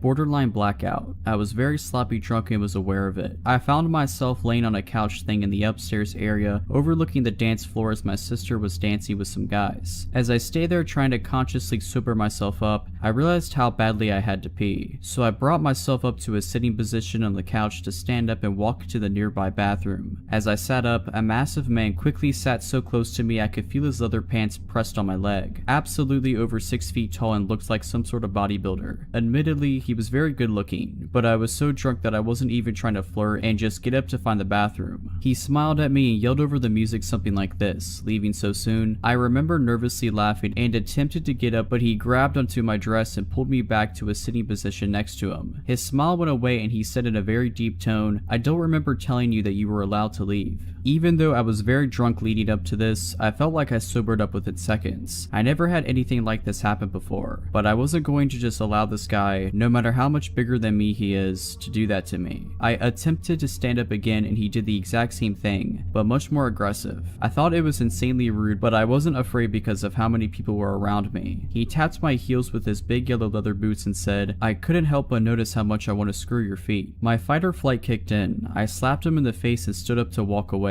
I was very uncomfortable, but I still wasn't afraid just because of the amount of people around. As I was walking away, I heard him laughing and he yelled to me, "I'm trying to decide if I want to keep your feet after I cut the rest of your body up into little pieces." I walked away very quickly as I attempted to search for my sister on the dance floor from above. I couldn't find her, so I decided to take my phone out to text her just to see I had missed a call from her. I was out of eyeshot from this dude and cut away into the bathroom so I could call her back. It was still pretty loud in there, but it wasn't loud enough to where she couldn't hear me on the phone. I went into a stall and called her back. As I was in the stall, I heard the bathroom door open and someone went into the one directly next to me. I was waiting waiting for her to pick up when I looked down underneath the stall and saw the same guy's very distinct yellow leather boots. He was just standing there. I felt like I was about to die. I knew he knew I was in there. I held my breath and hung up on the phone, just staring at his shoes, not moving a single bit from when he shut the door. I heard the main bathroom door open again, and I immediately ran out the stall, out the door, and straight to outside the club without slowing down once. I was terrified. Just so happens my sister was close to where I came out, trying to call me to ask if I was ready to leave. I told her we needed to get back as soon as possible. We got back to the room safely, and I told her everything that happened. She suggested calling the police, but I was just ready to drop it. We changed our flight and the next night flew back home. I searched for a few years pretty actively online for arrests in the area to see if he would ever come up. He never did. After a few years, I moved on mentally and got over it for the most part. I don't know who this guy was, if he was trying to say things to scare me, or if he was serious. This story begins when I was in 4th grade, so I was about 9, as I was a bit young for my grade. Because of me being younger than the other kids, I didn't get along with them very well, so whenever we would go out to recess, I would make sure to bring whatever book I was reading at the time. I had my own special place I liked to sit and read. It was a little corner of the playground where barely anybody went. It was a large patch of clovers and other overgrown plants, and had a large bush with a gap between it and the fence. I used to love to sit there. One day, I went over to my normal spot and sat with my back facing the bush. I had been reading for a while when I thought I heard a rustling sound behind me. Sometimes squirrels and chipmunks would hang out in the gap between the bush and the fence, so I didn't think much of it. That was until I heard heavy breathing and something tugging on my hair. Surprised, I whipped my head around thinking my hair had gotten caught on a branch or something, but instead there was a boy. He was sitting hunched in the gap between the fence and the bush, leaning forward between the branches with his face mostly obscured by leaves and his arm outstretched, trying to grab at my hair. I screamed and bolted for the picnic table area where the supervising teachers were. I was very shy back then, so I didn't say anything. Instead, for a long time after that, I sat and read by the teachers during recess. About 3/4 of the way through the school year, I made a friend who we'll call Matt. Matt was also a bit of an outcast, and when we got assigned to be in a reading group together, we became fast friends. He was nice enough, but even my 9-year-old self could tell that there was something off about him. He was way too clingy, barely ever leaving my side, and constantly coming up with excuses to touch me. I of course didn't have any other friends then, so I ignored it. However, one day he told me that he liked me. I had no idea how to react to this and just said nothing. He apparently took my silence as a yes, because he called my home phone later that night. My mom handed me the phone, saying that a friend was asking to talk to me. Since my parents were watching TV downstairs, I decided to go up to my room so I wouldn't bother them. It was Matt. I could barely even say hello before he started saying some seriously weird stuff. He started saying things like, "What do you want to name our kids? When we get to high school, let's run away and start a family. I bet you look really cute when you're asleep." Now, this would be creepy for anyone, but I was 9. I had no idea how to handle the situation, so I just stayed away from him. He was not happy about this, constantly glaring at me and just being all around super creepy. A year later, I was halfway through 5th grade and had a serious bully problem, but that's a story for another day. It got so bad that my dad decided one day to not wait until the next school year and instead switch schools the following Monday. 5th grade at my new school was great, and starting in 6th grade, my parents got me my first phone. Of course, I called up Clara, who became my friend after the Matt incident, and let her know about my new phone. A couple more months passed, and one night, I got a call from an unknown number. Picking up the phone, I froze when I heard Matt's voice. I still vividly remember what he said. "Hey, I missed you so much. Why'd you leave me?" Not even a second after he said that, I hung up, blocked his number, and called up Clara, as she was the only person at my old school who had my number. Apparently, after school, he had asked to see her phone to call his mom, as he had forgotten his at home. She handed it over to him, as she was a very kind but quite gullible girl. Soon, she noticed that he was taking a while and that he had a pen out and was writing something on his arm. She yanked her phone away and he panicked, sprinting off. Looking down at her phone, she saw that he had opened up my contact info. I was freaked out but felt safe, as I had blocked his number. That didn't stop him though. He would call me every single week from a different phone, leaving at least 10 messages every time. Every time I would block one number, he'd somehow call from another one. When I got a new phone, the call stopped and I forgot about it until freshman year. At my high school, there were a couple of kids from my old school, and I suddenly remembered Matt. I asked one of the boys, Harry, if he knew what happened to Matt. According to Harry, he got expelled. Teachers had caught him smelling and touching girls' hairs, touching female students, and trying to sneak into the girls' locker room. The realization hit me like a semi-truck. Smelling and touching girls' hair. It was Matt from all of those years ago when I was reading at that tree. I'm a 24-year-old woman and I once worked at a pharmacy store for about a year as a cashier. I had many weird encounters because people were sometimes behind in their medication doses when they came in to pick them up, mostly harmless. The shifts were usually just one cashier and a supervisor, with the supervisor in the back of the store and the cashier alone up front. This happened close to Halloween at about 9 a.m. on a sunny, innocent day. I was just chilling at the cash register waiting for customers when a man came in and stood in the aisle across from the register and just stared at me for a good 5 minutes. I didn't realize that's actually what he was doing until he made eye contact and he didn't look away. He was tall and reminded me of Tyler Labini's character in Tucker and Dale vs. Evil, just not the least bit charming. I immediately called my supervisor up front over the loudspeaker and the guy walked down the aisle towards the pharmacy. When my supervisor appeared, I told her what happened. She downplayed it, didn't look for him, and said just to call her if he did anything. Comforting. When she was gone, the man made a loop around the store and came right to my register with a bag of Halloween candy and nothing else. I tried ringing him up quickly, but he started asking me ridiculous questions about our savings card program and insisting he sign up.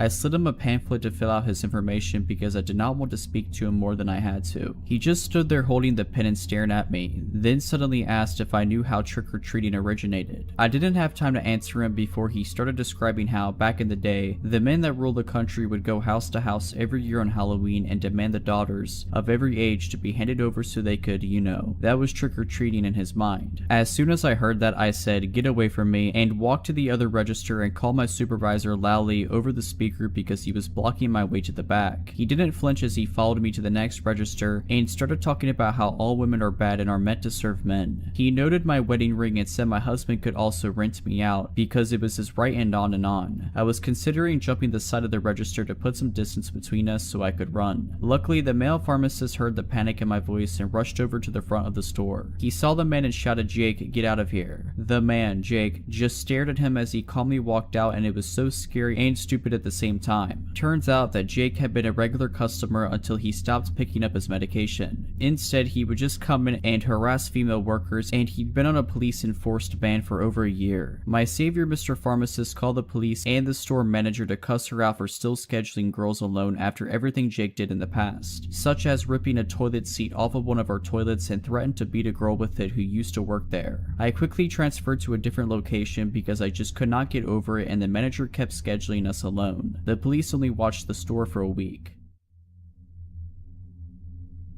I'm going to tell you the story of a terrifying old creep that had stalked me since I was 16 years old. I'm currently 20 years old. I worked in a restaurant which was inside a bigger shopping center. My stalker, an old man named Eric, worked for the actual shopping center itself and not a store inside it like me. I had one other friend at my job who was my age, and her name was Jessica. Jessica had worked there for longer than I had, and one day she asked if I heard of this guy who worked in the shopping center called Eric. Jessica described Eric as very strange. She didn't describe him as frightening or unsettling, or even someone to be afraid of, just as a very eccentric man. Jessica has also told me that Eric had brought her a present on Valentine's Day, chocolate. Anyone would think this was friendly behavior or harmless flirting, if he wasn't a 50-something-year-old man bringing chocolates to a 16-year-old girl he barely knew. I began to see for myself that Eric wasn't just an innocent old man with a slight crush. He had other intentions. The first time I remember Eric approaching me was when I was filling up a machine near the entrance of my work. This machine was out of the view of all the other employees and the restaurant was empty. Eric wasn't supposed to enter my place of work when he was working at the shopping center, so he had deliberately gone out of his way to come and speak to me. To describe his appearance, he had gray hair with bald patches and had beady little eyes which he never averted from yours. Eric must have sneaked up on me as I looked up and he was standing right next to me, a little too close. "My name is Lucy." Eric asked me, "Lucy, are you married?" He almost laughed after he asked me this. He had a smirk on his face. Eric liked to ask me questions that he already knew the answer to, just to see my reaction. I began to clock on to the fact that Eric had been going a little further than just approaching me at work, and instead stalking my social media accounts in the weeks following this first encounter, such as Twitter and Instagram, when he began asking me very specific questions about things I had posted about in the days before. For example, I had posted on Instagram about a tattoo I got, which was in homage to my favorite band. I was serving a customer one day only to be interrupted interrupted by a shrill but quiet voice. It was Eric. His eyes were huge and he had a look of pure excitement and menace on his face. He had yet again entered my workplace when he wasn't supposed to, just to talk to me. He asked me, "Lucy, what's your favorite insert band here song?" I felt creeped out. The tattoo I had gotten was covered by my work uniform, so the only way he could have seen it was going through my Instagram page. I forced myself to forget all about it and carried on working. Over the course of a few months, Eric would come into my workplace more and more frequently, asking me bizarre questions and still reciting back to me things that I had tweeted about or posted on Instagram. Every time I would see him, I would get visibly uncomfortable, and he liked it when I got uncomfortable. All while this was happening, Jessica approached me and let me know that Eric had followed her in his car on her walk home from work, slowing down to ask her where she lived. I had also been told other disturbing news about Eric from multiple different people. It seemed as if he was becoming more invested in whatever his intentions were towards me and Jessica. News had traveled to one of my managers about Eric's unsettling actions towards me, and this manager informed me that a few years ago, Eric was rumored to have followed a young girl who used to work for our restaurant into a toilet. Things didn't quite make sense to me. He was known for being a creep, yet still employed at the shopping center. On one hand, I was glad to know I wasn't just creeped out for no reason, but on the other hand, I was frightened as he'd been doing this for years, yet no one had stopped him. There was a woman who worked at the same place as me called Rebecca, and she had some sort of disability which caused her to befriend and be trusting to people without knowing anything about them. It seems that Eric took advantage of her, as he had asked for her phone number and she gave it to him. Rebecca had shown me her text with Eric. He had texted her things like, "Rebecca, are you alone?" and "Rebecca, are you sat on the bus alone?" But the most unsettling part of it all was the text from Eric that read, "Rebecca, could you please let me know any information on the girls that work at insert restaurant name here?" I was stunned. I was constantly questioning why this old man was so bent on finding out everything I do in my life. He had gone out of his way to source information about me through a vulnerable person I worked with, and I was scared he was going to go further. One night I was watching the movie Grease with my family, and I tweeted something stupid like, "Grease is my favorite film because it's a great film, right?" Anyways, the morning after my tweet, Eric approaches me in his usual way and utters, "Do you like the film Grease, Lucy?" The same usual smirk lit up on his face. I tried to carry on with my day, but spent the entirety of my shift feeling a little shaken up.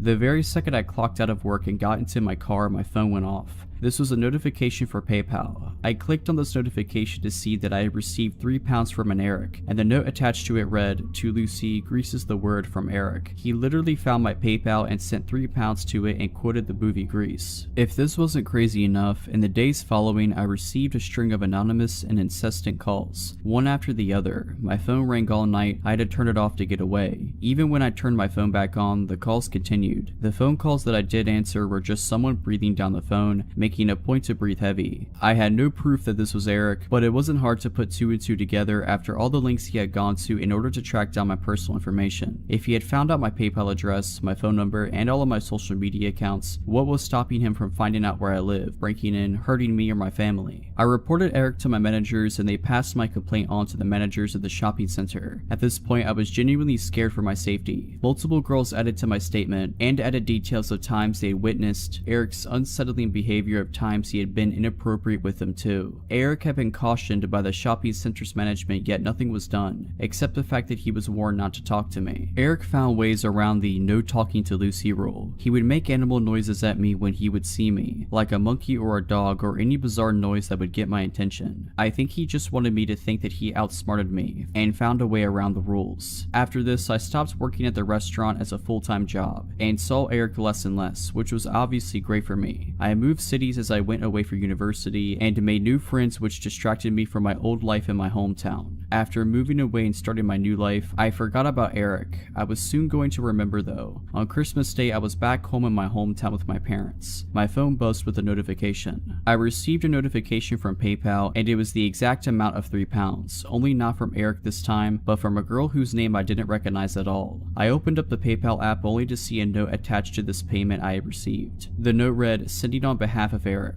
I had forgotten all about Eric and now he was antagonizing me through other people. I threw my phone down on the couch and spent the night drinking with my family, until I forgot about the notification. I since haven't seen or heard anything from him, and I wanted to stay that way. I'm not sure if he still works at the shopping center, but I don't go there anymore, so I don't have to find out. So this was back in 2011. There were 4 girls living in the house, including myself. Parents' place and I would sublet rooms. First girl was a child friend who moved in to get away from an abusive ex. Second girl applied via online ad and was normal enough except for telling everyone her daughter was actually her niece. Party girl. Third girl was a run-of-the-mill insurance claim processor and quiet type who kept to herself and usually declined any invitation from the rest of us when going out or socializing. Quiet girl. So party girl and I buy tickets to go to a concert out of town. Childhood friend can't get the time off of work and opts to stay behind, as does quiet girl. No surprise there. So party girl and I leave on our trip and spend the night dancing away. Meanwhile, childhood friend comes home from work to find quiet girl sitting in the shower screaming/crying with the bathroom door wide open. She asks if she's okay and calms her down. Quiet girl says she wanted to make dinner for all of us and party girl and I have ruined her cosmic plans. Childhood friend sees spoiled chicken breasts in the sink and thinks, oh, she just wanted to do something nice, and offers to go out to dinner together, as party girl and I will be back tomorrow night and we can all do dinner then. While at the all-you-can-eat Chinese food restaurant, childhood friend notices quiet girl is stuffing her purse with food. This is odd. She's not wrapping it in napkins, just shoving it in there. When they get home, quiet girl started talking all this crazy stuff that made no sense, and childhood friend gets a little nervous and goes to bed early, locks herself in her room, and nopes out for the night. When party girl and I get home the next afternoon, we notice a few things. Childhood friend is already at work, but quiet girl is sitting on the living room couch completely naked and has covered her body in the stuffed animals that belong to the rest of us. Rotten chicken is still in the sink and smells strongly of bleach and other chemicals. Knives are laying around it, pictures have been removed from the walls. I go to my room and see all the pictures of my dad have been piled up in the middle of my bed. I ask quiet girl about this and she explains I need to be reunited with my father. He died in 2003. Party girl emerges from her room wondering why her underwear is piled up in the middle of her bed and several other possessions have gone missing. Quiet girl says she needed them for the ritual and explains we can find what we are looking for in the backyard. We find the charred remains of our things in the smoldering fire pit. We are both angry at this point and demand she explain this behavior. This is where she goes full crazy and explains how our souls are all linked and only through death can our bonds be truly realized. She explains that her and my cat are one soul and that he has been telling her about all of our sins and bad behavior. Also that it's actually her cat. She then full on threatens to end our lives as soon as the last member, childhood friend, has arrived. I grab the largest knife I own while party girl and I barricade ourselves in my room in the basement. She calls childhood friend telling her not to come home as it isn't safe, and I call 911 as my life has been officially threatened by someone who has clearly lost her grip on all reality. Cops arrive within minutes and ask quiet girl her name. At this point she just starts screaming her first, middle, and last name repeatedly, over and over again, will not stop. My cat is trying to sneak out the front door and I ask one of the officers to grab him. She begins to scream that it is her cat and not to touch him. I am in tears and offer to retrieve his adoption papers. I am terrified and don't know what to do. Party girl is hiding behind me. Then quiet girl loses her mind, jumps up and attacks the officers. It took 3 of them to pin her down and arrest her. Once she was removed, I wrote up a letter of eviction and we began bagging up her room. That's when we discovered that she was a schizophrenic who was offered schizophrenia medication. Her boyfriend came later that day to collect her things as I had called him to notify him of the situation and he was totally clueless. He accused the rest of us of running a drug-ring party house and driving her insane. Not true at all. We changed the front and the back door locks that night and put new locks on each bedroom door as well. She later tried to serve me papers and sue me for wrongful imprisonment. Pretty sure the cops made that call, not me. Nothing ever came of it, obviously. I have not had a roommate I wasn't related to since.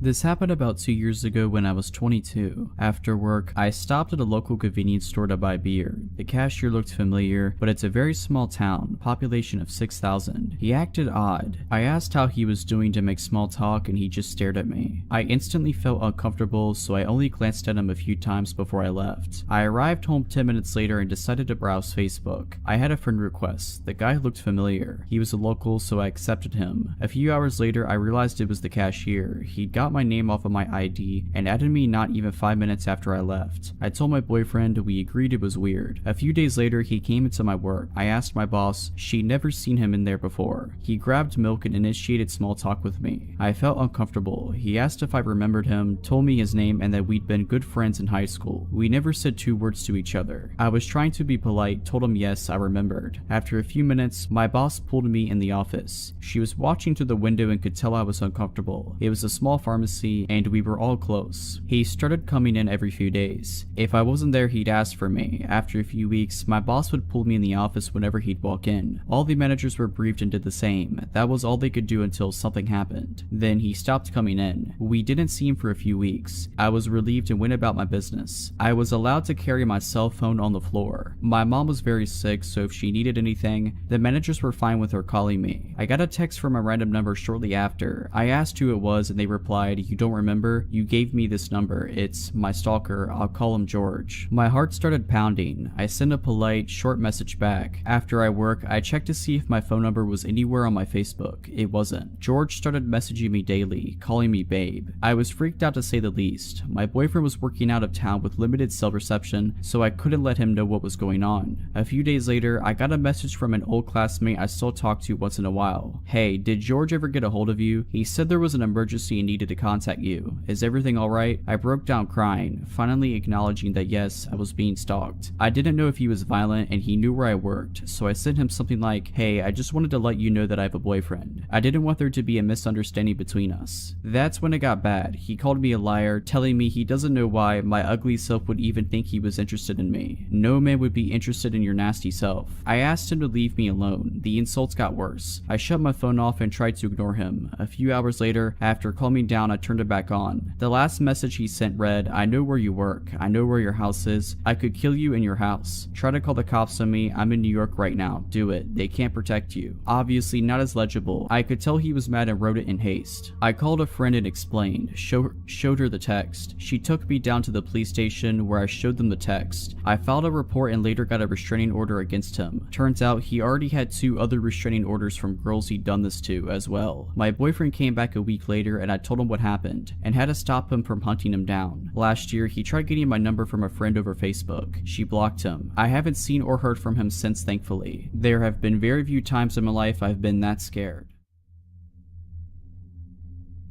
For some context, I'm a 32-year-old female. This happened to me when I was about 25 or 26. I work full-time as a researcher at a university, which is where these encounters took place. I'm not a professor or anything, and because of my age at the time, I could have easily been mistaken for just another student wandering around campus. On some days, when the weather was nice, I would prefer to spend my lunch hour strolling around the university grounds outside, or sitting underneath a shady tree on a bench, enjoying the time I was not sitting in a cramped corner of a lab.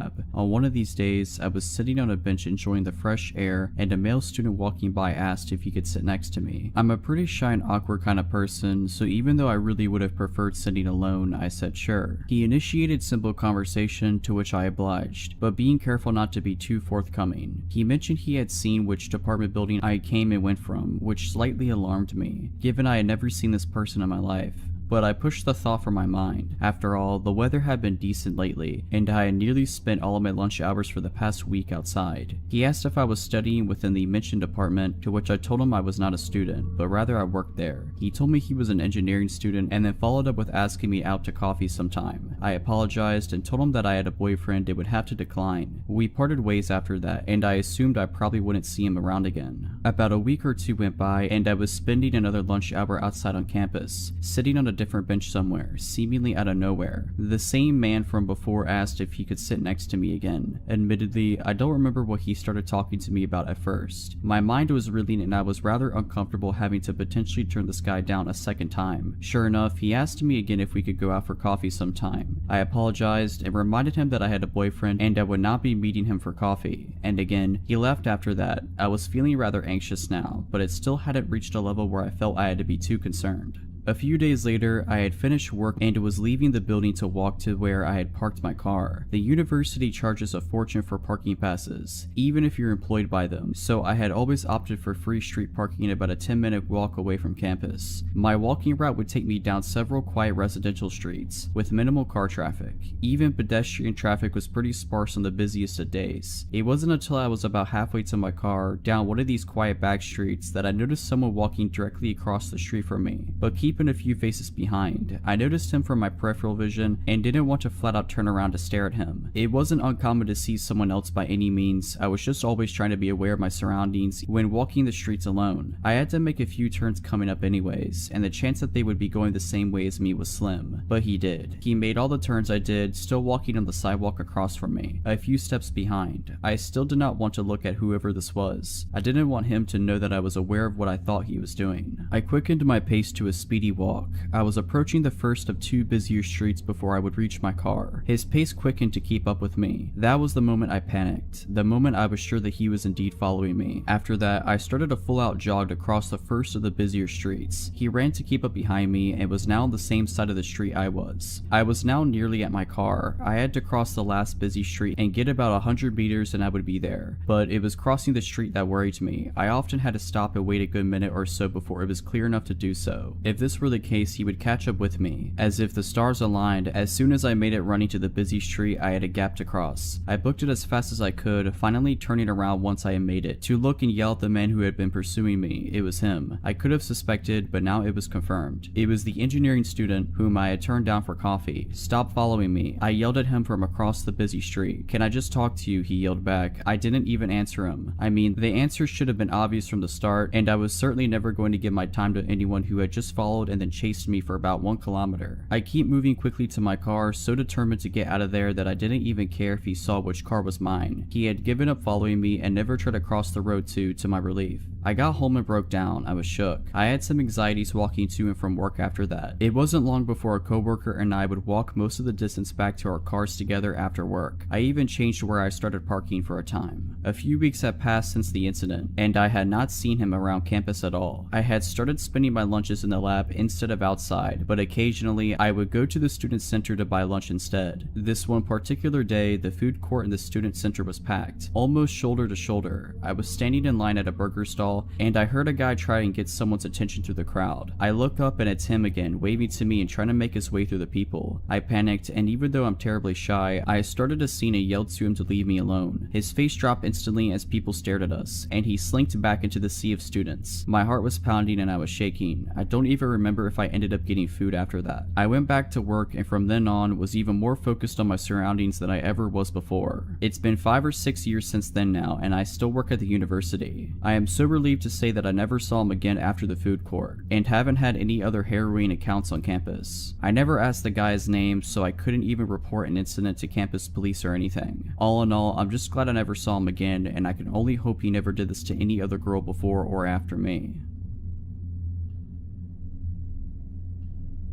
When I was in my early 20s, I moved to Southern California with my aunt. Once I had a job established and steady income, I found an apartment that was super affordable at $350 a month, plus utilities, the first red flag because California is not cheap. The other residents in the apartment was a 45-year-old male named Zach and a 45-year-old female named Tina. They weren't a couple. Tina was a little difficult to deal with, very OCD on a lot of things, and we mostly avoided each other. But this story is about Zach and his friend Mike, also 45 years old. Mike and Zach were childhood friends, and Mike lived in the same apartment complex as us, so he was over a lot. Every time I would come home from work, they would be polishing off a handle of vodka and then would go out. I wasn't super comfortable in the living situation, but it was cheap, and I was in school, and I tried to make the best of it. I got along with Zach for the most part if it was just him around, but Mike was just a time bomb. Here are just a few instances that just gradually got worse over time. The first incident. Zach invited me out with Mike and another friend of theirs out to a local bar a couple miles away. I was comfortable around Zach and I got into the passenger side of the truck. I didn't have any negative interactions with anyone until this point. Mike went ballistic in our complex parking lot about how I was selfish and had no business in the front seat because I wasn't Zach's girlfriend, etc. It was weird because a man the same age as my dad was throwing a tantrum over the passenger seat, so I just got out and went back to my apartment. My first rent check bounced. I apologized to Zach and discovered that my checks had misprinted the account number. I paid in cash and paid off the bounce check fee and thought all was okay, until I got home one evening and Mike was over as normal, but starts interrogating me on why I couldn't pay my rent. I was only 22 at the time and didn't really want issues, so I was just like, hey, I apologized and took care of it. Even though Mike didn't live live in the apartment. He would not let this go. He would just scream at me saying I was lazy, that I should be evicted, and on and on. It's also important to note that Mike and Zach both had 2 DUIs.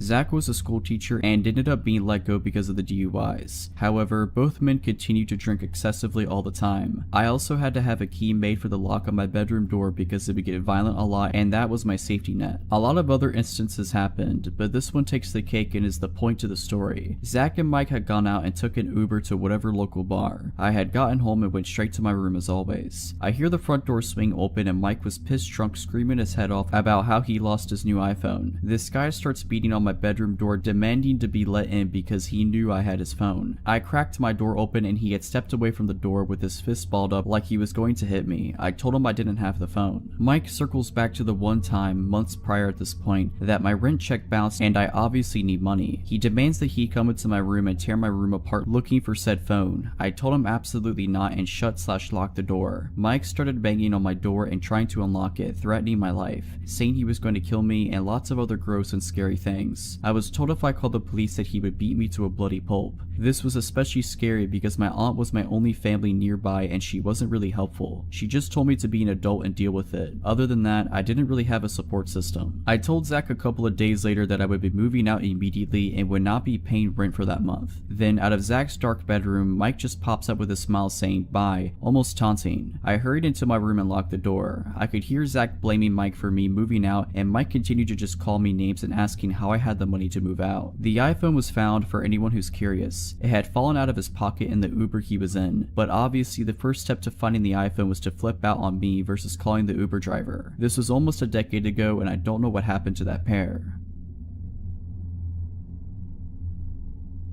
About 2 years ago, I worked at a movie store inside a mall. I was 20 at the time. This guy was over 6 foot, late 40s, very hefty, and always had this weird zombified expression on his face. He came in about once a week. One of my coworkers had even warned me about him, how he was a little off, but I still treated him with as much respect as I did everyone else. One day he came in and we talked for a bit, but it got a little awkward and I kept trying to end the conversation and look busy by tagging items behind the counter. He stood there in silence, watching me for about 20 minutes and finally left. A few days later, he comes back in and walks up to me, holding a large container. He says, "I made 4 pounds of enchiladas at home today, just for you. I remembered you like Mexican food." I don't remember at all telling him that I liked it, but I do know that I went to the Mexican restaurant across the way every lunch break. I just politely accepted it and put it in the back office. Another few days later, he came back in and had a drawing for me of a dragon. Now, I love dragons, but I never told him that. This drawing looked like it took hours to make, and at this point I was a little freaked out. I had him leave it on the counter so I could just throw it away later. Later on, I was given about a week vacation. During that week, I had cut my hair about 12 inches. The day I came back, I got a shift with my manager. I told her all about the guy and immediately she was weirded out for me. A few minutes later, I see the dude walking around in the mall. He was going towards the exit and didn't look at me once. My manager tells me to go back to the office. I go and wait until she comes to get to me, and when she does, she tells me I need to make a report to mall security immediately. Apparently when I ran back there, he turned around to come in and walked all throughout the store. When she asked him if he needed help with something, he said, "I can't believe she cut her hair," and briskly walked out. I go to the mall security office to make a report, and we went through all the videos from the cameras of when the guy came to visit me, but there was one video that really stood out. The video shows him pull into the parking lot of the mall, and about 3 minutes later I arrive. This was really early in the morning and no customers were here yet, but there were cars in the lot. I didn't notice him at all. It shows me walking through the entrance and him following me. Right as I open the entrance door, the man starts sprinting towards me. I walked inside just in time. It shows him stop and just stand in front of the door, watching me through the glass walk a little further away. He begins walking normally inside the mall. I never noticed him behind me. That part really screwed me up. The video gave the security every reason to ban him from the mall, and they did. They later told me they gave him a background check, and he had 4 counts of stalking with restraining orders from different girls on his person and was on probation.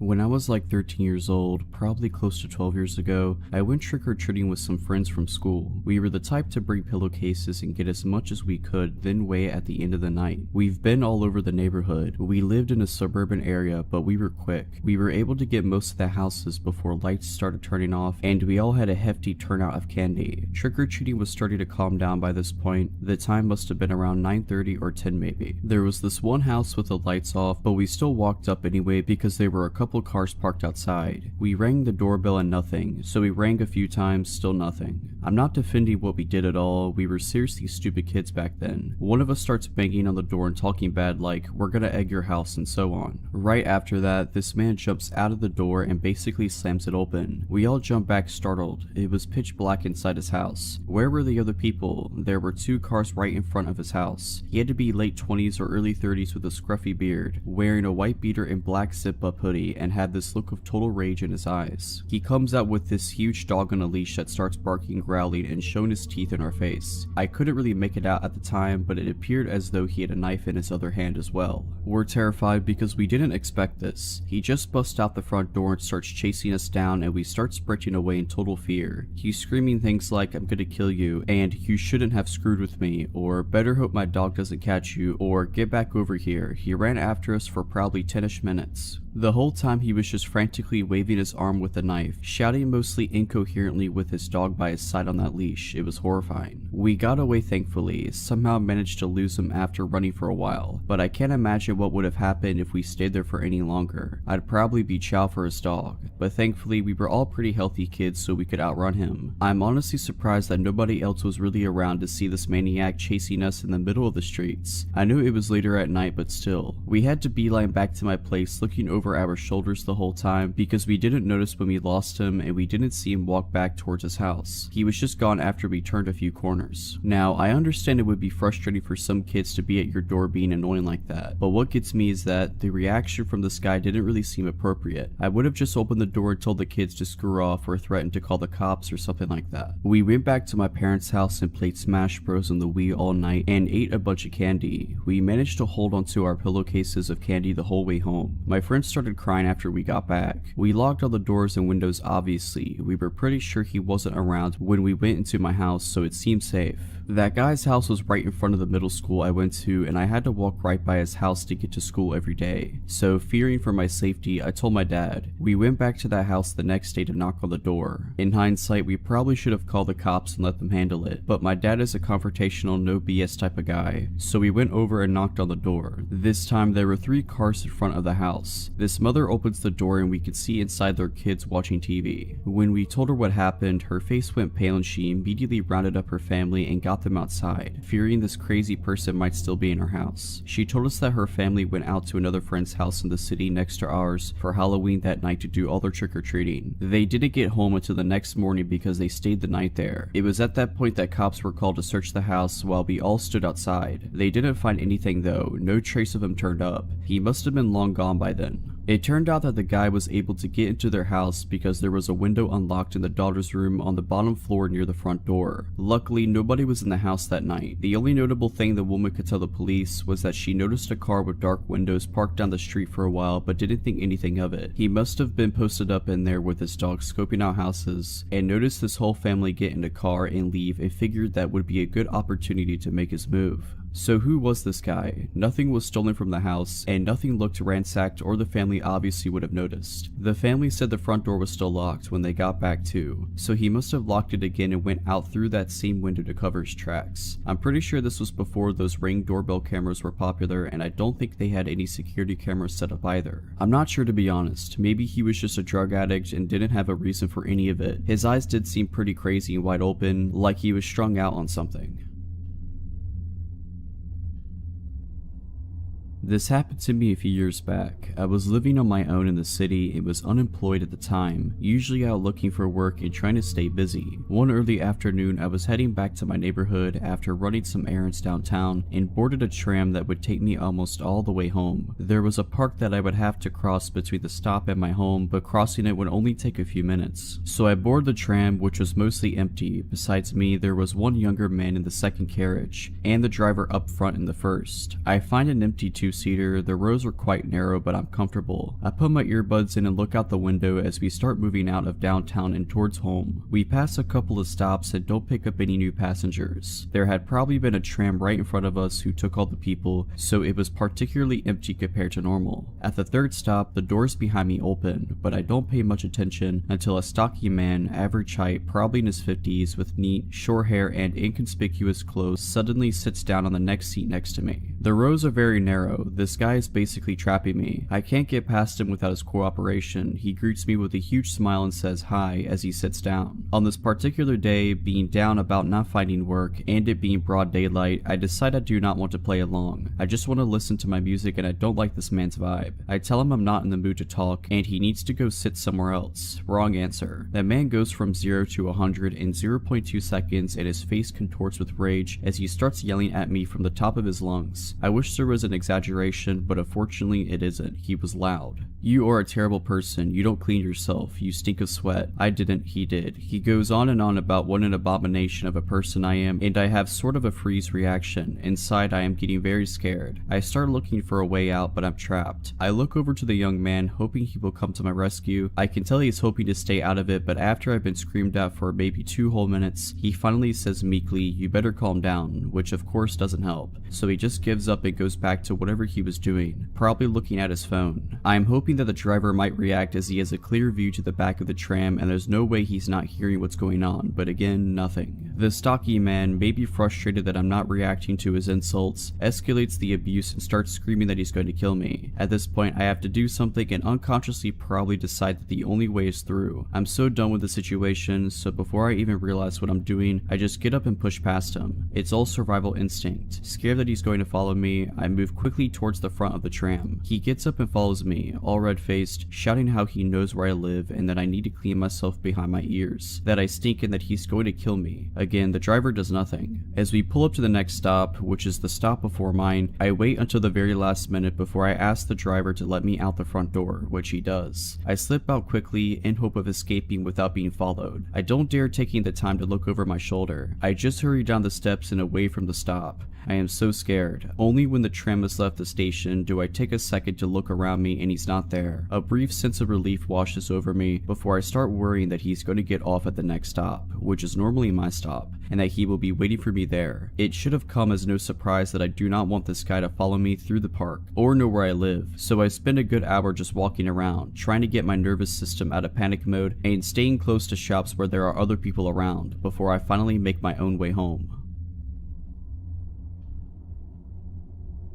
This happened when I was 21 years old, and I am fully aware I made a lot of poor decisions in my younger days. I am very lucky to have survived, and here's one of my stories. I have just met with a cousin at the mall I hadn't seen in a long time. At this point, I had been living in South America for about a year and had started feeling overly confident. I have been told many times about the dangers of taking a taxi from the street. Some people always take them and some people never do. It's obviously never worth the risk, but I look obviously foreign and I should have known better. My cousin says, "I always take street taxis, I'll find us a good cheap one." This was my first time ever taking a street taxi. She finds one and waves me over. Looking back, I am flabbergasted as to how I got into an all-black car. Again, these cars could just be normal taxis, they exist, but it's even more riskier than taking the yellow ones. The first red flag was how silent he is. After chatting away for some time, we realized it was taking far too long. I could see the smile in my cousin's eyes fade as we both realized at the same time that we are nowhere near home. She asks him, "Where are we going?" and he mumbles under his breath, not really saying anything. We both know at the same time that something is very wrong. I remember vaguely thinking we had just went into a circle and wondering why he'd waited so long to rob us. It had to have been over 30 minutes. He finally gets off a highway and stops the car just past the ramp, and we are on a very quiet street. He opens his dashboard and pulls out a gun. I'm terrified to say the least. In that moment, all you think about is surviving. A car drives by and he yells, "Don't turn your head." He then tells us to give him everything we have. I take off my backpack and even my jacket out of panic. He orders us to hand over our phones, which we oblige. He then says, "I will let you go, but if you turn around to look at my license plate, I will come and kill you." He lets us out of the car and we run for it, but we are in a very, very bad area. I'm dressed inappropriately for the area, especially after handing over my jacket. A foreigner wouldn't dare come here. Everyone on the streets was staring at me up and down, and one man yells, "Aren't you going to get cold?" I try to cover myself with my hands as I felt so unsafe. We ask a couple of people to try and contact for help, but what do you know, they have no more minutes on their phone. In South America, it can be very dangerous and very poor. We find no police, but we do find security patrol people. They take us back to their office to contact the police, only for them to tell us we have no data and the phones are broken. So my cousin and I keep walking. It's the middle of the night and we are again in some obscure area. An hour must have passed by now. Then we see a police car and we are running for it. We tell them we had just been robbed and they ask, "Did you get a license plate number?" I reply, "No." The police officers shrug and say he's probably at the club now celebrating all the money he made, and proceeded to laugh. I then asked to use their phone to have someone come pick us up, to which he says, "Hurry up, I don't have much data." We get home, but I find out that the person who robbed us used my cousin's phone to contact her family. Luckily, she was already with her parents at the time when they called, but there was a woman in the background crying hysterically, faking to be my cousin, and they were trying to get a ransom from her parents. He was never found and nothing was done. I wonder what would have happened if it had just been one of us, and I am grateful that nothing more sinister happened. A week later, my friend and I are ordering a taxi, the safe way of course. While we are waiting, a similar black car pulls up next to us, asking if we need a taxi. We immediately say no. As he drives off, I turn to look at his car, and what do you know, he has no license plate in broad daylight. I'm not insinuating it was the same person. Of course it wasn't. There are over 10 million people in the city. My point is that it happens a lot in South America, and never to get too comfortable.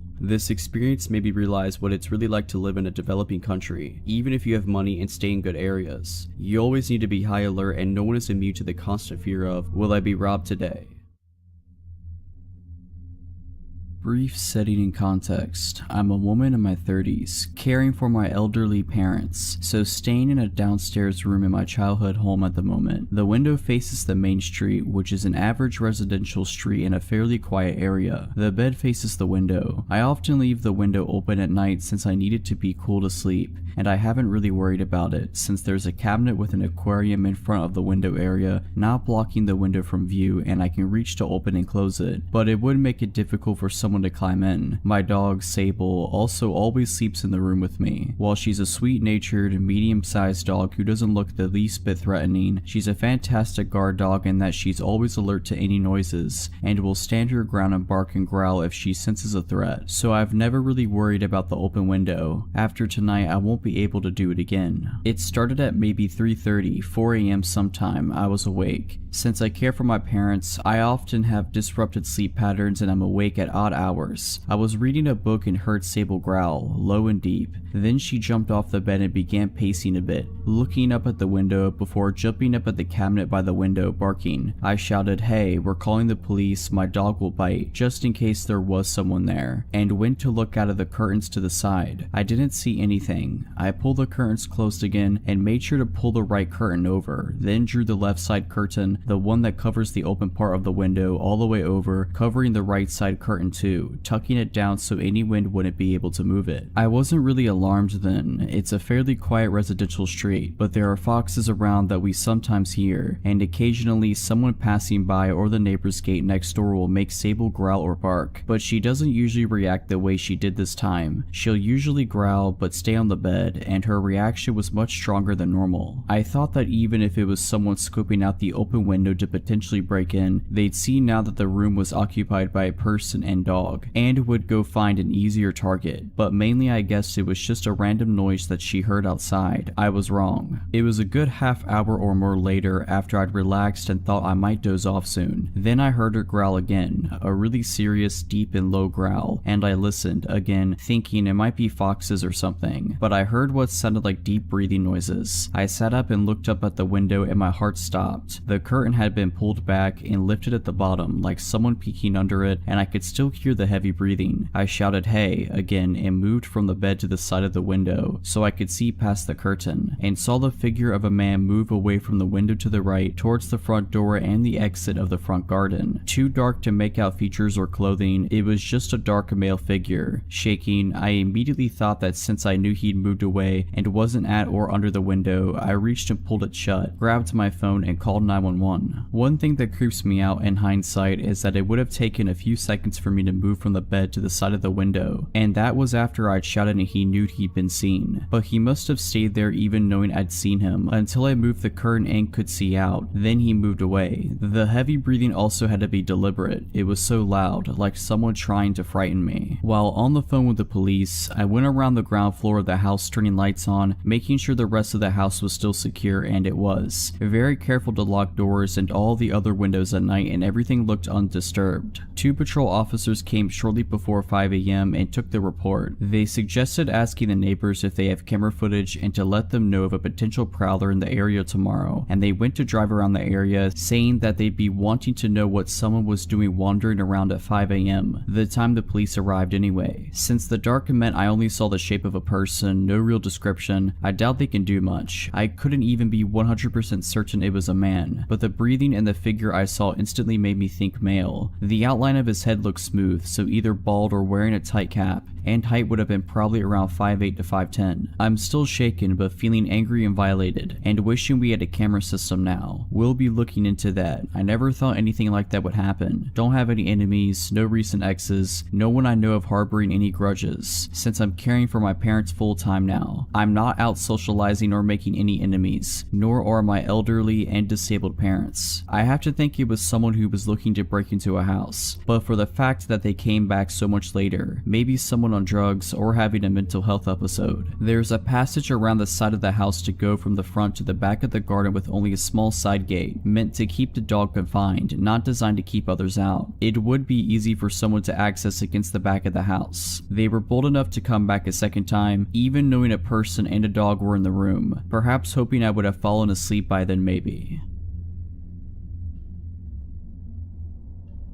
This happened a few weeks ago. I work at a gas station and have years of experience in a previous one, so getting this job was a piece of cake. Only this was different as it was lone working 8-hour shifts entirely by yourself. These shifts included night as well. So my shift started early afternoon. About maybe half an hour into my shift, this guy walks in. I've seen him before as he entered the shop the day before and randomly asked me if I had any shopping bags to spare. The guy was giving me some uncomfortable vibes, but luckily someone else was working with me that day for a short while, so I asked them to deal with that guy. My colleague said we don't have anything to spare you and told him bye. The guy leaves. The next day the same guy walks in and I thought, what does he want now? He walks up to the desk and starts chatting to me. He was asking me some advice about his living situation as he told me he used to be homeless. Since to me it's not really my place to give advice, I just shrugged and told him to just sleep on it and think about things. He then left. He didn't enter the store to buy anything at all, just a chat, but thinking back I remember that he asked what time I got off and stupidly told him 11 o'clock tonight. I went on with my shift as usual up until about 9:30 p.m. as the same guy returns, but with another guy who may I say looked dodgy, all dressed in black and hood up. The guy who entered the shop previously pokes his head into the door and asked if I do phone top-ups. We do, but something in my gut was telling me to make him leave now, so I lied and told him we do not. So the guy and his dodgy friend hang outside the store for a bit while I was serving customers, then until the shop seemed quiet again, they both entered the store and looked all around the shop. I noticed the dodgy guy kept his hands in his pockets the whole time, and then a thought struck me. I might be getting robbed tonight, so I took some deep breaths and tried to keep calm and just thought of my training I repeated in my head. I thought to myself that I should just stand and be ready with one hand under the desk hovering over the panic button. I thought to myself the minute they pull a weapon out on me is when to hit the button as its silent alarm, and just pray the police arrive on time. Well, they just ended up buying a bottle of water, as of course I did notice there was someone still outside in their car. I felt a huge sigh of relief thinking they just wanted water, or they decided not to rob me because there's another person outside. They both leave the store but again hang around outside, right by the door. Then I see the car drive away and I thought to myself, I don't want these guys in the store again, not while I'm completely alone. So I flip the switch that automatically locks the main door. Half an hour passes, I had no customers and still the two guys are still hanging around outside. I called my boss to tell him what's going on and to give him a heads up that at some point I'm going to have to call the police and have them move them along as it's making me very anxious. Then another guy shows up and joins the guys all dressed in black and wearing those COVID masks. He also hands his friend's mask too, then he makes his way around the back of the store. Then I realize the back door, the one I go out from to smoke. I ran to the back door, slammed it shut and locked it. At this point I was scared for my life, as these guys stack around the place to which felt like an hour and a half. I hid in the office watching the cameras. I picked up the phone phone and dialed the non-emergency number for the police. At this point, I was really freaking out. The next thing I hear is my cell phone ringing as a colleague calls me to check in on me. I told him what's happening when I came out the office to take a peek, and of course those guys were right up to the window knocking to grab my attention, and they saw me with 2 phones to my ears. They saw me, I said to my colleague on the phone. Then I came up with an idea. I put the phone I had making a call to the police down and kept my colleague on the phone. I said, listen, I'm going to see what they want, stay on the phone. I'm going to put you on speaker. Stay quiet, don't say a word, just listen. If you hear me say the till is slow, you hang up and call the police. That's me telling you I'm in danger. So I put him on speaker and hide my phone in my bra. I head to the window. What's up guys, can I help you? Guy, why is the door locked? That's because we're in night mode right now. Doors are locked but I can surf through the hatch. What can I get you? They just look at each other and whisper amongst themselves. Guy, we'll just take some smokes and a lighter. Sure, one moment. I grab what they ask and they push a $20 note through. I grab the $20 and of course check it. Then I rang them up, but as I had their change ready, I saw one hand through the hatch. I dropped their change into that hand, avoiding contact. Okay, thanks. I stared them down and they left. I demanded that my shifts are to be changed to morning shifts after that night or I'm quitting.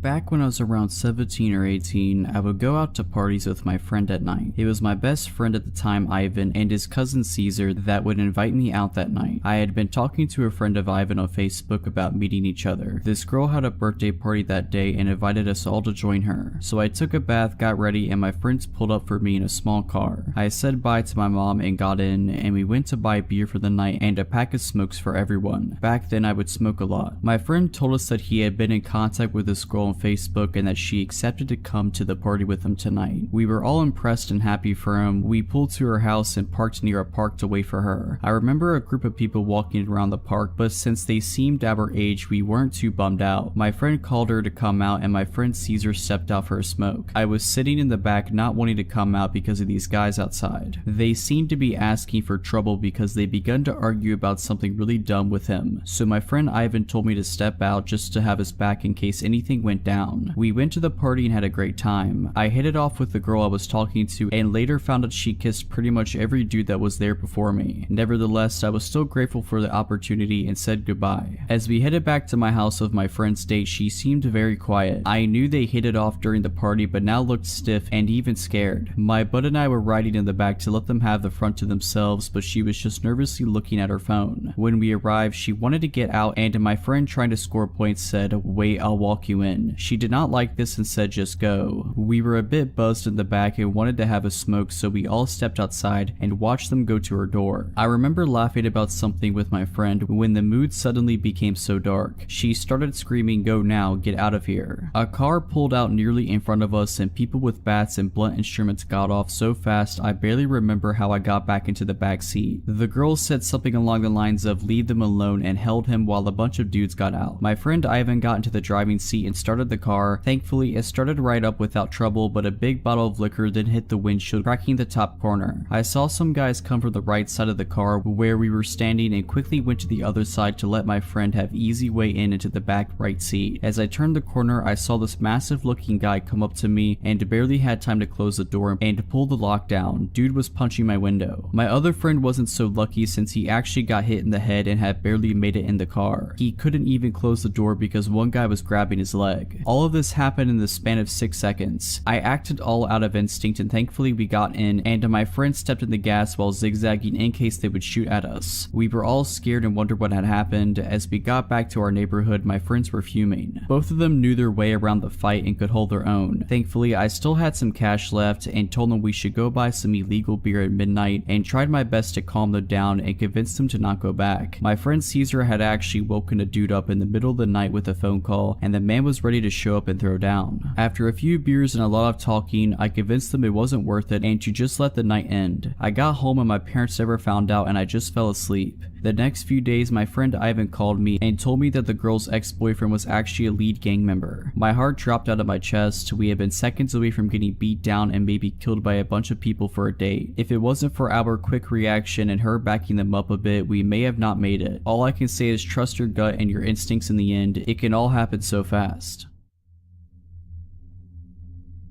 Many years ago, before kids, rescue animals, a mortgage, and a husband, I was a travel writer in Europe. I did most of my trips alone. This story is about the first time I visited Prague. I'd never been to Prague and the trip was last minute, so I had little time to prepare. My travel partner had dumped me in another country and I was determined to make the best out of my trip by visiting a place I'd never been. Upon arrival at the train station, I visited the accommodation office and asked for a hostel not far from the center. In my early 20s, winging it was part of the fun. These days, I'm far less adventurous. The hostel they sent me to was a sprawling, crumbling, slate gray, art decoration building on a nondescript street about a 10-minute walk to Stare Mesto. The inside was probably beautiful at one time, but by the time I checked in, it was full of shabby, mismatched furniture and cheap stained carpet. Most of the light fixtures were broken, leaving everything but the lobby dark and gloomy. It smelled of standing water and dust. I found my room, a double for $12 per night, and made note of the fact that I had a roommate. She wasn't there, but on her side of the room there was a suitcase, dressed neatly folded across the back of a plastic chair, a scattering of makeup containers on the beat-up desk, and a stack of German fashion magazines on the bed. As I had no plans or goals on this impromptu trip, so I spent the afternoon exploring Old Town Square, the Jewish Quarter, and Wenceslas Square. I purchased some Czech crystal for my mom and painted eggs from a street vendor for myself. I also made reservations for a sunset dinner cruise for one. At around 6 p.m. I returned to my room to shower, change clothes, and unload my purchases. When I left my room about an hour later, there was no indication that my roommate had returned at any point during the day. After the cruise, I stopped at a tiny bar in Tinska and had a glass of wine. It was nearly midnight when I returned to my hostel, so I was surprised to find that my roommate still hadn't returned. That wasn't uncommon though. Backpackers are a fickle lot. She could have gone on a short overnight trip and just left her stuff behind, hooked up with someone and was holed up at their place, or hanging out at another hostel, so I was surprised but not concerned. I took another shower before bed, however, and was surprised to find that things in the room had changed up in my return. Her bed was neatly turned down, the magazines had moved to the nightstand, and the dress was gone. The strangest thing though was the addition of a pink silky nightgown spread across the bed, my bed. Maybe she thought she still had the room to herself. I didn't see how. My shopping bags, clothes, and toiletries were in plain view. I gently moved the nightgown over to her bed and then settled in for the night as I wrote in my journal. I assumed she was in the shower or somewhere nearby, so I expected her to return shortly. After about an hour though, her side was still empty. I needed to use the restroom before I went to sleep, so I made one last trip down the hall. The building was unusually quiet. There weren't the regular sounds of chatty backpackers, the clinking of glasses, or music that would normally leak through the walls. There was nothing. It was hushed like a church after the congregation has left. I found myself practically tiptoeing back. My room was near the end of the hall and I couldn't shake the feeling that the corridor was darker than before. The few working lights were blinking as they struggled to stay lit, and it reminded me of a funhouse. A tightness began to fill my stomach and I subconsciously quickened my steps. There wasn't a soul behind me yet. I kept glancing back over shoulder, convinced I'd see someone gaining momentum on me. The only sound was the soft thud of my flip-flops as they struck my soles. I was flooded with relief as I flung open my door, but it didn't last long. Everything was exactly as it left it, except for the silky nightgown which was now back on my bed. Sleep came in fits and starts. I left the lamp on for a while, still convinced my roommate would be right back, but the shadows it cast made the room even spookier. It was too dark with the light off. I'd finally slipped into a deep sleep when I suddenly heard the door open. A man stood in the darkened doorway, the hall light behind him showing just enough for me to see his contorted face. "I didn't mean to," he sobbed. "You have to help me." Too confused and disoriented to be scared, I sat up, scrubbed up my eyes, and reached for the lamp switch. But once the room was light, I saw that the door was closed. There was no man.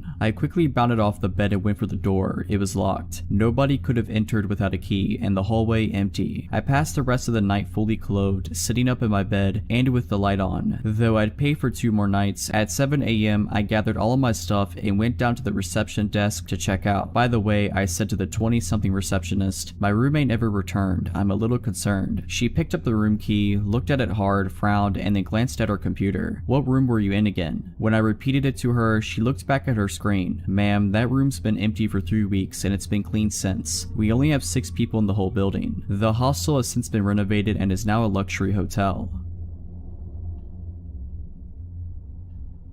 At the time of the story, it's mid-October, I'm 20 years old and a senior in college. I got out of class at 9 p.m. and headed downtown in my college town to see about an open mic thing that was supposed to be happening at a lounge. And around that time, there was a guy who would play accordion on one of the corners of the main thoroughfare. Didn't find accordion guy, and either the place was closed or it wasn't an open mic night. Don't quite remember. But as I'm walking back down one of the main streets in downtown that heads back onto campus, I came across this very drunk woman begging two other women for a ride home. I think the girls were getting into an Uber or they didn't have space or something. Point is, the other women weren't taking her and couldn't/wouldn't help her. Mind you, this is a Thursday at 9-ish at night. When she finds that the other women can't help her and I'm walking past, she turns to me to ask for my help getting home. For context, I still have my backpack on. My phone's running low, but I've been at this school and in this town for 3 years at this point, so I know downtown and campus pretty well on foot. To note, I do not have a car at this point in time. She gives me an address and it's maybe 15 to 20 minutes walk north, slightly northeast of where we were at, and I knew the general area where it was, so I was more than happy to be a good Samaritan and walk a drunk woman home who didn't feel safe. I would regret this later. She's incredibly thankful and overjoyed that someone is willing to help her get home. The route we were going to take was super straightforward and I knew exactly where I was in relation to the rest of the town. She says that she has to pee really badly. I reassure her it won't be that long and she'll be back at her place. She says that she was out with her boyfriend and he left her at the bar alone drunk and mad at her about something. Says she's from out of state. I commiserate with her that what he did was bad. She asked me about what I'm studying. I confided that I was finishing a bachelor's of science in information technology. She's bemoaning this boyfriend that's at home that I'm walking her back to. She keeps trying to walk with me up against my side or slightly behind me, and I'm like, no, walk slightly ahead of me or keep some space. She has a dermal piercing on her cheekbone that's hard to miss. She's getting more and more manic and weird as we walk along. We get about a half a mile into north downtown, less than a mile from the address she gave me, and the boyfriend's calling her and being a real douche. I'm about done with this guy from the stuff she's telling me about this and that and the other thing, so she puts him on speakerphone and I tell him to chill out. We're on such and such road close by. His tone changes in an instant. He goes from hostile and angry to surprisingly chill. That threw up a million more red flags for me. She starts saying that I'm going to have a good time at her house. I'm looking for an exit. Every bone in my body is screaming at me to get out of this situation. We get to the end of the road, which coincides with an intersection that has a gas station. I say, hey, let's stop here to use the bathroom. She says that she doesn't have to use the bathroom anymore. I'm scared. I tell her, well, maybe you don't have to, but I do, which was true. We go into the gas station. I head immediately to the bathroom and text one of my friends asking if she was working and if she could pick me up or if I needed to call the campus safe ride home program. Friend says it'll be a minute if I'm willing to wait. I agree to wait. I come out of the bathroom and this drunk woman, if she was even actually drunk to begin with, has vanished. Nowhere in the store, nowhere outside that I care to look. I buy a soda and wait for my friend and her friends to come save me, effectively. I'm later told that maybe the woman was affiliated with human trafficking, and to be honest, with the vibes and the changes in tone and the narrative that was being spun around me walking this woman home, and how she just completely vanished on me when I got to a safe place with lights and cameras and such, I have to wonder if that wasn't the plan. I won't ever know for certain, but it certainly scared the ever-loving daylights out of me as a 20-year-old. My friend and her friends pull up and take me back to one of their dorms, and I spend more of the evening with them so I wasn't alone. Forever thankful for 3 underclassmen for rescuing me from a gas station at 10 p.m.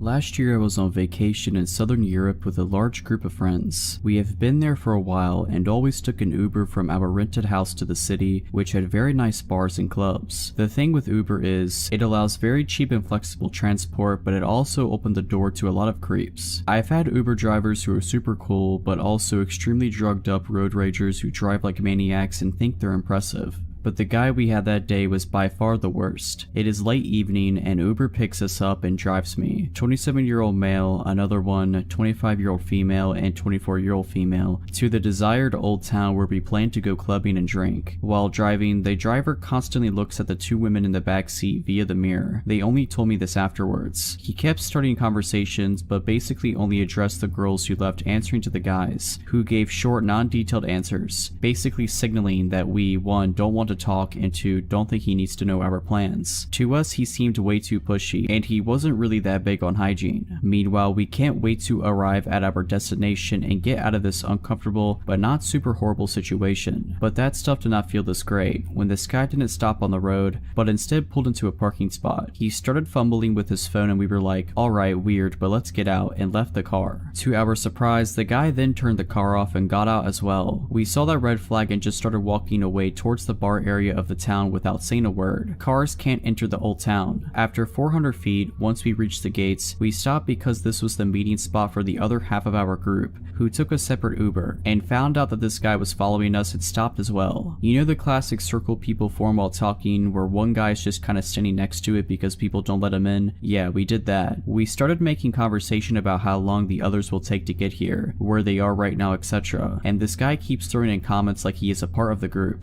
Oh cool, even more people. This must be a great evening. Then we texted our friends at a group chat that we are changing their meeting place to this bar, because the Uber driver is following us around and we want to lose him. So one of us started leading the group at a quick pace through the streets. They are very small, lots of people, high old town buildings all around them. We make turns at every corner trying to lose the guy, but he follows. Finally, we reached a big plaza where there were hundreds of people closely together, basically queuing to enter the narrow street up ahead. We pushed through like rude douchebags and successfully lost the guy. Finally, we could head straight to the bar after our detour and linked up with the other part of our group. 2 hours pass, life is all good. We decide to head to another bar a bit further away because the drinks and prices kinda sucked in this one. We had 2 drinks in that bar, and guess who walks through the door and stands next to the table? That guy. Hey guys, he says. At this point, a friend, 28-year-old male, who is good at communicating and frankly quite big, tells the guy that we want to keep to ourselves and have no interest in hanging out with him. Please leave us alone. Fortunately, the guy says it is no problem and leaves. Unfortunately, at around 3 a.m., while dancing in the crowd at a club, the same guy announced his presence by tenderly pressing his body against the back of one of the girls who he has been staring at through the mirror in the car. The girl's boyfriend recognizes the guy, gets angry, grabs him by the collar, and essentially tells him that if he keeps following us, he will get beaten up.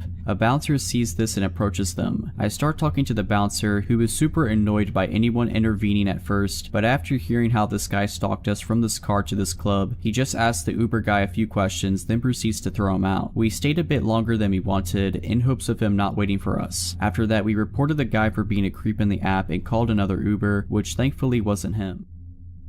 2 years ago, I moved to the UK for university, as I always wanted to go there and get away from my parents, as the situation at home was beginning to become too bad for me. In first year at uni, I moved into a student accommodation and met some really great people. It was a good year without meeting my boyfriend, who I'm still with, and just enjoying my time away from my family and discovering what independence really meant. Anyhow, as second year came by, I decided with some friends to move into a house rented by student accommodations, but at least we had our own house and weren't restricted as much with noise and parties as living in a small shared flat like in first year. No, I had a ground floor room and my window gave into a very small backyard in which I would go smoke every day as I am a smoker, and in which there would be a very thin wooden door giving into the other side of the street where you would put your bins and broken chairs, blah blah. The door could only be closed and locked from inside the backyard, but since it was an old door, we had to attach some strings to keep it closed for good. I had neighbors on each side of the house, so we were surrounded by families and some other student accommodations. The neighbors on the right of us were 5 boys who looked way over the age of being in university. They were strange, so to say. I met one of them outside of our house one day because of a police intervention due to one of his flatmates attacking him and the others with a kitchen knife and burning their kitchen down. I heard some screams, and so I went outside with my flatmates and saw one of them having cuts everywhere on his arm and a wound on his head inflicted by a kitchen knife. Me and my flatmates didn't know what to do, so we offered him our help to clean himself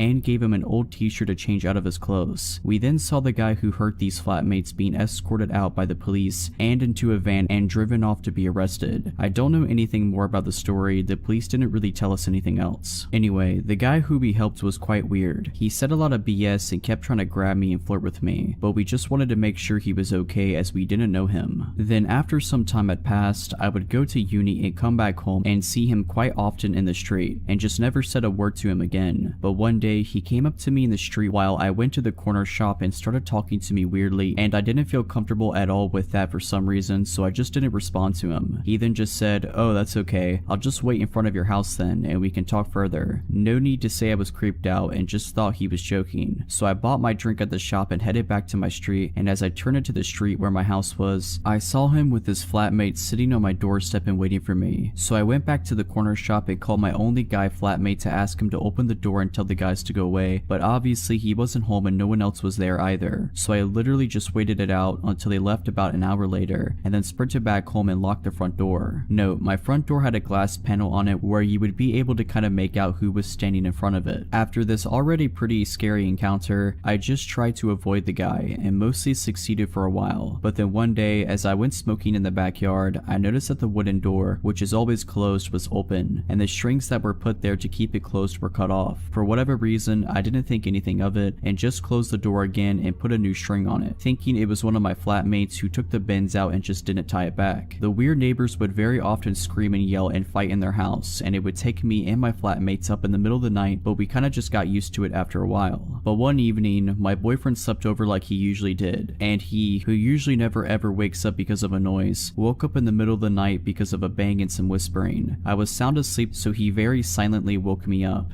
and we both just waited in the dark and listened for any other noises. Suddenly, we heard the wooden door just bang, just shot open, and some footsteps next to my window. I always have my window open because it would get really warm inside, so we both just froze. And then we heard the door leading to the backyard get shaken softly as if they were trying to get inside, and then they stopped. Luckily, we had the curtains closed so they couldn't see us, but we were ready to get dressed and get out of the room and lock them in if they came in from the window. Then we just heard my window move and get more open, and one of the guys saying something in a different language that we didn't understand and started hearing them trying to get in. My boyfriend and I just shot up out of bed, took my phone, and put clothes on and ran out of the room and out of the house. So I then called my flatmates and told them to lock themselves in their rooms, and then the police, who luckily came in less than 5 minutes as the headquarters were a couple of streets down from us. I don't remember anything after the police came. I think me and my boyfriend were in shock. They ended up catching one guy, the other fled and was later found a few streets up smoking weed. The police told us that they were inside of their house and found a lot of meth and heroin, and that they were carrying a massive kitchen knife with them. I was so confused as I've never done anything to offend or do anything wrong to my neighbors, so the idea of them breaking in with whatever knows what intentions with a kitchen knife terrorized me and my boyfriend. The two guys ended up being arrested, and one of them was put in prison for 2 years for carrying a weapon with intention to harm. I never heard anything else from the police, and I moved back home a few months later.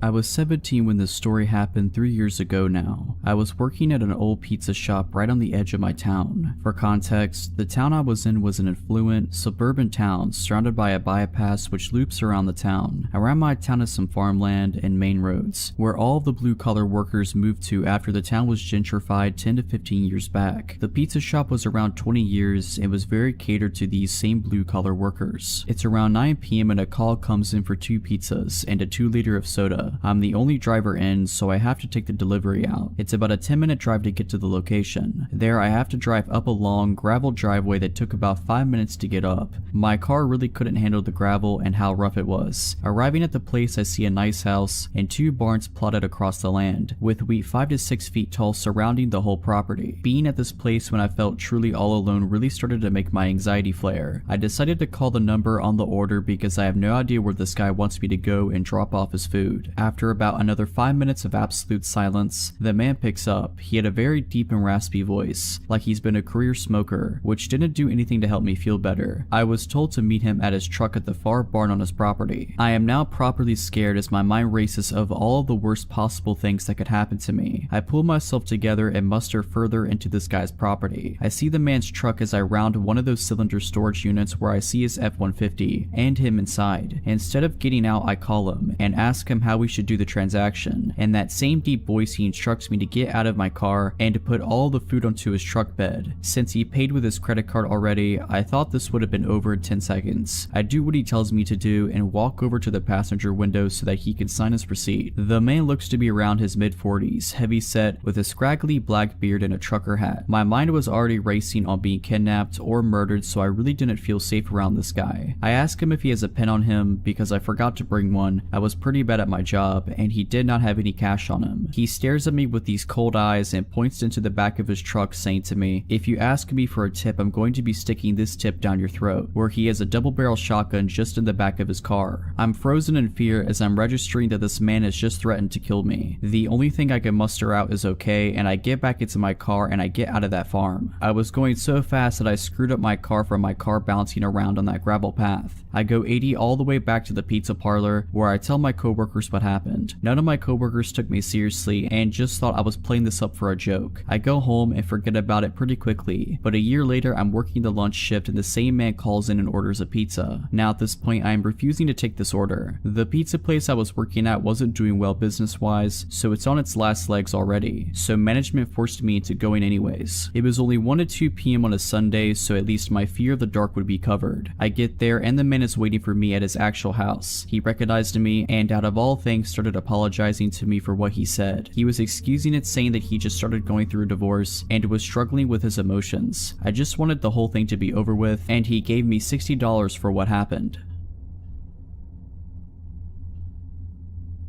When I was 6 years old, I attended the elementary school which is located in our small town. My way to and from school was basically just 500 meters of main road before turning into the street where I lived. At the time, we're talking about the late 90s here. All the parents in the town were extremely adamant on telling their kids not to trust or follow strangers. Never get into anyone's car, even if they say they know your parents and are friends. The reason why: there was a murder 3 years back in the same town. A girl not even 6 years old was found dead in a field. The strange thing about it is, nobody knows how exactly she was taken, no signs of forced entry or anything, which implies somebody lured her somewhere without her suspecting a thing. The case still hasn't been solved more than 20 years later, so our parents were very afraid that their kid was going to be next, because kids can be really stupid and you can't watch them 24/7. Now onto what almost happened to me. I was walking home from elementary school. About halfway home, at the shadiest and mostly covered by trees and bushes area, a car pulled up next to me. A blonde, about 30-ish year old woman was the driver. She told me she could drive me home. She claimed to be going in that direction anyway, which was unclear to me at the time. Essentially BS, because once the road ends near my house, there is nothing but empty fields. Kid-like as I was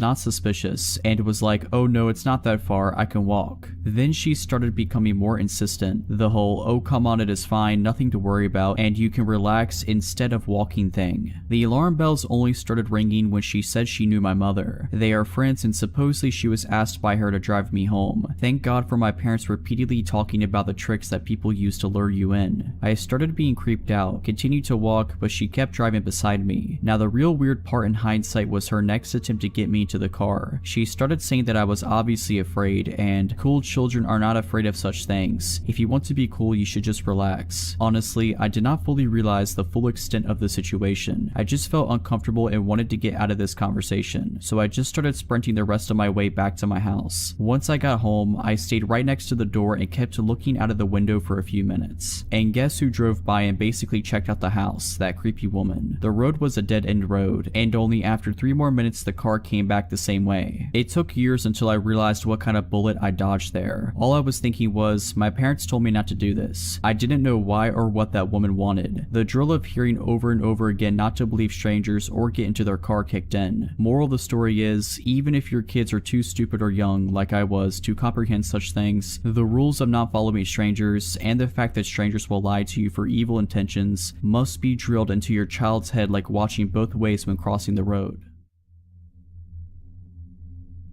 Last night, my 25-year-old husband woke me up at around 11:50 to tell me that someone has been knocking on our door and ringing our apartment doorbell for about 10 minutes on and off. He woke me so I could possibly ID the person. Once I looked out our upstairs apartment window, I saw the man walking to his car in our apartment parking lot, across the street from our unit. He was wearing blue jeans and a gray t-shirt. He was a medium build, possibly a 30-year-old blonde man. He wasn't covering his face or anything, but the thing is, he was carrying what looked like resistance bands or rope. He sat in his car for around 3 minutes while I was on the phone with dispatch. Then he came back to our door and knocked hard for another few minutes. Dispatch advised me that the police were on their way and they hung up. I started videoing the vehicle. I read out the tag number and make and model and just watched as he put his car in park in reverse over and over again. Out of seemingly nowhere, he backed out of the parking lot and started rushing away, but not before the officer arrived and pulled him over. My downstairs neighbor knocked on my door and told me that he had been peering into her little children's windows and was pounding on her door as well. She said that her husband had left only 1 minute before he started knocking at her door. She said he saw her children through the window and that's why he continued knocking. Our doors are right next to one another, so he probably didn't know what door he wanted opened. He was watching us as well through our upstairs windows, so I turned all the lights out and shut the blinds while I called dispatch. The police never contacted us for a statement. I've reached out to dispatch about an update and I'm waiting to see if any action was taken. We're keeping our eyes peeled to see if he's been following us. I'm replacing my porch light bulbs with motion detectors and putting bars in our window and door tracks. My neighbor and our families are panicked to say the least. He was outside for about 25 to 30 minutes. Update: I am trained in firearm usage and now live in a state where I can open carry and the background check is really quick. We are going this weekend to get a firearm. My husband will be taking some classes as he came from somewhere where owning a gun is illegal, so he's never handled one. I am still waiting on a call from the responding officer. I have his badge number and name, so if they don't reach out to me today or tonight, he might work third shift. I will call the substation. If they didn't do anything, I will go ahead and make a suspicious person's case for the paper trail. We had no odd encounters last night. However, while I was looking at the video I took, I remember that car. I was walking my dog at 8 p.m. a week ago from him to pee, and this car was driving really slowly through the parking lot and parked a few spots down from where I was letting my dog sniff. They just sat there with the car running. When I tell you my ears started ringing and I got an awful feeling, I'm not joking. I turned around and went home, didn't give my dog the chance to pee, and shut every door and window. I think this man has been stalking out our apartment building, me and my neighbors, and I think he wanted to get in where those children are. I'll update more when I have new information. Update 2. It's been a week since the incident. I called the dispatch today because I never received a follow-up from the responding officer. A sergeant from the PD called me back to give me more information. He said that they pulled over the man, ran him to make sure that there were no warrants, and asked him what he was doing. He told the officer that he was meeting up with an acquaintance. The officer let him go with no further questions. I about lost my mind. The sergeant I spoke to today stated that he should have looked into it more. It was obviously an attempt at burglary with whatever knows what intentions. The responding officer is supposed to call me tonight when he gets on duty. I'm livid, honestly. Zero due diligence for this case, but there's not even a case. No case number, just a documented police contact. I'll give more info when I have it. Final update. The officer finally called me. Here's how the conversation went. I answered groggily. It was well past midnight. Hello, miss. I was told you have some questions about an incident a few nights ago. Yes, about Thursday. I wanted to know what the man told you he was doing. You know, he was looking in windows and carrying potential restraints. I'm not sure if that was relayed to you. I stopped him, ran his tags, and he told me that he was meeting up with a guy from a dating app. He seemed forthcoming and open with his motive for being there. Meeting up with wait, he was meeting up with someone by looking in windows, knocking on 2 different doors for 20 minutes. I was shocked and still not fully awake. Like I said, he seemed forthcoming and honest with me. With resistance bands, like workout bands, he had lots of belongings in his car, so he just probably had them in there. Right, but bringing them to a hookup, knocking on multiple doors, he saw the little girls through the window. He waited until my neighbor's husband left until knocking. That's on tape, officer. I checked in with the apartment management after the incident. Well, I'm familiar with this individual, and I've been doing drive-thrus of your complex to make sure he doesn't come back. I haven't seen anything. If you don't have any more questions, I'll let you go, ma'am. Doesn't make sense to me, but thank you, goodbye, and I hung up. I don't have much to say, I just feel so icky about that conversation. Nothing new has come of the situation. I haven't seen the man or the car. My mind is blown at the lack of follow-up or due diligence. I live in a suburb, it's not a busy one either. The PD has a small jurisdiction. Guess I'll have to protect myself.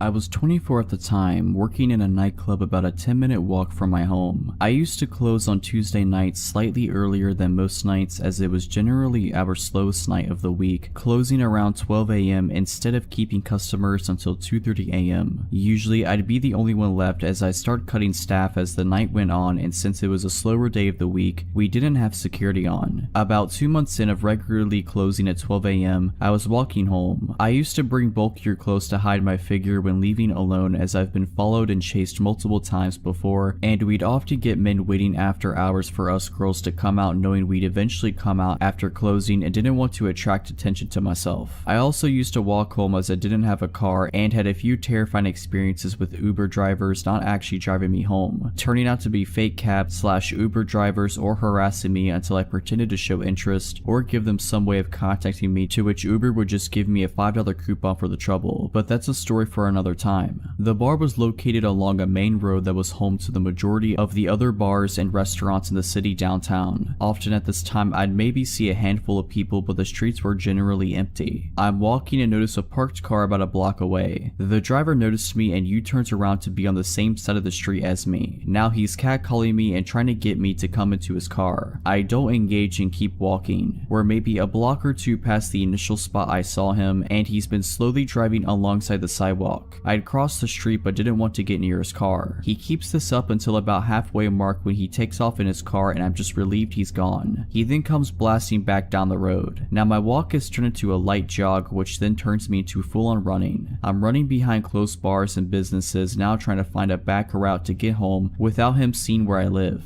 At one point, I'm running through bushes and mud. No matter what street I end up on, his car is waiting for me. Eventually, I run right in front of his car while it's parked on the side street beside my place, or run into my house through the back entrance. The back entrance is obscured by plenty of trees and car, and the surrounding houses are multiple unit homes, so I was confident he didn't see what door I got in through. Fast forward to the following Tuesday, and I'm walking home. Guess whose car is parked at the halfway mark? This went on for the next 4 Tuesdays, except he started parking on the street in front of my house, until I begged my manager to take me off closing that specific shift. The last time I saw him, one of the apartment buildings along the way had a few cop cars and cops standing around the entrance, and I stayed with them, which led them to drive off for the night. A week passes and I'm no longer on that shift. A coworker of mine sends me a news article via text. I open it and see that the man who's been following me was arrested for doing this to multiple girls in the city along the street my work was on and that I lived on. He got caught because he'd followed a university student up to her house and wouldn't drive away. She called the cops and he was still there by the time they came to arrest him. He got out the next day, I believe, and was arrested a few more times and was put on restrictions. Couldn't be out of his parents' house between certain hours unaccompanied by either parent before he was deported. I've also heard he didn't actually get deported, but I moved away shortly after and didn't keep up with the news on him.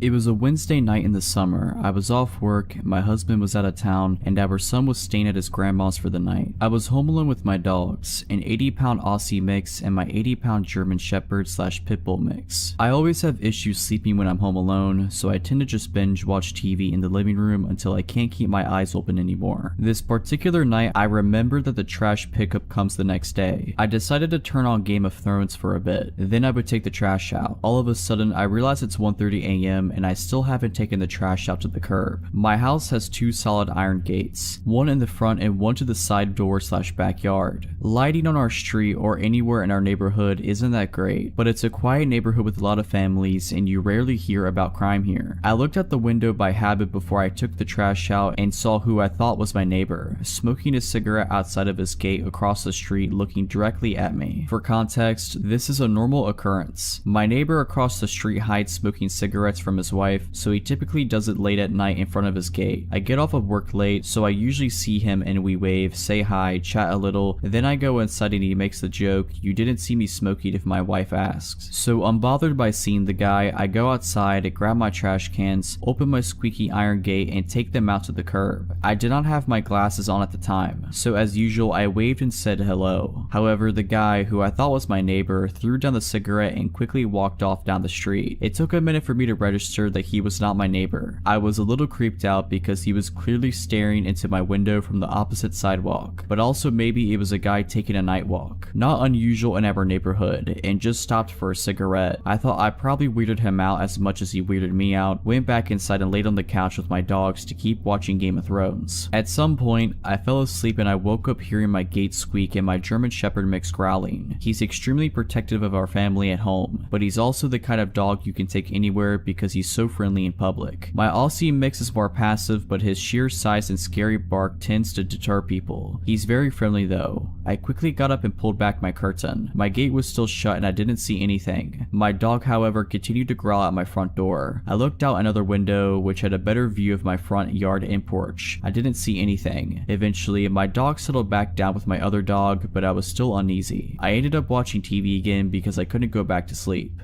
About an hour later, I definitely heard my gate squeak. We are the only ones with a heavy cast iron gate and the noise it makes is so distinct. So I look out the curtain while my dogs are continuing to softly growl. My gate is halfway open but I don't see anyone. At this point I'm panicking. In my panic I couldn't find my phone. I grabbed my wooden baseball bat out of our room, crouched down, and started going through the couch cushions to get my phone. My dogs are oddly still quietly growling instead of barking, so I assumed no one was there. The minute I find my phone, my front door handle starts shaking. I run to the side door to let my German Shepherd mix out. I know he'll protect me and he can jump the 6-foot back gate. My Aussie mix, going crazy, busts out of one of our door side lights. I heard the guys say, "Oh crap," and immediately I let out my German Shepherd mix. I jumped up to look out the window, saw my dog latch on the guy's hand. The guy starts screaming and takes off down the street, my dog chasing him. I then become terrified he'll hurt my dog, so I run out with my baseball bat, screaming my dog's name over and over. The next thing I know, my dog is prancing down the street back to me, happy with blood all over his face. I called the police. They took another hour or so to show up and didn't seem to take me too seriously. They said they'd call local hospitals, but I never heard back. I called my husband bawling and he got on the next flight home. I stayed at his mom's for a few days, too terrified to go home. I did buy my dog's giant ribeyes for being so good in saving me. I don't know what that guy wanted, but since then I've been trained in firearms and self-defense.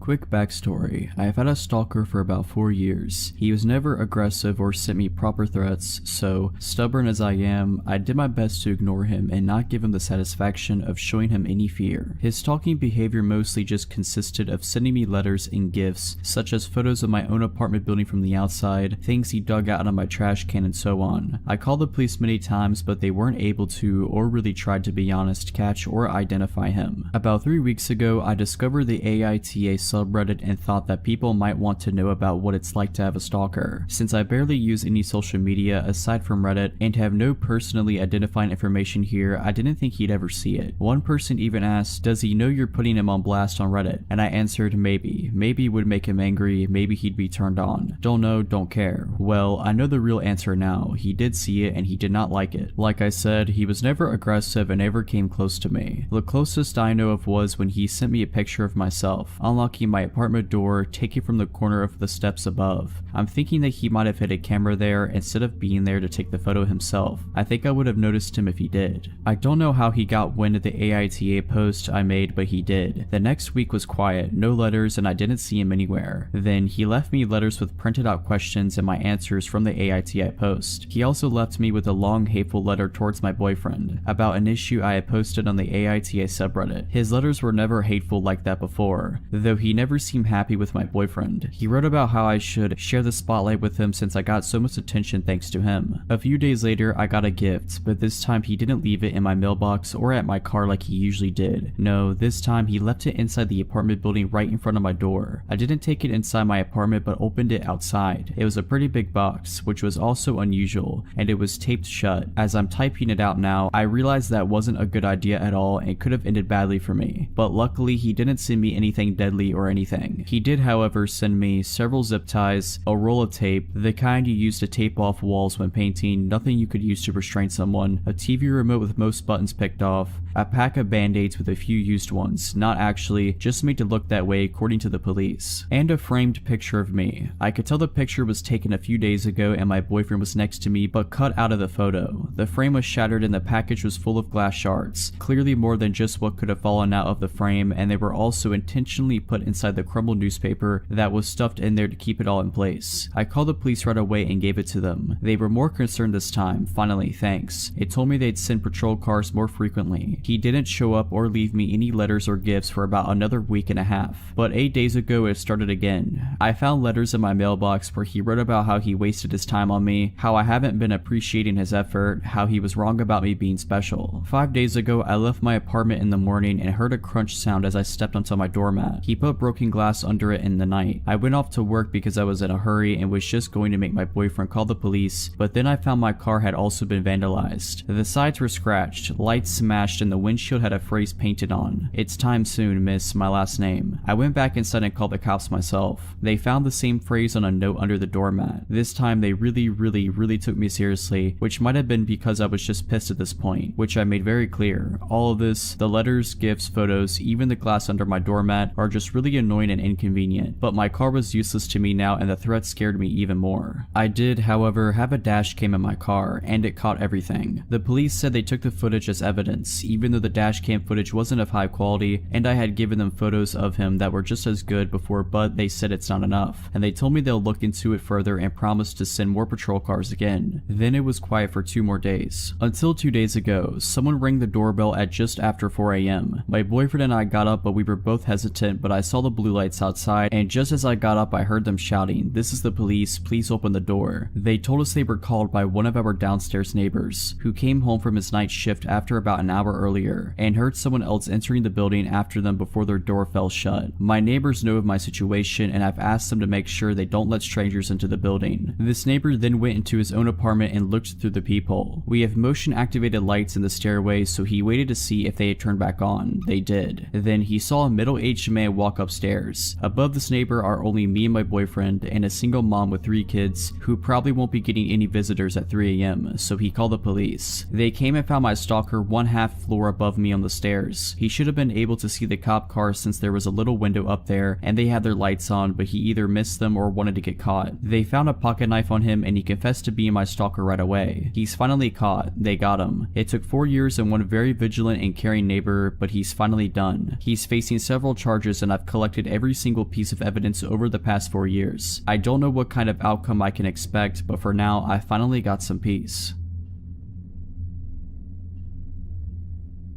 When I was a kid, my mom worked as a teacher and she was very close to a coworker of hers who had a son around my age and of whom I, as well, was very close. When my mom or her friend would head out for the night, the other would take care of both of us kids, and basically, it meant I spent half of my time over there and my friend spent half of his time at my house, which was perfect and fun for us. We lived in different cities, but since that kind of system had been going on pretty much forever since, I grew up knowing my friend's city just as well as mine. His mom was well aware of that, so that being said, whenever we were going on a walk in their area, she'd let us wander around because she knew we'd always find our way back to her. My mom though was more cautious and always kept an eye on us, as she'd walk behind us to make sure she always was able to see us. I just wish her friend would have done the same. One day, I had to be around 6 or 7, we were going on a walk with my friend Marcus and his mom Katie. It was a very sunny day and I was wearing a dress with embroidered flowers and I had my blonde long hair down. During that walk, Katie was walking ahead of us and I was chatting and just fooling around with Marcus when he suddenly remembered something urgent to tell his mom, as urgent as something can be for an 8-year-old boy. He ran up to her and left me strolling behind for a couple of minutes, just as it already had happened 100 times prior. That time though, we were circling around a big camping site and we walked by the white vans and camping cars. One of those vans had its back doors open and there was a man, probably in his mid-40s, smoking a cigarette and leaning on the vehicle. He locked eyes with me as I was approaching, then saw that Katie and Marcus weren't paying much attention to me as they were already a couple of meters ahead. Then he proceeded to pull me by my arm close to him, and so I found myself with my body touching his. So weirded out that I didn't even say a word, although I knew Katie would have heard me if I called for help. He leaned toward me as he was obviously much taller than I was, muttering something I didn't get, and he winked at me and kissed me on the lips and then pulled me to the open doors of his van. At this point, if he had pushed me just a little, I would have fell in the truck. At this point, I was just too scared to even lift a finger, and even though I didn't understand everything that was going on, I knew it wasn't okay. He put his hands on the door as to close the vehicle and I felt my heart sink. At that exact moment, some other man jogged towards us, in his 40s as well, waving hello to me and saying something along the lines of, "I lost sight of you for a bit. I was so scared." He had a very friendly look on his face and was staring at me with a great insistence and with a huge reassuring smile, and the van man awkwardly laughed and yanked me out of the way of the car, slamming the door shut. I ran to Katie as I heard the van go off and just acted as if nothing had happened. To this day, I never told that story to anyone, not to Katie or Marcus. Not to my mom, nobody. I am 22 years old today. Last year, I was staying in a university hall for my final year. It's a private building, so not connected to the university, and out in the city near the main town, we have a car park, but nobody really uses it because we are poor students and it costs money to park there, so mine was one of the only 2 or 3 cars at a given time. The car park isn't well lit and it's to the side of the building, so you have to walk for about 2 or 3 minutes to get into the main door. I was sitting in my car one evening after getting back from the gym, just scrolling on my phone because my seat was warm and it was dark and raining outside, so I couldn't be bothered to get up yet. I was reading an article when suddenly someone started knocking on my window, which was really odd. It was a man dressed all in black, and he started telling me how his friend had seen me through the window and thought I was really attractive, so could he have my number? I responded no, that's a bit odd and I don't feel comfortable with it. He continued to be insistent for a while, practically begging me to get out and give them my number or any social media details, telling me I should come over and speak to his friend, who was, weirdly, stood at the other side of the car park, furthest away from the building. I kept saying no and scrolling on my phone to show that I wasn't interested. He finally relented and walked away. I text one of my friends to ask if he'd come and get me and walk with me to the building. As I was waiting, this man returned, but now with his hood up, and he started banging loudly on my window, saying that I was being rude, ungrateful, calling me all kinds of names. I kept staring at my phone and pretending I couldn't hear him. He then started trying my door handle. Thankfully, I locked my car after the first encounter, and then began violently pushing into my car when it didn't work. I still kept ignoring him and text for my friend to probably bring some other friends with him. My friend was taking a long time to read my message, and I was terrified, but for some reason didn't think to call the police, probably because I was scared of things escalating. The guy at my window had calmed down after a few minutes and walked off, saying that he'd leave me alone now. However, I watched him out of the corner of my eye join up with his friend and then maybe 3 or 4 other men. They walked so they were out of sight, but I could see their shadows lingering as they kind of circled around my car and moved towards the building but staying in the dark. They lingered there for a while until luckily another car came, which was obviously full of students going to a party due to the loud music and singing going on inside. This group of men left as they saw these people arrive, and I latched onto them and was able to walk with them as they entered the building. When I got home, my friend finally responded. He said that he'd actually heard about these guys before. Apparently they'd followed another girl into the building and into the lift a couple of days prior, then stood in the lift making really gross comments to her. She had to run to her door and lock it, where they then stood outside knocking on the door and whispering for her to open it. We were able to report this to the building, who, to their credit, then hired a permanent set of security staff. We also got the CCTV footage of both incidents and were able to pass this on to the police.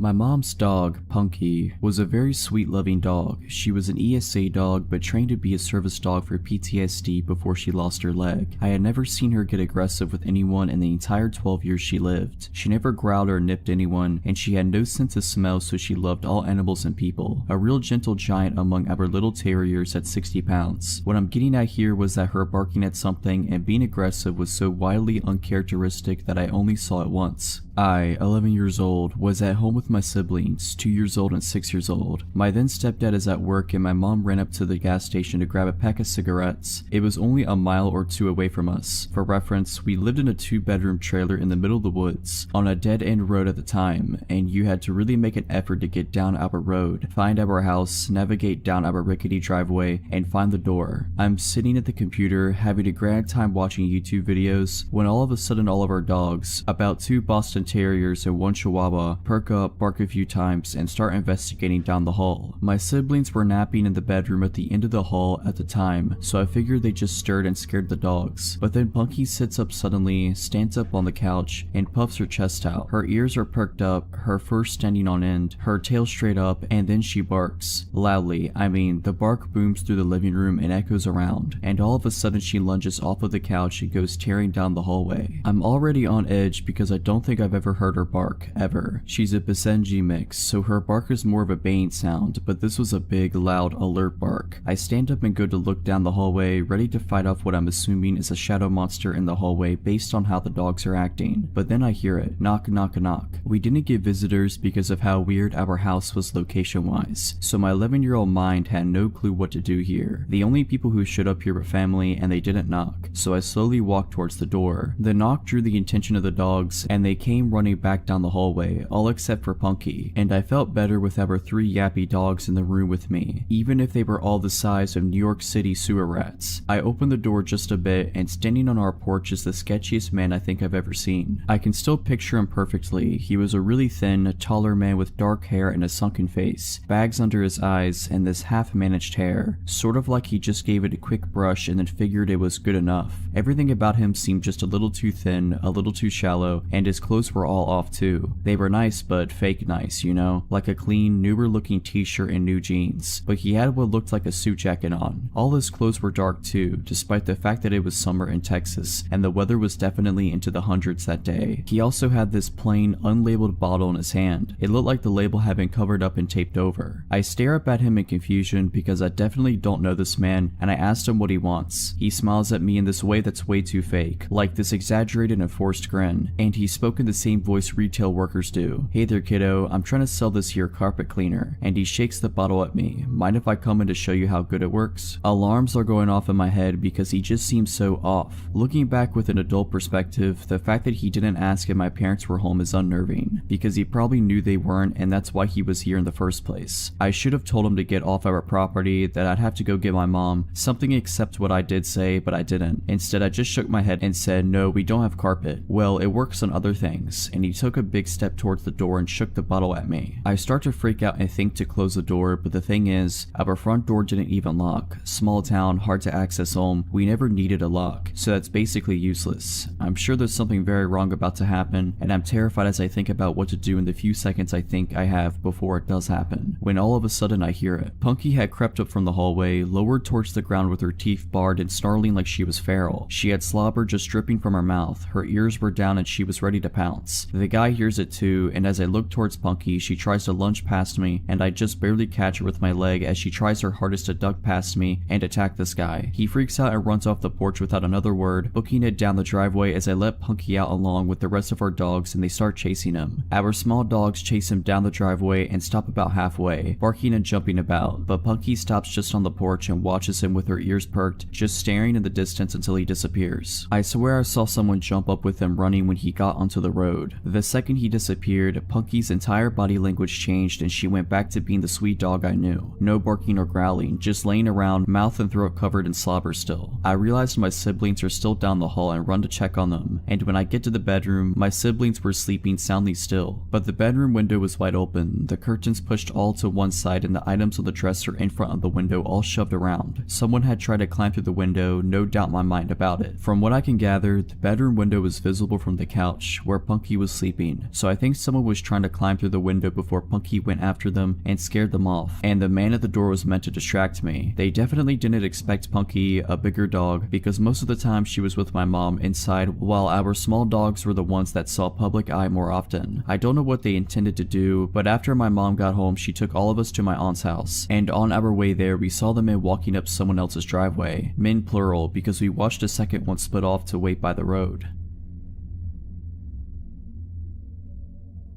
In 2014, I moved to England from Canada to gain work/travel experience and also to find myself. I ended up living in Essex with 3 other roommates. They were all women, all a bit older than I was. I was 24 at the time, Megan was 31, Cherry was 34, and Cassie was 38. Megan was from New York, Cherry from New Jersey, and Cassie from Poland. All 4 of us shared this 3-story flat. The back of our home was the living room and the kitchen. The back wall was complete glass that looked out into the garden, and the garden was completely fenced in. The house had an interesting dynamic to say the least. Tons of stories from that time in my life. I adored all of my roommates except for Cherry. After living with Cherry for 7 months, I was over her antics. One day, I come home from work, I lock the door, make myself something to eat, and go up to bed. I brought some work home with me, so I am in my night tie with all these papers around me and my headphones on jamming out. I had headphones on because Cherry was out to dinner with work friends. That meant booze, and then soon after that, a tantrum was surely to come. I just didn't want to have to listen to her crazy scream crying. I am working away, completely focused until I feel something. I look up to see a man standing over me. I don't register it right away and passively say, "Cherry's room in on the 2nd floor," and continue to work. Cherry regularly brought strange men home. He doesn't leave. Again, "Cherry's room is downstairs, he then interrupts. I am not here for Cherry. A cold chill iced my veins. My fight or flight kicked in just then. I start surveying the situation. I look him up and down. He has a bottle of Prosecco in one hand and a knife in the other. He is about 5'10", wild muddy brown hair and black eyes. He has a light blue polo shirt on and one side of his collar is popped up in a distinct Manchester accent. Once I focused in, I realized his eyes were black because his pupils were completely dilated. I was in trouble. I needed an escape plan. Unfortunately, this man was standing in between me and my bedroom door. I needed to get downstairs, but I needed for him to think it was his idea. I decided to play along. Just then, he uses his knife to pop the cork. Prosecco started flowing onto my carpet. I said, "Oh no, let's clean that up. I prefer to drink out of a proper bottle anyways." He nodded, replying, "Yeah, let's go." I try to act as natural as possible. I try not to show that I am shaking all over and try to gain control of my breathing. We take the long journey down to the main floor of my flat, all 3 floors. He has the back of my night tie bunched up in one hand, and I could feel the point of the knife graze my back with his other. I was trying to playfully speak with him as we walked down the stairs. I couldn't tell you what I was saying. I was most likely rambling. I couldn't hear anything over my heart beating in my ears. We get to the bottom of the stairs, and there is a hallway to my left that leads to the front door. On my right, which is much closer to us, is the kitchen and living room. We make our way into the kitchen. I point to the cabinets that had the wine glasses. He said he knew where they were and started walking towards them. I now have the kitchen table in between us. It was time to run. I burst into a sprint down the hallway towards the door. My hands fumble over the lock, shaking and sweating. I swing open the door and see 2 men walking across the street. They must have been walking home from the train. There was a big train station in front of our home. I call out to them for help, and suddenly I am flung onto the ground. Little pebbles piercing my skin sent sharp pains where they are jabbed. The intruder pushed me out of the way to run and escape. One of the men chased after the intruder while the other said for me to go inside while he surveyed my home and to call the police. I lock the doors and I call the police. While I am on the phone with dispatch, I manically run around the house to double check all the windows and doors. Suddenly, I hear a loud bang on my door. I inform the dispatch of the banging and she informs me that the police weren't there yet. I thought it might be one of the gentlemen who helped me. I go to look out the eye hole and it's him, the intruder. He came back. He's banging on my door screaming that I had his glasses and that he was not done with me. I absolutely freak out. The dispatcher attempts to calm me down, but I am losing my ever-loving mind. She then said, "They are pulling onto your street now. You should hear their sirens." I did. The intruder then blasts off. One officer jumps out of the passenger side while the car is still moving and chases after him. The second officer comes into my home, interviews me, and the 2 gentlemen collects evidence, takes photos. The next morning, I am called in to identify a man they had in custody. I pointed him out. I go into a little room and the officer pulls out an evidence bag. He asked me if the items were mine. They were my underwear and photos taken from my home. The officer informed me that the intruder had been stalking me for some time now. He estimates 3 months. He had made a nest outside our home on top of a hill that overlooked into our living room and kitchen. He is a known offender and drug dealer. He then told me how lucky I was to get out practically unharmed. Others weren't so lucky.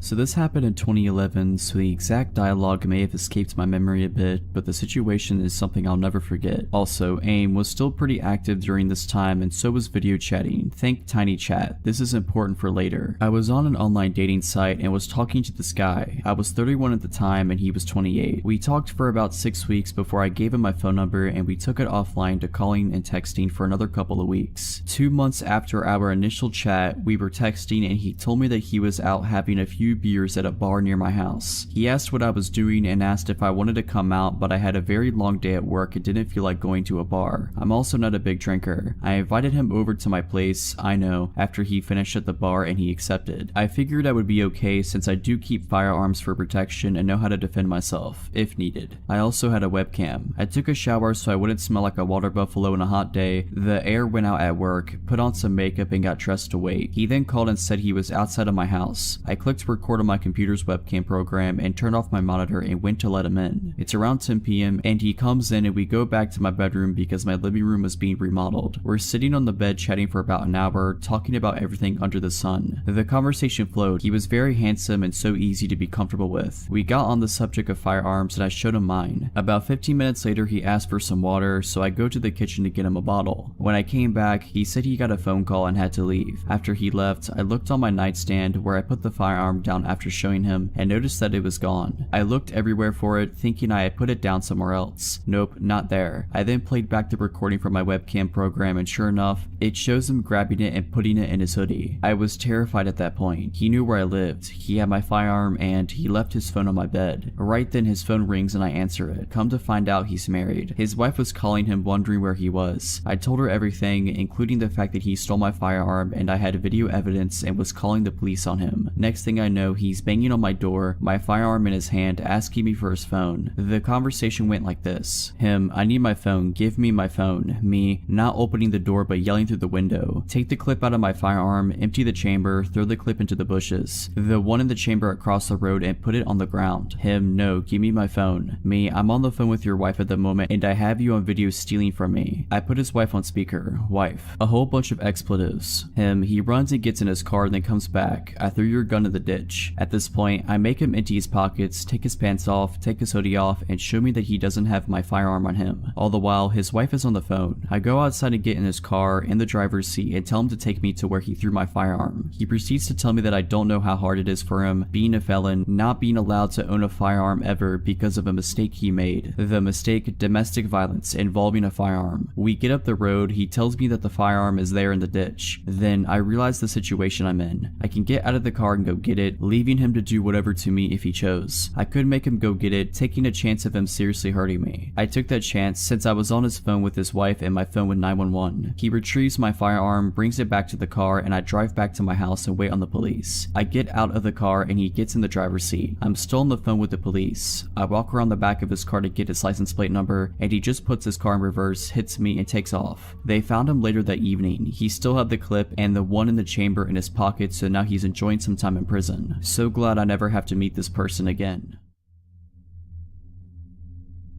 This takes place around 10 years ago when I was like 8 or 9. I lived in a pretty bad neighborhood in what was at the time a really rundown city. It wasn't good, but it wasn't bad at the same time, just a few bad apples in the tree. Anyways, enough background on the neighborhood, and now to the main story. My friends and I loved to play outside. It was the only thing we could do. No one in the neighborhood could afford any sort of electronics or any sort of fun machine to play with. We loved to just run through people's yards, cutting through houses if they just so happened to leave their door open. Now looking back on it, it is probably the dumbest thing kids our age could have been doing in a neighborhood like that. This story has nothing to do with running in people's houses. Just wanted to let you know how dumb of kids we were. Well, on one fateful day, we were playing hide and seek with 4 of us hiders and 1 of us a seeker. We thought it would have been a funny idea to go to the other side of the neighborhood so that the seeker could never find us and we'd win. We like to call that part of the neighborhood the rich part because they had 2-story houses over there and a forest with a creek in it. We were just doing our usual thing, cutting through people's yards and jumping fences, when we heard the loudest scream maybe 4 to 5 houses down. After hopping off the fence that we had just jumped, we all stopped and looked around wondering where it came from. I noticed that one of our hiders weren't with us anymore. 3 of us left. Where's Isaac? I exclaimed. We heard the scream again. I pointed towards where the sound came from and we all jumped back over the fence we just jumped from and ran towards the scream. When we thought we got to the spot where the screaming was coming from, there was nothing there but an empty plot of land in the forest. We all started to get scared. Did Isaac get lost in the forest? Did he get taken back there? Then we heard the scream again. It was definitely Isaac. I decided to be the man of all the other 8-year-olds and go into the forest to make sure Isaac was okay. As I started my way into the trees, I did one last look at my friends and saw how horrified their faces were. I knew at that moment that I was definitely the only one that would go down into the forest. Making my way in, I could feel all the heat in my body fading and some sort of dread starting to take over. As I walked further in, it started getting darker and harder to see. I was whisper yelling my friend's name name. He responded in the most shaken up voice, "Down here, be quiet." I finally got to him and asked him what happened. He told me the story of how he got tired of running and decided to take a break on the curb to catch his breath, and that instead of being out in the open and risking the chance of being caught, he decided to go into the woods and hide. He said that after like 5 minutes after he sat down, he heard talking. Nothing that he could make out, just random nonsense. He looked around to see a man in a black hoodie hiding behind a tree on the other side of the creek staring at him, but the man took off before my friend could even get up to run away. And this is where he said he started screaming at the top of his lungs and hid somewhere else in the forest, which is where both of us are now hiding. And I kid you not, as soon as he told me this, we heard a twig snap. We both look up to see the man looking for us in some of the shrubbery on the forest floor. I couldn't make out any facial expressions or anything on his face. For a matter of fact, I could see he was holding some sort of blade. I couldn't tell if it was a stick or a machete. All I knew is that we needed to run. So when he turned us back, we got up and started running. We didn't care how loud we were, we just knew that we needed to run. We got out of the forest and told all of our friends to run as fast as they could down the street. We kept running until we got to the other side of the block, and we all turned around to see the street empty. No one, not a single car, and from a distance you could hear a roar, or like a very loud engine. Shortly after that initial roar, a silver 2000s Mustang with the darkest windows comes peeling around the corner faster than I've ever seen a car go, headed straight towards us. I've never had my body tighten up like that at that very moment when I knew it was the same guy from the forest. I told all of my friends to split up and run into people's yards to hide. So as we were all hiding and running through alleyways and jumping fences, you could still hear his engine. It was like he was targeting only me. I can't even tell you how far I ran. I got to the point where I didn't even think I was in my neighborhood, but still I hear his engine coming up on me. So I ran more. I was exhausted. The sun finally started to set and I could hear his engine fade, almost like he had forgotten about me or had just given up. I start making my way back home scared, checking my back every so often to make sure I wasn't being followed. Once I made it home, I went right to bed to cry myself to sleep. And for months after that, that 2000 silver Mustang would follow us, stalking every corner that we played on. We would see it at our school and the grocery store. It could have been a coincidence that our little minds are not perceiving things around us, but either way, I think he was stalking us. Nothing actually came of him following us. He never did what he did that first day, but it was still so scary seeing that car everywhere we went. I didn't know what to do or how to tell my mom, so I didn't, and still haven't. This story's for the people of this sub and my 4 other friends. Funny enough, the seeker didn't know what happened until the day after we were at school and we told him. He still doesn't believe us and says it was to go inside and have him looking for us all night.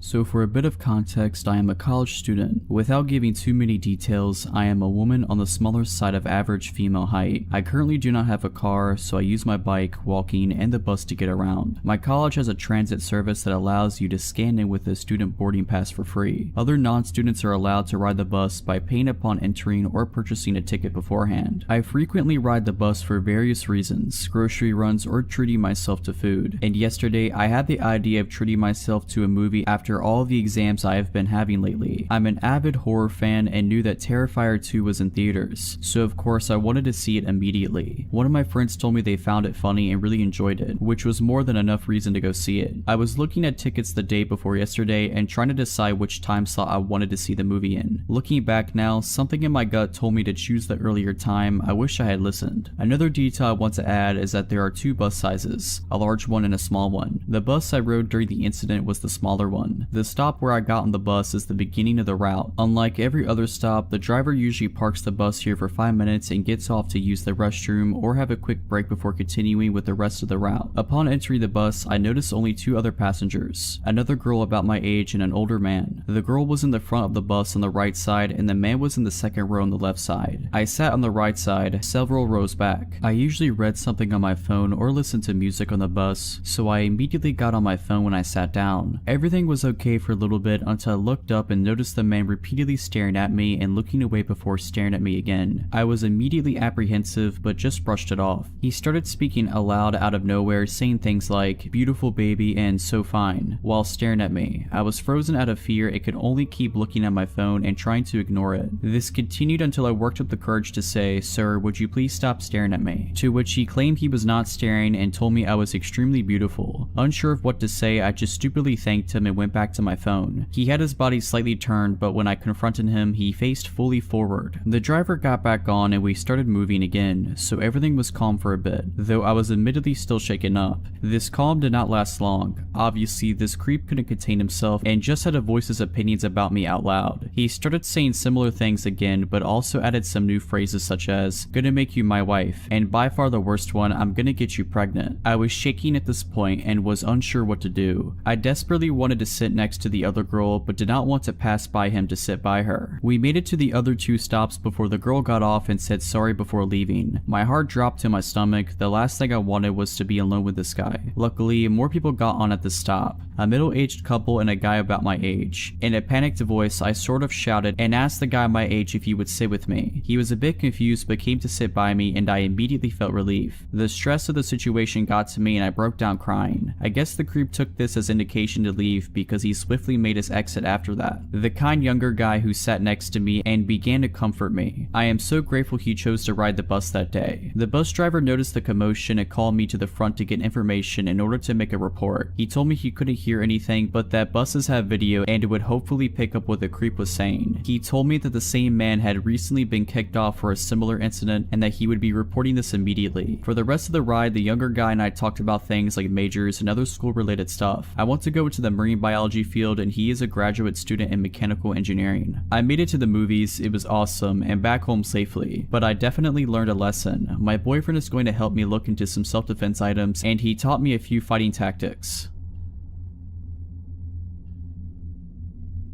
This happened several years ago. I was home alone one evening when I heard a knock at the back door. This confused me, as no one ever used that door. My husband and I lived in a 4-plex at the time, and all the units had a back door at the top of a narrow staircase. These doors were a little inconvenient to access, as you'd have to go around the building and up the narrow stairs, as opposed to the wider main entrance at the front. It didn't make sense to use the back entrance, and I couldn't think of anyone who would go to that door to visit. As I approached the back door, I saw 2 tall men in the window, standing at the door. I did not feel safe opening the door, so I called out hello. One of the men tapped on the window. "Yes, hello, may we come in? We are with Bresnan." At the time, my husband and I had Bresnan for cable, but did not have any issues with it. I replied, "We're not having any issues with Bresnan, is there a problem?" "Ma'am," the man said, "can we come in? We're servicing the area and it's important we look at your cable." I shook my head. "We're not having any issues," I repeated, "so there's no need to stop by." "Ma'am, we are visiting every resident. Let us in so we can do our job." I noticed the man grab the doorknob and try to open the locked door. I slowly grabbed a knife from our knife block and held it at my chest. "We're not having any issues," I repeated, trying not to convey shakiness in my voice, "so you don't need to be here." The 2 figures appeared to shuffle and then straighten. "Ma'am, let us in. We're on a deadline and need to do our job." I glanced at the clock, gauging when my husband would arrive home from work. I gripped the knife tighter. "Ma'am," I saw him try the doorknob again. Just then, a thought came to the forefront of my mind. "I'm sorry, I can't help you. Could I please get your names and badge numbers? I can give your supervisor a call to let them know our cable is fine." I heard another shuffle and one of the men replied, "No need to, ma'am. We're sorry we wasted your time." With that, both of the men exited the staircase and disappeared into the night. Shaken up, I held the knife tight and tried to get my bearings. I remember making a mental note to call the cable company. When my husband returned home, I told him what had happened. I was still very shaken up and had started crying again after he came home. He immediately called the Bresnan Cable Company and spoke to a representative, who informed us that no one from their company was out on assignment in our area. The next day, we asked our neighbors if they had a visit from the company. No one had.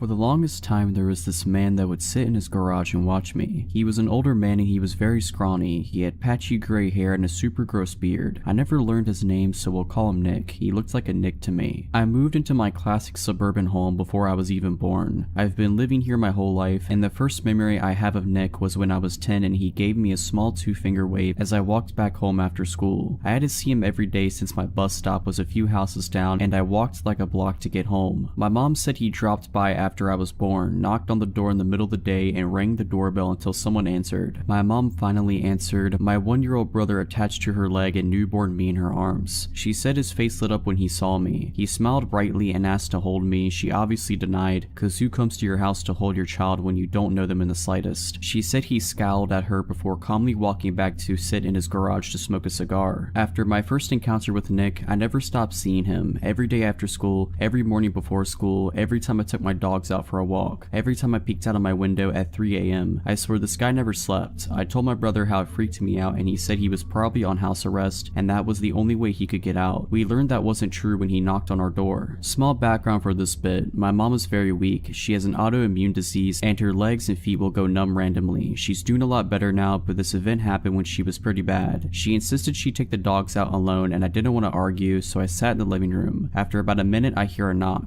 I yell out that the door's unlocked, thinking it's my mom, but there's a louder knock. I get up and go to the door, I open it and there he is, smiling at me. "Hey hun, your mom fell off the porch, you might want to help her," Nick states, giving me goosebumps. His voice was unreal, so raspy and sounded like he was in the process of choking. He leaves very quickly and I hurried to help my mom off the grass. Calling my younger brother to get the 2 dogs inside, I gave her the "I told you so" speech and she grumbled about it for weeks. My younger dog, a pit bull made of 98% muscle, got excited when she saw a bird. She pulled to get the bird and yanked my mom off the porch. She was standing behind a pot and tripped over it on her way down, making the fall hurt a lot more. She had a black eye and her legs were scratched up. The pot of flowers that she tripped over was smashed, but she was okay otherwise. Flash forward to my 13th birthday and my mom's in the hospital, so my dad goes all out, letting me invite a lot of my friends over for a sleepover, making us dinner and breakfast and just letting me have an amazing time. There's a park across from my suburb that I walk over to sometimes. I decided that I wanted to take my friends there to chill before their parents picked them up. The night before, we were looking out the window and giggling about the man. I know it's creepy and we were 13, so they knew he was weird. I told them to ignore him if he talked to them, but I didn't take my own advice. "Hey Rosie," he said it so quietly I barely heard him. My name is Rose and Rosie is a nickname my grandfather often used. I never told this guy my name, neither did any of my family members. Hi, I replied, and my friends all scowled at me, knowing I screwed up. "How's your mom?" "She's fine." I go to leave before I pause. "How do you know my name?" "You told me, remember?" "No, I don't, because it didn't happen, but I wanted to get away, so I agreed." "Oh right," I chuckle. Me and my friends scurry off to the park. The next day, there's a box of chocolates sitting on the porch, a note with Rosie and Chicken Scratch writing on top of it. I pick it up and look over at the guy. He waves and I can see that his left hand has disappeared into his pants. Gross. I leave the box out there and tell my dad. The next morning, me and my dad take our dogs out. No man. I figured he gave up after he saw me reject his chocolates. A few weeks later, a large family moves into the house and I hadn't seen a trace of the man until yesterday. I'm 15 now and the woman who lives in the guy's house comes over yesterday. "Does a Rosie live here?" she asks. I had answered the door and my heart drops at the nickname from the stranger. "Yeah, why?" She hands me an envelope with my full name written on it. The guy who lived in the house before us said to give Rosie this on her birthday. It's not Rosie's birthday. I was trying to pretend I'm not Rosie. "Oh well, I just took a guess. He didn't give us a date. Have a good day." My dad opened the envelope wearing a mask because I quote, "What if he filled it with cocaine?" The note inside just said, "I love you" in his writing, red ink, my favorite color.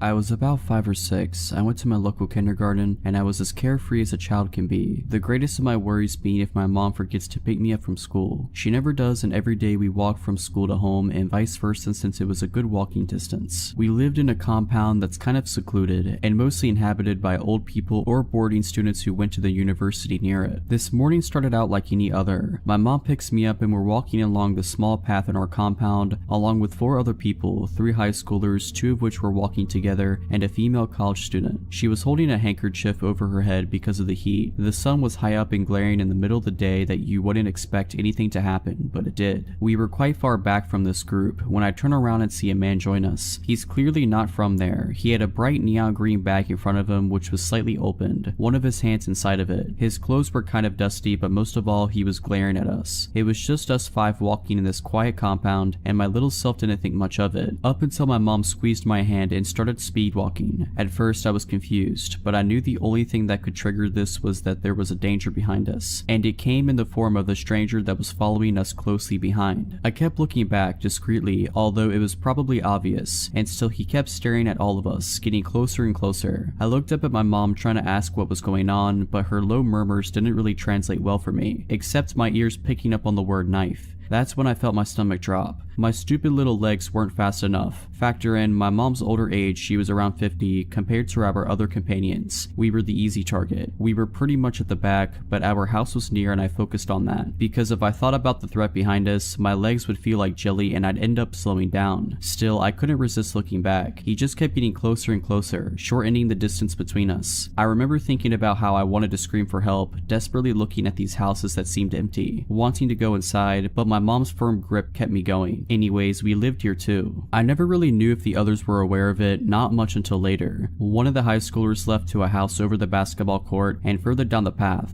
veered off to a different trail that led to the main highway, so it was just us and the female college student. Goody. At this point, the man was also speed walking and catching up, but our apartment was merely a few steps away, and my mom and I dashed towards it, up the stairs and into the comfort of our own home. The man gave us one last glare, but he continued to walk. My heart was pounding against my chest. My mom had left me to lock the door while she stared out the window. She kept repeating, "He has a knife, I saw it. He's holding a knife." I run towards the window and catch a glimpse of the girl, still clutching that handkerchief above her head, looking behind her in fear and alarm as the man continued to follow her, his bright neon bag in front of him, now wide open, his hand still inside, as he kept getting closer and closer. I don't really know what happened after, only of my mom's recollection of the events. She had noticed the man suddenly come up behind us too, and her suspicions were raised when he didn't try to walk past us like the others but maintained a close distance between us. And then she saw the knife hidden in his bag, holding onto it as he stared at us. I hope that girl's okay and that man was detained or something, but it's been years now and I don't really know what happened to her. Don't really know if I'd like to.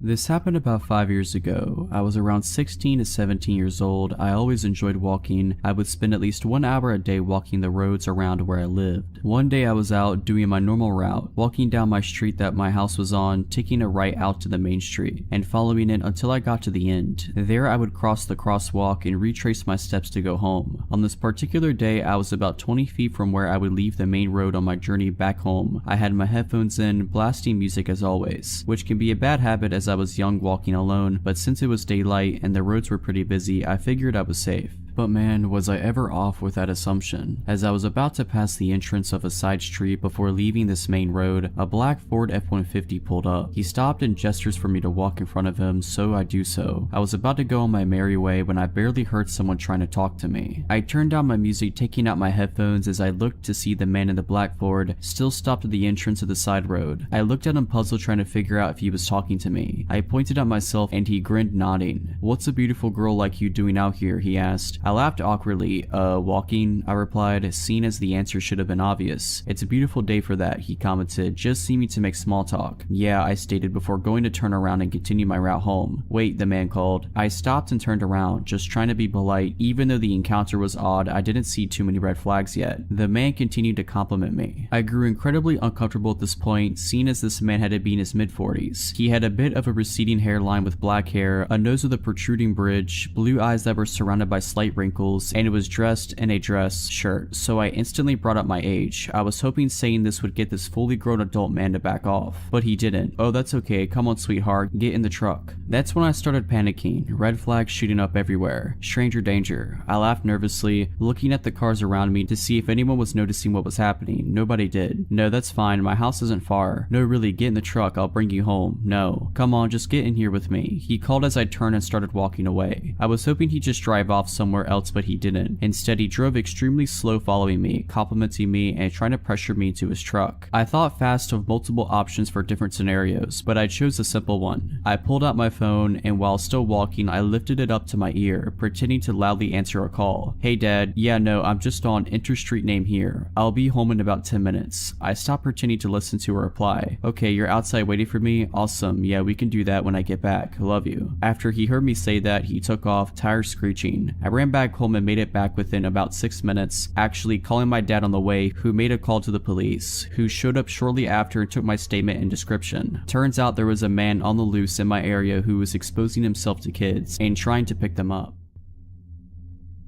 I started a new job about 6 years ago. It was great. Really liked all my coworkers and the job itself is really awesome and I still love it. This was before the pandemic and everyone was in the office every day. I work in a large multi-floor, multi-wing building filled with numerous businesses and agencies. I started getting into a routine. We have a gym and locker room in our building. I would go work out before I was on the clock and shower, get ready, etc. I'd go get breakfast at the next building over most mornings at around the same time. I'd go on walk breaks with coworkers at pretty much much the same time every day. It was very regimented. In the morning when I worked out, everyone had a pretty set schedule. We didn't know each other, but there was kind of an unspoken pattern. A coworker would finish and shower before me, then I'd go, then the head maintenance guy for the building, and so on. This is where it all begins. One morning, like every other, I get out of the shower and I'm in the small locker area, and there's this little older man over at the sinks. He's not doing anything but looking at himself in the mirror, but you could tell he was just loitering. Weird, but whatever. A few days later, he's there again. Then he's there every morning at the same time, and he's definitely looking at me while I change. This creeps me out, so I stop working out in the morning. Then, after a few weeks, we're walking back from getting breakfast, and he's walking the other way towards the other building. I tell my coworker that's the guy that would always be in the locker room watching me get dressed. After a few more days, he's walking the other way from us getting breakfast every day, and he looks right at me every time. So I make an excuse and stop going for breakfast. Our 9 a.m. walk around the building, he starts just appearing and walking the opposite direction from us every day. Literally everyone walked around the building in the same direction except for this guy, and he'd stare at me as we passed. I tell the coworker who was a woman about the guy and what had happened, and she just laughed it off. The only reason he'd go the opposite direction is to make sure he saw me. Our 1 p.m. walk around the building, wouldn't you know it, he's there walking the other way and staring. So I just stopped going on walks at work. This is where the real magic begins. I have no clue where this guy worked in our building. I would come into our hallway every morning at the same time. From the time I went through the doors to the time I got into my office, it was maybe 15 seconds. We were on the first floor, and at the end of our wing is a staircase. Every morning as I'd come into our wing, he would pop out the stairwell and come walking the opposite direction and stare at me as we passed each other. One morning I'm walking into the bathroom to go number 2. I stop and blow my nose real quick. As I'm walking to the back stall, he comes into the bathroom. We have 2 urinals, 2 stalls in this particular bathroom. No one is there but us. He comes into the stall next to me, widens out his feet so his shoe is under the divider and on my side of the stall. This dude is tiny, maybe 5 foot, so he'd have to almost be doing the splits. Then he lets out this deep loud moan after about 30 seconds, then leaves. I start telling all of my coworkers. Most of them laugh. I felt so creeped out and helpless. Like, what do I do? Any guy I work with that I tell this about laughs at me. The women just shrug it off or have an excuse for why he's always there. So I ask one coworker to pick any event at any time during the day to prove he will show up.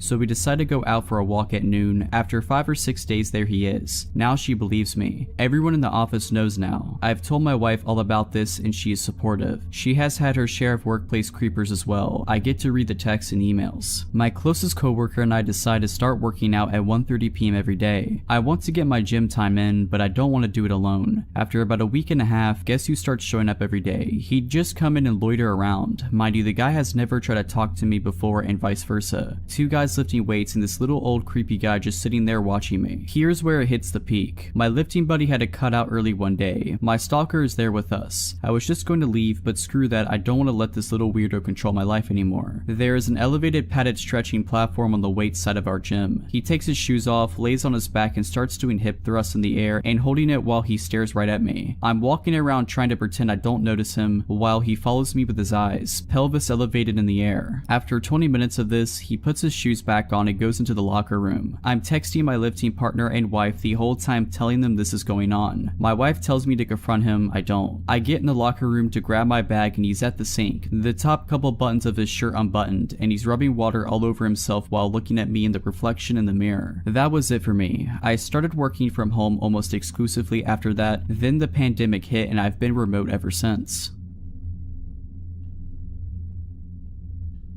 This happened Sunday night. I got into a very huge fight with my mom and it was very emotional and intense to say the least. We made up and said goodnight to each other, but I was still pissed off. So my impulsive self decided I was going to take off for the night. I just wanted to cool off. I went into my backyard and hopped over one of our walls and started to walk around. Mind you, it was midnight. I didn't even have a phone in case something happened or a weapon for self-protection. For a bit of a layout on my story, down the street from my house, which is a neighborhood road, there is a church and a preschool across from it. In front of the preschool, there are large, tall hedges that sort of hide the pickup/drop-off that's in front of the school. There's a stop sign on the church's corner before the busy main road and a street lamp on the same corner. I made my way down to the corner on the church's side. I was very bored and cold, but it's not like I could call a friend to pick me up and hang out for the night. I decided to face the main road and put a hitchhiker's thumb up in hopes of someone pulling into the street and letting me use their phone to call a friend. After what felt like forever, I was getting no luck and then I saw a guy from across the main road and I called for him. I didn't have have any weird feelings about him. He was harmless and he let me use his phone, but I still wasn't able to find any of my friends to come and get me. Before he left, he asked if I had a knife on me or something. I said honestly, I forgot mine at home, and he handed me a small but very sharp switchblade and told me to keep it to stay safe and have a good night. After watching him walk into the dark heading east, I wandered up and down the sidewalk as cars passed by often. I started to pass the hedges and I glanced over to the left of me where the school was. I saw a large silhouette of a man slowly creeping around in front of the doors to the small preschool. He was tall and looked like he was strong, broad shoulders too. It took me half a second to realize he stopped and saw me too. I went into flight mode and immediately noped out of there and ran across the busy street because it was empty at the moment and kept sprinting until I was 5 streets down and realized he wasn't following me. About 30 minutes had gone by and I decided it was time I made my way home. I eventually crossed the street and was facing the main road walking down to the church and take a left and get home. It was silent and no cars had gone by for a few minutes at that point. Then I heard a car speeding down the road and I turned my head back to see if it was a large white Suburban. I dismissed it thinking nothing of it as it turned right a few streets down across the road. I started to turn the corner under the street lamp when I looked back up again and saw it was starting to come out of the same road it just turned into. I don't know what told me to run, but I did. I ran into the parking lot of the church and started to see headlights turn into the street. I threw myself onto the ground behind a ramp wall that was barely tall enough to hide me. I was trying to stay silent at the same time because the Suburban's headlight reflected off the walls of the building as it pulled into the parking lot. It made a few laps from what I could sneak a peek of and stopped in the middle for a couple of minutes before it turned out and drove into the main road. I waited it out a bit longer and pulled the knife out, listening for anything and everything. Once I realized I was probably in the clear, I ran back home.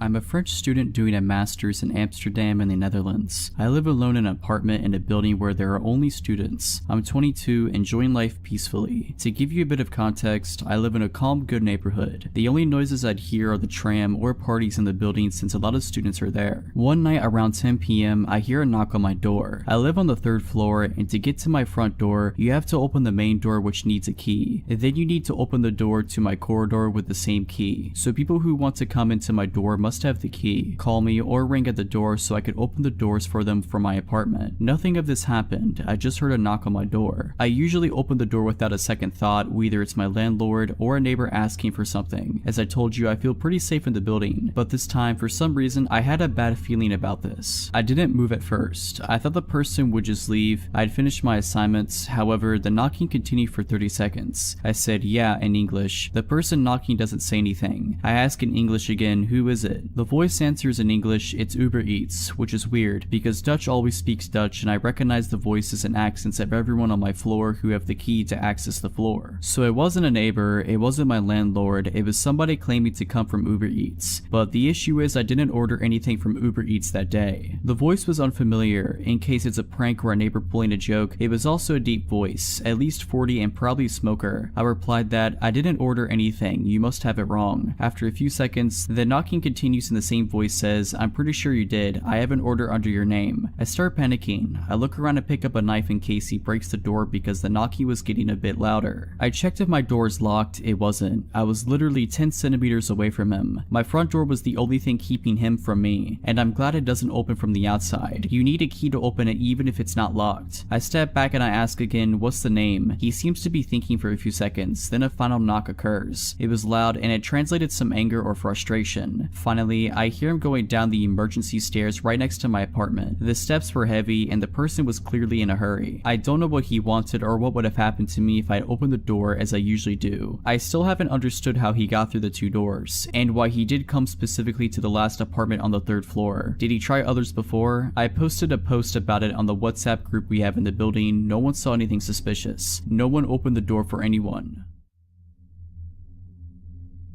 I grew up out in the wooded country in Illinois, on a short dead-end street 10 plus miles from a town, and there were 7 houses in the area spread out on a 2.5-acre wooded lots or larger each. There were no large wild animals, there aren't bears or large animals in the region, and people didn't meander there or show up lost. Actually, lost folks or large animals wandering around never happened in the 20 years I lived there, so please keep that in mind. When I was a young girl in my early teens, I had a good guy friend a few years older than me who lived next door, Terry. Terry was allowed to go out with his friends much later than I was, and he would sometimes walk over to my yard after getting home late and throw rocks from the gravel area outside at my window to chat. My bed was right next to the window. I'd open the window and we'd whisper stories and generally talk for a bit. My second story window faced our backyard and his house was to the side. I could see his house from my window over the shrub trees and walking path to his driveway. I'd often know if he was out. The light was on over the side door entrance, or already home. Light was off. One time during the summer when my window was open, I heard a car in his driveway dropping him off. I was probably 14 years old and it was around midnight. I heard Terry get out of a car and was talking to his friends. Soon his friends pulled away. I softly called out as loud as I could without waking my parents, asking Terry to stop by and chat. He didn't respond as he probably didn't hear me. Then I came up with a not so brilliant idea to sneak outside and scare him. As kids, we'd often sneak around and scare each other. So I silently sneaked down from the second floor and out my back garage door, which led to our backyard below my window, which led to Terry's house off the side through our gravel area, then through a well-worn path through the woods about 25 feet long. My parents had put in a gravel pit around the back of the house, probably because nothing much grew due to the shade of the oak trees. There were 14-inch oak rounds set out as an uneven stepping path in the gravel, and if you stepped off of the rounds in the church of gravel/rocks would give you away. I picked my way expertly and silently across the log rounds facing Terry's house. My eyes got accustomed to the dark and I didn't see him. Also at that time, I heard the door of his house close and the light going off signaling he went in, likely to bed. I waited a bit as I thought I saw something move in the woods between our houses, but not on the path we'd always use. If you didn't use the path, there were wild rose and raspberry plants that had thorns and were painful to walk through if you weren't careful. So I thought it was odd that he'd been in the woods, but maybe he wanted to scare me like I was plotting to do to him. But I saw something human-sized and dark moving through the woods slow and pausing every once in a while like me. It was coming closer and I definitely saw it, but it was strange in that it wasn't walking directly to my window to talk. Therefore, I hunched down and waited in silence, wondering if I could still startle him. I still thought it was Terry and he saw me sneak out and he was trying to scare me. I watched a dark outline of a human figure moving, but then I would lose sight of it in the foliage. It seemed to be stalking slowly and listening/checking every few feet while hiding. So I whispered after losing patience one last time for Terry, but he didn't answer. I got bored of hiding and crouching, so I quietly tippy-toed back to my garage door and went back inside, silently locking up as I went. I snuck back upstairs to my room above the area where I was just standing/crouching. My window was open and I definitely heard someone or something walking around the yard. I whispered again for Terry out my window but got no answer. Then I heard someone or something fall and grunt pretty loudly in the window well right below my window. It wasn't enough to wake my parents, but definitely loud enough I didn't mistake it, and it sent a shock of fear through me. If you aren't familiar with a window well, it's a semicircle hole connected to the house, dug out for about 3 or 4 feet deep and reinforced with metal. It allows a basement window to be put in below ground level and the hole lets some natural light in. There's no way Terry would have fallen in our window well. We have been playing hide and seek and many outdoor games for years since we were young around the whole neighborhood. We knew everyone's window wells and house footprints, plus paths in the woods like the back of our hands. The grunt sounded humanish and not like an animal. It also pulled itself out quietly without a lot of thrashing. That's when I realized this wasn't a fun game and someone or something was out there and it wasn't Terry. I tried to look outside my window as best as I could, but there was a screen on my windows to keep the bugs out, so I couldn't lean my head out the window to see next to the wall of our house directly below me. I then heard the crunch of rocks as whatever it was stepping in the noisy gravel. Again, Terry would know where the log rounds were and would not step in the gravel. He knew my parents were pretty strict and he was as good at being quiet as I was. Whatever it was stopped and I held my breath. I pretty much sat there with my face pressed against the screen 2 stories up for probably half an hour. It seemed like an hour, but I'm pretty sure I didn't have patience back then to wait that long. I never heard it leave, but I grew tired and eventually fell asleep on my bed that was next to the window. There are a few things I'm certain of. It wasn't Terry. I asked him later and he said he went to bed that night when he got home. He also would have no reason to lie. I'm pretty sure it wasn't one of our neighbors and I can't think of any reason a person would be there. We had a few neighbors and only 2 other houses out of 7 had kids. Again, these 7 houses were spread out in 2.5 plus acres per home. There weren't any big animals in the area. As wooded as the whole area was, we only had some deer, but they were hunted and didn't come close to homes. Plus our dogs scared them away.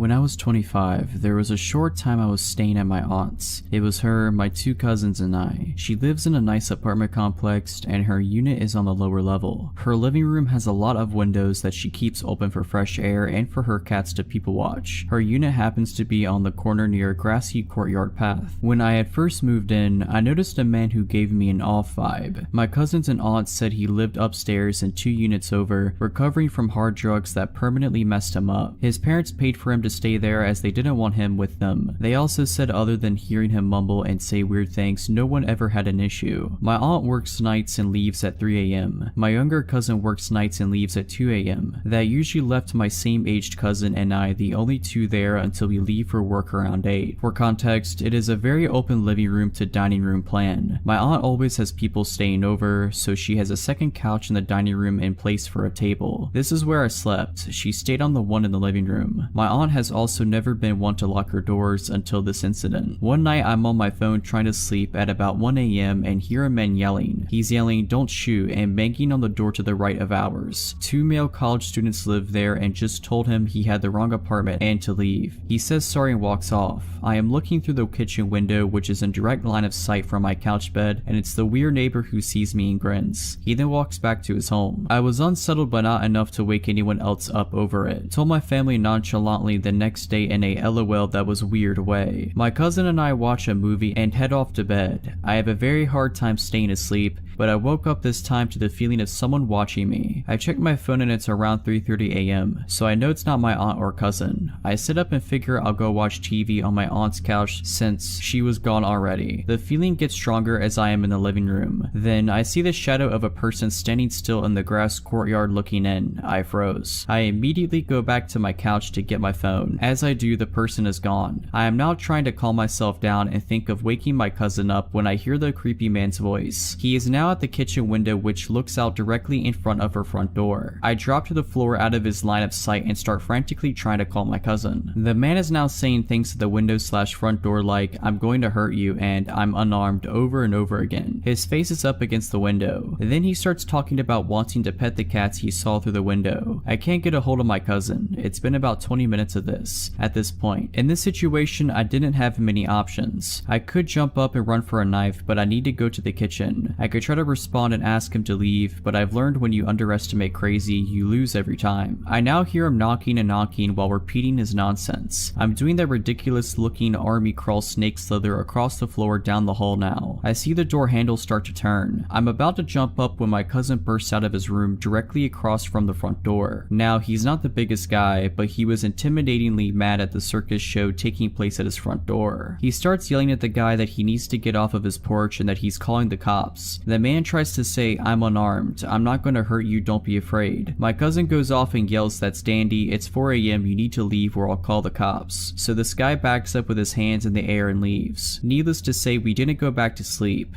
My aunt was called, who called the apartment manager. The next day when I came home from work, his parents were there packing moving boxes in a truck from his place. Maybe he was trying to get me to open the door by seeming friendly. Maybe he had a bad trip and really wanted to pet a cat to feel better. We will never know. This happened over 20 years ago. I was driving back home with my girlfriend at the time. It was Christmas Eve and my mother's family used to hold a large celebration at my aunt's house in Estacada. This was my girlfriend's first time meeting with my extended family, but she got on quite well with them. We spent the majority of the afternoon and evening talking, playing poker, opening presents, and drinking an assortment of adult beverages. My girlfriend had been quite inebriated by the time we had to leave. Therefore, I'd be driving us home. It was around 11 p.m. or so. I was driving my girlfriend's car along Highway 211. Now, this stretch of road is surrounded by farms and dense patches of forest, and parts of it are unlit. But nothing to fear. I grew up in this area, so I knew this road like the back of my hand. The both of us were just driving and talking away, just 2 young lovers making the most of our moment together. There is a portion of the highway that descends down an enormous hill before crossing Deep Creek. Surrounding both sides of the road are thick forest. There are no lights. The only thing we could see was the area directly in front of our headlights. I drive down the hill, cross the bridge, and uphill through more forest. It's as the highway starts to flatten out that it happens. Something sprints across the road so suddenly that I almost hit whatever it was. I slam on the brakes. I turn to my girlfriend and ask her if she saw it. She confirmed that she had, but she couldn't make out what it was. Maybe it was a coyote, as they are a fairly common sight in this area, but something felt off about it. Whatever it was that ran in front of our car disappeared into the woods next to the road. Coyotes don't usually dart out in front of cars, not like that anyway. So for some reason, I decided to check it out. I turned the car around and switched on the high beams to better light up the forest in which this thing had vanished in. I step out of the car and walk towards the woods. I don't see anything, but now it feels like perhaps I'd made a grave error. Suddenly, the car's horn blast. It's not a beep beep beep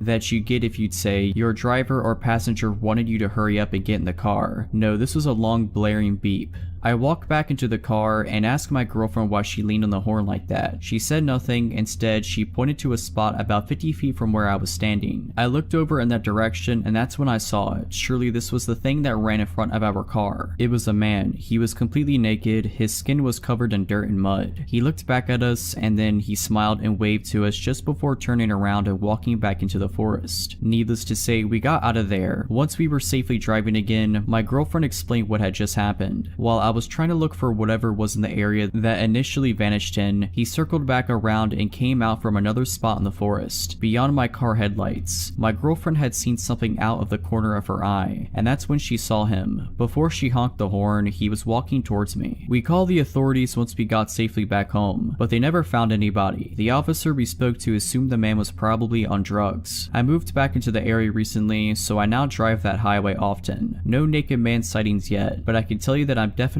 extra vigilant now, especially near Deep Creek.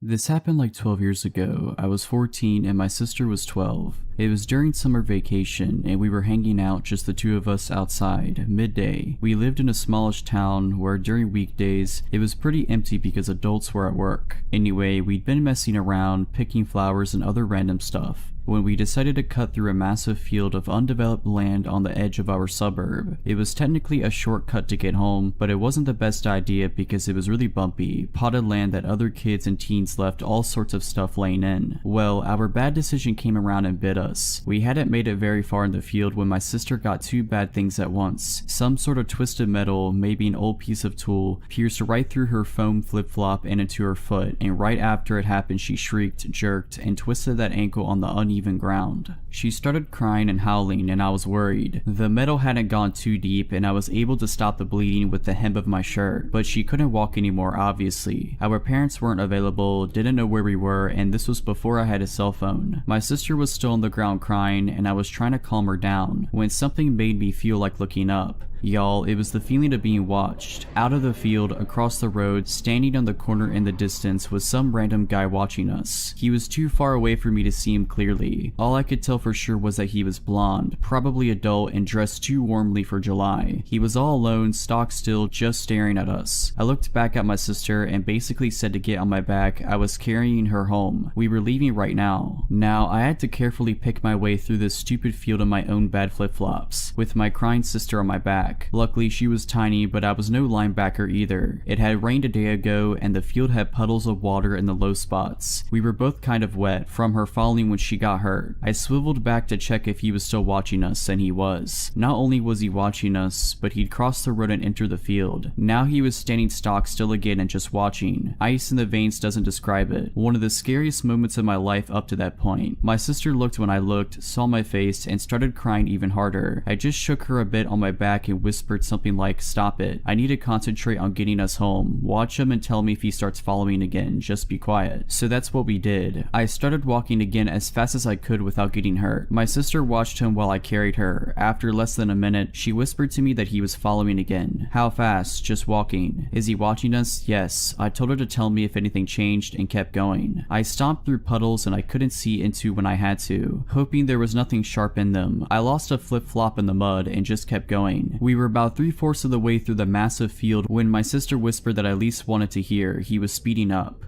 I turned us right around, so we were facing him head on, and as loud as I could, I yelled something like, "Hey, we see you, leave us alone, I'll call the cops." Nothing. He'd stop again when I stopped, but gave no sign whatsoever he'd heard me. Just nothing. I turned us around again and kept going. My poor little sister was shaking like a leaf and just saying my name over and over again. It was awful, and there was nothing I could do but keep going. Eventually, he started following again, at a slow pace. I finally made it into our suburb, out of the muddy field and onto solid concrete. Told my sister to hold on as tight as she could and booked it. Started running with her on my back as fast as I could. We couldn't see him anymore, didn't know what he was doing or where he was. Every muscle hurt from carrying her so far. My bare foot was all scratched up from the road, but I didn't stop. I kept moving. With my sister looking out behind us, it felt like my heart was going to explode. After what felt like forever, I made it to our house, ran across the yard, up the drive, put down my sister, who started crying again. My hands were shaking so badly I could barely use my key. We made it in safely and called my mom. She had us lock every door and window and came rushing home, but nothing happened after that. He never found us, so we never saw him again. So a few years ago, I, a 17-year-old female at the time, would attend community college at the outskirts of my hometown. I would take an hour-and-a-half long bus drive because both of my parents worked and my other siblings were too young to drive. The outskirts of my town, despite being the literal outskirts, are more populated than you expect, with strip malls and apartment buildings. The bus would drop me off about 4 blocks from my university, which isn't too far. I always enjoyed those few minutes. Anyway, this one time, I left my phone at the library. Using my brother's phone, I called a friend who worked at the school library during the late evening shift, 7 to 9, and he'd said he'd bring my phone to me, but he lived closer to the college than I did, so I told him I'd just meet him at his shift and pick it up myself. He said okay, and I boarded the bus at around 6. Now, I get off the bus at my usual spot and the place looked deserted. I'd never been there that late at night, and maybe it was because it was a weekday that people were home, or I don't know. I had my brother's phone in my pocket and just clutched it tighter and tighter, picking up my speed until I was practically jogging. I'm nearing to a corner when a flash of light goes off to my right. There, in the shadows, is a sleazy looking man. He's balding with a tourist shirt unbuttoned halfway. He was wearing sunglasses at night and was wearing some gold jewelry. And most importantly, he had just taken a picture of me. In the instant that I saw the flash go off, I knew it was coming from his phone. Now, I think it's important to understand our positioning. He was pressed against a building to my right at the corner I had turned. I was about 10 feet away from him. To my left, on the same side of the street, was a car with blacked out windows and no license plates, directly across the sidewalk from the man. The car was parked with the driver's seat facing me, so that it was on the wrong side of the road, because America drives on the right side as opposed to the left. I had slowed down at that point as I began to debate my next move: cross the street and continue walking, make a break for the school, turn 180 and leave my phone at the library, or approach the potentially dangerous man. I did the stupidest thing possible and approached the man. Anyway, I demanded to know what he was doing. He looked taken aback. I could see his brain short-circuiting because I was demanding to know what he was doing. He eventually sputtered about how he was just standing here. I said, "No, I saw you take that picture of me." His face fell. He started saying no, he hadn't done that. Why would he want a picture of me? I had imagined it. I asked to see his gallery, which is extremely risky because who knows what I could have seen. He slowly pulls up his gallery and, as it's opening, I see a blurry picture of me in the distance. I didn't think I'd get that far. Granted, I had been running on adrenaline during our whole interaction, but this really made me pause. I told him to delete it. Then a door slammed shut. I just knew it was the parked car. My brain cleared up and I hightailed it to the school. I could hear a single pair of footsteps behind me, but I sure wasn't going to turn around and check who it was. The car started, but they would have to do a U-turn on a relatively narrow street just to be able to follow me. I think that's what saved my life. The fact that the car was parked facing the wrong direction. I reached the school out of breath and in tears. My friend opened the building for me and I explained what had happened. He locked us in while he called the police and we waited for them, but the sleazy guy and his buddy were never found. Anyway, my mom had gotten out of work by that point and I called her to ask to pick me up. We waited with my friend till the end of his shift and drove him home too. Needless to say, I carry a mace with me everywhere I go now and I'm yet to find a police report stating a guy matching his description had been arrested. To be honest, I don't think the police believed me fully, but who knows. I'm a single male, 33 years old, who lives alone in Denver. My apartment complex is not what you would call a nice building. I'm on a road close to Colfax Avenue, which if you're familiar with the geography of this area is not the safest boulevard in town. I'm a few streets away from it, but close enough that I wouldn't consider this an up-and-coming neighborhood. This evening, I was watching Netflix on my couch. My two cats were cuddled up against me as I lay under a comforter. The night before, I had watched a horror movie that was scary enough to leave me in an unsettled mood, making it hard to sleep. So this night I decided to watch a stand-up special instead, keep it light so I wouldn't have any trouble getting some shut-eye. I have classes early the next morning, so I was surprised when I made the conscious decision to turn on a second stand-up special and let myself fall asleep on the couch. I was just so comfy where I lay and didn't want to move, not even to turn off the several lights on throughout my apartment. I remember dozing off around 11 o'clock. It was effortless, which meant I was really snug under the covers with my cats flanking me on either end, creating a tucked-in feeling. And all of a sudden, I'm not sleeping anymore. I am woken up by a knock at my door. Then a man's voice says maintenance. I just sat there, sitting bolt upright on my couch. I knew something was off. I looked at my phone, which was by my left hand, and the time was 2:15 a.m. I didn't move. The floors of my apartment are old wood, and there are many creaky floorboards. I didn't want whoever was knocking to know someone was at home and awake, let alone alert to his presence. My cats got up and ran over to the door as they normally would, but I stayed still and listened. After a few minutes with no answer, the man walked away from the door and down the hallway to the stairs. A moment after that, I heard the back door to the building swing open and closed. I have one window where I have a partial view of that door, so I break my paralysis and race over to it. I saw an old-looking green SUV sitting in the no parking zone just in front of the back door. It must have been running the entire time because I didn't hear it start up and the brake lights were glowing red. Someone, presumably the maintenance man, got in the car and it drove off. I don't know how this individual got into the building in the first place, as you would need a key to do so. I don't know what his intentions were, but no one knocks on someone's door at 2:15 a.m. claiming to work for the landlord with good deeds in mind.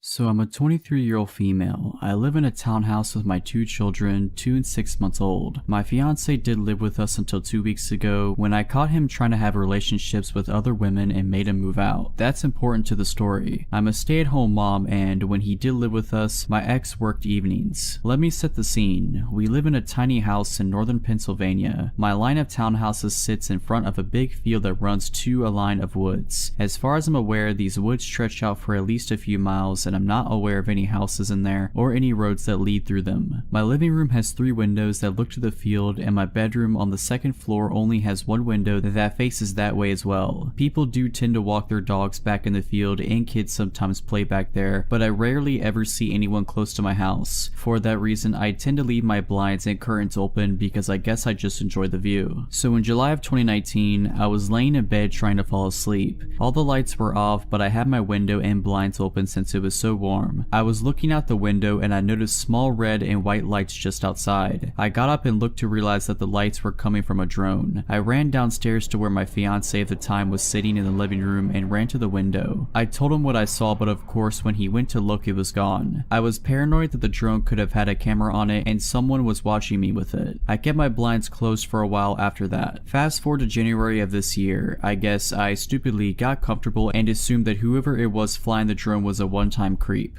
My blinds were open and I had just gotten out of the shower. I was sitting on my bed pretty much naked except for my underwear, scrolling on my phone when out of the corner of my eye I saw lights again out of the dark window. It was that drone again. I ran out of the room and waited for a few minutes. I peeked back into my room and it was gone. I quickly shut my blinds and got dressed. Honestly, I felt sick at how stupid I was to leave my window open again, especially when I was practically naked. Now for the real disturbing part. My 2-year-old son and I were out in the field 2 weeks ago, 3 days after I kicked out my boyfriend playing ball. I had my 6-month-old strapped to me in a baby carrier. Probably about a half hour after we had been out there, I heard a slight whirring noise coming towards us. I looked up and saw the drone flying towards us. I looked around and didn't see anyone. It stopped right over us. I freaked and grabbed my son and dragged him into the house, looking back at the tree line every so often as we went. I knew they had to be hiding in there. I went inside, closed the blinds, and called my mom and told her about the situation. She told me just to keep an eye out. I said I would. would. My son likes to line his toys up against the window, so I figured it wouldn't hurt to open them up just an inch or so. A little while later, after we ate dinner and it was almost dark, I was feeding my 6-month-old and my son was playing. He was standing over by the window, lining up his toys. He started saying dada, dada. I assumed he was just missing his father and dismissed him by saying he was going to see him that weekend. He kept saying dada, dada, though. I looked up and saw him pointing to the window under the little gap the blinds didn't cover. I froze. I remember that he calls any man with facial hair dada because it reminds him of his father, but there was no way someone would be bold enough to actually come up to my window. Not when my neighbors are literally right there. Anyone could see them, but there aren't any lights back there, so unless someone actually stepped out of their house, I guess nobody would see them. Maybe it was my ex, but he should be at work at that time. I ran to the window and moved my son. I didn't want to lift the blinds, but honestly, I was sure it had to be the person who had been creeping on me for the past year, and I wanted to see who it was. I pushed the blinds up and was looking at a man who I definitely had never seen before, crouching in front of me. He was bald with a mustache and goatee. I have no idea how old he was. He could have been anywhere from 30 to 50. When he saw me, he smiled and stood up. I yelled and told him to screw off and that I was going to call the cops. He just stood there, smiling at me like some freak. I was about to close the blinds again when he said something I couldn't hear. I told him to leave again and he said, louder this time, I just want to talk to you. I shook my head no and yelled the same thing to him. He started slapping his hands on the window, yelling no, no, no over and over. I grabbed my phone, scared he was going to try to break in. I dialed 911. My kids were crying from the yelling and I felt on the verge of tears. I told the operator what was going on. The whole time I was on the phone, the man was pounding on my window, screaming now. He was yelling all kinds of nonsense, and I only caught some of it. He said he's been watching me for months, I'm beautiful, he wants to come with them, he'll kill my children if I don't. The operator told me to go into an upstairs room and hide until the police arrive. My town doesn't have a police department, so we rely on the state police. She said it would be about 20 minutes, but to stay on the phone with her. The man was practically punching my window now and was just screaming like a maniac. I was about to grab my kids and run upstairs when I heard someone else screaming. The man bolted. I looked out and saw my neighbor and his girlfriend. I opened the window and my neighbor said that he heard the man, so he ran around the building. He said when the guy heard him, he ran back to the woods and disappeared in the tree line. They said they also called the police. I thanked them 100 times. The police arrived 10 minutes later. They did a quick search around the buildings and found the man and arrested him. I don't know why that guy targeted me or why he waited so long to do something. I'm just happy my neighbors were there to intervene, or who knows what would have happened.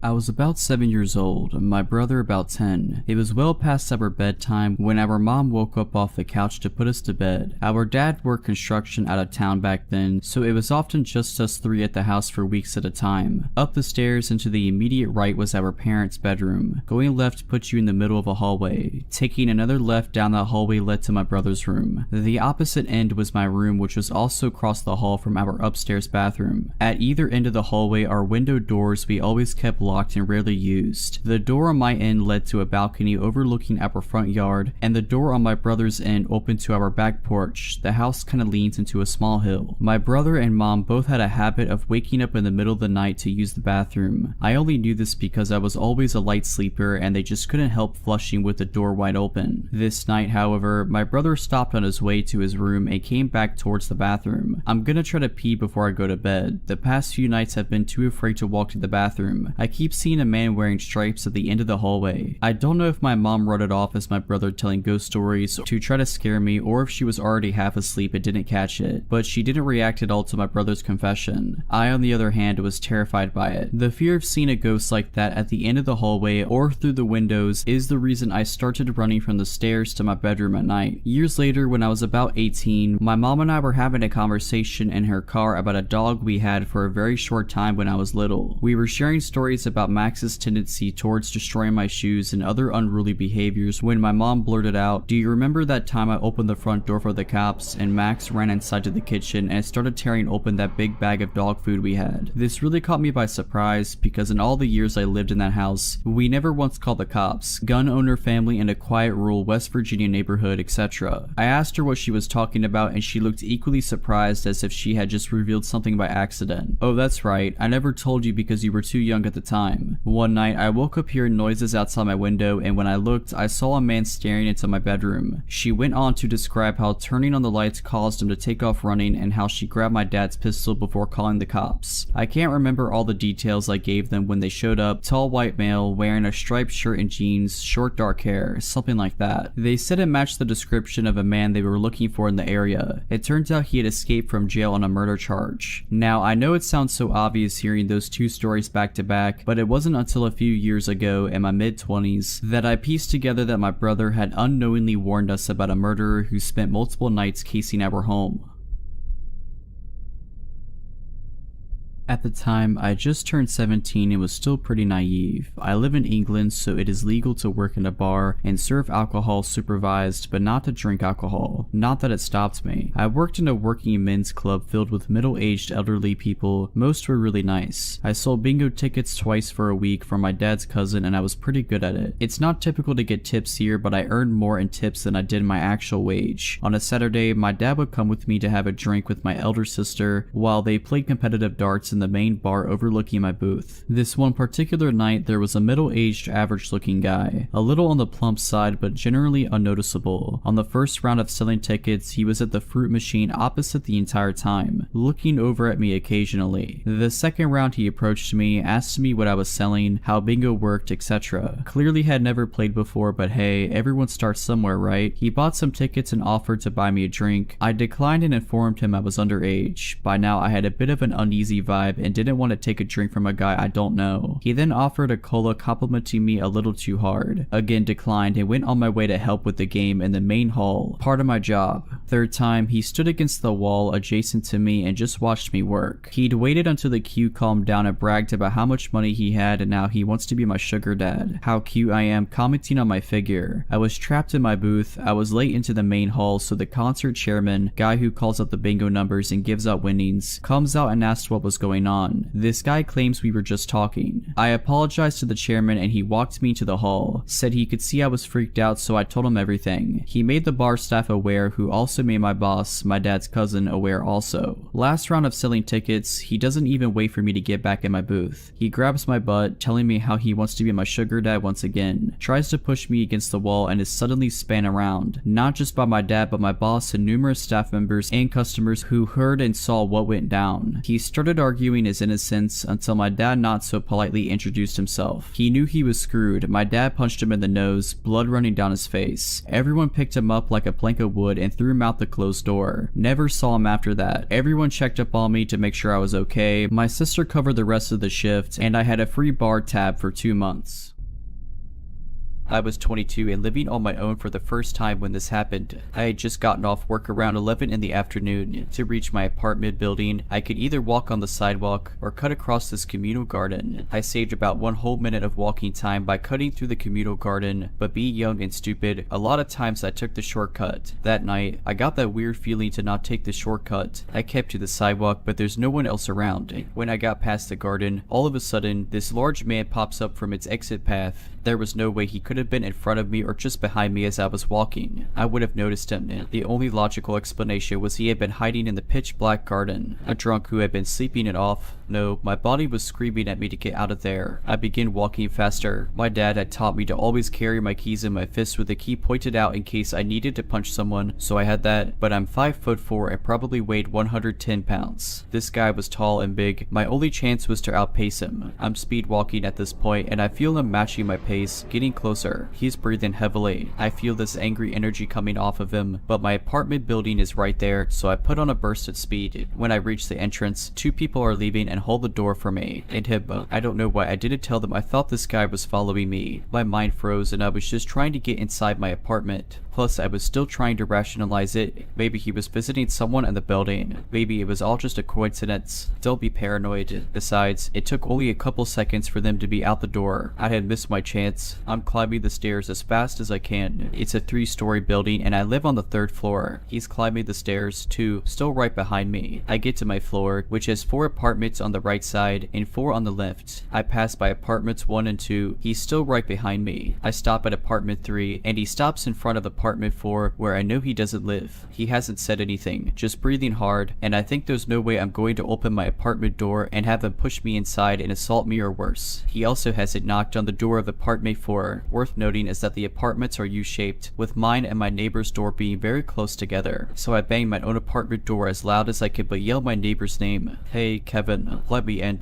This startles the guy, even more so when my own apartment door doesn't open but Kevin's does. Kevin sees the guy standing right in front of his door and asks what he wants. The guy starts mumbling something about the wrong apartment, but I have my own door open so fast that I am inside my place in a flash, locking the door behind me. I grab my cordless phone to call the police, but I hear Kevin through the door telling this guy he needs to leave. The guy does. Kevin knocks on my door, asks if I'm okay. I thank him, say that I am, but inside I am still frozen, adrenaline pumping, scared. I thank him again and tell him to have a good night, lock my door again. I have my phone in my hand, ready to call the police, but I start trying to rationalize it again. What exactly happened? The guy followed me home, but then said he had the wrong apartment. Are the cops going to care about something minor like that? I try to calm myself down, but I'm also berating myself. Why didn't I run the instant I felt him following me? Why didn't I tell the people we passed when the front door opened that I thought I was being chased? Worse, why didn't I tell Kevin that the second he opened his door and saved me? He could have let me inside his apartment and we could have called the cops together. But because of my stupidity, everything felt so ambiguous and I was questioning myself. A couple of weeks later, I'm visiting my grandparents and my grandfather is reading the paper. He tells me that a woman was assaulted in the apartment building across the street from mine. It's the same guy. He had multiple convictions for assault and had recently been released on parole.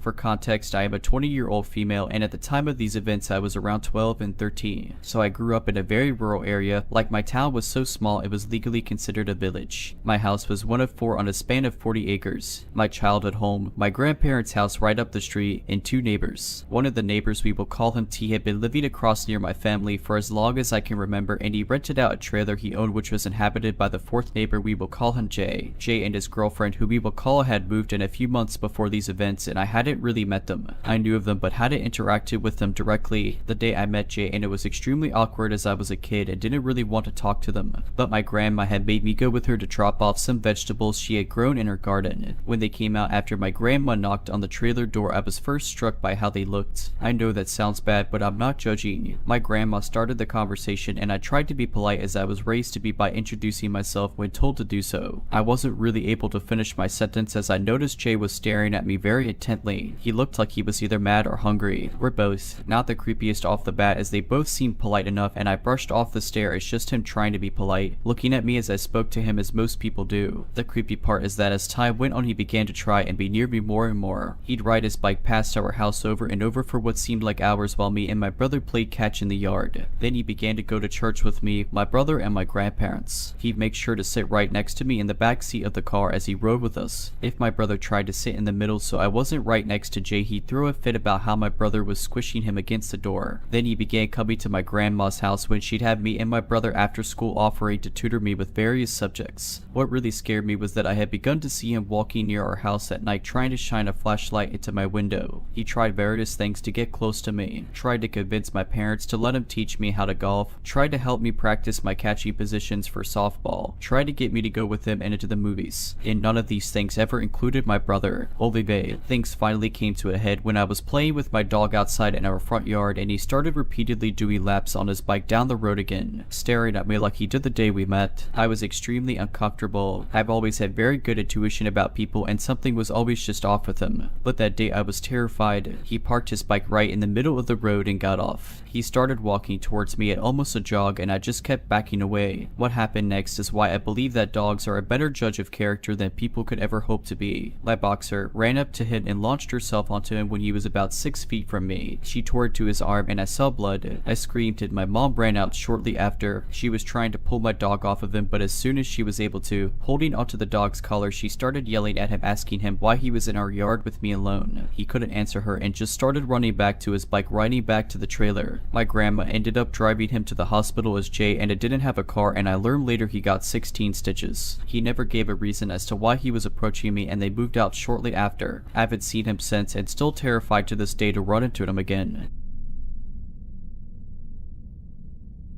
I want to tell this story to warn others. I, an 18-year-old female, live in Maryland, USA. I work at a very popular burger restaurant. I work at the payment window, which is where I stand all night. I'm very friendly. I know sometimes a smile and a compliment can make someone's day a little better. Just this same night, before the creeper came, I had a customer tell me I was so happy and she loved me for it. That gave me the courage and energy to survive this next interaction. I'm used to the awkward comments and stares from old men. I'm sure it's my friendliness that attracts them. Our uniforms are not revealing. They think I'm naive. Maybe I am. A lot more than I thought. I'm fully aware of the dangers of trafficking. This particular old man came through just before 6. He pretended to not hear his order, then laughed like it was a joke between two friends. This is not uncommon. It's an old man thing. No red flags yet. I tell him his total and he hands me all but the change. When he does this, he waves the money around, making me chase it. I was able to snatch the cash, but again, it was just an old man thing. Not concerned yet. He stared at the company name on my shirt and asked if that was my name. I don't wear a name tag for this reason. I joked that I was going to change my name permanently to that. He perked up. At this point, I should state that he was white, mid-60s to 70s, driving a small, white SUV with a kayak on top. He had some scruff on his face and was holding a phone to his ear this entire time. When I finally began to engage with him, he moved the phone to be facing me. Looking back, I believe he was recording me. At no point did he speak into the phone or acknowledge it in any way. He probed with more pressing questions. Here's the thing, I have the same last name as someone from US history. Most old people like talking about that stuff, so I told him my last name. He didn't reflect or laugh. He just accepted and continued asking questions. That's when I started to get this sinking feeling. He still owed me change. I told him. He grabbed another dollar and handed it to me, but he wouldn't let go. He wanted to know my first name, and I dodged answering because I was getting creeped out. He wouldn't let go of the money and was practically drooling for more data about me. I gave him a name I don't use and he smiled, finally letting go. I got his change and told him to have a nice day. I then immediately left the window and told one of my coworkers about the weird experience. He returned just 2 hours later. I didn't recognize his car on the cameras until he got to my window. I hadn't thought too much about our interaction and was busy texting my dad about whether or not a chicken sandwich was a burger. My stomach dropped when I saw his face. I have many regulars, all of whom might have been happy to see. I hope he doesn't become one. I'll call the police. He smiled and said, "Hey, the one with the last name." I half smiled back and wished for the days when we all wore masks. I tell him his total and he makes me chase the money again. For the entire time, he had his phone against his ear, facing me. He starts asking even more intimate questions about me. I lie or dodge them best I can, giving him 0 correct answers, wanting our interaction to be as short as possible. Some of the questions he asked me: how often do you work? What time do you leave? How old are you? For that one, I knew he wouldn't leave without a number, and I had a nasty feeling the younger wouldn't be the better. So I said, probably 20s. He joked about me being legal. I made a face and tried to get his change even faster. He asked if I had a boyfriend. I was getting more and more nervous, so my answers started getting more sarcastic. I told him boys are trouble. He specifically talked about himself and said he'd treat me right. I handed him his receipt and told him to have a great night. He threw his hands in the air and was saying, "Don't be like that, I'll treat you right." I shut my window and said bye. He made a bit more of a fuss, but eventually drove forward. From his question about when I got off work, I believed he was watching the restaurant. I was shaky by this time and called my mom. She immediately drove up. I talked to my manager and I was a little unsure of the car's color, so he checked the camera for me. Shout out to my manager, he's the best. I continued at my window, watching for the old guy, but I didn't see him again. I left an hour early and gave my manager specific instructions to not place a girl at my window. These interactions are unfortunately what caused formerly happy and cheerful service workers to become sour and quiet. I think I'll be taking a couple days off. I had already had another job lined up, and I'm excited to start it. I'm currently traveling sea with my 2 brothers. We just arrived in Saigon this morning. In the evening after dinner and a few beers, me and my 2 brothers decided to sit on a bench in Hao Dan Park and have a quick smoke. We were chatting away, sat on the bench, when I noticed a Vietnamese man repeatedly looking at us and walking in circles very near where we were sitting. At first I wasn't too concerned about him, however my spider senses were alerted. Then a minute or 2 later I noticed another Vietnamese man dressed as a Grab delivery driver acting suspicious and repeatedly looking at me and my brothers. The stalkers were both on the phone and I believe they were communicating with each other. Being in a foreign country, this alerted us heavily and we decided to leave. However, it was a good 600-meter walk to the parking park exit. As we were walking, I noticed both Vietnamese men had got on mopeds and were following us through the park, stopping behind trees and watching us. They then overtook us and sat at a bench further down the path waiting for us to cross their path. Being aware of this, we left the path and started walking on muddy grass as the crow flies to the nearest exit, avoiding the two men who were still watching us and clearly had bad intentions. We are 100 meters from the exit when my younger brother looks behind us to see one of the men sprinting towards us. My younger brother took stance, standing his ground, and asked the man what he wanted. The man's posture became very small and he began talking very quietly. Both me and my younger brother kept a good distance and told him to leave us alone as we walked backwards towards the exit, noticing the second assailant was also approaching us wearing motorcycle gear. However, my oldest brother decided instead of trying to get out of the situation, he got closer to the whispery Vietnamese man to hear what he was saying. Both me and my younger brother were yelling at him to get out of here, but he was being an idiot. It took the Vietnamese guy 5 seconds to win my oldest brother's trust. Then out of nowhere, when my older brother was leaning in very close trying to hear the whispery man, the guy grabbed my brother's crotch. He was shocked. I was ready to fight, expecting to be robbed or something, but the crotch grab was super unexpected and a real curveball. After the crotch grab, we started shouting and approached the men in an aggressive manner in a fighting stance. This slowed down their approach enough for us to make a dash for the park exit. The whole situation was unexpected and we didn't engage in any violence towards the men, just shouting at them. They walked out the exit into the busy city and walked around for a while, making sure we were not being followed before heading back to the hotel. If you're liking this video, all I ask is that you make sure to subscribe to my channel and like this video. Thank you.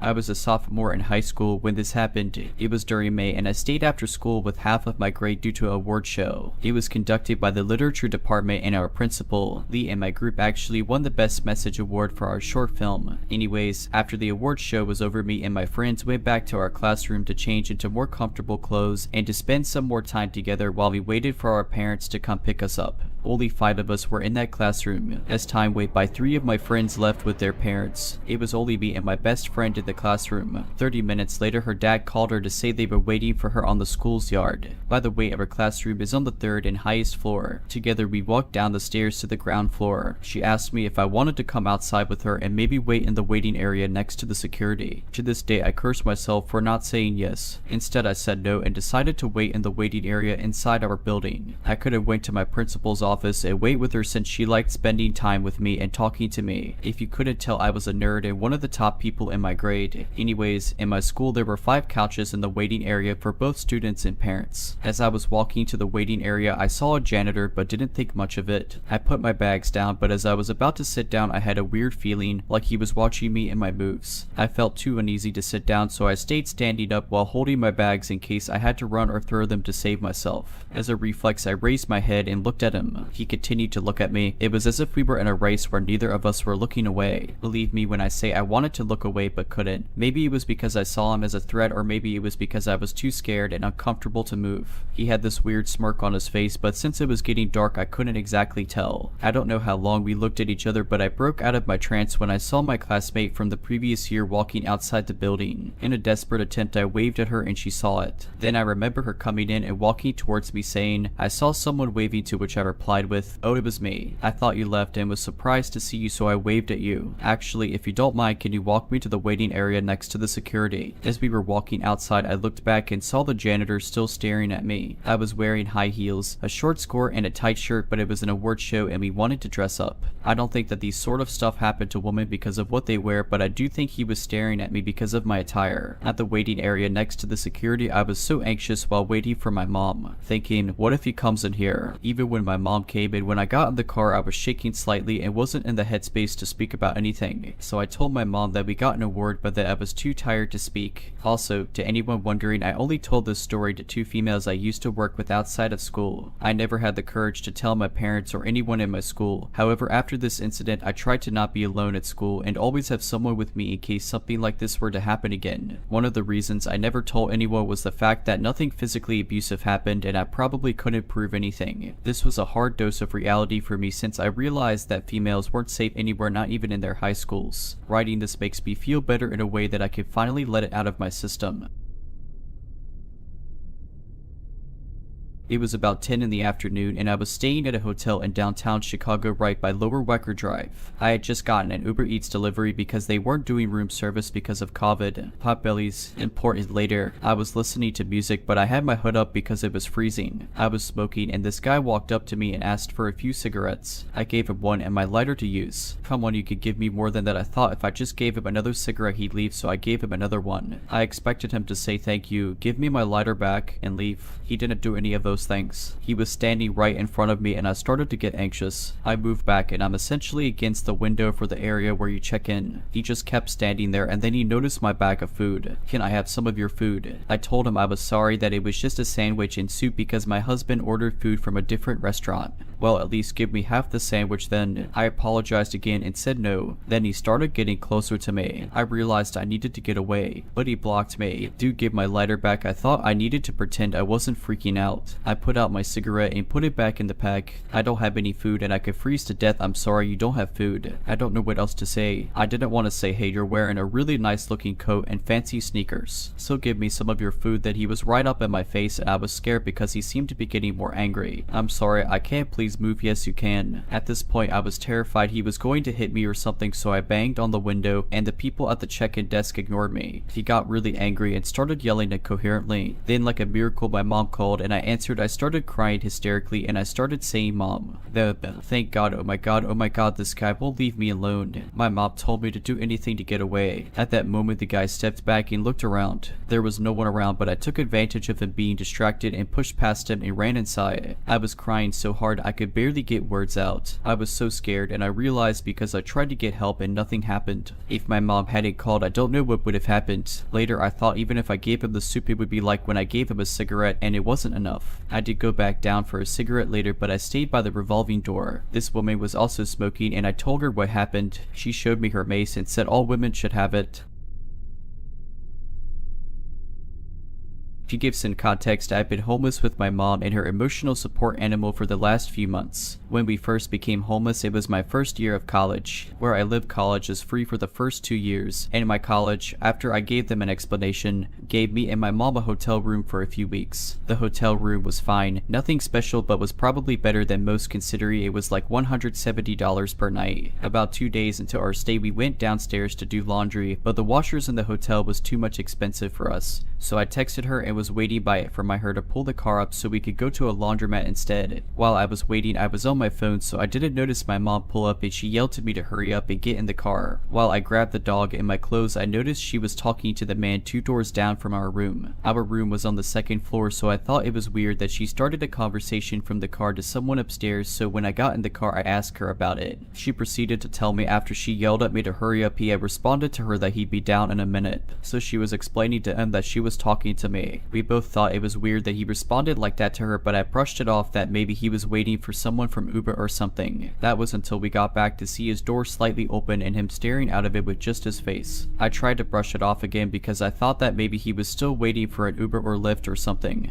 because he had everything in his room turned off and it was still quite cold out being in the beginning of spring. I would see this man staring out of his room with all of his lights off periodically about half the time I left or was coming back to the room. My mom, who is a heavy smoker, would get scared by the man staring at her and would come back inside the room early. So throughout our stay, we tried our best to avoid the man if we could. If he opened his door, we went back inside. If we went outside or got back from somewhere and he was staring, we'd avoid eye contact. A little later that night, I went out to the car for something and saw a couple sitting on the stairs talking about something, but I didn't think much of it. Later that night, it was probably about 3 in the morning, I was gaming with my friends and my mom was up watching TV. We're both night owls, when all of a sudden our dog started barking at the door. We thought this was weird since she had never just barked randomly at the door, only really barking when she wanted food we were eating or when she wanted to play. I grabbed her and put her in my lap, petted her while I played to calm her down. Her barking at the door became something she did often during our stay there, and it was almost exclusively at night within the hours of 2 a.m. to 7 a.m. We didn't figure out what her barking was about till the end of our stay in the hotel. Our last day there, we saw that couple moving out of their room. Turned out they were next to us, and my mom got to talking with them while I was putting our stuff in the car. It turned out the couple was moving rooms because the man from 2 doors down was harassing the couple, knocking on their door and singing to the woman through the door late at night. Our dog was more than likely barking at the man whenever he approached our room, as one night we were awoken by what sounded like a knock before our dog started barking. but by the time I checked the door there was no one there. He was probably trying to do a similar thing he did to that couple with us, and with him staring out the door he was more than likely mentally unwell. And while I hope he gets the help he needs, I also hope he didn't do something potentially harmful to anyone else who ended up in the rooms next to him. I tend to go running and walk my dog anywhere between midnight and 5 in the morning. I vary it for safety. Also, my puppy is a new addition to my nightly routine as I've only had him for a year. I know as a young woman in her 20s it's not smart, but I've been doing it for quite some time. It's where I go to clear my head and feel safe, though it is ironically very unsafe, I suppose. I just moved to a new area, and though it should be safer than the inner city, I've been having enough odd things happen to make me scratch my head. Tonight, around 4:45 and 5 in the morning, as I'm walking my dog in the neighborhoods across the intersection, a silver Toyota is very slowly driving up behind me. Before it passes, it pulls back and reverses. I assume it's someone parking or pulling into their driveway. At this point, I'd already crossed the street to avoid another oddly idling car, so even as I tried to rationalize it, I was on high alert. To backtrack, originally, I'd been walking on the left side and crossed to the right because the first car had pulled up, then been idling there for quite some time as my dog, and I slowly made our way up the street towards it. I always play it safe this early, late, so I crossed just in case it was a weird person. As the Toyota reverses, a man steps out of the first car, which is now diagonally from me, looks at me, looks at my dog, locks his car, and heads across the street away from me. This was a T intersection for reference. I'm not sure if this other car is of relevance. However, as I'm paying attention to this, I still note the second car that had reversed into a spot in the street, and had it moved, no one had gotten it or gotten out. I stay vigilant as there's usually not too much activity in the suburbs around this time unless it's the weekend and people are partying late. 2 cars on the same street. Same behavior was incredibly odd. I breathed a sigh of relief as first guy, who had looked at me several times at this point as he crossed the street and right before he got in, finally left into the apartment complex gate. Sometimes I wonder if I look suspicious too being out so late. I finally make it to the top of the T and go right, and there's only 1 block until a main road, then from there I can cross to my apartment. There's usually a few cars here and there at this time. I make it to the well-lit main street and relax. The second I let my guard down as if on quit, the silver Toyota pulls past and reverses towards me. Note that before I had it passed just idled behind me, and now he was reversing in front of me. My gut clenches and I knew it was one of those moments. I go decisions. I hesitate. He's about 5 to 10 yards ahead. I considered walking past normally and running if things got weird, but decided to trust my gut and cross the street. Just as I check traffic to see if I can cross, he steps out. I consider running again. I see Noah coming, not a car in sight. It's a tanned, bald man holding a cigarette. It was particularly strange because rarely have I had people step out of their vehicle to try and do something to me. In my experience, if you ignore whoever is trying to lure you into their car and don't get close, they just drive off. It's why I avoid vehicles in general to not give a chance of contact. He circled all the way around the car to the sidewalk, looks at me, then just says, "Oh, I thought you needed a ride," as if he realized something. It was the way he said it, just like that, without a question. As I'm answering, he's already leaving the curb. "No sir." Then he just went back to his driver's side, hops in, and drives off. It was just strange. He said it like a statement and basically barely waited for my response. I wonder what he was planning to do and why he had second thoughts. I'll never stop my nighttime adventures, but one day I might not have any more luck left. My name is Slade. I'm 25, born and raised in Arizona. This literally just happened to me, so I decided to bring it here to all of you wonderful people this evening. I'm a huge stoner and don't drive. I decided to take a bus a few miles down to the dispensary. This was at about 8:30 in the afternoon. Wanted to get a new Indica card. Purple Punch, it's my favorite by far. Doubt it. Walked back towards the bus stop to go back home. As I walked closer to the bus bench, I noticed a guy sitting there. Didn't think much of it. I'm antisocial, so I always go into any social setting ready to be absolutely silent. However, I didn't get a chance this time, because as I'm sitting down he starts asking me something ... but I had my headphones on and couldn't quite hear what he said, so I took my headphones off and asked what was that. Then he responds, "Did you want to get your hair cut?" Well, staring at me ... with very wide eyes ... not blinking ... if I were a Betty man. I'd say he was on something. I definitely wasn't expecting that question, and I just awkwardly say, "Oh, I'm alright." I then noticed he was wearing an Arizona Cardinals uniform, and I just so happened to be an Arizona Cardinals fan. So since my entire socializing ability revolves around sports, I decided to ask, are you an Arizona Cardinals fan? He then looks at me funny for a split second. No, I just got this a few months ago, he says. I then ask, so how long have you been cutting hair? Without blinking, he answered, just picked it up a few months ago. Who taught you how to cut hair? I asked, even more sketched out at this point. His eyes shifted and then he says, I learned on my own ... Come on man, let me touch you up in the back. Mind you, he was consistently pushing to cut my hair throughout this conversation. I'd even told him like I don't have any cash on me right now, indicating that like I couldn't even pay for this service even if I wanted a ... but he just answers, but that's no problem. I got my clippers in my bag now, come on. So I decided to just be real with the guy. Listen, I'm real sorry, I just don't feel very comfortable getting haircuts from people I don't know ... and like at night and stuff, you feel me? This dude never changed facial expressions this entire interaction. He finally goes, true that. Continues to glare into my soul. I decided in that moment it was time to get out of there. Luckily this bus stop was right in front of our local gas station, so I just walked in there for a few minutes just to kill time because unfortunately that bus wasn't showing up for another 17 minutes. I didn't want to stay long because I didn't want the employees to think I was stealing or something, so I waited only about 6 to 7 minutes, and literally as I'm walking out, there I see the haircut guy walking in, still staring at me. Luckily I walked past him and I just snoped out of there to another bus stop down the street. Bus finally got there. I saw the dude at the back of the bus, but he didn't bother me anymore and I made sure to keep my eyes the complete opposite of his direction the entire time.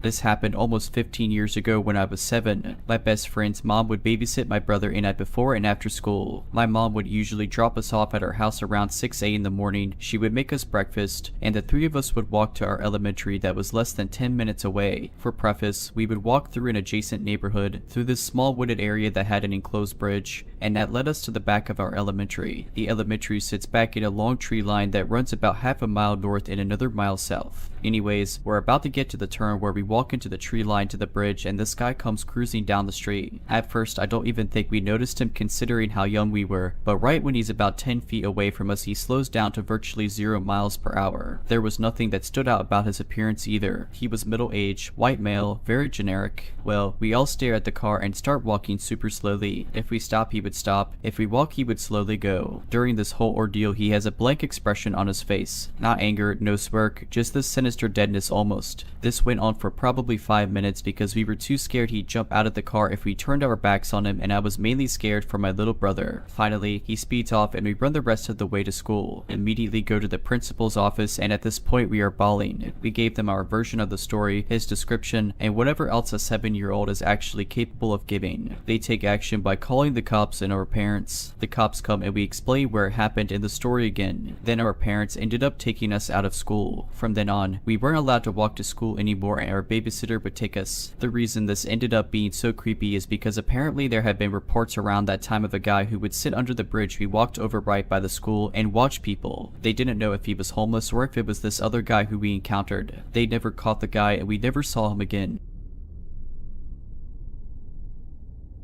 One night my mom asked me to throw out the trash. I live in a tiny residential complex meaning 6 to 7 small buildings together bounded by a common walls and fencing. It also has 2 small parks in it, so my area is pretty safe. Not a lot of people enter here because it's a bit secluded. That night not a lot of people were present and I was going towards the garbage can which was right outside the complex. It was dark when I first noticed this guy. We made eye contact and I could tell he was struggling a little to find the address. I just ignored him and threw the trash into the can. While returning he was still there in the darkest corner and again I eyed him suspiciously. I really like to help people with addresses. So he called me towards him and said he lost his job in COVID and now has to do this but is not very good at directions. I still was standing at a safe distance because I found this guy suspicious. I asked him where he wanted to go and he answered a location opposite to where I live. I asked to use Google but then he took out his phone and said, this is my company phone, I don't know how to use it, please tell me how to. I just told him to type the address and well he already knew how to use the Google Maps because the address was already typed in, but still kept asking me how to. I didn't realize that, but he was trying to get me closer to his bike. I was cautious, so I took the phone from his hand and started the maps and handed it to him. He was still asking obvious questions, but I already started walking away. Then he started saying thanks in a very sweet voice that gave me the chills. He was complimenting me how sweet of a girl I am. I waited before going to my building in case he was following me. You might think the interaction I had with him wasn't that creepy, but here's the deal. After a few days I heard a similar story of the delivery guy asking for the same address from my friend, but the creepy part was he gave her the phone and started jacking it in front of her. He even threw a used tissue on her feet while wiping his kids with the tissue in front of her and then trying to touch her. I then heard the same story from another friend, but her story was even worse. She met the same person as well in our local area doing all of the same stuff and jacking it in front of her. He somehow got her number and found her house. He called her and told her that he knew where she lives and how he likes her and all. Turns out a lot of girls of my age group saw and helped this guy and saw him pulling out his thing in front of them and jacking it. I was the only lucky person to not witness it. If you're liking this video, all I ask is that you make sure to subscribe to my channel and like this video. Thank you. When I was little, I lived in an apartment complex that consisted of 2 buildings with a slight gap in between them. It was only about 50 feet, so I'd often walk by myself to go visit my mom's best friend in the other building. The apartments were surrounded by thick woods that had blackberry brambles so thick you couldn't stick your hand in without getting torn up by thorns. One afternoon, I went to my mother's best friend's apartment to deliver Girl Scout cookies and stayed later than I meant to because I was fascinated by her aquariums. It had started to get dark by the time I was leaving, but I wasn't scared because the buildings were so close. I had taken about 10 steps when my inner voice started screaming. I'm older now, so I recognized what it was, but at the time it was like being overwhelmed with a feeling in my gut. I looked into the woods across the parking lot and saw the intense red glow from someone taking a drag on a cigarette. I turned back towards my apartment, trying to pretend I hadn't seen anything, but then I heard the sound of something large moving in the woods. I turned my head for just a moment and there was a gaunt, scary looking man starting to run at me. I took off, screaming bloody murder, knowing I was less than 50 feet away from the safety of my apartment. I could hear his feet slopping the pavement behind me and he was gaining on me. I was nearly on my porch steps when my uncle, who lived next door, opened his door to see why I was screaming bloody murder. I collapsed into his arms screaming about the man chasing me from the woods, but by the time Mike opened his door, the man was gone. At first they didn't believe me because there had been nobody there, but I was so hysterical they decided to check it out. They noticed an area that had been disturbed in the blackberry brambles, but they were so thick, Mike had to use his machete to cut through them. About 2 feet into the area of the disturbance, there was a small clearing with a pile of cigarette butts where the man had been standing, watching and waiting for me. The man chasing me had disappeared, so they think he ran between the buildings when I started to get close to my apartment door. So about a week after this incident, my mother's boyfriend and I were riding dirt bikes through the woods by our apartment. There was a retainer pond that we liked to fish at, so we were headed out that day to see if we could catch anything. We discovered a campsite on the trail that hadn't been there a few weeks prior, and Russ decided to check it out. It was just a tent, cooler, a fire pit and trash strewn everywhere. The trash part really bugged Russ because we believe in the leave it better than you found it principle, and I could tell he was pissed. As we approached the tent, he announced himself to see if anyone was there, and when they didn't respond, he pulled back the zipper of the tent. After looking inside for a moment, he ordered me to back up, but the damage had already been done since I had gotten a clear look at what was in the tent. Attached to the walls and littering the floor was some of the most brutal and sadistic adult magazine content anyone could imagine. And the worst part of it was the graffiti that had been added after the fact. Most of the models had their eyes scratched out, lines across their throat like they'd been cut, and there was blood drawn dripping out of their orifices. It's been over 30 years since this happened, and the image is still splashed right upon my memory. There was a torn sleeping pad, and the pad looked like it had a substantial stain that could have been blood. Russ stood there in silence for a minute, then told me to get on my bike because we were going home. When we got home, he called the sheriff, then led them out to the torture tent in the woods. They destroyed the campsite, and it was never spoken of again. I never put 2 and 2 together as a child, but as I got older, when I thought about it, I realized how unbelievably lucky I am.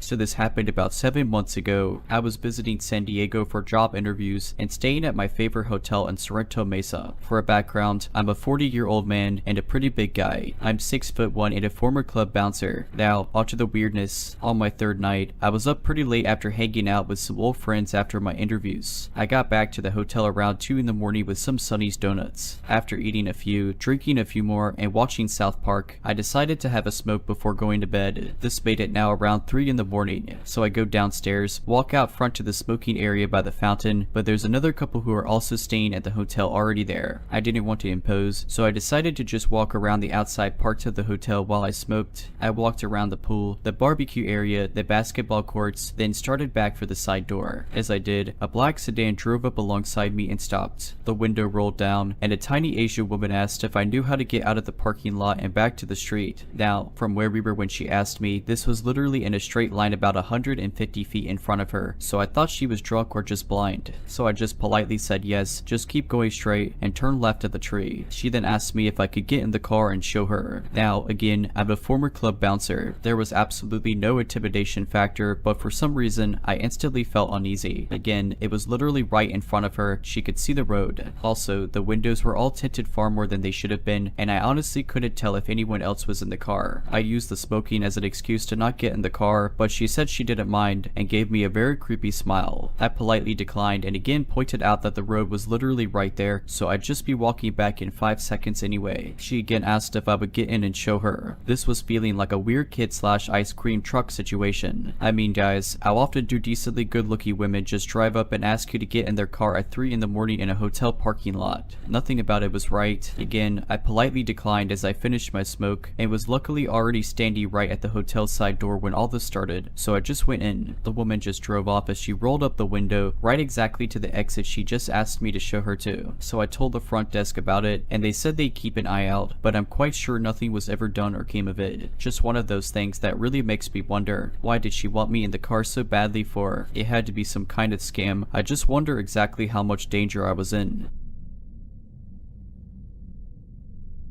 I live in Sacramento, California, where every summer we have the state fair. I was in my late teens and my friend and I decided to check out the fair together. Parking was $10 and we were cheap and decided to park across the street. Well, a few streets deep in from across the street because a lot of people had the same idea. The fair was typical fair stuff and we had fun. It was almost 10 in the afternoon and we decided to get out of there. The fair was lit up with lights and chaos, but the further we got away from it and the deeper we got into the back streets across the street from the fair, the darker it got and the less people you saw. My friend faced me and said maybe I should get my mace out just in case, and we both laughed because both of our families at different points had given us mace to stay safe, but because we were young and dumb we thought we were invincible. My friend drove, so she was digging in her purse looking for her keys and slowed down while doing so, and I was a few feet ahead of her. At that moment the fair fireworks started popping off in the sky and I turned around to look for several seconds. It was walking backward while doing so. I turned around and at the moment as I was passing a creepy gray van, a man popped out behind it and grabbed me forcefully with both arms around me and started picking me up. Immediately my friend ran up and sprayed mace in his face. She was able to do so because the mace happened to be attached to her keychain, which she just got out of her purse. She accidentally got some mace in my eyes and it hurt, but even though my eyes were burning, I vividly remember opening them up enough to see that there was this cloud of mace floating in front of the guy's eyes as they were wide open as if the mace did not affect him at all. Then he said calmly in a creepy voice, "I was just looking at her." We both screamed bloody murder and he let me go and we ran all the way to her car and got the heck out of Dodge. The weird thing is we didn't even go straight to the police that night because I wasn't sure if that was enough of an offense to do so, which I am in my 40s now and know that it is. I should have gone straight to the police then. I tried calling the non-emergency line the next day to report it as I was suffering from red and swollen eyes from the mace and I was being placed on hold and not being taken seriously, so I eventually let it go and moved on with my life. A week later I heard in the news that there was a man wanted by police that lingered around the American River trails who was abducting women and taking them into his van and assaulting them.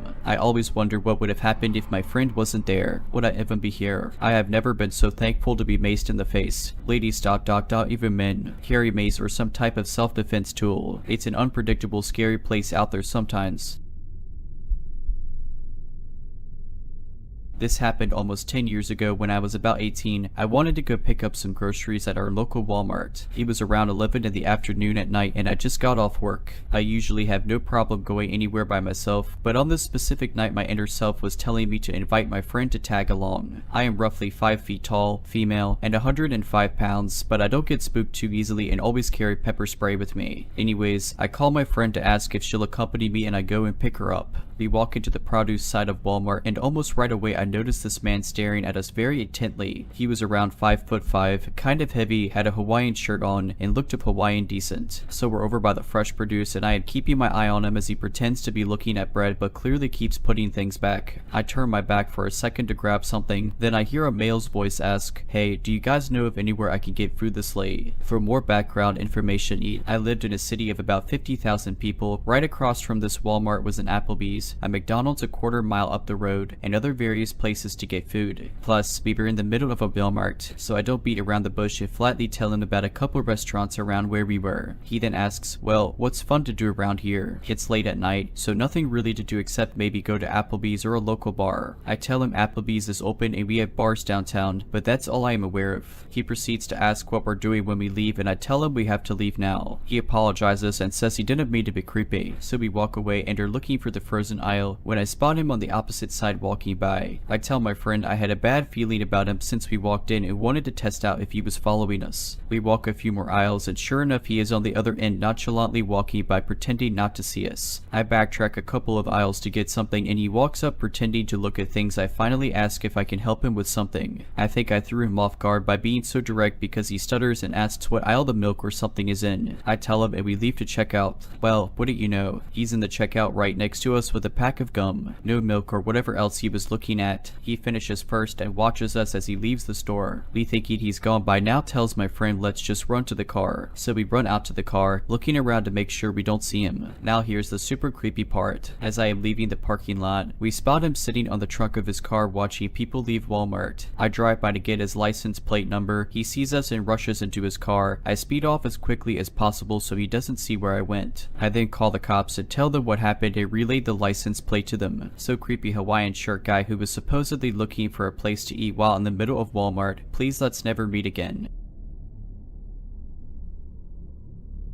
This happened about a month ago. For a bit of background, me, my cousin, and my brother took classes over the summer at a local college. Me and my cousin took a biology class, while my brother took a precalculus class. My brother's class ends later than our class, giving us a 2-hour window where we'd sit around the college to wait for him. During the encounter, we were waiting for him at the cafeteria, passing the time. After a while, this woman in a wheelchair shows up in front of some vending machines a couple feet in front of us. I paid it no mind, but she sat in front of that vending machine for 10 minutes 15 minutes and started to play loud music. It startled me and so I looked up at her. She then looked at us and asked, do any of you boys have 10 cents I could use for the vending machine? I had 2 $5 bills in my pocket in case I needed some food, so I gave her a 5 and I got handed back my change. Then she asked for another favor. This time it was to bring her to a parking lot near the football stadium where her ride would be waiting. She said she had never been there and needed some guidance. I figured there was no harm in helping her, so I took the handles, but she immediately stopped me and asked for my cousin instead. I was being pretty oblivious during this entire encounter, so I didn't even realize how strange that request was and didn't notice many of the strange things she did until later. And I also want to clarify that she was able to move on her own just fine, so the request for a push at all was strange too. And as my cousin was pushing her, she kept looking back at me and giving an uncanny smile, like it was meant to be a friendly smile, but it came off more like she had some sort of malicious intent. After we arrived, she looks at us and asks, could you two stay with me until my ride comes? Still giving us the smile, but we reluctantly agreed. You know, once I had to go back and forth from here and the other parking lot. It was so annoying, she recalls as we wait. Me and my cousin shuffled at this because we found this extremely unsettling. This was because it meant she lied to us about not knowing where she was going. Even stranger, she tells me about how she loves to smash glass bottles to tame her anger ... like the glass bottles she had in her hands at that moment. I hadn't caught onto the strangeness yet, but my cousin was unnerved. He was trying to discreetly point out that no cameras were around me and that not many people were around, but I didn't catch any of it. At some points while we were waiting, this one car would keep circling the parking lot too. We asked if it was her ride, but she told us that her ride was a van. At that time, our ride came, so we apologized and left. We've told many other people about this story and they all agreed that she was acting pretty strange. Later I realized how it seemed like she was trying hard to be friendly, how anxious she seemed, and how many of the things she said didn't match up and seemed off. The main thing that fueled me seeing this as odd was the fact that according to my cousin and his sibling, there was an email sent out warning people about a potential human trafficking scheme caught on campus. I couldn't confirm the validity of it because me and my brother aren't actually enrolled into the school and therefore don't get messages about anything going on around campus, but nevertheless, it's caused me to relook what happened through that lens. Shortly after I turned 18, back in the early 2000s, I got a job at the local movie rental place to help pay for my college. I worked there for about 2 years and during that time had been promoted to hold keys to the store and open and close the registers. This also meant that I was occasionally working by myself for short periods of time. One such morning, I was going through the morning procedures and putting returned movies back on the shelves. I was accustomed to greeting every customer no matter what, not only as a friendly gesture but as a part of the loss prevention protocol. Anyway, this particular morning morning I was taking the movie cart around and were shelving the movies, and I heard the door ding on the other side of the store, so I greet whoever it is with my voice raised high. How are you today? Normally, they would give a reply back, but I didn't get one this time, so I'm looking between the shelves for the person that came in, and I see a middle-aged, baldy man looking around. He seemed normal at first, but didn't really say anything when I asked him the next 2 times if he needed help. He pretty much ignored me, so I went about my business while keeping my eye on him. He was starting to make me nervous because he wasn't really looking at anything, just kind of making it look like he was looking at what was in front of him when his attention was focused elsewhere, seemingly at the ceiling. So I decided to give it one more try to let him know that I'm wondering what he's doing. Can I help you find anything? I asked as I walked past him to put a movie away. At this point, he'd been in the store nearly 20 minutes. He responded in such a way that made it clear that there was something off in his mind. Facing me but with his eyes averted from my face, he says in a startlingly loud drawling voice, "So, you know, just browsing." So I politely said, "Okay, just let me know if I can help you with anything," and went about my duties. He left shortly after this, at which point I let out a sigh of relief. A few days went by and I was opening by myself again. I went to start shelving the movies when the door dinged, and I again turned to greet whoever it was when I saw the same guy beelining it straight at me. I kind of panicked a little but stood my ground, and when he got right up to me, seriously so close I leaned back away from him. He lifted an open can of nuts and offered cashew. "Oh no, thank you," I said. I asked if I could help him find anything and he didn't answer, and he went to the start of the wall where the movies that started with it were located, which was just a few feet to the left of where I was putting up the B or C movies. He was very obviously pretending to look at movie boxes by picking them up and flipping them over and then putting them back. He continued this and shuffled along behind me as I moved down the wall. After a few minutes of this, I got uncomfortable and took the cart to the front counter, at which point he left the store. A few customers came and went, and I went back to shelving the movies. When I was around the M area of the movie wall, Cashew Guy came back and continued his pretend perusal of the movie boxes, always just a few feet to left of me. So in the next area of the store, there were shelves that went a bit higher than the rest, and on the very top shelf, there were softcore movies. There was also a back room that contained the hard stuff, but I only went in that room one time right before I quit just to see what it was like. Anyway, I was shelving the movies with Cashew Guy near me, not saying anything to me until I get to softcore section. He reached for one of the boxes at the top, which made me shudder, and says to me in his loud, strange voice, "I bet you have one of those big football player boyfriends." Thoroughly creeped out and disgusted, I go straight to the front counter and another male customer walks in. This guy finds what he's looking for and goes to the register. I whispered to this guy that there was a man bothering me and I asked if he would stay until the guy leaves. He shrugged and just kinda stood by the door awkwardly until Cashew Guy walked out. I thanked the guy and he left. I went back to the shelves, and not 5 minutes later, Cashew Guy came back and again tried to engage me in an awkward conversation. I went to the front counter and called my mom. She and my sister were out getting lunch, so I told her what was going on, and they brought me something to eat. As soon as I picked up the phone, he left the store. He didn't come back that day. Next door to the movie place was an electronics store that was run by a very nice and talkative man. I never spoke to his wife, but I knew English wasn't her first language. He would come over and use our shrink wrap machine and talk and make us laugh. One evening after my encounter with the strange man, the nice guy from the store came in more serious than normal and warned us about a man that had come in while his wife was working alone and he was out getting food. The man was walking around picking things up and putting them back down in such a way that made him uncomfortable. I knew who it was right away. After a while, the nice guy from the store's wife asked if he was going to purchase something, and he picked up a random house phone and asked how much it was. She told him, and he got upset at the price. He took it to the counter anyway, and when she rang him up, he tried to pay with a crumpled up check from his pocket. She refused to accept the check and he got angry, so she called her husband to come back and handle the situation. Her husband told the man that the check was suspicious and they normally wouldn't accept it as payment. He understood that there was something off with this guy and agreed to accept the check on a condition that the man give a phone number where he could be reached. He told him that if the check bounced, he was going to call him and the man would have to cover the cost of it all. The man agreed, but he knew it was a bad deal all the way around. He said that after the man left the store, he went and stood in the parking lot and just stared up at the sky for about 10 minutes. I figured by his description that it was the same man who had been bothering me. One day not long after the above, I go to the movie store to pick up my paycheck and the girl working tells me some man came in asking about me. She said he seemed off, and she said she knew he was talking about me when he referenced my curly hair. He gave me the creeps, but I personally never saw the guy again. I found out why when a few days later the guy who owned the other store came in saying that, unsurprisingly, the check the man had paid with bounced. He called the number the man gave him a few times and talked to the man on the phone, each time getting getting nowhere in the conversation, he did a pretty good impersonation of the startlingly loud drawling voice. "Oh yeah, okay." Anyway, he called one more time and a woman answered. When he explained the situation, the woman said, "I'm his mother, he's not here anymore, I had him committed, and the hospital picked him up this morning."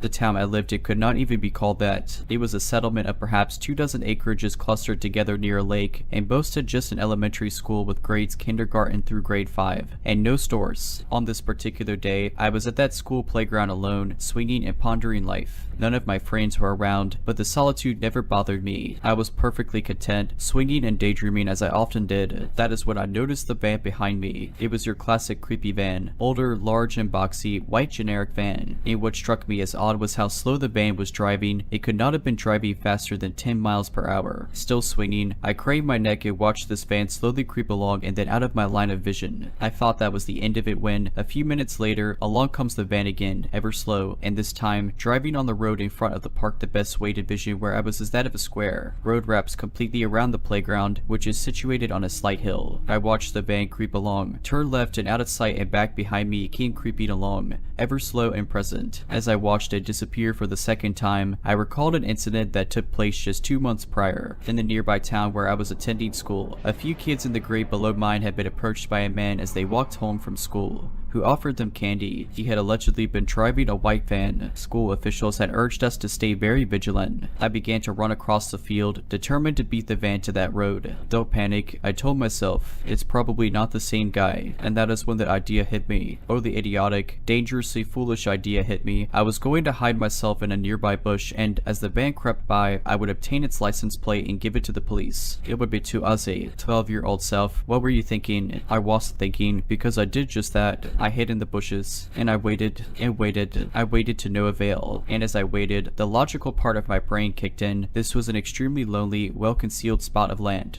Maybe, just maybe, trying to obtain this license plate was not a smart idea. I suddenly wanted very much not to be in that isolated bush. Abandoning my attempts at being Nancy Drew, I began the journey home with a sense of urgency. As I walked along the road, a dirt pavement, I took in my surroundings and saw no van. Perhaps it had left the area, I thought hopefully. I turned right, away from the school and playground, and began to walk towards my house. Safety lay just beyond the hairpin turn of a road that I was jaunting along. A loud screeching of tires came into my ear canal. I turned slightly and saw it, the white van. Where it came from, I did not know. What I did know was that I was extremely isolated and that it was speeding towards me. That is when the lizard brain took over. I no longer thought. I read. I was no longer a whole being. My sole purpose was to run. I can still feel my sweaty feet sliding around in my sandals, still see my pink skirt frantically trying to keep up with still hear those squealing tires. I flung myself down the hill. At the foot of it lay my house, my lifeline. Out of the corner of my eye I saw the van for the last time. It was haphazardly turning left and away from me. The next thing I knew, I was standing at the family deep freeze, a red freezy in my hand. Vaguely I heard a faint voice, miles away. I was breathing heavily, hyperventilating really. What happened? What happened? My dad's face was white as a ghost. A hardened man, he looked truly afraid. I spat out the story and burst into tears. My dad hugged me. "You're safe,"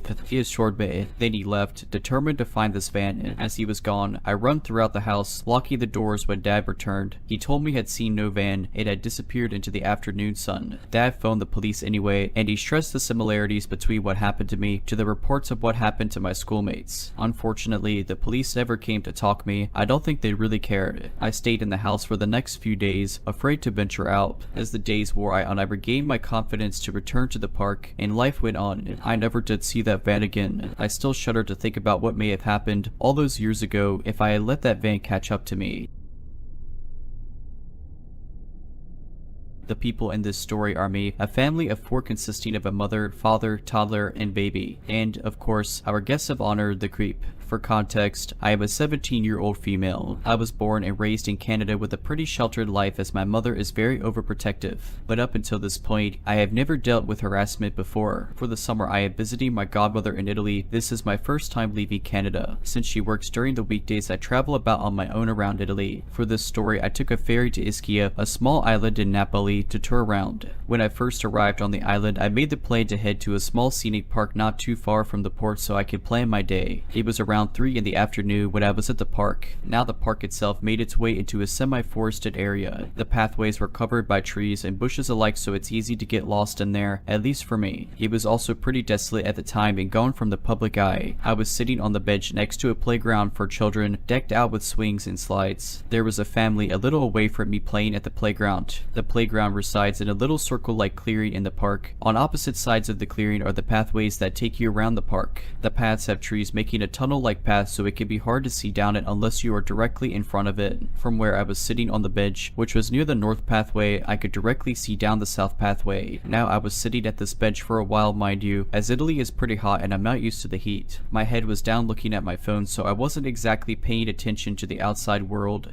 but I would look up periodically to watch the family play. It was around now 4 in the afternoon, which was nearing when I had to leave to catch my ferry back. As I was about to pack up, I look up from my phone and see a guy standing in the path across from me, the south pathway. Now I wear glasses. My eyesight isn't that good, so I couldn't really make out what this guy was standing there for at first glance. I also didn't want it to be known that I had my eyes on him, so I would try to get a better look from my peripherals. After a minute of watching this guy and trying to figure out why he was staring at me, I come to a horrifying conclusion. To put it lightly, this guy was jacking off in public while watching me. It was light out and a literal family was not even 10 feet away from me. This was the first time I've ever experienced anything like this, so I was scared. Let me make myself clear, I look like a teenager. I have acne and a baby face, so it is very clear I am underage. As I was sitting there panicking about what to do, I see this guy move side to side on the path to get a better look at me. The creep looked unassuming, with some gray basketball shorts, a black graphic shirt, and a balding head. From what I could tell, he was around his early 30s. I don't speak much Italian, and with how frazzled I was from this all, I could not utter a cohesive sentence. After sitting on the bench for another minute trying to calm down and think clearly, I pull out my translator app and type in a message to translate to Italian. Now, to not alert this creep that I knew what he was doing, I stood up casually and began to make my way to the mother of the family, who was with her young baby at the time. The father and the toddler, I believe, were gone playing off a little farther in the trees as I could not see them. While shaking with nerves, I approached the mother and hold up my phone with the message on it without a word. Now, from where the mother was, you could not see down the path, so she was none the wiser about what was happening. Roughly, my translated message went along the line of, "Hello, sorry I do not speak much Italian, but I am in need of help. There is a creepy guy on the path over there watching me and I am scared." Now I know I probably should have made my situation more clear in the message, but I was freaking out and I didn't know how well my English would translate into Italian, so I kept it short. After the mother read the message, she got a concerned look on her face and asked me to show her where this guy was. Now we walked like 5 feet over to where the path begins to find the guy and he's gone. I assume he saw me walking towards the mother. Thankfully, I came to find out the mother speaks a little English, so I was able to communicate roughly what the creep was doing. Since she was with a baby, I didn't want her to go after the creep, but she was mad enough to attempt. Eventually, she told me her husband would be back soon and he spoke more fluently. Once he came back, I re-explained what happened and asked if I could follow them out of the park to a public area so I would not be left alone and vulnerable. While they were packing up their belongings, I called my godmother and gave her a brief rundown of the situation and that I'll be making my way back to the ferry. Now I would love to say this is where my tale ends without any more troubles, but sadly that was not how it went. After me and the family left the playground area, we made our way to the opposite path from where the creep was to where I assumed was the exit to the park into the main road. While walking, the mother tried to comfort me, assuring the guy wouldn't follow me as he left as soon as he got a clue that I caught on. I thought differently as I could see this guy very clearly from where I was sitting and was not subtle about his staring. After walking a bit more throughout the path to the exit, I spot a familiar looking man walking back to the playground. Once I made eye contact with him, I immediately knew it was the creep from before, walking casually like nothing was wrong. Once he spotted me walking with the family, he quickly made a turn onto a path that diverged from the main one. This creep was circling back to find me, assuming that I stayed at the playground or was walking alone to the exit. I leaned over to the mother and quickly tell her that it was the same guy. Unfortunately, the path that the guy took to avoid us was the same one we needed to take to get to the exit. This dumb creep cornered himself without any way to leave except to pass by us. The father at that point had the baby in his arms and the toddler following closely behind him. The mother in a rage followed shortly after, the creep cussing him out in a mix of English, Italian, and Spanish. This creep walked sheepishly off with his head tucked, pretending he could not hear the lady yelling at him. Finally, after the angry mother stopped following the man, we made it to the exit of the park. I thanked him profusely and bid my farewells and made my way down to the port. That family saved me from a dangerous dangerous situation, and I could not be more thankful for their comfort and protection. I often think about what could have happened had I left the park on my own, knowing this guy would have circled back for me. So for my first harassment experience, I give the rating -1 out of 5 stars, would not recommend. So to the creepy guy in the park, let's not meet ever again.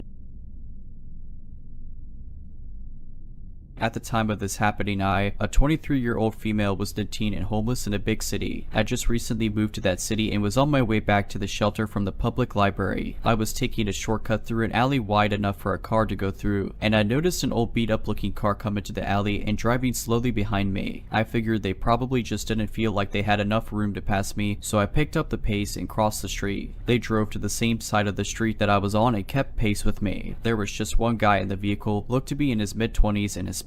He rolled down his window and said, "Hey, are you okay? How old are you?" I looked like I was about 14, and I'm pretty short, so I got that question a lot. I just responded, "I'm fine, and I'm not a minor if that's what you're asking." He asked me if I needed a ride, and I politely declined. Then he starts telling me he's just really concerned and wanted to talk, really insistently and smiling through almost this entire interaction. I asked him why we couldn't just talk on the street where we were, and he dodges the question and again asks me if I'm sure that I don't want to ride. My gut was telling me he had bad intentions, and if I were as young as I looked, I might have fallen for it. Instead, I looked around me to make sure I wasn't going to get ambushed and walked up to his passenger window. I told him in the most threatening voice I could muster, "I know you don't really want to talk. I'm sure you have worse things in mind, and I've memorized your license plates and I'm going straight to the police station. I better not ever see you again." I never saw him again. Unfortunately though, I forgot to write down his plates, and the shelter curfew was going into effect soon, and I didn't have time to file a report at the station. It didn't occur to me to call the non-emergency number. I also purchased as large of a knife as I legally could for self-defense. If you're liking this video, all I ask is that you make sure to subscribe to my channel and like this video. Thank you.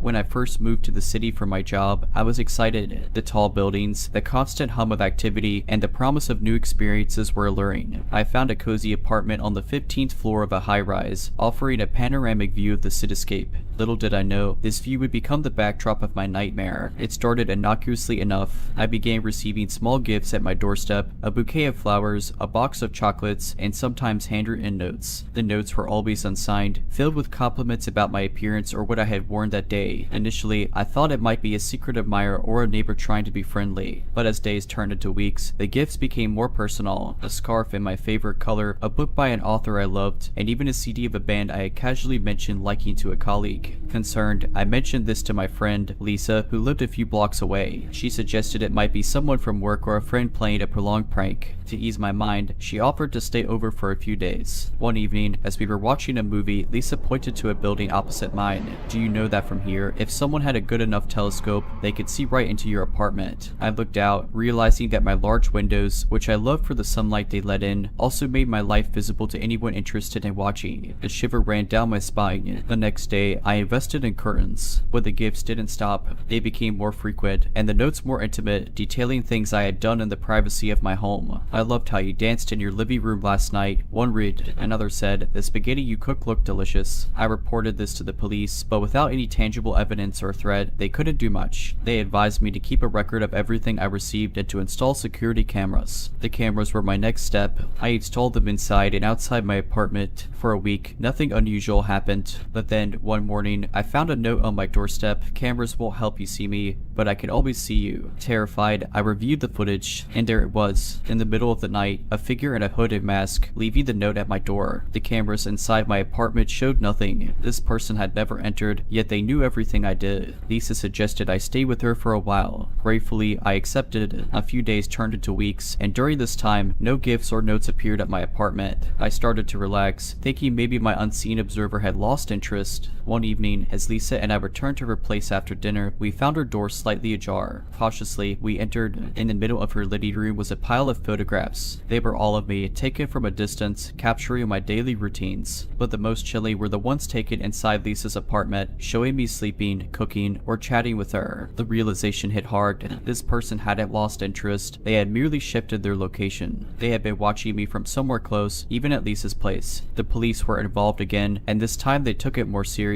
meticulously. They started by investigating the building I had initially spotted from my apartment. On the topmost floor, in a rented storage room, they found what could only be described as a shrine dedicated to me. Photographs, personal items I had discarded, and a logbook detailing my daily activities. The tenant renting the space was a man named Eric, a freelance photographer. He had become infatuated with me from afar and had started his silent observation. The police arrested him, and he confessed to stalking me for months. He claimed he loved me and believed we were meant to be together. The trial was swift, and Eric was sentenced to several years in prison and mandatory therapy. I moved out of the city, seeking solace in a quieter, more private place. After the trial, I found it hard to return to any semblance of normalcy. The city, once a symbol of opportunity and excitement, now felt like a vast expanse of potential threats. Every stranger's glance felt like a piercing gaze, every unexpected noise a potential danger. I decided to move to a smaller town, hoping the change of scenery would help me heal. The town I chose was the polar opposite of the city, nestled in the mountains. It was a place where everyone greeted each other by name and where community events were the highlight of the week. My new home was a cottage on the outskirts, surrounded by trees and overlooking a serene lake. The first few months were peaceful. The natural beauty of the place and the kindness of the locals were therapeutic. I took up gardening, spent hours reading by the lake, and even adopted a dog, Max, who quickly became my loyal companion. However, the scars of my past experience ran deep.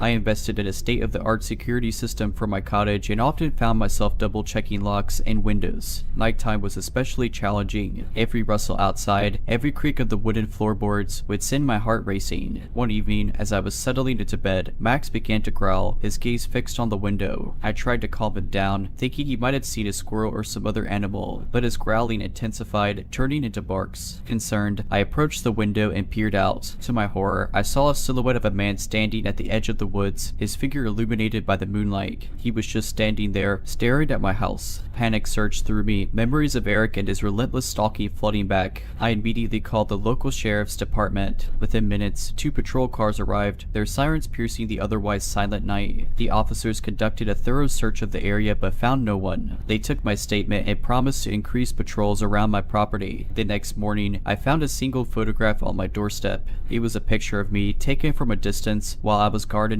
On the back, written in a familiar handwriting, were the words, "New place, same us." I handed the photograph to the police. They confirmed my worst fears. Eric had been released on parole for good behavior and had somehow managed to track me down. The police immediately issued a warrant for his arrest and provided me with round-the-clock protection. Days turned into weeks, and there was no sign of Eric. But the fear was ever present, the feeling of being watched never leaving me. One evening, as the storm raged outside, there was a knock on my door. Max immediately went into guard mode, his growls echoing through the house. I approached the door cautiously, peeping through the peephole. It was one of the officers assigned to patrol my house. I opened the door, relief washing over me, but as I greeted him, I noticed his uniform was drenched, not from the rain, but in blood. Before I could react, he lunged at me, a deranged look in his eyes. We struggled, Max barking and snapping at him. In the chaos, I managed to hit him with a vase, knocking him out. The police arrived shortly after, having received a distress signal from the officer's car. It turned out that Eric had ambushed the officer, taken his uniform, and tried to get to me. He was arrested and sent back to prison, this time with no chance of parole. The ordeal was a stark reminder that the past can come back to haunt you, no matter how far you run. But it also taught me the importance of resilience and the will to fight back. With the support of the community and therapy, I began to rebuild my life, determined not to let fear define me. Today, I'm an advocate for stalking victims, using my experience to raise awareness and help others. The journey has been long and challenging, but I've learned that with determination and the right support, one can overcome even the darkest of shadows.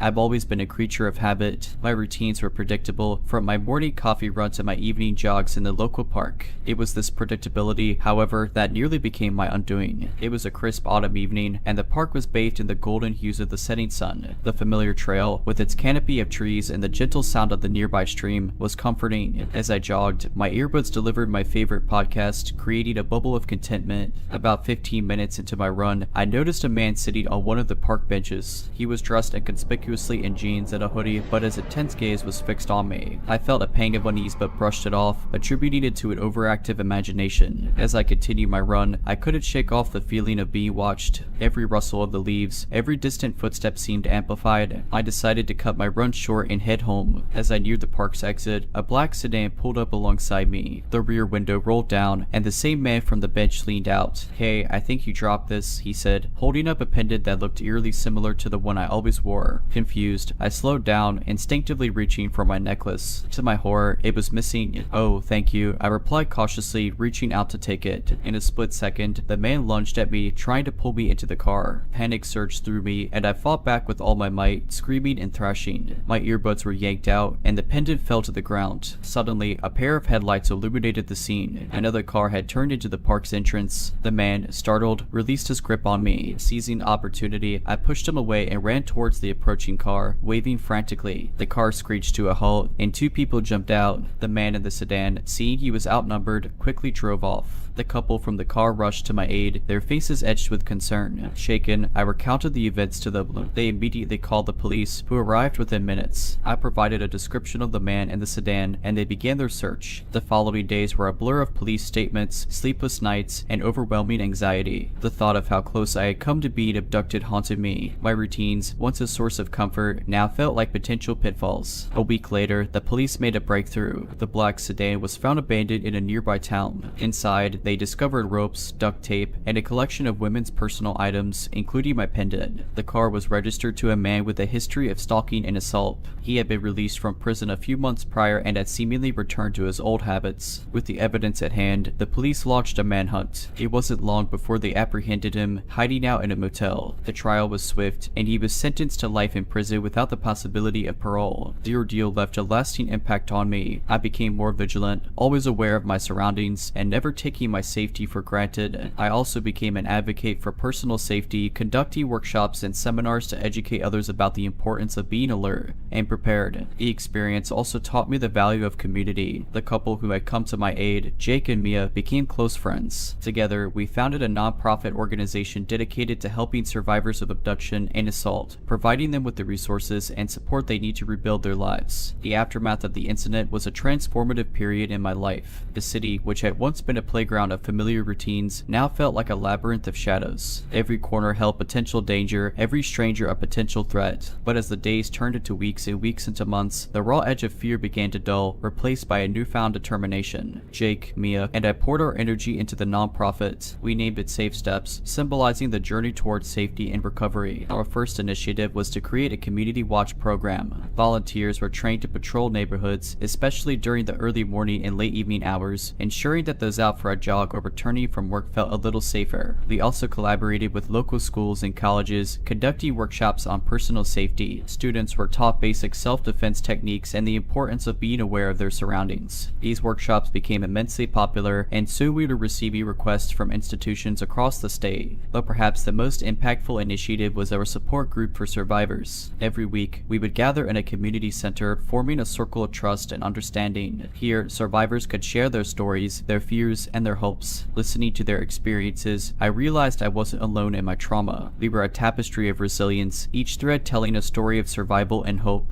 One evening, after a particularly emotional support group session, a young woman approached me. Her name was Clara, and she had been attending our sessions for a few weeks. With tears in her eyes, she handed me a small package. Inside was a pendant, identical to the one I had lost. "I wanted you to have this," she whispered. "Your story, your strength, gave me hope. This is a small token of my gratitude." I was moved beyond words. It was moments like these that reaffirmed my belief in the path I had chosen. From a victim, I had become a beacon of hope for others, turning my traumatic experience into a force for positive change. Years passed, and Safe Steps grew from a local initiative to a national movement. We received endorsements from celebrities, partnered with major corporations for funding, and even collaborated with the government on policy changes related to personal safety and victim support. As I sit in my office today, surrounded by awards and accolades, I often find myself reflecting on that fateful evening in the park. It was a moment that could have broken me, but instead, it became the catalyst for a journey of empowerment and advocacy. Life has a way of throwing curveballs, testing our mettle and resolve. But it's in these moments of adversity that we discover our true strength, our purpose, and with the right support and determination, we can turn our darkest hours into our most defining moments. The quaint town of Elmridge was the kind of place where neighbors knew each other's names, children played freely in the streets, and doors were often left unlocked. It was this sense of security and community that drew me to Elmridge after years of living in the bustling city. I found a charming two-story house on Willow Street, complete with a white picket fence and a sprawling backyard. The previous owners had maintained a beautiful garden, and the large oak tree in the corner provided a canopy of shade. It was idyllic, a place I could finally call home. The first few weeks were filled with the excitement of settling in. I got to know my neighbors, the elderly Mrs. Thompson to my left, who had lived in Elbridge her entire life, and the young Martins family to my right, with their two boisterous kids. One evening, as I was arranging my bedroom, I noticed something odd. The window facing the backyard had a small, almost imperceptible scratch on the glass, forming a circle about the size of a quarter. I dismissed it as wear and tear, making a mental note to get it fixed. A few nights later, as I was drifting off to sleep, I heard a faint noise coming from the backyard. It sounded like the soft crunch of leaves. I sat up, straining my ears, but the sound had stopped. Thinking it might be an animal, I went back to sleep. The next morning, as I was watering the plants, I found footprints near my bedroom window. They were fresh, indicating that someone had been there the previous night. A chill ran down my spine. I immediately reported it to the local police. Officer Daniels, a stout man with a kind face, arrived shortly after. He examined the footprints in the scratched window. "It looks like someone's been peeping," he said gravely. "We've had a few similar reports in the area recently. We're doing our best to catch this individual." He advised me to be vigilant, to keep my windows and doors locked, and to report any suspicious activity. The news was unsettling. The sanctuary I had found in Elbridge felt tainted. That evening, I installed motion sensor lights around the house and set up a security camera facing the backyard. I also informed my neighbors about the incident, urging them to be cautious. Days turned into weeks, and there were no further incidents. The sense of unease gradually faded, replaced by the routines of daily life. But the illusion of safety was shattered one evening. I was in the living room, engrossed in a book, when the motion sensor lights suddenly turned on. I froze, my heart racing. Grabbing my phone, I accessed the live feed from the security camera. To my horror, I saw a man standing near my bedroom window, his face obscured by a hood. He was holding something small and shiny, which he was using to scratch the window, creating the same circular mark I had noticed earlier. I immediately called the police, keeping an eye on the intruder through the camera feed. He seemed unaware of the lights or the camera, completely engrossed in his active voyeurism. Within minutes, I heard sirens in the distance. The man, hearing them too, began to panic. He looked around frantically, finally noticing the camera. Our eyes met through the lens, and for a brief moment, I saw a look of sheer terror on his face. He bolted just as Officer Daniels and his team arrived. They gave chase, and after a brief pursuit, the man was apprehended. He was identified as Tom Mitchell, a resident of Elmridge with a history of voyeuristic behavior. The small shiny object he used to scratch windows was a ring, a twisted trophy of his escapades. The news of his arrest sent shockwaves through the community. People were horrified that one of their own could commit such acts. The scratched windows, his signature, were found in several homes, revealing the extent of his voyeurism. In the aftermath, the community came together, holding meetings to discuss safety measures and offering support to those affected. I, too, became an active participant, sharing my experience and advocating for increased vigilance. The weeks following Tom Mitchell's arrest were a mix of relief and introspection for the Elbridge community. The town meetings became more frequent, evolving from discussions about safety to broader topics like mental health and community support. It was clear that while Tom's actions were inexcusable, there was a collective desire to understand the underlying causes and prevent such incidents in the future. Mrs. Thompson, who had lived in Elbridge her entire life, shared stories of a younger Tom, a boy who had faced challenges from a young age. Abandoned by his parents, he had grown up in foster care, often feeling isolated and misunderstood. While this didn't excuse his actions, it painted a picture of a troubled individual who had slipped through the cracks. Inspired by these discussions, the Martins family took the initiative to start a community outreach program. Their aim was to identify and support individuals in Elmridge who were struggling, whether it be with mental health issues, financial difficulties, or feelings of isolation. I joined the program, seeing it as an opportunity to turn a negative experience into positive action. Our first project was to set up a community center, a space where residents could come together for various activities, workshops, and support groups. We organized fundraisers, and the response was overwhelming. People from all walks of life contributed, from teenagers hosting bake sales to local businesses donating supplies. The Elmridge Community Center, as it came to be known, quickly became the heart of the town. We offered after-school programs for kids, counseling services, job training workshops, and even art and music classes. It was a place of healing, learning, and connection. One of the most impactful programs was the Mentorship Initiative. Adults in the community volunteered to mentor young individuals, providing guidance, support, support and a listening ear. The idea was to ensure that no one felt alone or unsupported, as Tom had. As months turned into years, the ripple effects of the community center became evident.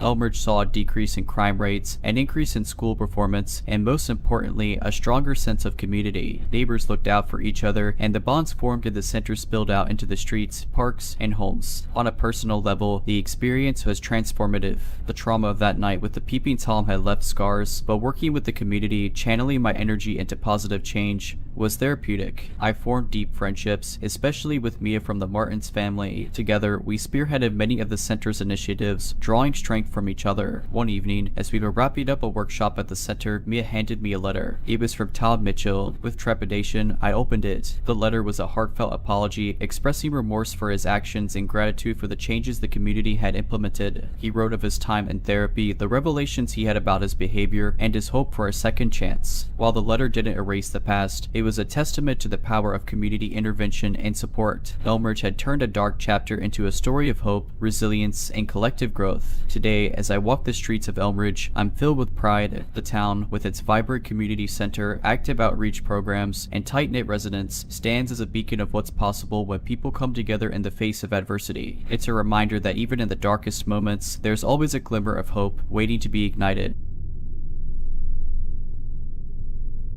It was a typical Thursday evening. I had just returned from a long day at work, and the only thing on my mind was to kick back, watch some TV, and maybe indulge in a glass of wine. My apartment was on the 3rd floor of an old building, and while it wasn't the most modern or luxurious, it was home. The creaky wooden floors and the old-fashioned radiators added a certain charm that I had grown fond of. I settled into my couch, remote in hand, when I heard a faint noise coming from the hallway. It sounded like footsteps, but I brushed it off as one of my neighbors. The walls were thin, and I had grown accustomed to hearing the occasional noise from the hallway or the apartment next door. A few minutes passed, and I heard the noise again. This time, it was closer, almost right outside my door. I muted the TV and listened intently. The footsteps were soft, deliberate, and eerily quiet. It was as if someone was trying their best not to make a sound. My heart began to race. I lived alone, and the thought of an intruder was terrifying. I tiptoed to the door and peered through the peephole. The hallway was dimly lit, but I could make out the silhouette of a man standing just a few feet away from my door. He was tall, wearing a dark hoodie and a mask. He seemed to be listening, waiting for something. I held my breath, praying he wouldn't notice me. Suddenly, he began to fiddle with the doorknob. Panic surged through me. I hadn't locked the door when I came in. I quickly turned the lock, but it was too late. The door creaked open slightly, and the man's eyes met mine. For a split second, we both froze. Then, without a word, he pushed the door with force. I stumbled back, trying to find something to defend myself with. The intruder was now inside my apartment, his eyes scanning the room. I grabbed a vase from the coffee table and hurled it at him. It missed, shattering against the wall, but it bought me a few precious seconds to run to my bedroom and lock the door. I fumbled for my phone, dialing 911. My hands were shaking so badly I could barely hold onto it. The operator picked up, and I whispered my address and the situation. She assured me that the police were on their way and told me to stay on the line. The intruder was now banging on my bedroom door, shouting threats. I could hear the wood splintering, and I knew it wouldn't hold for long. I quickly opened my window, which led to the fire escape. Without a second thought, I climbed out, praying he wouldn't follow. I made my way down the metal stairs as quickly as I could, my heart pounding in my chest. When I reached the ground, I ran to the street, looking for help. A few neighbors had come out, drawn by the commotion. They took me in, offering comfort and support. The police arrived within minutes. They searched the building and found the intruder hiding in the basement. It turned out he had been responsible for a string of burglaries in the area. He had been watching me for days, waiting for the perfect opportunity to strike. I was shaken, but grateful to be alive. The experience was a stark reminder of the importance of always being vigilant and taking precautions to ensure one's safety. I now double-check my locks every night and have installed a security system. I also joined a neighborhood watch group, determined to prevent others from going through what I did. The weeks that followed were a blur of police statements, court appearances, and sleepless nights. Every creak of the floorboards, every gust of wind against the window sent my heart racing. I had nightmares of the intruder, his masked face looming over me, his cold eyes filled with malice. My friends and family were incredibly supportive. They offered to stay with me, to keep me company during the long nights, but I declined. I needed to face my fears head on, to reclaim my space and my sense of security. One evening, as I was returning from work, I noticed a note slipped under my door. It was from Mrs. Henderson, the elderly lady who lived in the apartment below mine. She had written, "Dear, I heard about what happened. I'm so sorry you had to go through that. If you ever need someone to talk to, or just a cup of tea, my door is always open." Touched by her kindness, I decided to take her up on her offer. Over cups of chamomile tea, Mrs. Henderson shared her own story. Years ago, she had been the victim of a home invasion. She spoke of the trauma, the fear, and the long journey to healing, but she also spoke of resilience, of the strength she discovered within herself, and of the community that rallied around her. Our conversations became a regular occurrence. We'd sit in her cozy living room, surrounded by photos of her grandchildren and mementos from her travels, and talk for hours. She became a source of comfort and wisdom, a beacon of hope in my darkest moments. One day, she handed me a small pendant. It was a delicate silver locket with an intricate floral design. This was my mother's, she said. She gave it to me after the incident as a reminder that I was never alone. I want you to have it. I was moved to tears. The locket became a symbol of my journey, a reminder of the strength I had found within myself and the support I had received from those around me. As the months went by, I began to heal. The nightmares became less frequent, the fear less paralyzing. I started attending therapy, where I learned coping mechanisms and strategies to deal with my trauma. I also became more involved in the community, volunteering at a local shelter and joining self-defense classes. The intruder's trial came to an end, and he was sentenced to several years in prison. While it brought some closure, I knew that true healing would come from within. I had to let go of the past to move forward and rebuild my life. Today, I'm a stronger, more resilient person. I've learned the importance of community, of looking out for one another, and of never taking our safety for granted. I've also learned that even in our darkest moments, there is always a glimmer of hope, a hand reaching out to help us through. And every day, as I wear the silver locket around my neck, I'm reminded of the journey I've been on and the incredible people who have stood by my side. I've always been an avid hiker. The feeling of being surrounded by nature, the chirping of birds, and the rustling of leaves underfoot is therapeutic for me. I've hiked countless trails, from the well-trodden paths of national parks to the lesser-known local trails. But there's one hike I'll never forget, and it's not because of the beauty of the trail. It was a warm summer evening, and I decided to take a hike in a forested area about an hour's drive from my home. I had been to this forest a few times before, but I always stuck to the main trail. This time, I wanted to explore a bit, so I decided to venture off the beaten path. About an hour into my hike, I stumbled upon a clearing. The sun was setting, casting a golden hue over everything. I decided to take a break and enjoy the view. As I was sitting there, I heard faint voices in the distance. Curiosity got the better of me, and I decided to follow the sound. The voices grew louder as I approached, and I soon realized they were chanting. I treaded carefully, making sure not to make any noise. As I got closer, I saw a group of about 20 people, all dressed in long, dark robes, standing in a circle around a large bonfire. They were chanting in a language I couldn't recognize. I hid behind a tree, trying to make sense of what I was seeing. The group seemed to be performing some sort of ritual. In the center of the circle, there was a large wooden statue, crudely carved to resemble a humanoid figure. The statue was surrounded by various objects, including animal skulls, candles, and what looked like bowls of liquid. Suddenly, one of the robed figures stepped forward, holding a live chicken by its legs. The chanting grew louder and more intense. The figure raised the chicken above his head and then swiftly brought it down, cutting its throat with a sharp knife. The blood was collected in one of the bowls. I felt a wave of nausea wash over me. I had seen enough. I slowly began to retreat, making sure not to alert the group to my presence. But as I was backing away, I stepped on a twig, which snapped loudly under my weight. The chanting stopped abruptly. All eyes turned in my direction. My heart raced as I realized I had been spotted. Without thinking, I turned and ran as fast as I could, not looking back. The forest was dark now, and I could hear the group chasing after me. Their chants had turned into angry shouts. I ran blindly, tripping over roots and branches, but the adrenaline kept me going. After what felt like hours, I finally reached the main trail. I didn't stop running until I reached my car. I fumbled with my keys, my hands shaking uncontrollably. I started the car and sped away, not daring to look in the rearview mirror. When I finally reached home, I locked all the doors and windows. I couldn't shake the feeling that I was being watched. I didn't sleep that night or the next. The following day, I reported the incident to the local police. They searched the forest but found no trace of the group or their ritual site. They told me it was probably just a group of kids playing a prank, but I knew what I saw was real. A few weeks after the incident, I tried to put the whole thing behind me. I focused on work, spent time with friends, and even took up a new hobby, pottery. Anything to distract myself from the haunting memories of that evening in the forest. But the universe had other plans. One evening, after a particularly long day at work, I returned home to find a small package on my doorstep.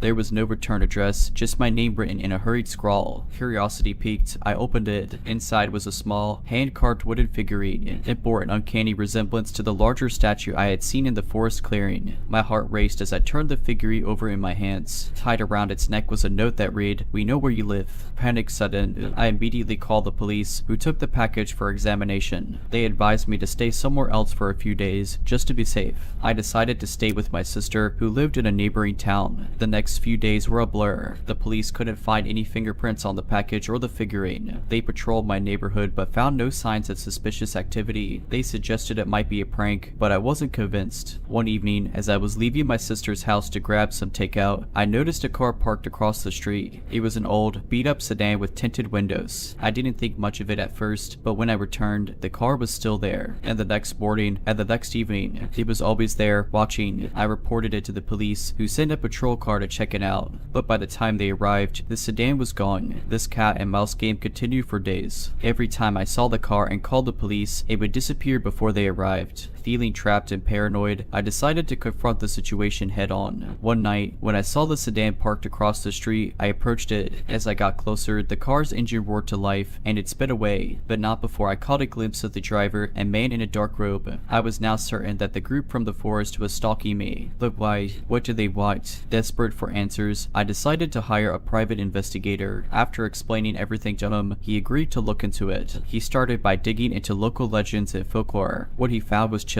The forest, it turned out, had a dark history. There were tales of a secret cult that had operated in the area for centuries. They were rumored to perform rituals and sacrifices in the forest, especially during the summer solstice. The wooden statue I had seen was a representation of their deity, a forest spirit that they believed granted them power and immortality. The Pai believed that my accidental discovery of their ritual had put me in grave danger. They saw me as a threat and would stop at nothing to ensure my silence. With this information, the police launched a full-scale investigation. They combed the forest, and after days of searching, they stumbled upon the ritual site. The clearing was empty, but evidence of recent activity was evident. The breakthrough came when a local farmer reported seeing a group of people in dark robes entering an old, abandoned farmhouse on his property. The police raided the farmhouse and found the cult members, including the man I had seen driving the sedan. The group was arrested and charged with multiple crimes, including stalking and attempted kidnapping. It turned out they had been planning to make me their next sacrifice. I was finally free from their clutches, but the trauma of the experience will stay with me forever. I moved to a different city, changed my name, and started a new life. The forest, once a place of solace for me, now represents a dark chapter in my life that I hope to never revisit. But one thing is for sure, I'll never venture off the beaten path again.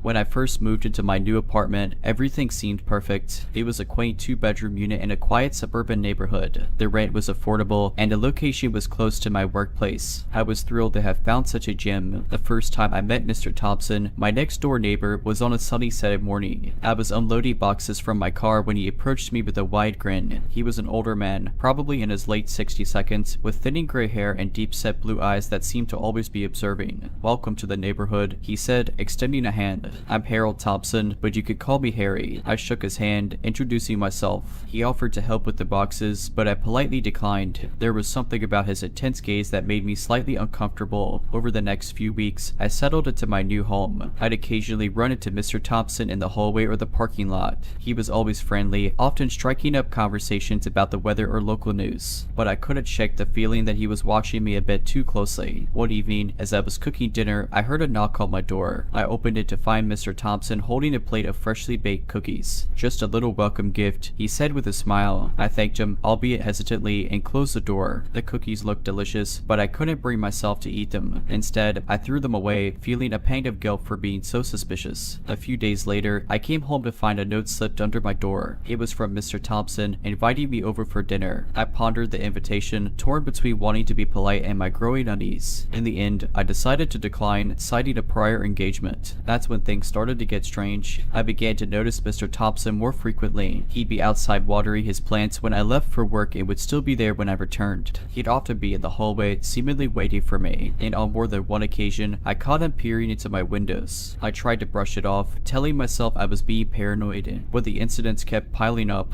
I'd find small gifts outside my door, flowers, chocolates, even a stuffed animal. Each time, there'd be a note from Mr. Thompson. One evening, as I was watching TV, I heard a noise coming from my balcony. I cautiously approached the sliding door and peered outside. To my horror, I saw Mr. Thompson standing there, trying to pick the lock. I immediately called the police. They arrived within minutes, arresting Mr. Thompson. As they led him away in handcuffs, he kept shouting, "I just wanted to be friends." The next day, I spoke to the building's property manager. She looked visibly shaken as she told me about Mr. Thompson's history. He had previously been institutionalized for stalking and had a restraining order against him from a former neighbor. She apologized profusely for not informing me earlier. I was in shock. I had unknowingly been living next to a psychopath. I immediately began looking for a new place to live, eager to put this nightmare behind me. A few weeks later, as I was packing up my belongings, I received a letter in the mail. It was from Mr. Thompson, written from jail. In it, he professed his love for me and vowed to wait for me, no matter how long it took.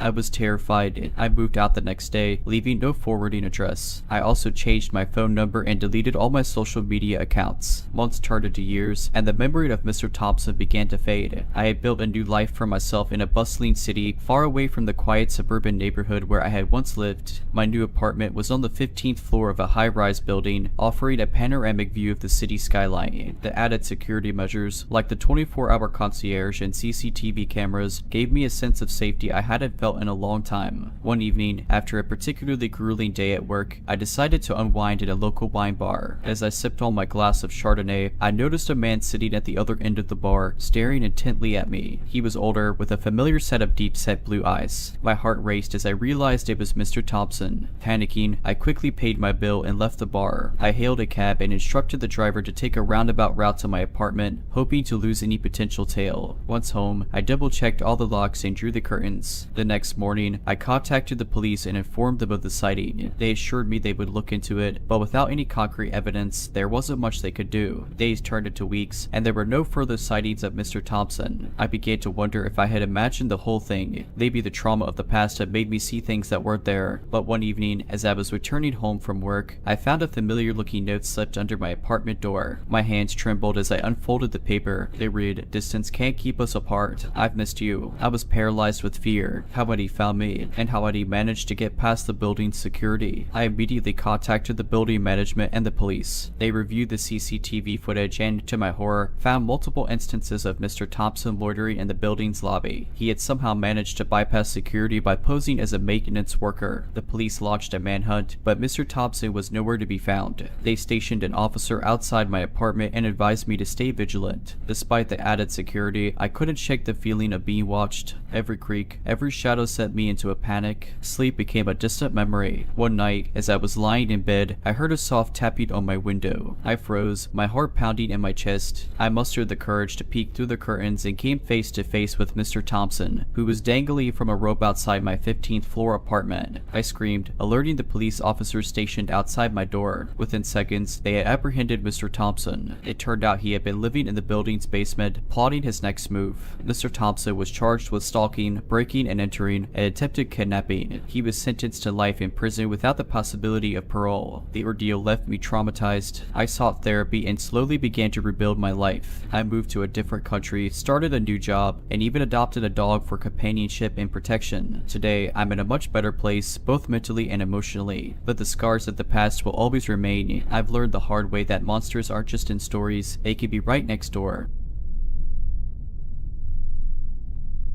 The city had always been my sanctuary. The hustle and bustle, the lights, the sounds, it all felt alive and comforting. But that perception changed one fateful night. I had been out with friends at a local pub. We laughed, shared stories, and lost track of time. Before I knew it, it was past midnight. My friends, who lived in the opposite direction, offered to share a cab, but I declined. My apartment was only a 20-minute walk away, and I had made the journey countless times. Besides, the night was clear, and the streets were illuminated by the soft glow of streetlights. The first 10 minutes of my walk were uneventful. The city's sounds began to fade, replaced by the distant hum of traffic and the occasional hoot of an owl. I was lost in thought, replaying the evening's events in my mind, when I noticed a figure about half a block behind me. At first, I thought nothing of it. It was a city after all, and people were always out and about. But as I continued walking, I realized the figure was matching my pace. Every time I glanced over my shoulder, the distance between us remained the same. A knot of unease formed in my stomach. I told myself I was being paranoid, but I couldn't shake the feeling of being watched. I decided to test my theory. I quickened my pace, and sure enough, the figure did the same. I then took a sudden turn down a side street, and after a few moments, the figure appeared, still tailing me. Panic sudden, I pulled out my phone, ready to dial the police, but to my horror, the battery was dead. I cursed myself for not charging it earlier. I knew I had to lose this person, so I decided to take a detour through a nearby park. It was a risk, given the park's reputation for being a hotspot for unsavory activities at night.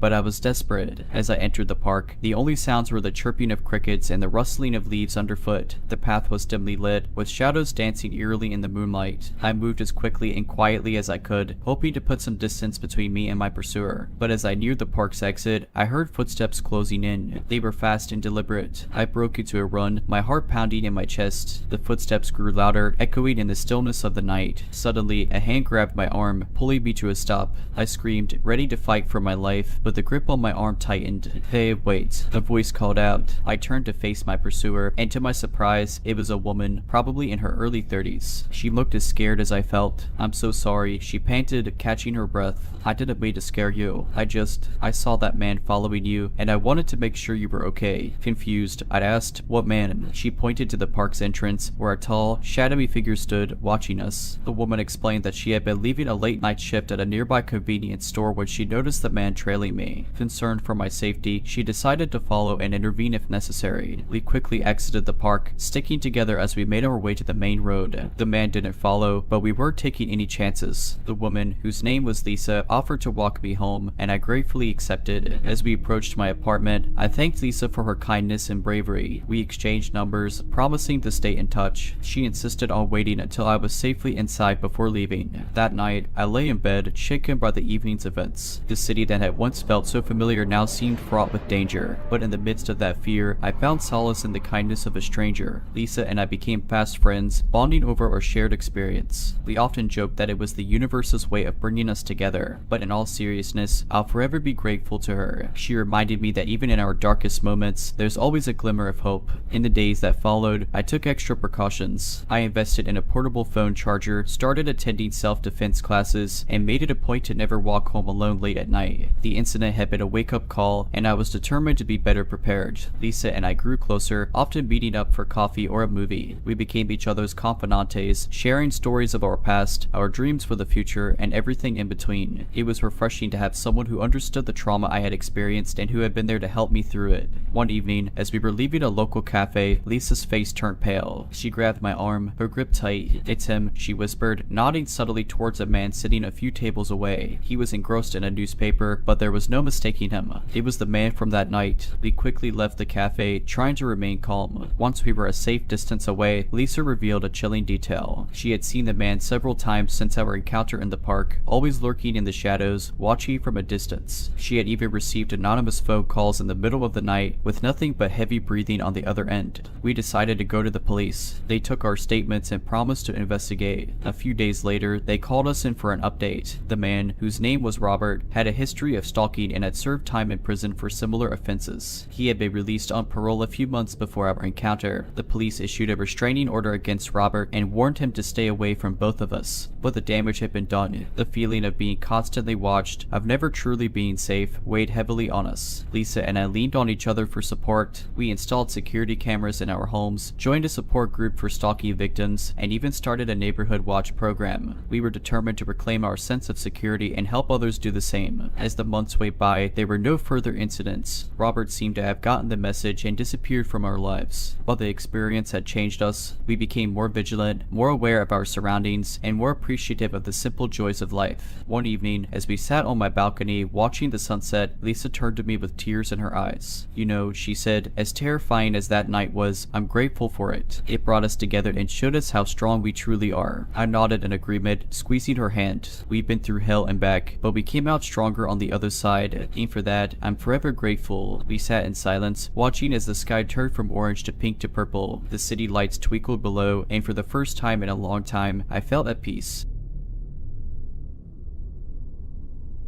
It was a cold winter night, and I had just finished a late shift at the office. Exhausted and eager to get home, I decided to hail a taxi instead of waiting for the bus. Within minutes, a yellow cab pulled up, and I climbed into the back seat. The driver, a middle-aged man with graying hair and a scruffy beard, gave me a curt nod as I told him my address. He didn't say much, which was fine by me. I was too tired for small talk. As we drove, I noticed that he kept glancing at me through the rearview mirror. At first, I brushed it off, thinking he was just checking on his passenger, but as the journey continued, his stares became more prolonged and intense. Feeling uneasy, I decided to make small talk to break the tension. "Busy night?" I asked. He grunted in response, his eyes never leaving the road. "Not really. You're my last fare for the night." I nodded, trying to shake off the growing sense of unease. I told myself I was being paranoid. After all, he was just a taxi driver doing his job. But as we continued driving, I realized we were heading in the wrong direction. My apartment was in the north end of the city, but we were heading south. "Excuse me," I said, trying to keep my voice steady. "I think you're going the wrong way." He didn't respond. Instead, he locked the car doors and increased his speed. Panic set in. I fumbled for my phone, but before I could dial 911, he reached back and snatched it from my hand.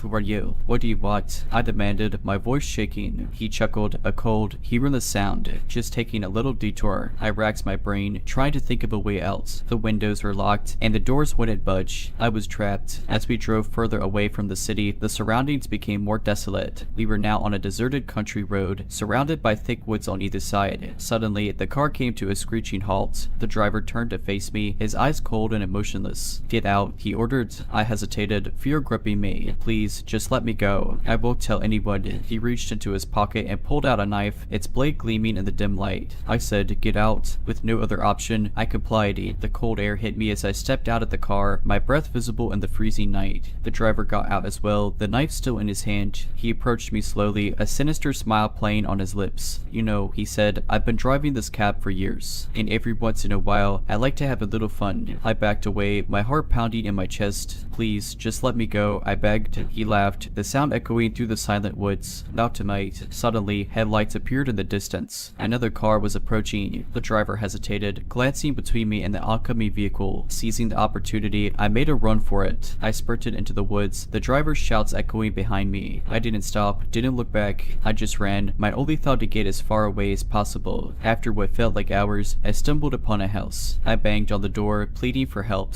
An elderly couple answered, their faces filled with concern. I quickly explained what had happened, and they immediately called the police. The officers arrived within minutes, taking my statement and launching a search for the taxi driver, but he was nowhere to be found. The only trace of him was his abandoned cab, parked on the side of the road. The police later informed me that the taxi was stolen, and the driver had a long history of criminal activity, including assault and robbery. They believed he had targeted me for a potential robbery, but his intentions had changed when he realized I was alone. I was shaken by the ordeal but grateful to be alive. The elderly couple, Mr. and Mrs. O'Brien, kindly offered to let me stay with them for the night, and I gratefully accepted. The next day, I returned to the city, determined to put the traumatic experience behind me. But the memory of that night haunted me. I became wary of taxis, opting to walk or use public transport instead. Months went by, and the police were unable to locate the driver. I began to lose hope that he would ever be brought to justice. But then, one day, I received a call from Detective Martinez, the lead investigator on my case. "We got him," he said, his voice filled with relief. "He was picked up in a neighboring state for a different crime, but we were able to link him to your case through fingerprints found in the stolen taxi." I felt a wave of relief wash over me. Justice had finally been served. The aftermath of that night changed my life in more ways than I could have imagined. The trauma lingered, manifesting in nightmares and a constant state of alertness. I sought therapy, which helped me process the events and rebuild my sense of security. One day, while attending a group therapy session for trauma survivors, I met Anna. She had been through a similar ordeal, having narrowly escaped an attempted kidnapping. We bonded over our shared experiences and soon became close friends. Anna introduced me to a non-profit organization she had started aimed at helping women learn self-defense and personal safety techniques. She believed that empowerment was the key to overcoming trauma. Inspired by her passion and determination, I joined her mission. Together, we organized workshops and seminars teaching women how to protect themselves and be more aware of their surroundings. The response was overwhelming. Hundreds of women attended our sessions, eager to learn and share their own stories. stories. As the months went by, our organization grew. We received funding from local businesses and even partnered with the police department to offer advanced self-defense training. The community rallied around us, and we became a beacon of hope for many. One evening, after a particularly successful workshop, Anna and I sat down for a cup of coffee. We reflected on our journey and how far we had come. You know, Anna said, sometimes I think that everything happens for a reason. As terrible as our experiences were, they led us to this moment, to this mission. I nodded in agreement. It's amazing how something so traumatic can lead to something so positive. We've turned our pain into power. Anna smiled, and we're just getting started. Over the next few years, our organization expanded beyond our city. We opened branches in other states, reaching thousands of women and making a real difference in their lives. But despite our success, I never forgot that fateful night. It served as a constant reminder of why our work was so important.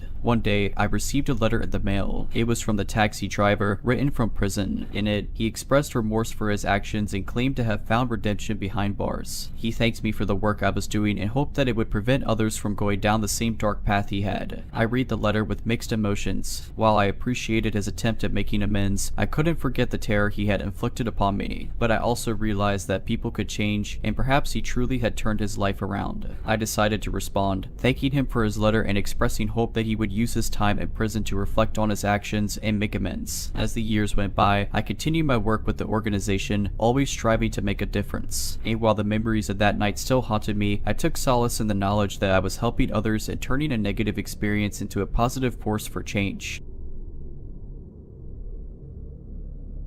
The city's subway system had always been a marvel to me. The intertwining tunnels, the rhythmic clatter of the trains, and the diverse sea of commuters, it was like a pulsating vein of the metropolis. But one late night, my perception of the subway shifted from wonder to wariness. I had been working late at the office, trying to meet a deadline. By the time I packed up, it was well past midnight. The streets were deserted, with only the occasional car passing by. I decided to take the subway home, as I had done countless times before. The station was eerily quiet. The fluorescent lights flickered overhead, casting long shadows on the platform. I could hear the distant hum of a train approaching. I waited alone, lost in thought, until the train pulled up with a screech. The carriage was almost empty, save for a few late-night travelers. I took a seat near the door, plugging in my headphones and settling into my music. A few stops later, a man boarded the train. He was tall and lanky, with unkempt hair and a scruffy beard. His clothes were tattered, and he carried a large duffel bag. He took the seat across from me, and I couldn't help but notice that he was staring intently in my direction. I tried to brush it off, telling myself I was being paranoid, but as the journey continued, his gaze never wavered. Every time I looked up, our eyes would meet, and he'd offer a chilling, toothless grin. Feeling uneasy, I decided to move to another carriage at the next stop. As the doors opened, I quickly made my exit, slipping into the adjacent car. I took a seat near the back, hoping the man wouldn't follow, but to my horror, as the train pulled away from the station, I saw him enter the carriage, his eyes scanning the rows of seats until they landed on me. He began to make his way towards me, his steps slow and deliberate. Panic set in. I considered pulling the emergency brake, but I was worried about the consequences. Instead, I decided to get off at the next stop and wait for another train. As the train approached the station, I stood up, ready to make a quick exit. But the man was faster. He blocked the aisle, his duffel bag acting as a barrier. "Where do you think you're going?" he asked, his voice raspy and cold. I tried to keep my composure. "Please, just let me go," I pleaded. He chuckled, a sound that sent shivers down my spine. "Not so fast." Suddenly, the train jolted, throwing us off balance. I seized the opportunity, pushing past the man and sprinting towards the door. I could hear him shouting behind me, but I didn't stop. I ran out of the station and into the night, not looking back until I was several blocks away. Out of breath and shaken, I hailed a cab and made my way home. I locked all the doors and windows, double-checking every room to ensure I was alone. The next day, I reported the incident to the police. They took my statement and promised to investigate. A few days later, they called me in for an update. The man, whose name was Victor, was a known criminal with a history of assault and robbery. He had recently been released from prison and was believed to be living in the subway tunnels. The duffel bag he carried contained stolen goods from a recent burglary. The police arrested Victor and recovered the stolen items. He was charged with multiple offenses and sent back to prison. I was relieved to know he was off the streets, but the trauma of that night stayed with me. I avoided the subway for months, opting to walk or take cabs instead. Months turned into years, and while the memory of that night never truly faded, I learned to cope and move forward. The city, with its endless possibilities, was still my home, and I wasn't going to let one traumatic event define my experience. One evening, after a particularly grueling day at work, I decided to face my fears head-on. I descended into the subway station, the familiar hum of the trains and the chatter of commuters filling the air. My heart raced as I boarded the train, memories of that night flooding back, but I was determined to reclaim this space. The journey was uneventful, and as I exited the station, I felt a sense of accomplishment.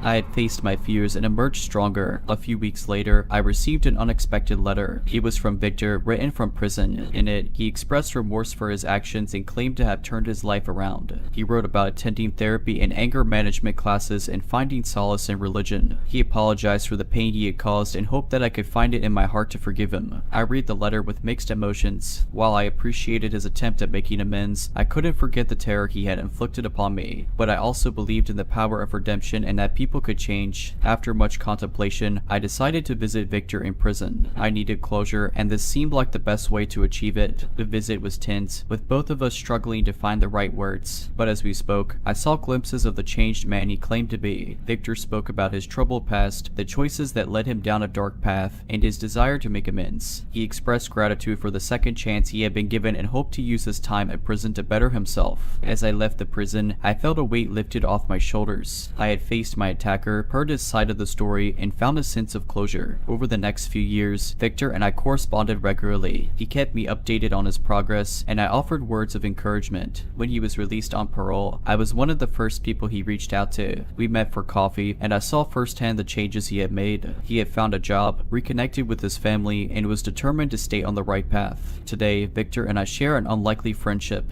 We both have scars from our past, but we've chosen to move forward and focus on the future. We often speak at schools and community centers, sharing our story and the lessons we've learned. Our hope is to inspire others to believe in the power of redemption and the possibility of change. Life is unpredictable, and we never know where it will take us. But one thing is certain, with resilience, support, and determination, we can overcome even the darkest moments and find our way back to the light.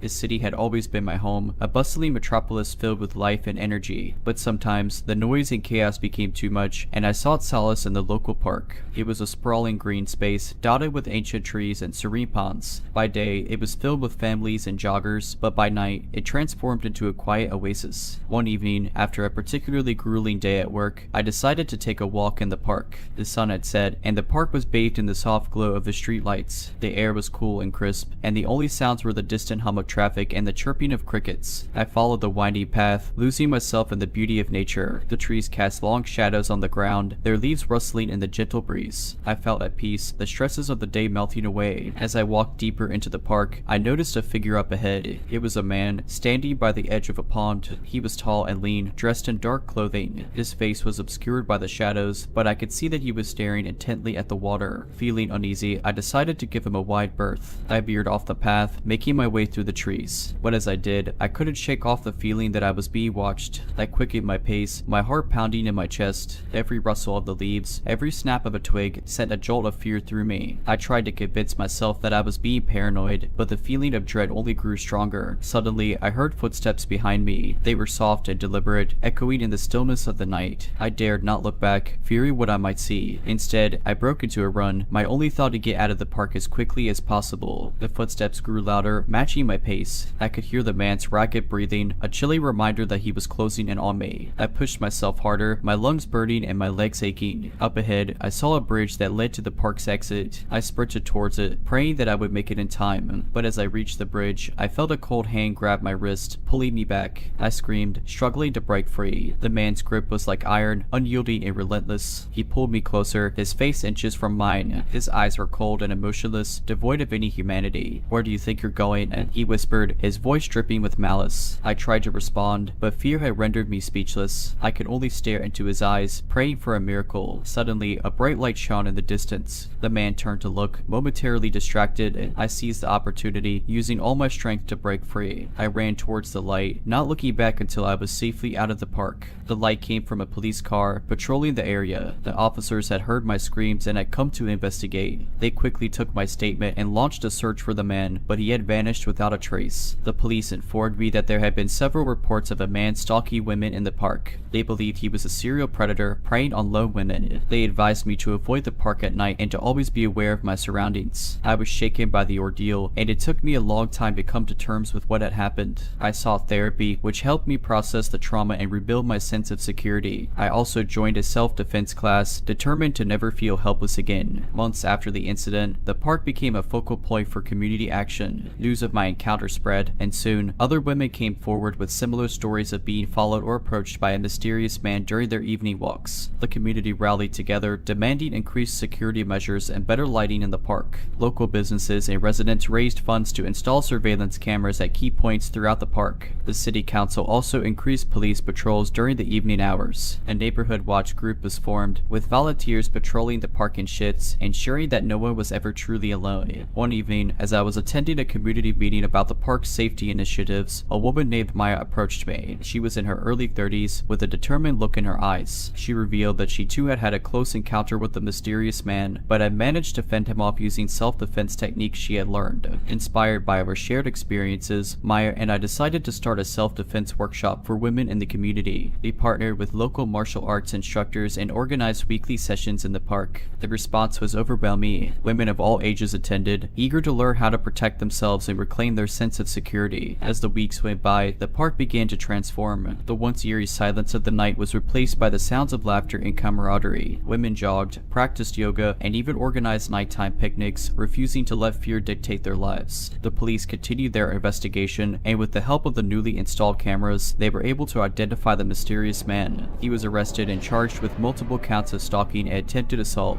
It turned out he had a history of violent behavior and had been released from prison just months before our encounters. The news of his arrest brought a collective sigh of relief to the community. The park, once a place of fear, had become a symbol of resilience and unity. Maya and I continued our self-defense workshops, expanding them to other parts of the city. We also started a non-profit organization dedicated to empowering women and promoting safety in public spaces. Today, the park is a testament to the power of community action. Families picnic under the trees, children play on the swings, and couples stroll hand in hand, enjoying the beauty of nature. The memories of that fateful night still linger, but they are overshadowed by the positive change that emerged from it. As for me, I've learned the importance of trusting my instincts and being prepared. I still visit the park, but now I do so with confidence, knowing that I have the skills and the support of my community to keep me safe.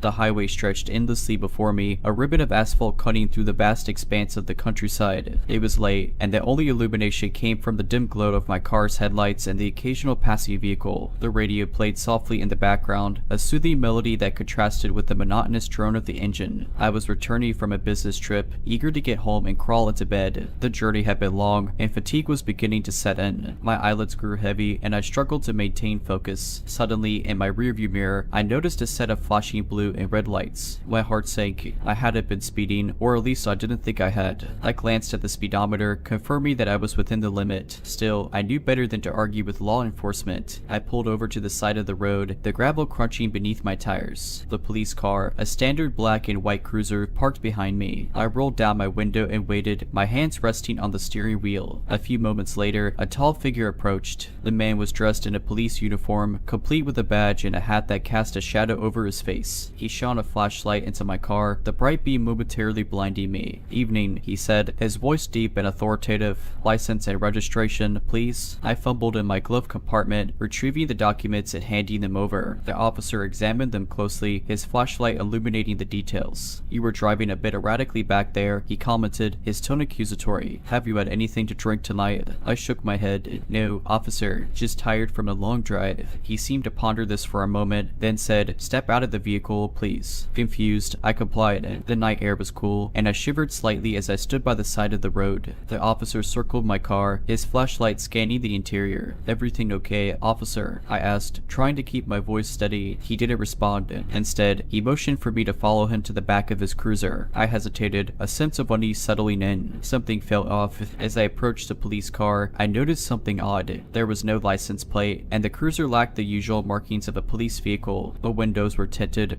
preventing me from seeing inside. The officer opened the back door, revealing a dark interior. Then he ordered. Alarm bells rang in my head. This wasn't standard procedure. Why would he want me to get into the back of his car? I'd rather not, I replied, trying to sound confident. Is there a problem? The officer's demeanor changed instantly. His friendly facade dropped, replaced by a menacing glare. Get in the car, now, he growled. Theo gripped me. I realized that this man wasn't a real cop. I was in grave danger. Thinking quickly, I reached into my pocket and pressed the panic button on my car keys. The car's alarm blared, its lights flashing wildly. The fake officer was momentarily startled, giving me the split second I needed. I bolted, running as fast as my legs could carry me. I could hear the imposter shouting behind me, his footsteps echoing on the asphalt, but I didn't look back. I ran until I reached a nearby farmhouse, pounding on the door until the startled occupants answered. They quickly let me in, and I explained the situation. They called the real police, who arrived within minutes. The fake cop was nowhere to be found, having fled the scene. The police launched an investigation, and it was discovered that the imposter had been involved in several other incidents,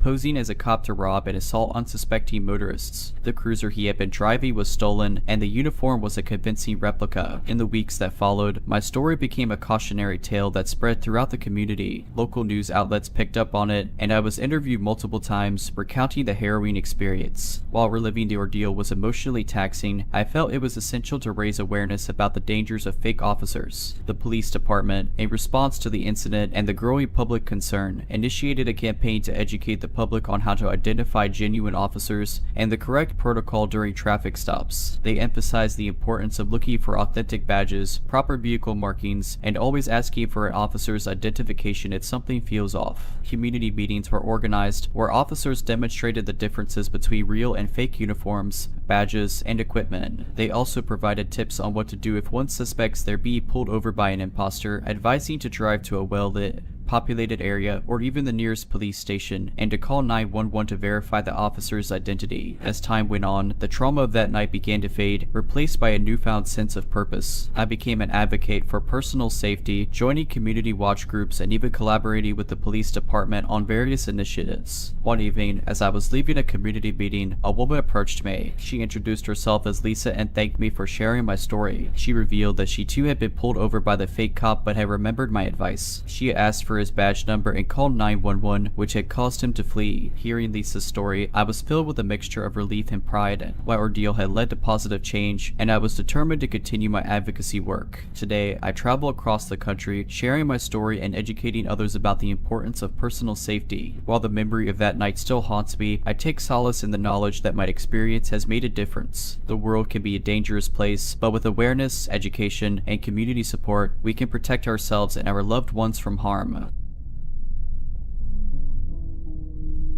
The open road has always been a source of solace for me. The hum of the engine, the rhythmic beat of tires against asphalt, and the ever-changing scenery provided a therapeutic backdrop for my thoughts. That night, as I drove through the windy roads of rural Montana, the world seemed to melt away, leaving just me, my old Chevy, and the vast expanse of the starlit sky. It was around midnight when I first saw him, a lone figure, standing by the side of the road, his thumb outstretched in the universal sign of a hitchhiker. He was tall, with shaggy dark hair and a beard, wearing a tattered jacket and carrying a worn-out backpack. Now, I've always considered myself a good judge of character, and I've picked up my fair share of hitchhikers over the years. Most were just folks down on their luck, looking for a ride to the next town. But something about this man gave me pause. Maybe it was the way he stood, slightly hunched, as if carrying an invisible weight. Or perhaps it was the intense, almost desperate look in his eyes as he stared at my approaching car. Against my better judgment, I slowed down and pulled over. The man approached, his footsteps echoing in the stillness of the night. Heading to Whitefish, he asked, his voice rough from the cold. I nodded. Hop in, I replied, unlocking the passenger door. He climbed in, settling into the seat with a sigh of relief. Thanks, he said, extending a gloved hand. Name's Jake. We exchanged pleasantries as I resumed driving. Jake explained that he'd been on the road for days, making his way across the country. He'd run into some bad luck in the last town and was eager to move on. As the miles rolled by, I tried to engage Jake in conversation, hoping to learn more about my mysterious passenger, but he was evasive, giving vague answers and often staring staring out the window, lost in thought. An uneasy silence settled between us, broken only by the occasional howl of a distant coyote. The road grew darker and more isolated, with dense forests on either side. Suddenly, Jake spoke up. "Take the next left," he instructed, pointing to a narrow dirt road that branched off the main highway. I hesitated. "That's not the way to Whitefish," I replied, my grip on the steering wheel tightening. Jake's demeanor changed instantly. His friendly facade dropped, replaced by a cold, menacing glare. "Just do it," he growled, his voice dripping with malice. Fear gripped me. I realized that I was in grave danger, but I also knew that I couldn't show it. I had to think fast. "All right," I said, trying to keep my voice steady, "but I need to refuel first. There's a gas station a few miles ahead. We can take the detour after that." Jake seemed to ponder this for a moment, then nodded. "Fine," he replied, "but no tricks." I drove on, my mind racy. I needed a plan, and I needed it fast. The gas station was my best chance of escape, but I had to be careful. One wrong move could be fatal. As we approached the gas station, I noticed a police cruiser parked by the pumps. Relief washed over me. This was my chance. I pulled in, parking next to the cruiser. Jake watched me closely, his eyes never leaving mine. "Stay here," I instructed, grabbing my wallet. "I'll be right back." I entered the store, my heart pounding in my chest. The officer was at the counter, chatting with the cashier. I approached them, trying to appear calm. "Excuse me, officer," I began, my voice shaking. "I need your help." I quickly explained the situation, glancing out the window to make sure Jake hadn't noticed. The officer's face hardened, and he reached for his radio, calling for backup. They formulated a plan. The officer would approach the car, posing as a friend I'd run into. This would give me the opportunity to get away from Jake and ensure my safety. The plan went off without a hitch. The officer engaged Jake in conversation, allowing me to slip away. Within minutes, backup arrived, and Jake was taken into custody. It was later revealed that Jake was a wanted fugitive, responsible for a string of robberies and assaults across the country. The police believed he was heading to Whitefish to lay low and evade capture. I was shaken by the ordeal but grateful to be alive. The experience served as a stark reminder of the dangers of picking up strangers, no matter how harmless they may seem. Today, I'm more cautious than ever. I still enjoy the open road, but I no longer pick up hitchhikers. The memory of that night will forever be etched in my mind, a chilly reminder of the thin line between trust and danger. Alright, but that's it. I hope you enjoyed this video. If you did, make sure to subscribe to my channel, like this video, and comment something down below. But as always, Have a nice day.